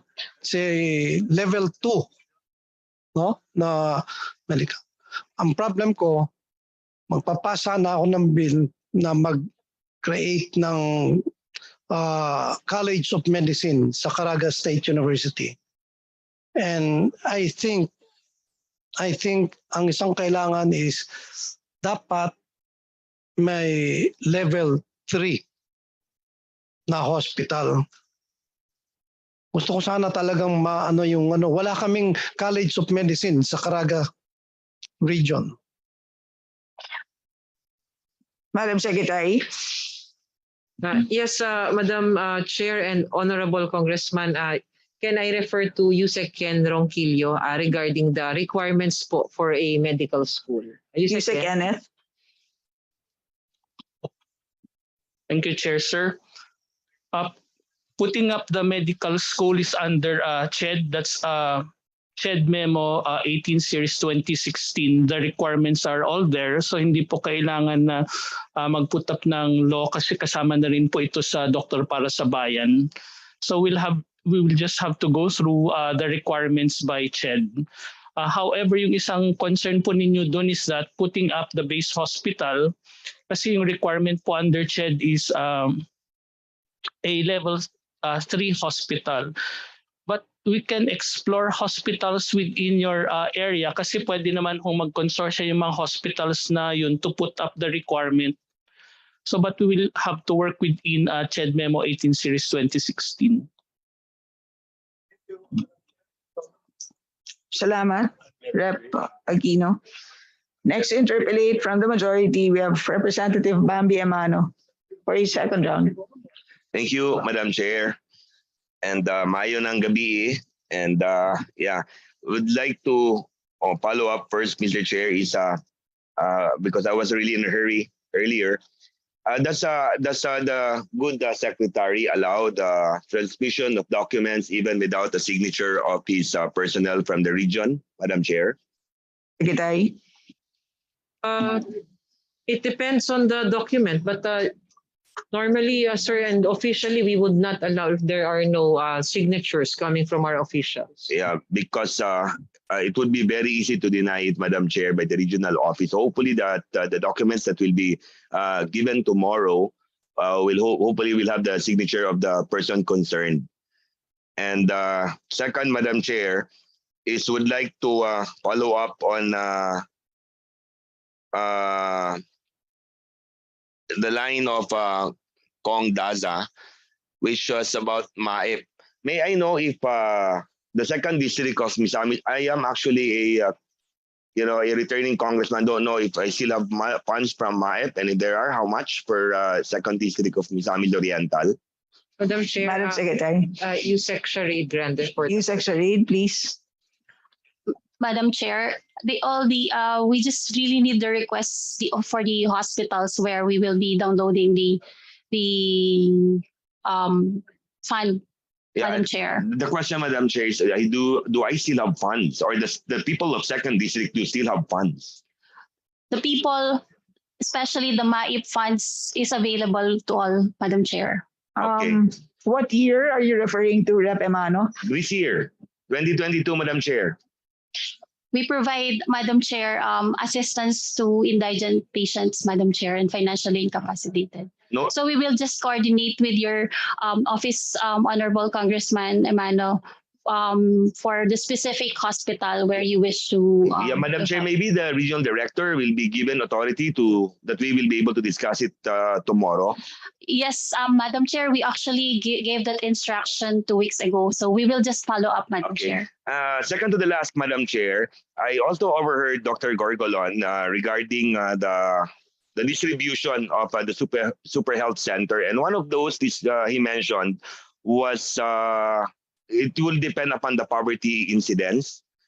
And I'm wondering, Madam Chair, because recent data, I think the most recent was 2019 are they basing the poverty incidence in DSWD, Madam Chair?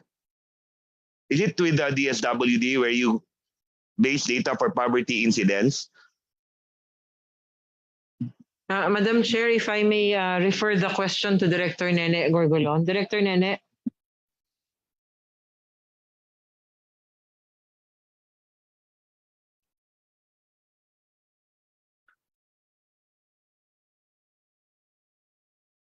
Director Nene. Madam Chair, Honorable Congressman Emano, parameters of the national allocation framework includes presence of geographically isolated and disadvantaged area, poverty incidence, resources of the local government, projected demand until 2040, current supply of health facilities and medical equipment, and gap in healthcare provider network. So these are all the considerations in the national allocation framework. Like Kong Almonte, I beg to disagree, Madam Chair, because I hope that the regional director and I will be able to discuss it again also tomorrow, because I am not actually satisfied with how it was distributed in Region 10 and other provinces, because I saw the NEP and I don't want to believe, I really don't want, Dr. Gorgolon, really. But when I looked at it, parang hindi naman from the requirements that you mentioned earlier. Parang palakasan eh. I hope I'm wrong. Pero parang palakasan.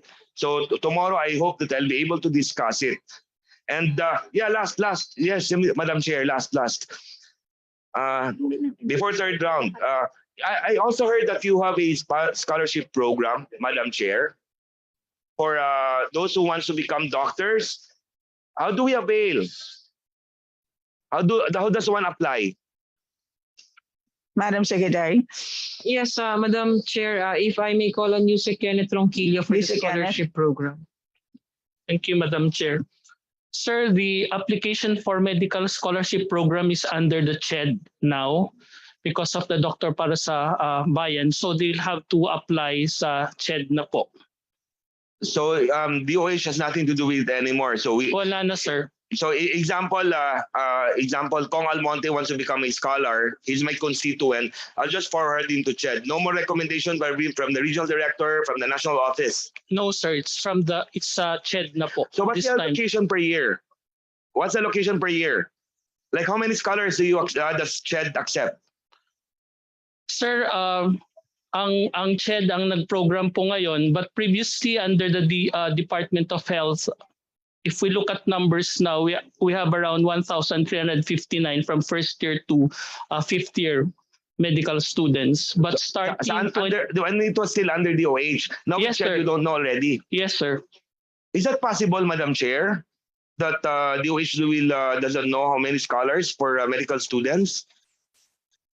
Sir, because now it's under the budget and care of the Commission on Higher Education. Okay. Okay. I'll try to bring that up with the Department of with the Higher Ed also. Thank you, Madam Chair. And Salamat. Does that mean, do you still have questions for the third round? sige, Madam Chair. Good evening. Good evening. Ayun, you said to Mama, you should help us, sige, okay na, Madam Chair. Thank you, Sec Bergere and DOH family. Hope that I'll have a fruitful meeting with your Dr. Gorgolon and that I'll have a fruitful meeting with your regional director tomorrow. Thank you, Madam Chair. Thank you for being so patient. Salamat, Rep. Emano. Next to interpolate from the majority, Rep. Ana York Bondo. You have 5 minutes. Thank you so much, Madam Chair, for this opportunity. And magandang gabi po to our OIC and hopefully soon to be permanent secretary at DOH family. I wanted to bring up po, before I go into local district concerns, please tell us more, just very briefly po yung sa Institute of Virology kung ano po yung plano nyo, especially since this was mentioned po in the SONA. Yes, Madam Chair. And good evening po, Honorable Congresswoman. Yun pong Virology Institute of the Philippines, this is going to be managed and this was recommended really by the Department of Science and Technology. So they're the ones which are going to oversee this. But in a nutshell, the Virology Institute of the Philippines is for us to be able to do researches and to be able to locally manufacture vaccines. So yun po yung in a nutshell for this Virology Institute of the Philippines. And thank you very much po, Madam Chair, for this explanation and Secretary. Ma'am, can you expound more on the local manufacturing of vaccines? And isa po yun that has caught my attention because sa Southeast Asia po, we are one of the few countries without the capability po to manufacture vaccines. In fact, Thailand is already manufacturing Astra po, no? And Indonesia is also ahead of us. So our inability or a lack of facilities, I'm sure hindi naman po ito lack of knowledge ng mga tao since we have qualified Filipinos working in vaccine facilities all over the world. But siguro po lack of government direction and nahirapan po tayo ng pandemic. So we were at the mercy of more developed countries and countries with manufacturing ability. So can you give us some plans po kung ano po yung maging manufacturing po ng vaccines? And are you going to be working closely po with the DOST in this issue? Yes, Madam Chairperson and Honorable Congresswoman Bondok. Actually, just for the information of our officials, we had a specific biologics unit, manufacturing unit in our ITM. And in the previous years, we used to manufacture our own vaccines. Nagkataon lang po, nagsara yung unit natin sa our ITM noon, hindi po siya na-sustain. Pero ngayon, ito pong biological manufacturing unit ng RITM will be working closely with the Department of Science and Technology. So ang DOH po together with the DOST will be working closely on this. Also, meron ho tayong plans for us to have that mag-capacitate po natin yung units natin sa RITM para makapag-research more on the viral organisms causing diseases among men or individuals so that we can eventually go into manufacturing our own vaccines. Anong pong pandemya, we were planning to do fill and finish kung saan pinapadala po ng mga big manufacturers dito natin gagawin. At least we can start already. So that is still part of the horizon kung pwedeng yun ang umpisahan. But definitely local manufacturing so that we can also be as competitive as with the other neighboring countries po. And we can have our own. The reason that I asked this question, I would like to invite po, though it's not in my district, sa Clark po, we could have export processing zones po dito for the vaccines. And there is also a big facility doon. So the reason I brought this up is to bring up the possibility po of having the vaccine manufacturing facility located po either in my district or in Clark, Pampanga. Kaya ko po bringing up po ito. And again, I'm very much interested. Kung hindi po, forever na lang tayong hihintay po sa ibang tao to give us vaccines. So syempre, sila po ang gumagawa. So unahin po nila yung sarili nila. So thanks for this question. Very good answer po, Madam Chair, and I'm very heartened by this. Kasi po, kung uulitin lang po natin yung CDC, and I hope that is not our purpose here, the Philippines has done actually better po than the CDC. Kasi 1 million ang namatay sa kanila. Sa atin po is definitely much, much less than that. So in terms of knowledge and sharing po, hindi naman po nahuli ang mga Pilipino. So I'd like to go po to local concerns. Madam Chair, you mentioned po yung GIDA at saka po nabanggit na po ni Congressman Emano yung super health centers. Again, I was informed that you have to apply to become a super health center. Kailangan po ba kami mag-apply or do you just name a super health center po? And what is the role po of the GIDA dito? Madam Chair and Honorable Bondok, Congresswoman Bondok, there is this Minalin Super Health Center, which is part of the allocation for your 4th district. And also, it has been given 12 million allocation for 2023. About the GIDA areas, definitely the GIDA areas will be part of the priorities of government for us to provide facilities and access to services, ma'am. Thank you for mentioning that. Kaya ko po natanong yon, Madam Chair and Honorable Secretary, is that the LGU pala ang nag-apply po to become a super health center. And after that, wala na pong super health center sa amin. And we have an area po in Masantol, Pampanga, which is isolated po from the town, that's 7 barangays, inundated by climate change at binabaha po every day. And I was informed that I have to apply po to become a super health center. So i-apply ko po lahat ng bayan ko. Is this an application process or does it become automatically awarded? Because napansin ko po sa tanong po ni former Congressman Emano that he was disappointed with the naming of the super health center. So paano po ba? Yes, Madam Chair and Honorable Congresswoman, it goes through the same process as what with the other HREP projects. That this is going to be discussed with the regional directors. They go to your place, they validate, and then once validated and agreed on, it is submitted to the central office. So we will ask our director to go to your office, ma'am, so that both of you can discuss and see if it's aligned also with the overall plan of the Pampanga area. Yes, thank you very much, Madam Chair. And actually, nagpunta na po si Regional Director. Iklinaro ko lang po kasi when I heard the earlier interpellation. And yes, we have areas that are perpetually flooded, difficult to get to. And we would like to apply them po to be super health centers and hopefully that they would meet the requirements. And lastly po, I would like to thank our Honorable Secretary and Madam Chair for our 11 specialty centers po that were assigned to the Jose Bilingad Memorial Medical Center. Salamat po doon. Kaso po, the hospital is already extremely crowded po. Kumbaga kulang na po yung lote. Number 2, it's supposed to be a 1,000-bed hospital. Kaya lang po, we can only put 650 to 700 beds kasi wala na po talaga. Vertical na po ang expansion. In cases where there is no longer any lot, and lalo na po, we know that San Fernando is already a developed city at napakamahal na po rin ang presyo ng loting bumili. Would you be open po na for donations po of lots or satellite areas kasi po pag talagang punong-puno na po talaga, wala na po tayong magagawa.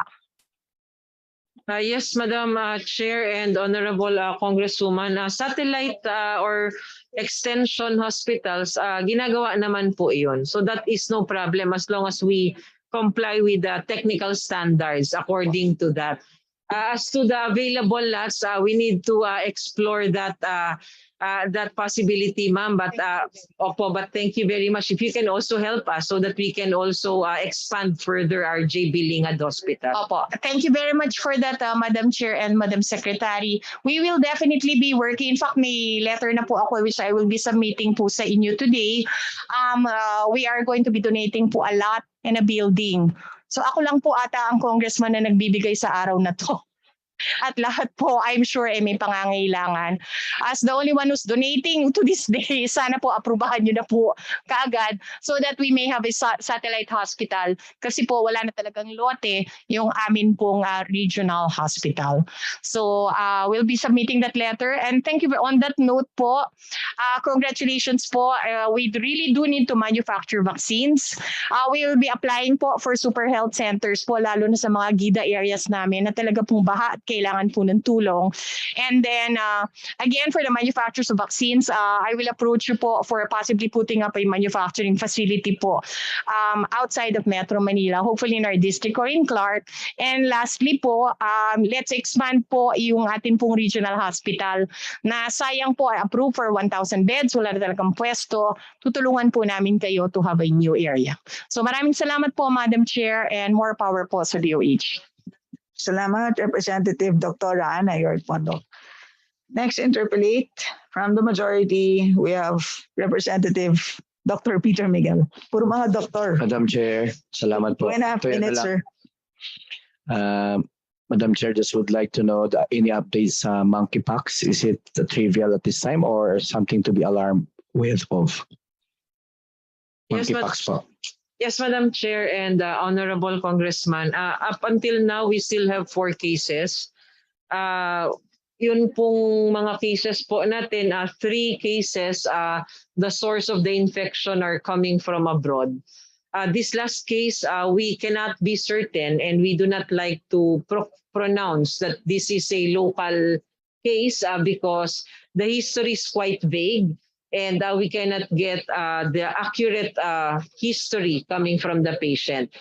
So ito pa lang po ang meron, but what I can tell you would be that our surveillance is up. We had been continuously testing those who are having suspected lesions.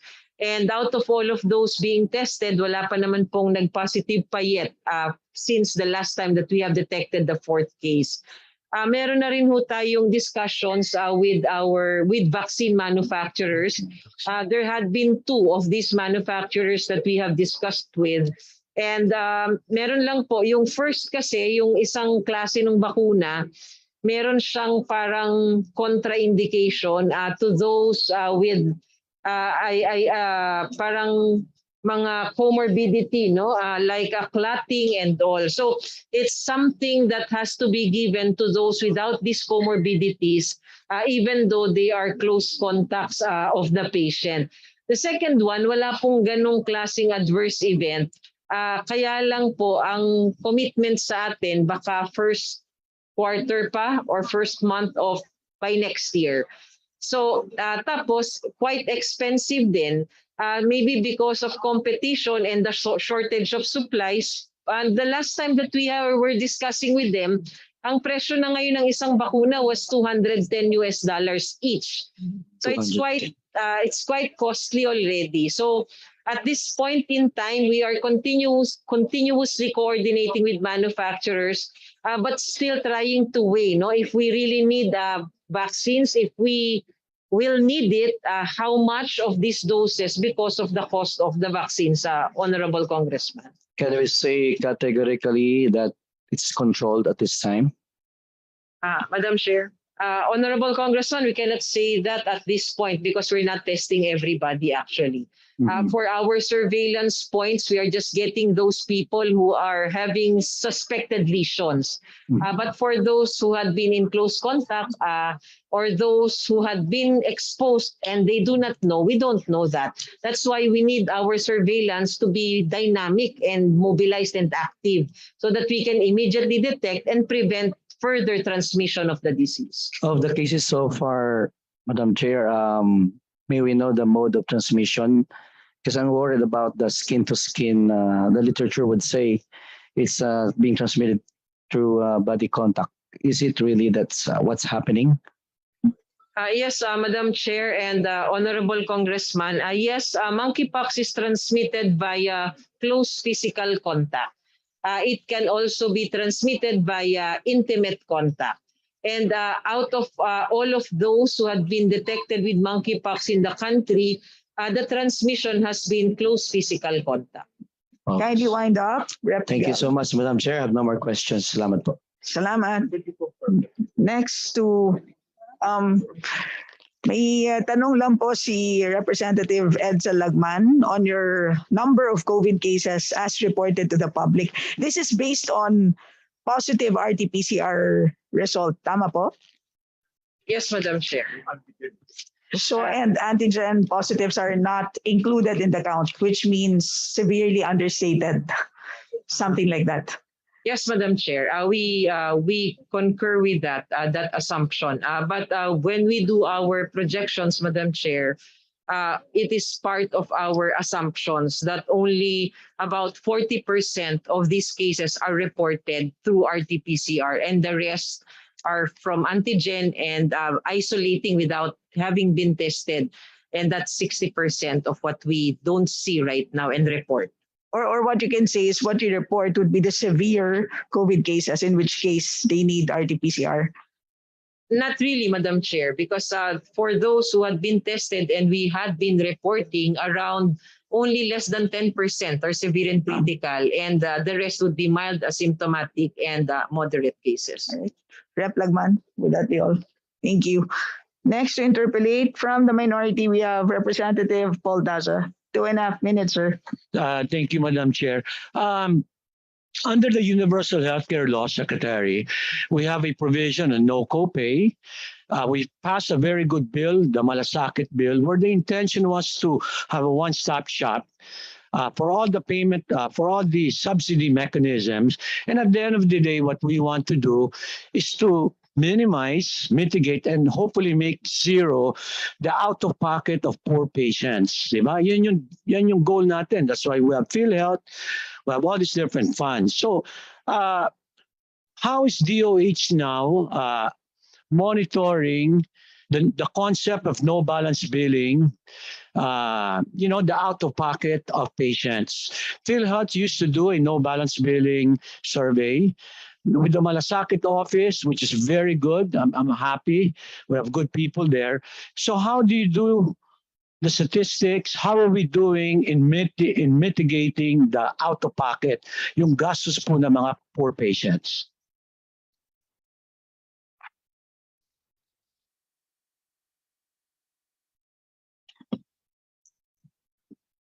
Attorney Santos. Madam Chairperson, Honorable Representative, may we request, Madam Chairperson, that we recognize our SVP for HFPS, Dr. Clem Bautista, to answer that question, Madam Chair. But right now, she is in the other room, Madam Chair, and we are calling her to join us in this meeting, Madam Chairperson. If you give us just 30 seconds, Madam Chair, please. But President Santos, isn't that a fairly broad question that as head of agency, he can answer? Right now, Madam Chairperson, we are implementing the no co-payment, no balance billing policy, particularly in the government hospitals. As mentioned a while ago by OIC CO Bacareza, we implement the 90% no co-pay, no balance billing in government hospitals. Madam Chairperson, please.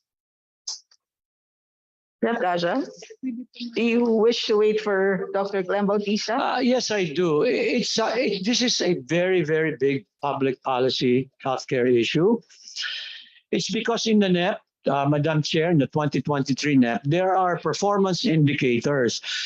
And on the outcome, it's not in here. So I wanted to hear from the officials, PhilHealth, DOH, how we're monitoring the no balance billing compliance, how we're helping poor patients na para mabawasan po yung out-of-pocket nila. Kasi ang dami po nating pera, kaya nating gawin. COO Waway or Dr. Clem?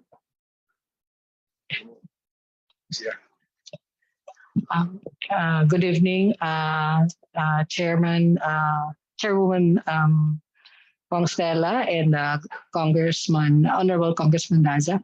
As to monitoring and control of the out-of-pocket expense, what we are doing is to improve the benefit package of PhilHealth. We want to, with the premium and the subsidy from the PCSO and PAGCOR funds, we ought to increase our benefit packages so that we could cover more of the expenses of the of those who will be admitted to the hospitals, and also coverage for outpatient services for PhilHealth. Thank you. Thank you for that.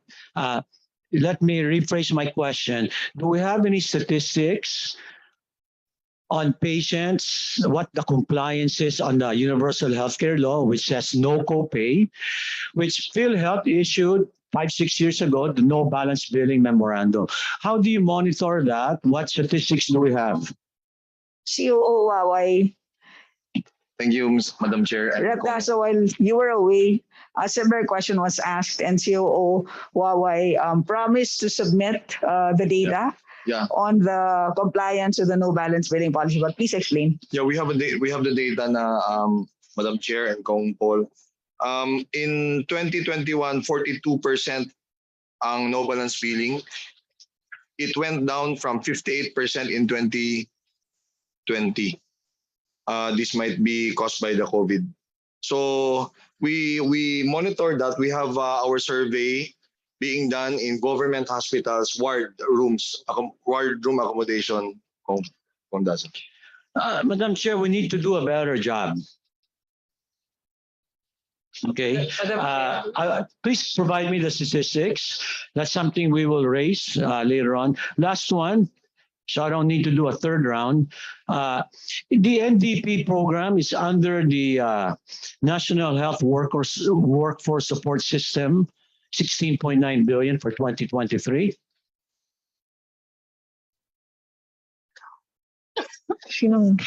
It's the number 5 po dito. So is this the NDP program? Yung number 5 sa ano ninyo? Can you please spell out the acronym? It's called the National Health Workforce Support System, 16.95 for 2023 NEP. My question was NDP, and how that's going to be affected by the Supreme Court case, Mandana's ruling, and the joint memorandum circular. I apologize if that was asked earlier. I came late. I was in the plenary. No, that's the first time, Madam Secretary. Yes, Madam Chair and Honorable Congressman. With the Mandanas Garcia ruling, since we are doing this devolution transition, wherein we are having this national allocation framework, the same way with our health facilities, where we are providing more focus and priority among those areas with low capacity but with higher need, specifically those areas with low poverty, with high poverty incidence, and the other conditions that has been stated, like resources of local government, presence of geographically isolated and disadvantaged areas, and gaps in health facilities in their areas, Honorable Congressman. So dito po pasok yun, yung what I mentioned, the nurses are still in the National Health Workforce Support System, or it's charged to another budget, to another PAP? Yes, Mr. Honorable Congressman, it is still part of the National Health Workforce Support and part of this budget, sir. Kindly wind up, Rep. Paul. So because of the joint memorandum circular with the devolution and all of that, just a quick answer. What do you foresee as a reduction in the hiring of the nurses, of the NDP nurses for 2023? I think the change, if ever there will be very minimal. because we are still going to focus on high areas of priority like those with low capacity. And therefore, we are still going to deploy, especially in those areas that will need it, like the geographically isolated and disadvantaged areas. So considering that there will be this national allocation, we don't think that there would be major changes as to the number of those to be deployed. Okay, thank you very much for that, Secretary. Salamat, Sir Paul. Next, we have Representative Janet Garin.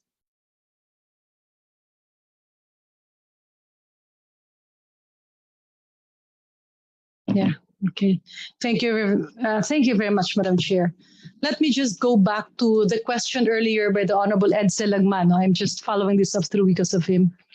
Earlier, he asked about the catchment population needing reproductive health services. And what was given to us was a 3 to 5% of the population. May we know the basis for this? Yusek Bev. So that will transcend to around 3 million Filipinos, or roughly 4 million Filipinos, right? Sorry, ma'am. The answer kanina of 3% was for pregnant women, but for 18 to 49, the numbers that we have now are around 28 million.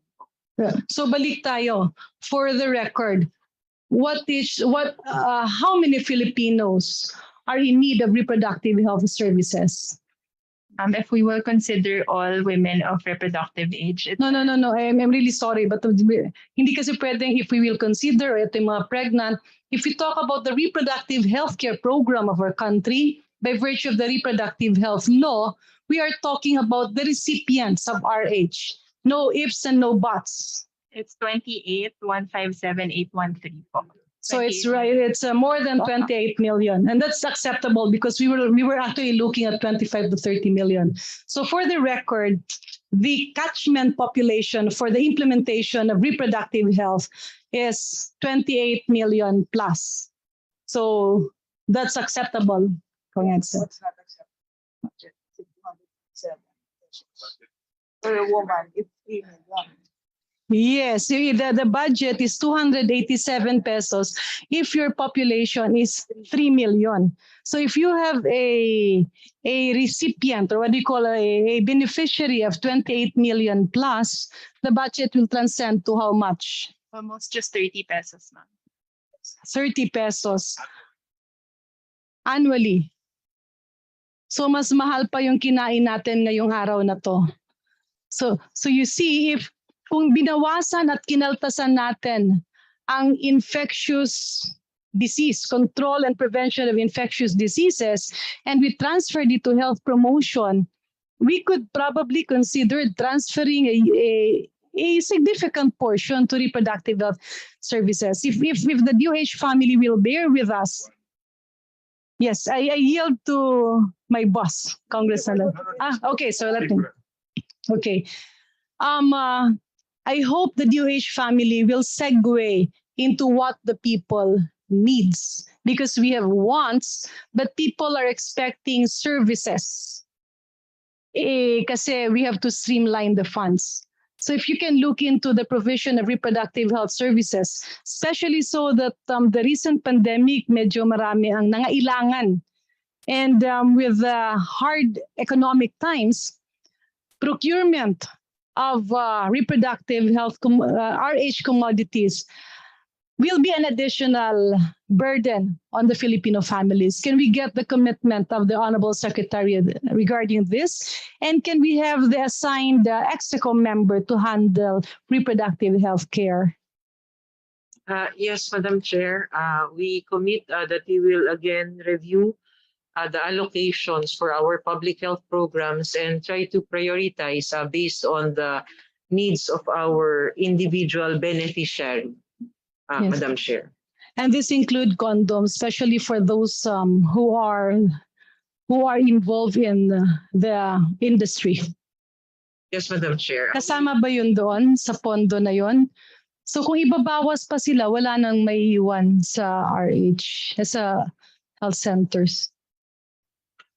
Yung condoms po, may separate budget under the HIV alongside the communicable disease. That's for the HIV program. Opo. Yeah, So but it's- we have condoms for the WIPs and separate condoms for the RH. Yes po. So yung WIPs, magkano yung kanilang funding for condoms? Ma'am, magkasama lang po. Kasama dun sa communicable disease line item. So how much is that? Can I just get the date? Sorry. Yeah, I think it should be separated because for the WIPs, they don't fall under the category of infectious diseases. That will be too discriminatory for our women. WIPs are the women in prostitution. Hindi pwedeng yung kanilang commodity will be lodged under the HIV control program. Kasi that's, yes. Yes, ma'am. Madam Chair, I think what Yusek Bev was discussing was our integration or the procurement process. We make it as a part of the HIV, kung condom, HIV, WIP, at saka for RH Okay, purposes. but I'm actually asking for the specific budget, not the manner of procurement. So magkano yung budget ng condoms for HIV? Magkano yung budget ng condoms for WIPs? Magkano naman ang sa commodities ng family planning? So, ma'am, hindi po naka-separate ngayon yung for WIP sa amin. So, meron kaming total. So where is it lodged? Sa communicable disease. Yes, ma'am. Yeah, I believe that's if the Honorable Secretary can please correct that. We don't want being masyadong masakit. Masyadong masakit sa ating mga kababaihan na napilitan sa industriyang yon. At parang it will add on to the stigma that they're getting. Okay. And moving forward, can the Honorable Secretary or ASEC DevCo update us with regards to RH commodities? Kasi medyo, I'm not referring only to to the singles, especially yung mga mag-asawa. Okay. The next issue is we actually saw the updates and Yusek Lilibert David is very much aware of this. Hearing from the congressman earlier, ang dami kasi nagtatanong, ilan na ba yung health facilities? Bumalik kasi, nakita ko sa figures niya. If you remember, the benchmark when you say number of RHUs or number of hospitals, devolved hospitals, number of DOH hospitals na nabigyan ng HFEP, before the benchmark was not the number of facilities. Kasi ang mangyayari niyan, like RHUs, kung sasabihin mo yung number, parang ang dami, pero yung iba pala puro repair. May ibang RHUs na yearly nakakatanggap sila. So when we talk about accomplishment, it should not be the number of facilities given funds. It should be, let's say, the number of RHUs completely functional. Ano yung target, ilan yung na-accomplish, para alam natin magkano pang kailangan na pera. And we can also move forward. Kunyari, ang number of functional RHUs established for 2022 is 100. Then 2023, naging 101 lang siya. Malamang yung pera na ubos sa repair. And we don't want this. We want the value for money. So punta tayo sa functionality, not the number of facilities that accepted repair or construction. Moving forward, yung atin namang database. Because earlier we were discussing that approximately more than 500 million of budget from HFEP was allocated for the repair of regional offices and the central office. I do agree na kailangan naman talaga yung mga opisina. But can the DOH create a separate database para yun? And then how many years do you expect to have that finished? Tsaka separate din yung benchmark doon. Ganun din kung pwede yung warehouses. So how many warehouses do you need for the whole country for health commodities? Ilan yung tapos na? Ilan yung mapupondohan for 2023? Kailan ito matatapos lahat? And please add there, pag newly constructed, kailan ka pwedeng mag-request ng repair? Kasi pag newly constructed, hindi pwedeng pagka next year, pondo tayo ng pondo. Just to align and to streamline resources. My next concern, Madam Chair, Your Honors, is the PPP, the public-private partnerships. We have been hearing from our colleagues the issues on dialysis, di ba sabi na ganun. What's the stand of the Department of Health on PPP with regards to health services? Madam Secretary. Yes, Madam Chair. We are very much open to the public-private partnership among or for our health services. Actually, right now, there are specific hospitals in the country engaged through PPP for their services. Like other hospitals have their dialysis units through PPP. Some have their ICU services through PPP. May dilemma kasi with that is it will make health services expensive. If you look at the context, nagiging PPP siya, pero yung manpower, yung infra, kuryente, tubig, gobyerno ang nagpro-provide. Magkano lang ang binibigay sa government hospital? Minsan 100 pesos per session. And the burden is passed on to the patients. Why don't we instead put this under HFEP? Kasi pag nag-PPP ka doon, ang kawawa, yung taong bayan pa rin. The PhilHealth reimbursement goes there. Hindi kasi siya malaki. Siguro for big ticket items like a heart transplant facility, baka pwede doon. Or let's say a laboratory na talagang medyo extensive, then baka pwede mag-PPP. But for basic services, maybe the department can look into this. Kasi sa laki ng HFEP, dapat hindi siya naka-PPP. Because the income, instead of going to the government hospital, goes to the private provider. Hindi naiikot. Yung PhilHealth, instead na maiikot ng ospital, napupunta dito sa negosyante. Then yung manpower at yung capital mostly na ginagamit ng negosyante, gobyerno naman. Maybe you can review this.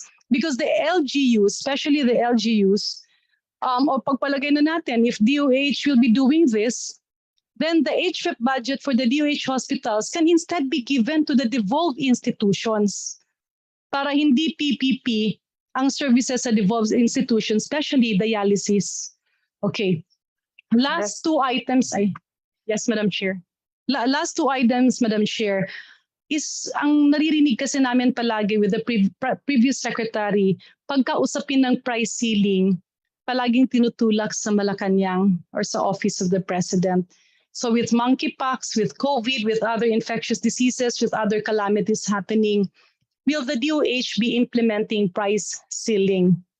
Especially for, let's say, if you have leptospirosis, yung doxycycline, kayo na ba mag-implement? Ngayong may monkeypox, the antivirals, kayo ba? Testing ng monkeypox, kayo ba? The new modalities for treatment for COVID, magkakaroon ba tayo ng price ceiling? Do you still have another question? Last comment lang. Yun lang the last question and then I just have one comment. Right, Madam Secretary. Yes, Madam Chair. Actually, we do implement price ceilings, price caps, especially now that we have a public health emergency. We did price caps for testing, kits, and for the other commodities. But definitely for us to be able to bring down prices and regulate it, we're going to explore the possibility of working with the other sectors also for this price ceiling, Madam. What other sectors, Honorable Secretary? ETI and the other sectors, Madam Chair. Yeah, kasi nagiging late kasi when the price ceiling on testing came, matagal na siya naging 8.5. While other countries, the price ceiling was around $20. So that's yun lang kung pwede, yung mga mahal kasi masyado yung ating anti-COVID medications compared to other countries. Not a question, Madam Chair, but just a comment. Can the department possibly look into, I'm hearing allegations that the procurement of equipments in Baguio General Hospital is somewhat high compared to the others. Can you look into this? And if the circumstance warrants, then I'm very much willing to initiate an investigation. Thank you very much. And that was your last question. Madam Secretary. Yes, Madam Chair, we thank Congresswoman Garin for all the recommendations, and we commit to providing action specifically on this last item. We will instruct our USEC Nestor Santiago to investigate or to assess and evaluate this specific item, Madam Chair. Swerte ni Rep Garin, nakatulog ang timekeeper. Next, interpolate Rep Lagman. Madam Chair, I would just like to reiterate my pending request for the Department of Health to submit under a separate classification the appropriations for family planning,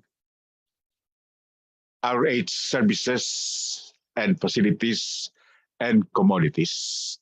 And it should not be embedded anymore in the traditional family health, immunization, nutrition, and responsible parenting.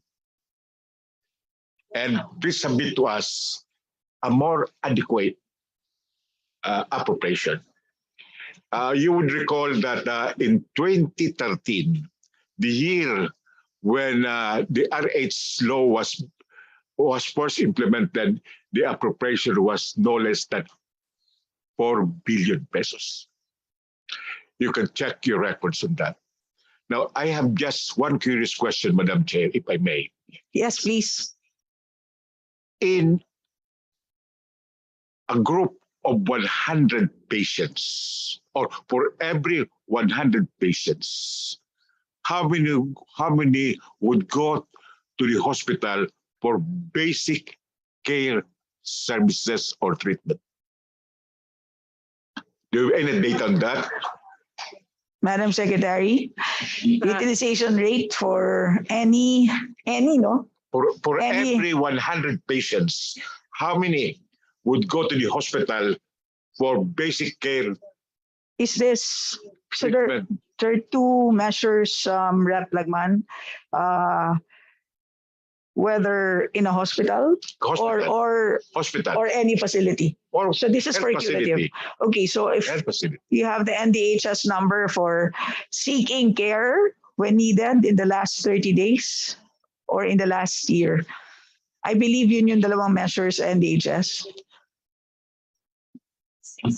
Yes, Madam Chair, based from the National Demographic Health Survey recent, 4 out of 100 would require inpatient services, and 96% or 96 out of the 100 would require outpatient services. No, my question is, how many out of 100 would require basic care services? Whether they are confined or outside of the hospital. I believe, Rep. Lagman, the answer is for hospital care, it's for every 100 individuals. And for basic services? For a basic, no, for hospital treatment. No, for basic healthcare services. So meaning in a health center, for example. Let me just explain my question.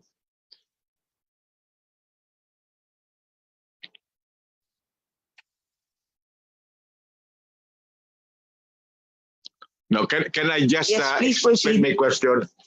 I am asking that because I would like to find the ratio of how many would go to a hospital or health facility for basic care services and how many would go there for special treatment or specialty hospital treatment.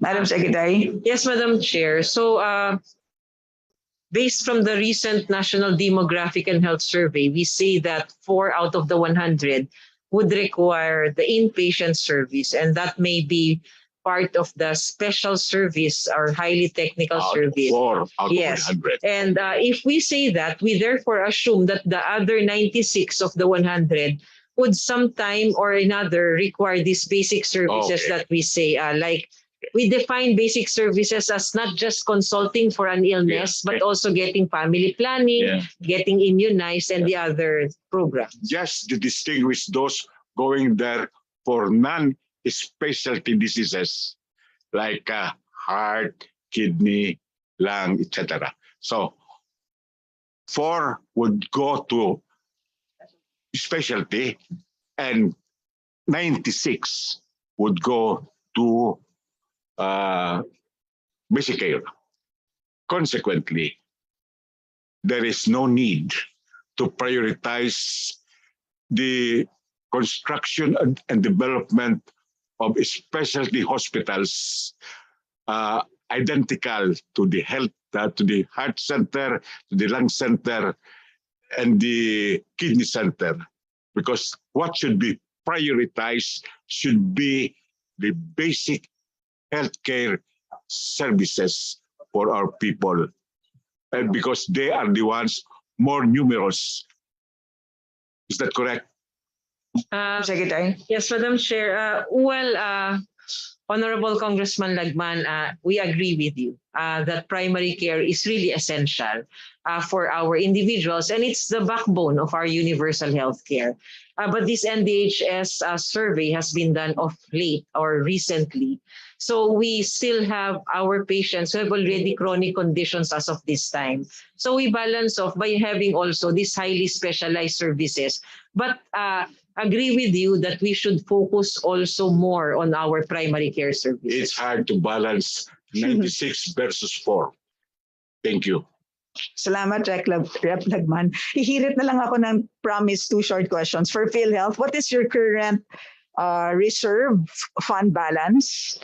Maybe as of June 30, because I believe you do this every 6 months. Magkano po ang balance ng reserves ninyo? Latest figure po? Madam Chairperson, we request that we recognize 4 versus 96. Attorney Santos? Madam Chairperson, as of June 30, 2022, the reserve fund is 188.4 billion, Madam Chairperson. 188.4 billion. And what is the minimum requirement as provided by the law? 2 years. Madam Chairperson, the minimum requirement provided by law is that we have good funds or enough funds to pay our obligations for 2 years. For 2 years. And the minimum required is 6 months. Tama ba? 6 months. Yes, sir. Tama? 6 months of minimum, you have 2 years. So again, I reiterate my point earlier that it is in the pink of health. Buhay na buhay ang PhilHealth. Salamat. And last question, sa mental health, ano yung total budget? I believe it's 1 billion. Napag-usapan natin kanina, drugs lang. But the entire program, the budget is 1 billion. Ilan po ang manpower ng DOH sa ngayon for the mental health program? Yusek Beverly Ho will answer, Madam Chair. Yusek Bev. Ma'am, we currently have around 14 people for mental health, specifically managing the program. And then if you would consider the entire health promotion team, which manages the 7 priority areas, including mental health. So you can add perhaps another 7 to 8 people who's supporting social behavior change communication, healthy schools na mental health, and healthy communities na mental health. So 14 plus 7, yes, about around 21 for the entire country. For central office, because we now have Regional bigger teams in regional offices, even for health promotion and program. Yeah, kindly submit to me for the entire country, including those deployed at the regional offices. Thank you. So, all right. Record-breaking po ang DOH. Sumabot tayo ng 7:42. We started at 9:40. So, marami tayong napag-usapan ngayong araw. Obviously, maraming interesado sa problema ng kalusugan. Pasensya na po sa napakaraming pagtatanong sa inyo. But we are here just to make sure that you have the resources that you need and the resources that you can adequately absorb. So with that, of course, I thank all of you. Kayo po ay naging frontliners in the last 2.5 years. So on behalf of all my colleagues, we thank you for all that you did for the country. At sana po pagtulong-tulungan natin ang budget ng DOH family. And with that, do I hear a motion to terminate the budget hearing? Madam Chair, I move that you terminate the consideration of the proposed budget of the Department of Health. Second Second the motion, Madam Chair. Okay, duly seconded by Rep. Nika ko. The motion is carried. Do I hear a motion? Move to adjourn, Madam Chair. Second the motion. Duly seconded by Rep. Nika ko. The budget briefing is adjourned. And